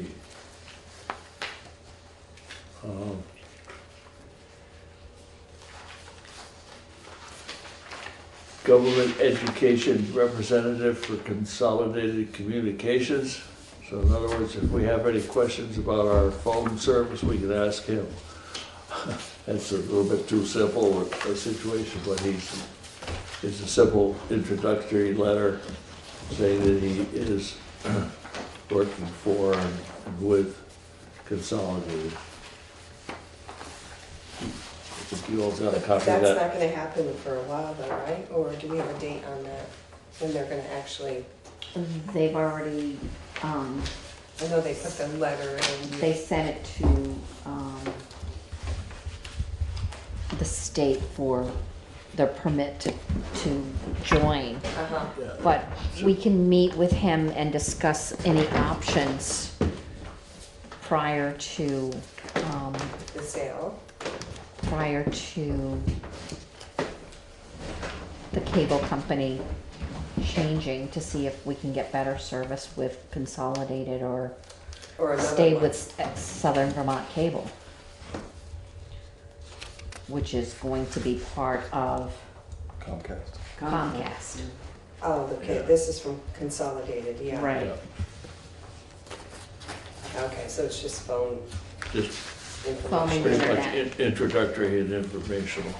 Right. Okay, is there, anybody have anything in the nature of business to come before us before we move to pay orders?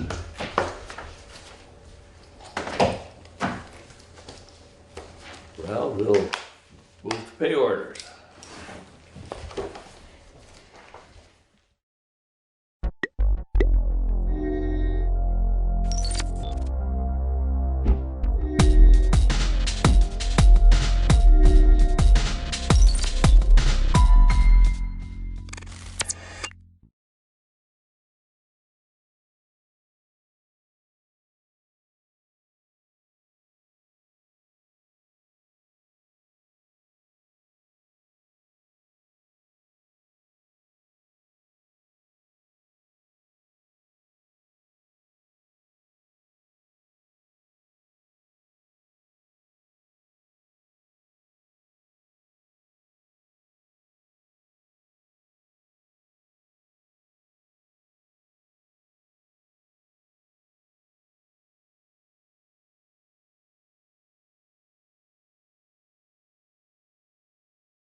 Welcome, everybody. Please rise for the Pledge of Allegiance.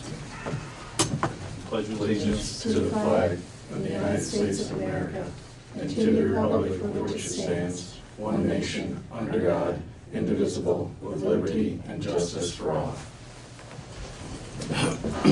Additions to the agenda tonight, we need to sign the annual mileage certificate stating how many miles of road we have here in the lovely town of Vernon, and also add the discussion about the solid waste article, so we can make those 5 and 6 under new business, I guess. Moved and seconded to add mileage certificate and solid waste article. All those in favor, please signify by saying aye. Aye. Aye. Those opposed? And I'm going to ask that we move 2 things in the agenda.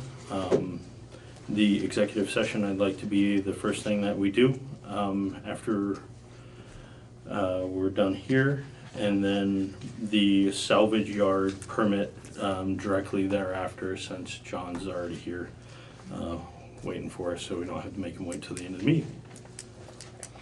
I don't have any remarks. Open public comments on agenda items only, please. Yes, ma'am. I noticed on... Can you state your name, please? Oh, I'm Brana Zlakova, former member of the Fiber Optics Subcommittee of the Planning and Economic Development Program Committee, and I noticed that you have communications union districts on the agenda, and that was something that we looked into.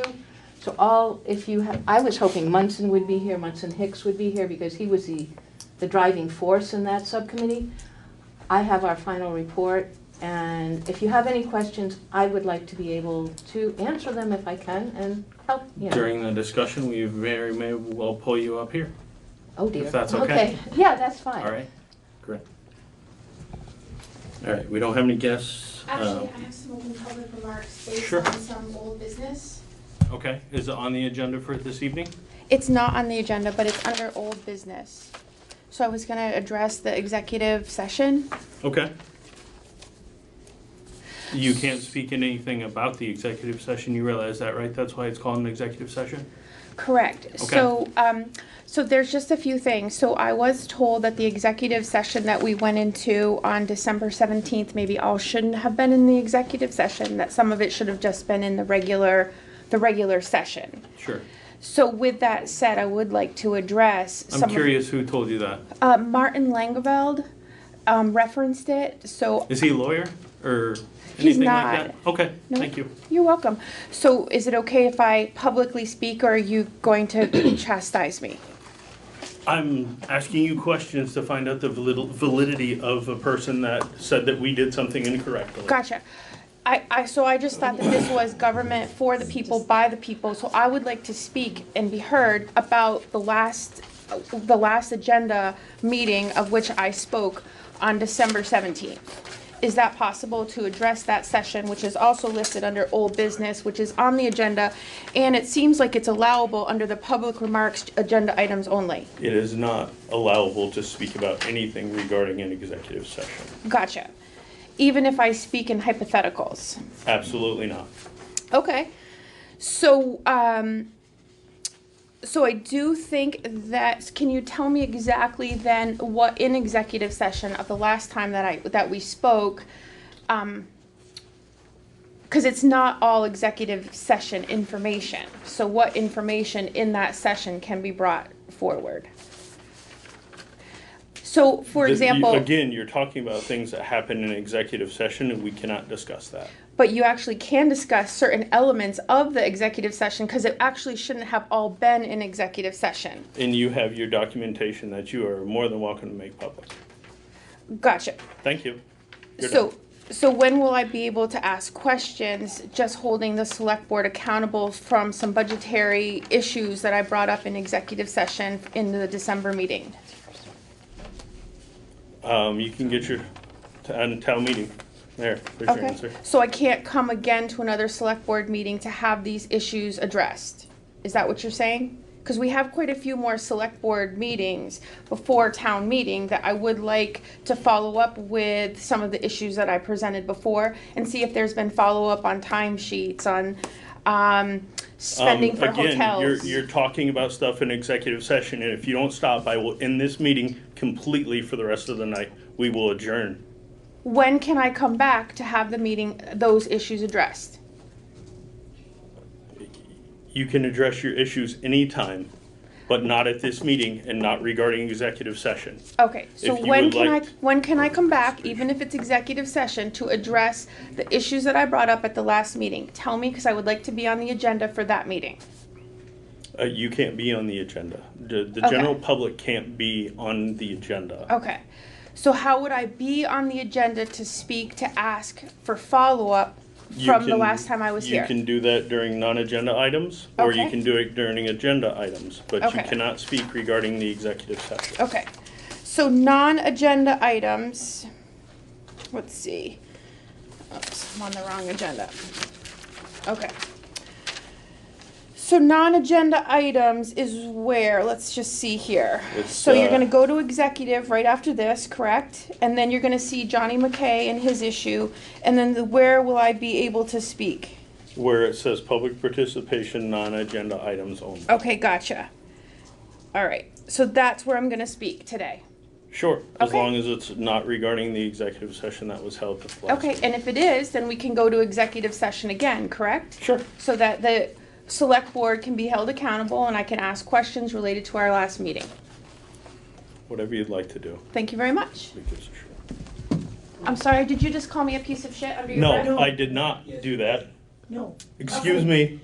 No, he didn't say that. He might have said the last word, but he didn't call you that. Okay, because I definitely did hear that, but I'm hoping that it would just stay civil. Thank you.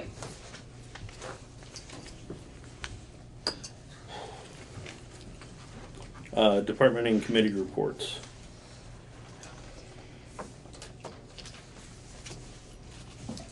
Have any approval of meeting minutes, regular meeting and budget meeting?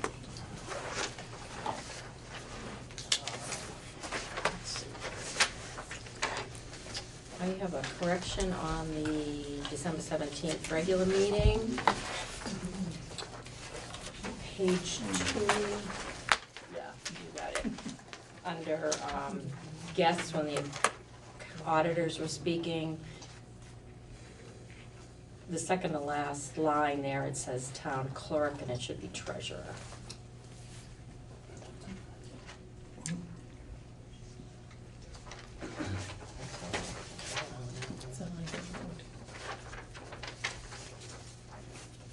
So I move that we accept the regular meeting minutes of December 17th as corrected. Second. I'm sorry, do we need to make any changes to the motion that was made to enter executive session on that time based on the information that came out? The question that was asked yesterday, I'm just curious if that needs to stay the same.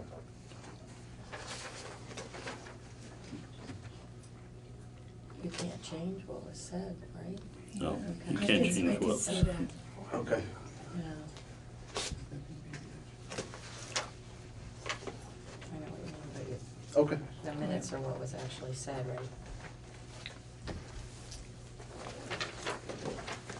Okay, so where are we at with this? He's got it. Phone from phone. Did we just do the regular because we had corrections? Just the regular as Okay. corrected. Moved and seconded to accept the regular meeting minutes as corrected. All those in favor, please signify by saying aye. Aye. And those opposed? And I move that we accept the special budget meeting minutes of December 18th as written. I don't have anything. Second.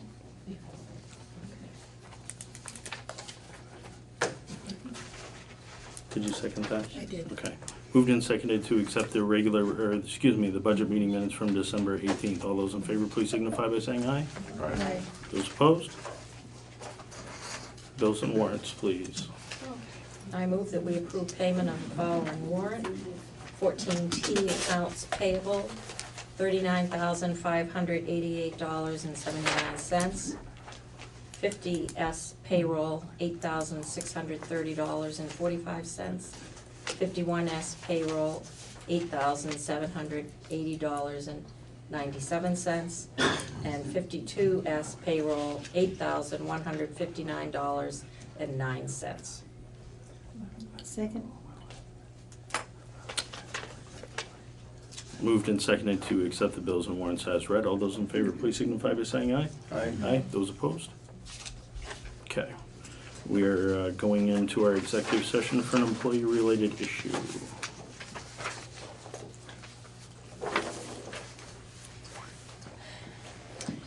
Mr. Chairman, Yes. I move that we go into executive session with who? Just the town The administrator. town administrator on appointment or employment or evaluation of a public officer or employee. 1 VSA 3133A3. Second. Moved and seconded to go into executive session on employee-related issue. All those in favor, please signify by saying aye. Aye. Those opposed? We are in executive session 6:41. at 6:41.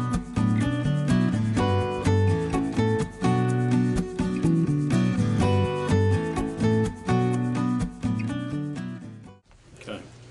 We went in at an executive session at 6:41 p.m., out at 7:23 p.m. No action was taken. Mr. Chairman, Yes. I move that we accept with regrets the resignation of Michelle Pong as town administrator and thank her for all her accomplishments on behalf of the town of Bratt. Second.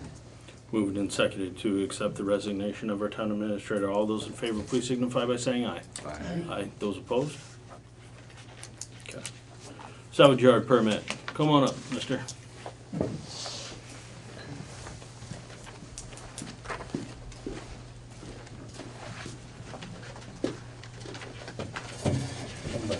Chris, nice to meet you. How you doing, Ken? Hi. How you doing, John? So we got all your paperwork. We got your money. Now it's, I don't know if you guys had any questions. I printed up some pictures of stuff I do. A lot of people don't understand what I do. Sure. Again, I need to print out the 7 different ones, but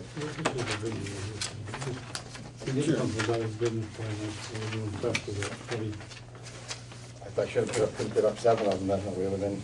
no, you're right. But what I usually do is I'll buy probably 2015 and newer vehicles from insurance companies. Mostly pickup trucks and cargo vans.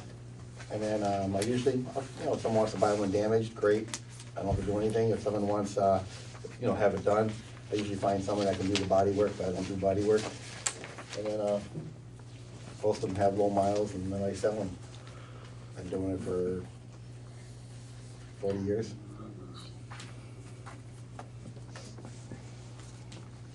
I saw all those trucks pulling in, I probably fixed every one of them. Not those particular ones, but ones just like it. I think it's pretty much the same thing Larry should be doing, same type of thing, just live model salvage, so. That the guy that does the Subarus? Yeah, Oh. yeah.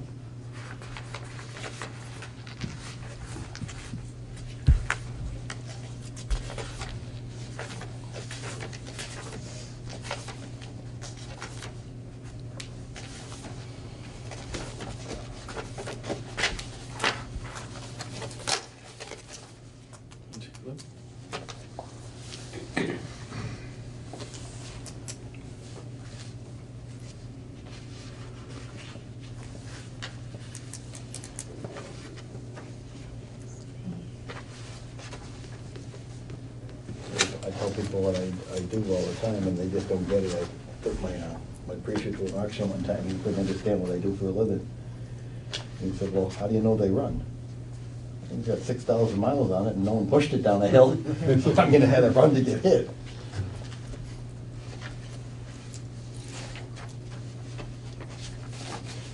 So refresh me, who owns the land or, and you're like on a lease type Yeah. of thing to do this?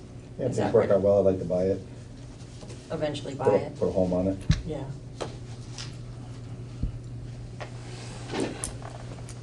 Can we put this, can we keep these? Yeah, you can keep it. Okay.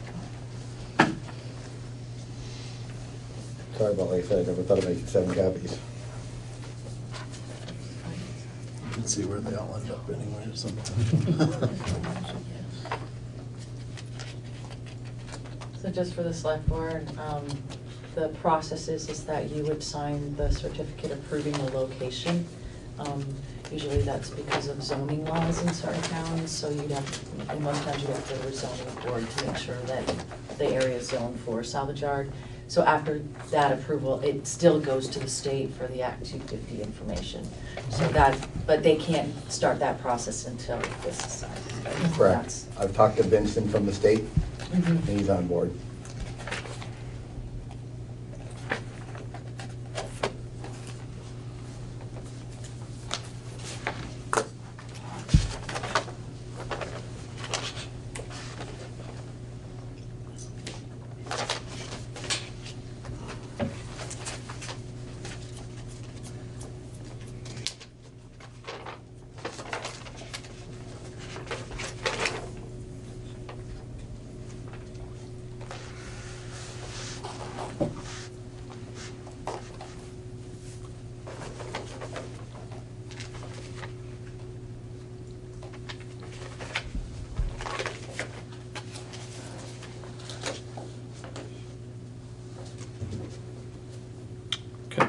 So we need to determine a number of years that we approve this for, is that correct? Yep. Up to 5, I think it is. And then we need to sign it. Being that there's no zoning laws in Vernon, I will entertain a motion for a length of time and an approval.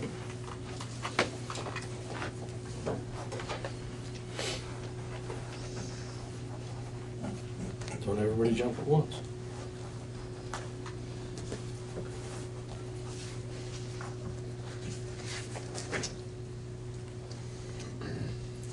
I'll make a motion that we approve the salvage yard permit for, I just don't know how many years.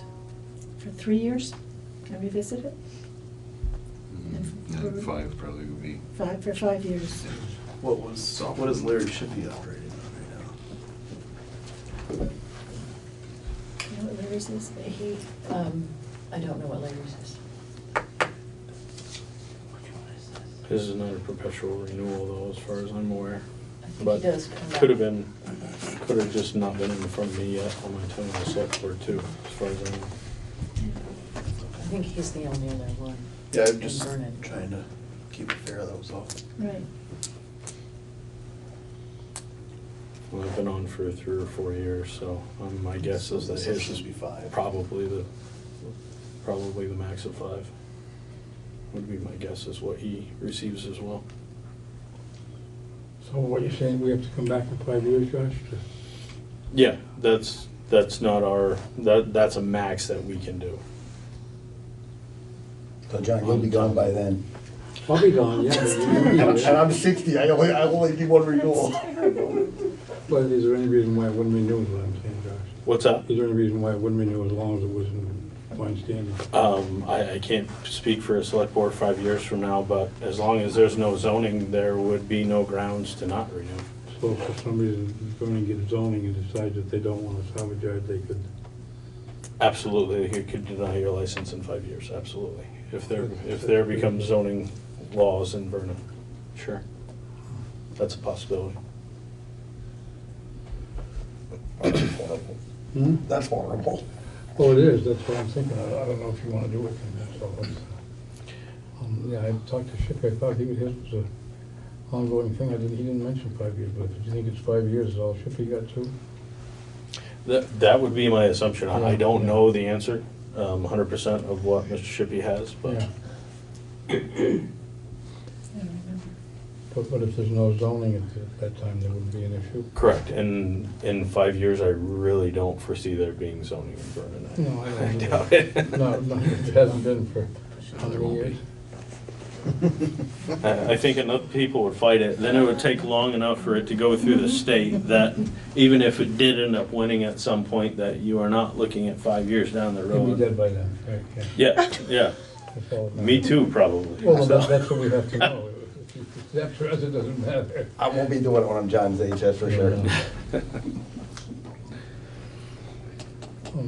So, no, that's not so bad. I don't think it was gonna change either, but I don't wanna see you build your dream and have it go away either, so that's up to you. So it really doesn't matter what we do here tonight. I mean, the state's still got to approve it. You're getting the first step of, everything through us. Mhm. So from here it goes to the state, and what they do with you is what they do with you. So, Yeah. So would you accept Jeff's friendly amendment to your motion of 5 years? Mhm. Okay, can I get a second on that motion, please? Second. Thank you. So moved and seconded to grant the permit for the salvage yard for 5 years. All those in favor, please signify by saying aye. Aye. Those opposed? Okay, you are all set. Signature lines are on the bottom, those 6 lines. No, super friendly.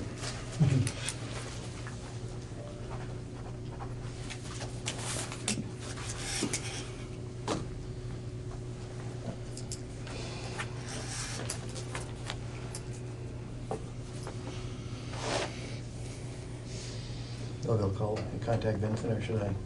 You can. I think it's a shame that we can't release the yard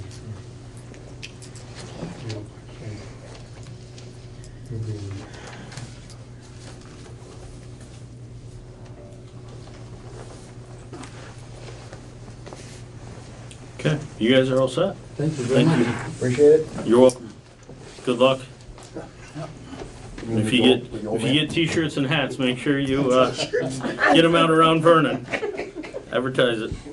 Thank you. You're welcome. All right, we need to accept the resignations from the Solid Waste Committee of Michael Root, Joshua Unruh, and Christopher Parker.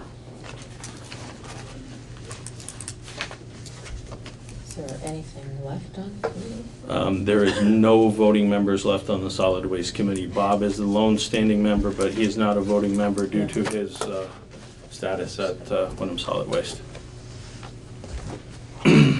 So moved. Second. Moved and seconded to accept the resignations of Michael Root, Josh Unruh, and Chris Parker from the Solid Waste Committee. All those in favor, please signify by saying aye. Aye. Those opposed? Okay.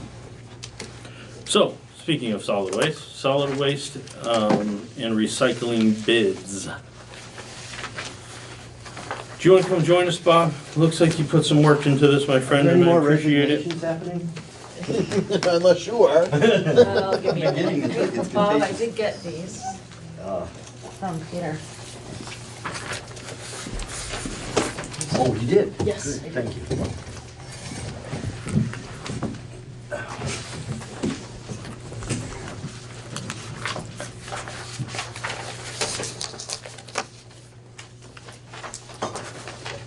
So, does everybody have the 2 spreadsheets and the contract we just kind of put aside for now, but the big thing, I think, is these 2. So, Bob, Which 2? Yep. you are the trash man, and you are also took a lot of time to do these spreadsheets. Please run it through us to help us understand it. Sure. Well, we started this through the Solid Waste Committee to look at what the town was currently paying for all the solid waste. Our pay-as-you-throw program under the statute, Act 148,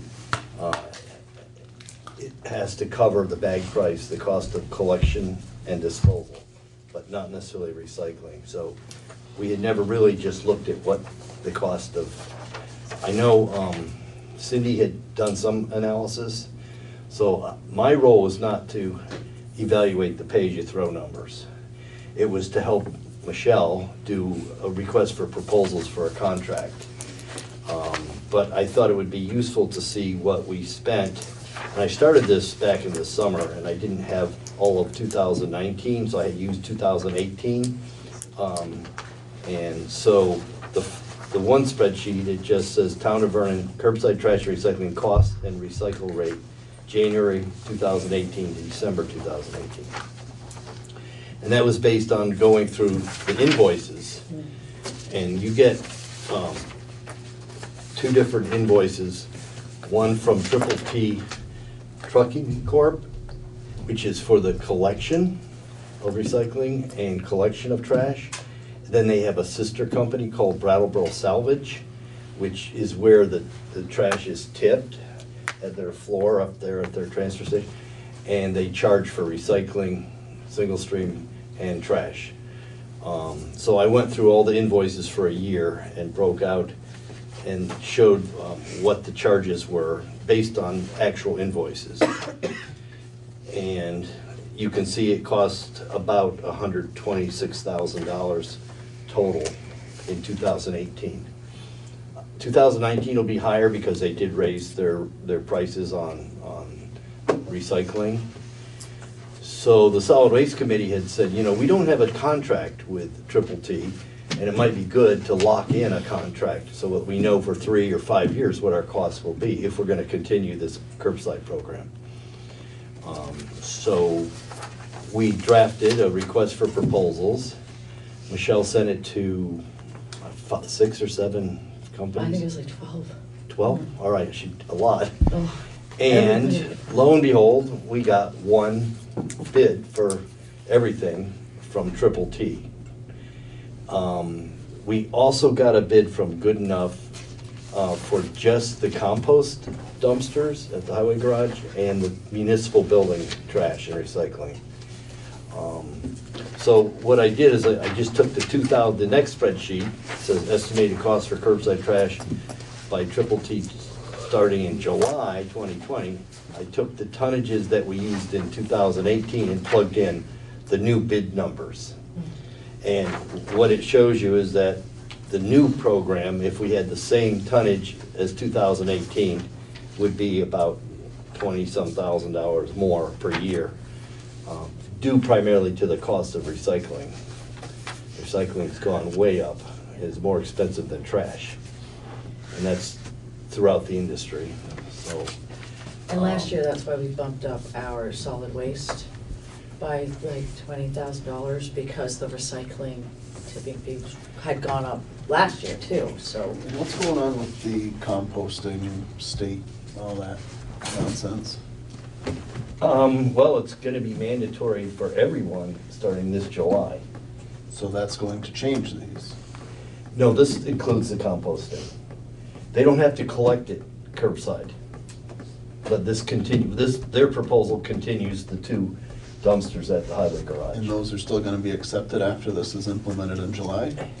Those dumpsters are in a gray area that's considered a pilot by the state. Correct. So it's possible they could say that we can't continue that. At which point this would change? Yes, then that item, says hauling fees, 4 yards food, the third column from the right.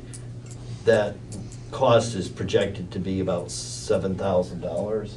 That would go away.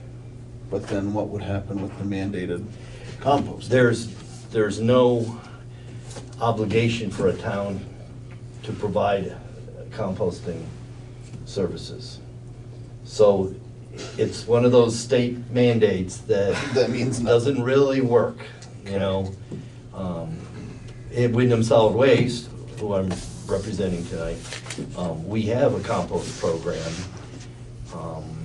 And so there are places people can bring it at no charge to our transfer station. So this number won't go up, it could only stand to go down to 6720? Well, it could go up if there was more. Well, correct. No, this number is their bid. This is their bid for 3 years or 5 years. There's an annual increase. It's 3 years for Right, the but bids. there's an yeah. annual increase in their bid, but. But with the exception of that, the only other change would be that 6720 could potentially Yeah, come out of there. It could come out. All right. But, so, anyway, you have, the other part of this, from the solid waste committee's perspective was,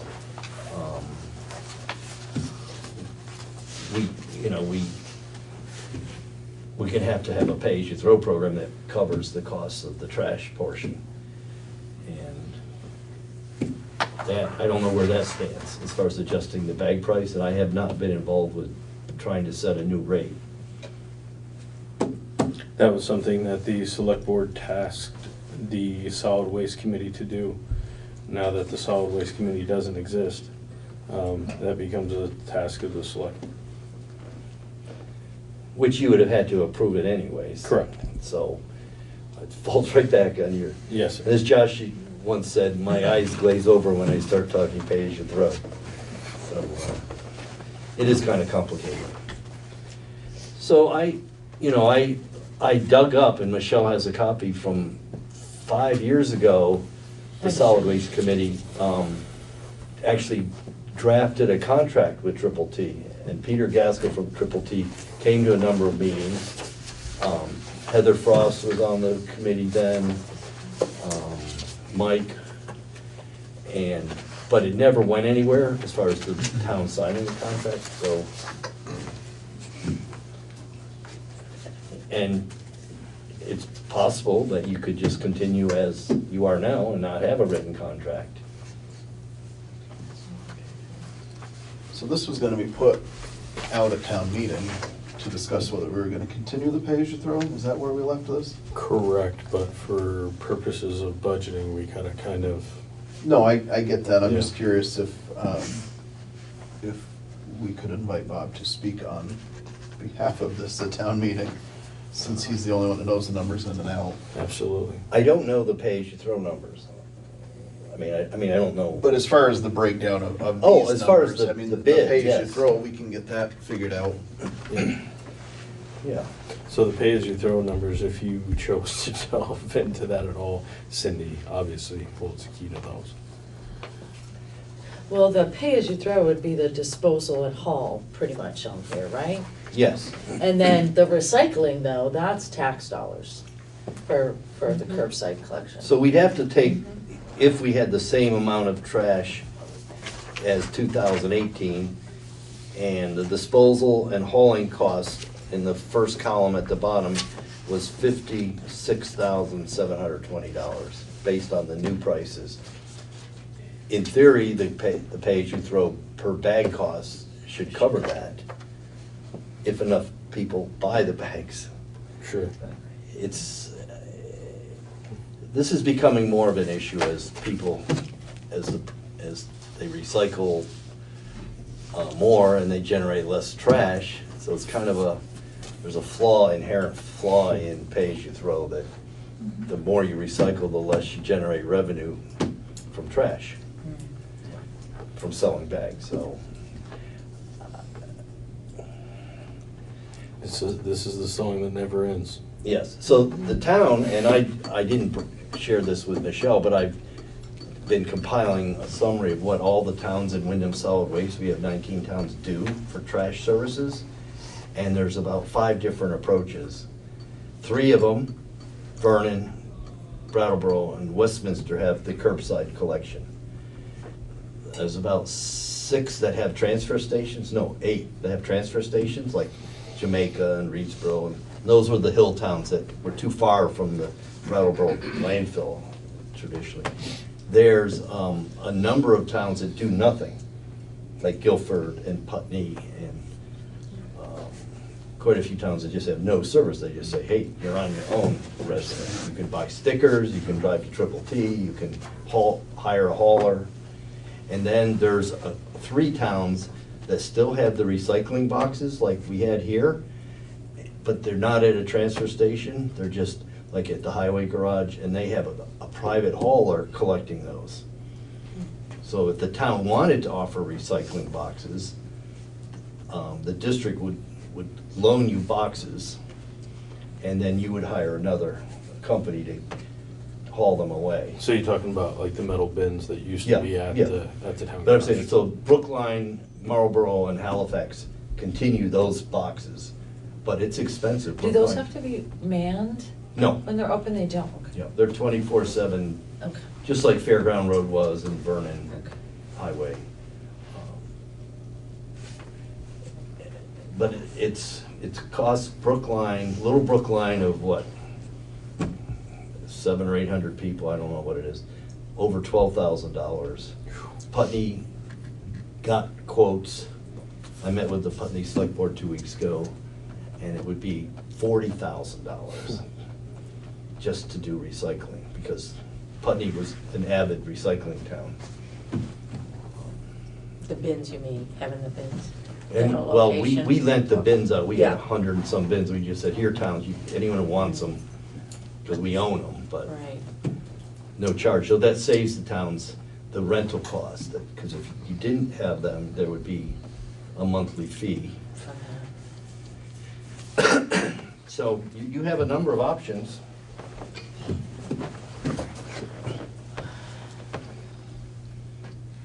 I like how Guilford does it. I think that's, a lot of us are in that boat at this point with that particular program. I imagine this would be a legal question for our attorney, is you could probably negotiate a contract with Triple T, but I don't know how close it would have to match their bid. Because, the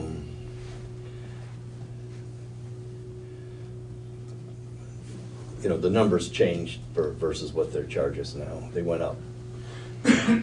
Well, there's multiple issues that we have to deal with this, because if we decide at town meeting, or if the town decides at town meeting that we are no longer gonna offer curbside pickup, this contract is, doesn't mean much at that point. Well, right now, that's not what they're deciding. They're just deciding if they're gonna Continue pay as you throw, that's what I mean. So curbside would still be happening with recyclables. Yeah, with recycle only, not in the trash. Right. But this contract is encompassing both. You could offer just curbside recycling and not offer trash. I thought we had discussed that we were gonna see what the difference was between the two at the last meeting. But it's actually That's shown what here. it is, that's what this Yeah, is. it's got. So that's why we wrote the RFP to show different options. It's like, we could select some of these services, but you can't they just would offer still trash. continue to do it if that was the only service that we wanted to keep with them, I guess was my question. We did put that in the RFP that we reserved pick. the right to pick and choose what we wanted to do. So if you look at Triple T's bid, it does have, just the residential recycling and just the residential trash. So it's portioned out, so you can, a la carte it. A la carte, yeah. But you can't, under state law, offer curbside trash, but no recycling, But you can do recycling, but no trash. But I don't know any towns that do that. Yeah, Other than the ones that hold the bins. the bin. Yes, right, but as far as residential curbside pickup. And actually, the towns have no obligation to offer any service, whether it's composting or,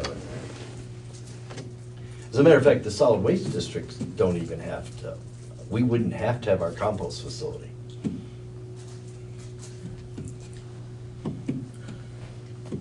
So where would, to be in compliance with state law, would people compost if they didn't have animals?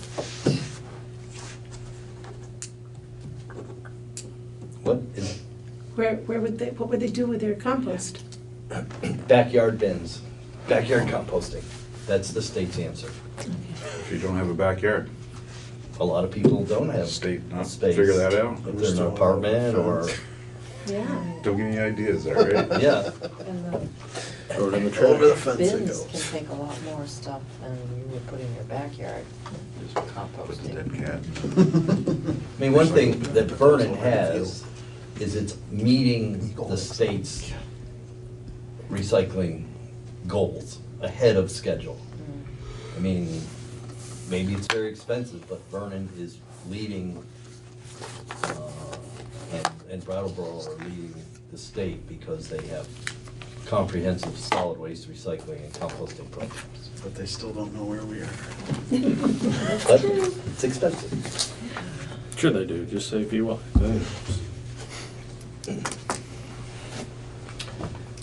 So anyways, this was just, gives you the tools to decide if you want to continue with a contract with Triple T.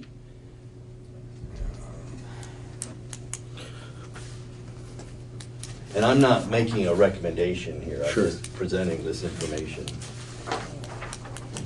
Chris, I guess we'll start with you. What's your thoughts? My thoughts haven't really changed as far as what I think we should be doing here. Okay. Jeff? Same? So this was a 3-year contract, or are we not on contract, or? We are not currently. Currently. Mm-mm. So the decision is, do we want to go under contract? No. Sandy? I agree with Jeff. Gene? No. So I guess this kind of blossoms into a bigger discussion when we get to town meeting and we're talking about specifically the one article that we put out as pay as you throw. Is the recommendation from the select board going to be to eliminate all trash and recycle pickup? And Well, that would be 2 separate questions on there though, wouldn't it? correct. Yeah, you could make it one. Do you want to eliminate curbside pickup? If somebody wants to buy it, then there's no reason to buy the bag. But can we, aren't those 2 separate things completely as far as funding and all of that on there? Can Well, that be the one? bags are supposed to fund themselves. If you So up they're not they're not funded by anything. The Yeah. only thing that we had added to the article was if they do vote to continue it, and I'm talking to Larry about this, there should probably be a provision somewhere of when it runs in the red, where are we gonna pull that money from? So, cause you could come up with a scenario that a year from now, you have 2 people on pay-as-you-throw buying bags. So now you're literally making $20 a month from pay-as-you-throw. You're still paying all of the hauling fee, because that doesn't change. The town's the same size. So in that event, where's that money gonna come from? Because now you have to schedule another town meeting to get rid of, to change it, because it's not a town meeting. It makes me nervous to put pay-as-you-throw on town meeting for that reason. But you're gonna wanna put a line item somewhere. I think you know that if you have curbside trash, it has to be pay as you throw. Right. So it isn't an option that you want pay as you throw or not. No, if you have curbside, or even a transfer station, any place there's a disposal site, it has to be based on the volume, the price on the volume of what you get rid of. But you can't pay it with tax payer money. No. Just the trash side. Well, no, the town could subsidize, The pay-as-you-throw? yes. How? We were under the impression that pay-as-you-throw was required to pay for itself. Yeah, that's what we were reading, that it's required to pay for itself and the hauling fees. I think, I'm not sure of that. I think that was, I had pulled out something because Peter was asking about it, remember, a Yeah, couple of it meetings was ago. it was and a question that Triple T had, and I disagreed with him at the time, and we went back and looked at the legislation, and I was right to disagree with him. Okay. That The pay-as-you-throw has to be self-sustaining. The pay-as-you-throw can subsidize the recycling side of it, but not the other way around.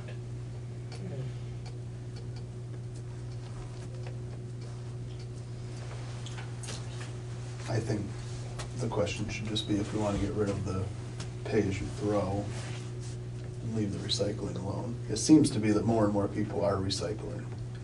And I don't think that that's going to do anything good for us to get rid of that one. Well, we can't get rid of recycling. Well, we could curbside recycling. Yeah, well, we can get rid of everything and not offer any service at all, legally. There are plenty of options for people if the town did not have any program. They can go to Triple T up the road. They can go to Wyndham Solid Waste.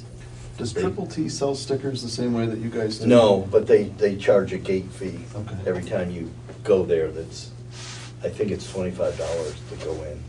I don't know, never been there. But, so there, it's not like the town residents wouldn't have good options. Well, besides that, you have individual haulers as well that you can contract with as a resident. And if the bins went back for recycling at the highway garage, that You'd have is to a hire way someone difference. to call them and take them somewhere. And that's a fairly significant cost from what Yes. you're saying. But this was, I mean, hauling every week has got, it just seems like it shouldn't cost as much as the weekly hauling, you know? I think it would be less, but We don't really know that then. depends how much they're used. Yeah. They, Well, you're saying Putney is spending, what did you say, 48,000 a year about for that? no, they that didn't, they system? just got a quote on it. And you said it was about 48? And that was from, do you know what their tonnage is? Just off the top of your head? Because their population is about 50% higher than Vernon's, if that gives you any. Yeah, they're about idea. 3,000. Oh, okay. Because you said Brookline was what, 8? I forget. Somewhere thereabouts. I'd have to look it. So we'd probably fall somewhere around 25 to 28, I would guess, with So bins if we're hauling. what I do have, and I didn't do this for today, but I have the tons of recyclables that Vernon generated right up until June of 2017, when we closed the processing plant. So that's the best numbers we'd have, and we could say, okay, assuming we have that same amount of usage, you could then get quotes from haulers to just service those boxes. But that's before pay as you throw, right? And our recycling went way up once pay as you throw went in, so those Yeah. are, yeah, I'm just saying a it's- little squishy for numbers. So who hauls for like Brookline? Who is it that's? Triple T. All the All garbage right. goes to the same place. Yeah. Garbage and recycling. Yeah, so. But there are other haulers that would probably bid on that.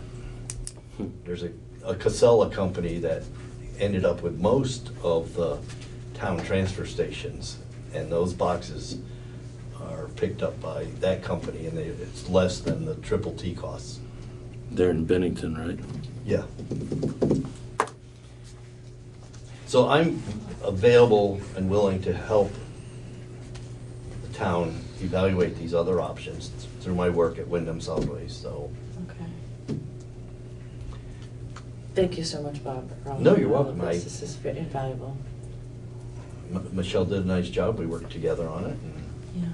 we got it out, and got bids, and Bob was a huge help. He was a really huge help. it was pretty complicated, Yeah. but, so. It And would, I'd be it would glad to- actually, remember, be a little more than this, because I don't think we included the rec and the fire department, right? The recreation dumpsters. Are they in this bid? I don't know, because that's what we were getting called on, and just to keep it even Yeah. out for anybody. I think it was. Didn't it say municipal on it? For municipal. But the municipal included this, the rec department, oh, it didn't? No, it does include the school. It does include the school, all right. Yes, But but it's not not parks. it's not a huge additional. I wouldn't think so. No, it's seasonal, Yeah. so.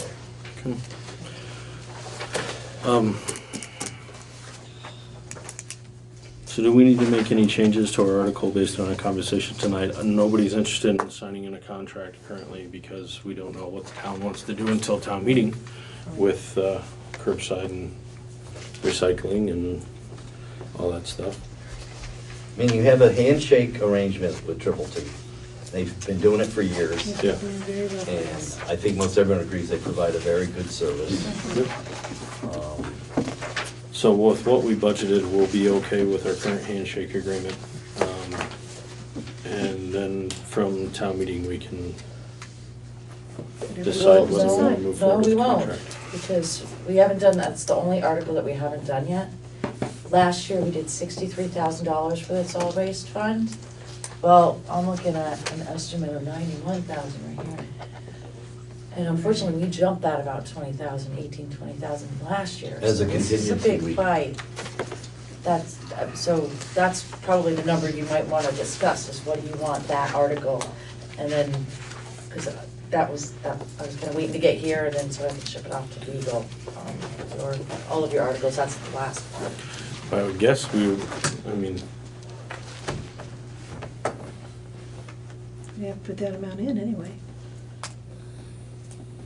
Plus what we didn't put in last year. well, I mean, we got two different options. We can put in this estimate at 91, or we can put in the article to defund everything and just shut it all down. Yes, but we have to have something in the budget Yeah. to fund it, Yep. just in case that one doesn't pass. Yeah. And that was really the purpose of this from the solid waste committee. Let's get some numbers so we can put a good Right, Yeah. estimate for our own town budget. right. And I think, and Bob and I were talking, because the recycling went up last year and it's gone up again. I would have a buffer, I'd make that 100,000, because if they get rid of pay as you throw and people do start recycling more, It's gonna this cost number us could even go up even higher, so you, I mean, it's, the recycling costs are just climbing so fast.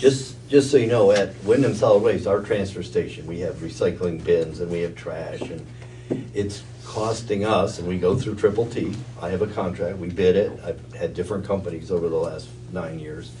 We're spending $180 a ton for recycling. Trash is $102 a ton. And what were you spending 2 years ago on recycling? There were times we were getting paid. It's- The market is totally upside down. Yeah. Because these were commodities, and paper and cardboard and different plastics had value. Wait a minute, so it's cheaper just to throw it in the trash than it is to recycle? It is. Okay, But it's not an option in Vermont. well, if you have your own dumpster, it is. Well, of course. But, so we're,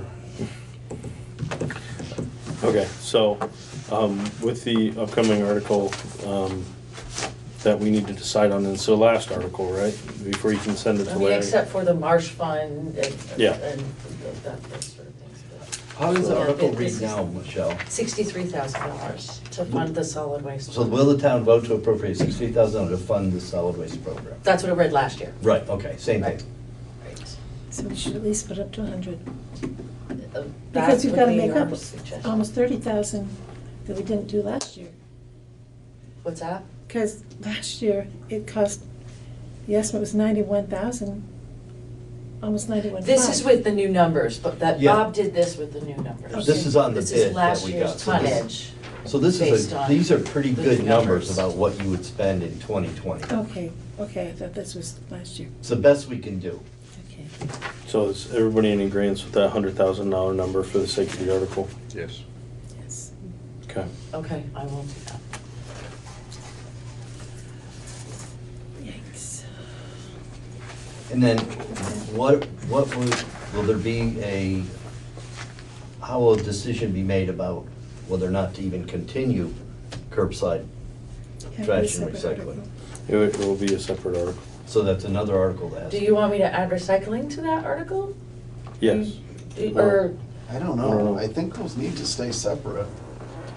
No, I Just for think they do. cleanliness. It'll get very confusing if you don't, I think. so we'll keep the administer, pay as you throw, and then, do you want, I'll figure out how to word the article, to put in curbside recycling or curbside trash and recycling in a separate article?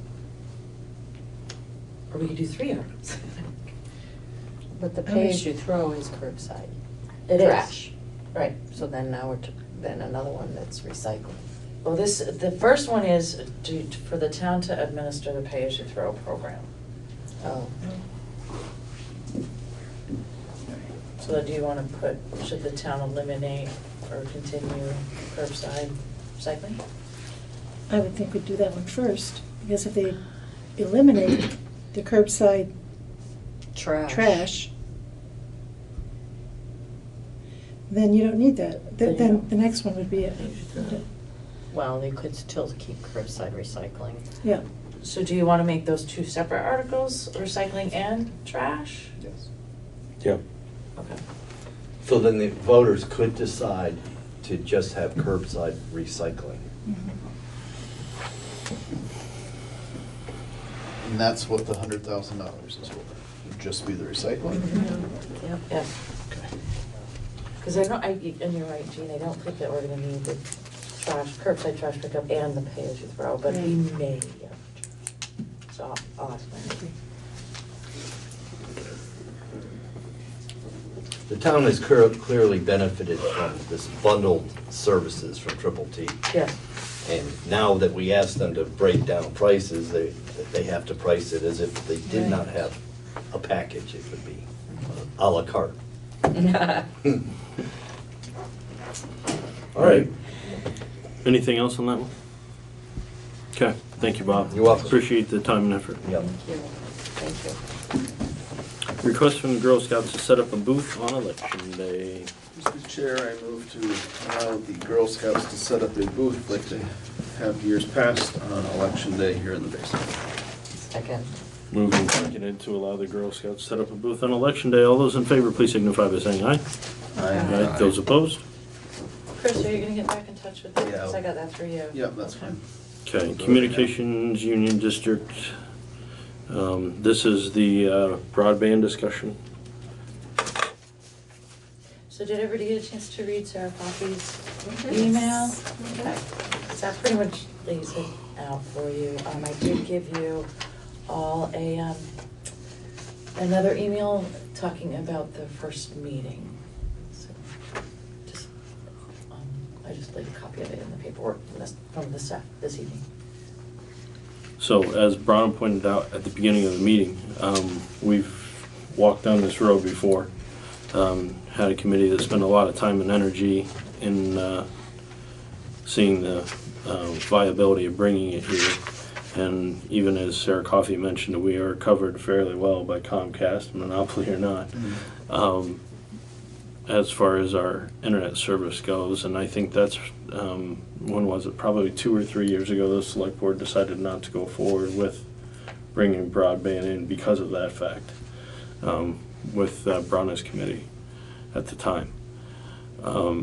So I guess we have the same question arise again a couple of years later, and see if it's something that, you know, we would like to explore or be part of exploring for Vernon, or whether we're happy with the service that we have currently. Well, and that was kind of the way that Sarah had explained it the other day when we were speaking, that we're not making a decision. Yeah. We're just saying that we'd kind of like to sit at the table and hear what's going on, so. Right. I don't see any harm in somebody sitting at that table. Yeah.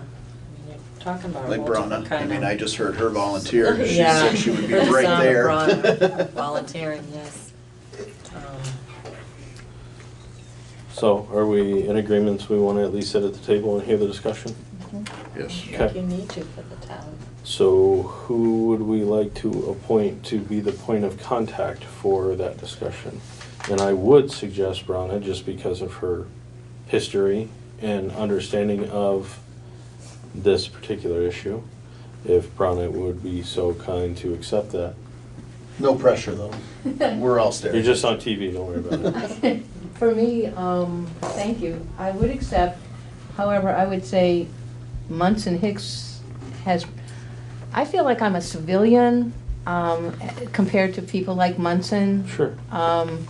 So I would give him right of first refusal, and if he says no, I would be glad to serve. How about, to make it easier on both of you, is just a suggestion, how about you guys tag team it? There's Perfectly nothing that fine. says that we can't have 2 representatives attend these meetings. So that way, if Munson's unable to attend, you're not able to attend or fulfill a commitment, that you guys have a backup. Perfectly fine with me. Okay. I hope it's all right with him. Yeah. Well, So he's not here, so. I guess for tonight, if you're okay with it, we'll appoint you and then we'll reach out to Munson and appoint him as well to Good. be the point of contact, the two of you together. Okay, Thank you. you're welcome, thank you. So I'll entertain a motion to have Brun as our lead of communications Will you reach out union to district. Munson?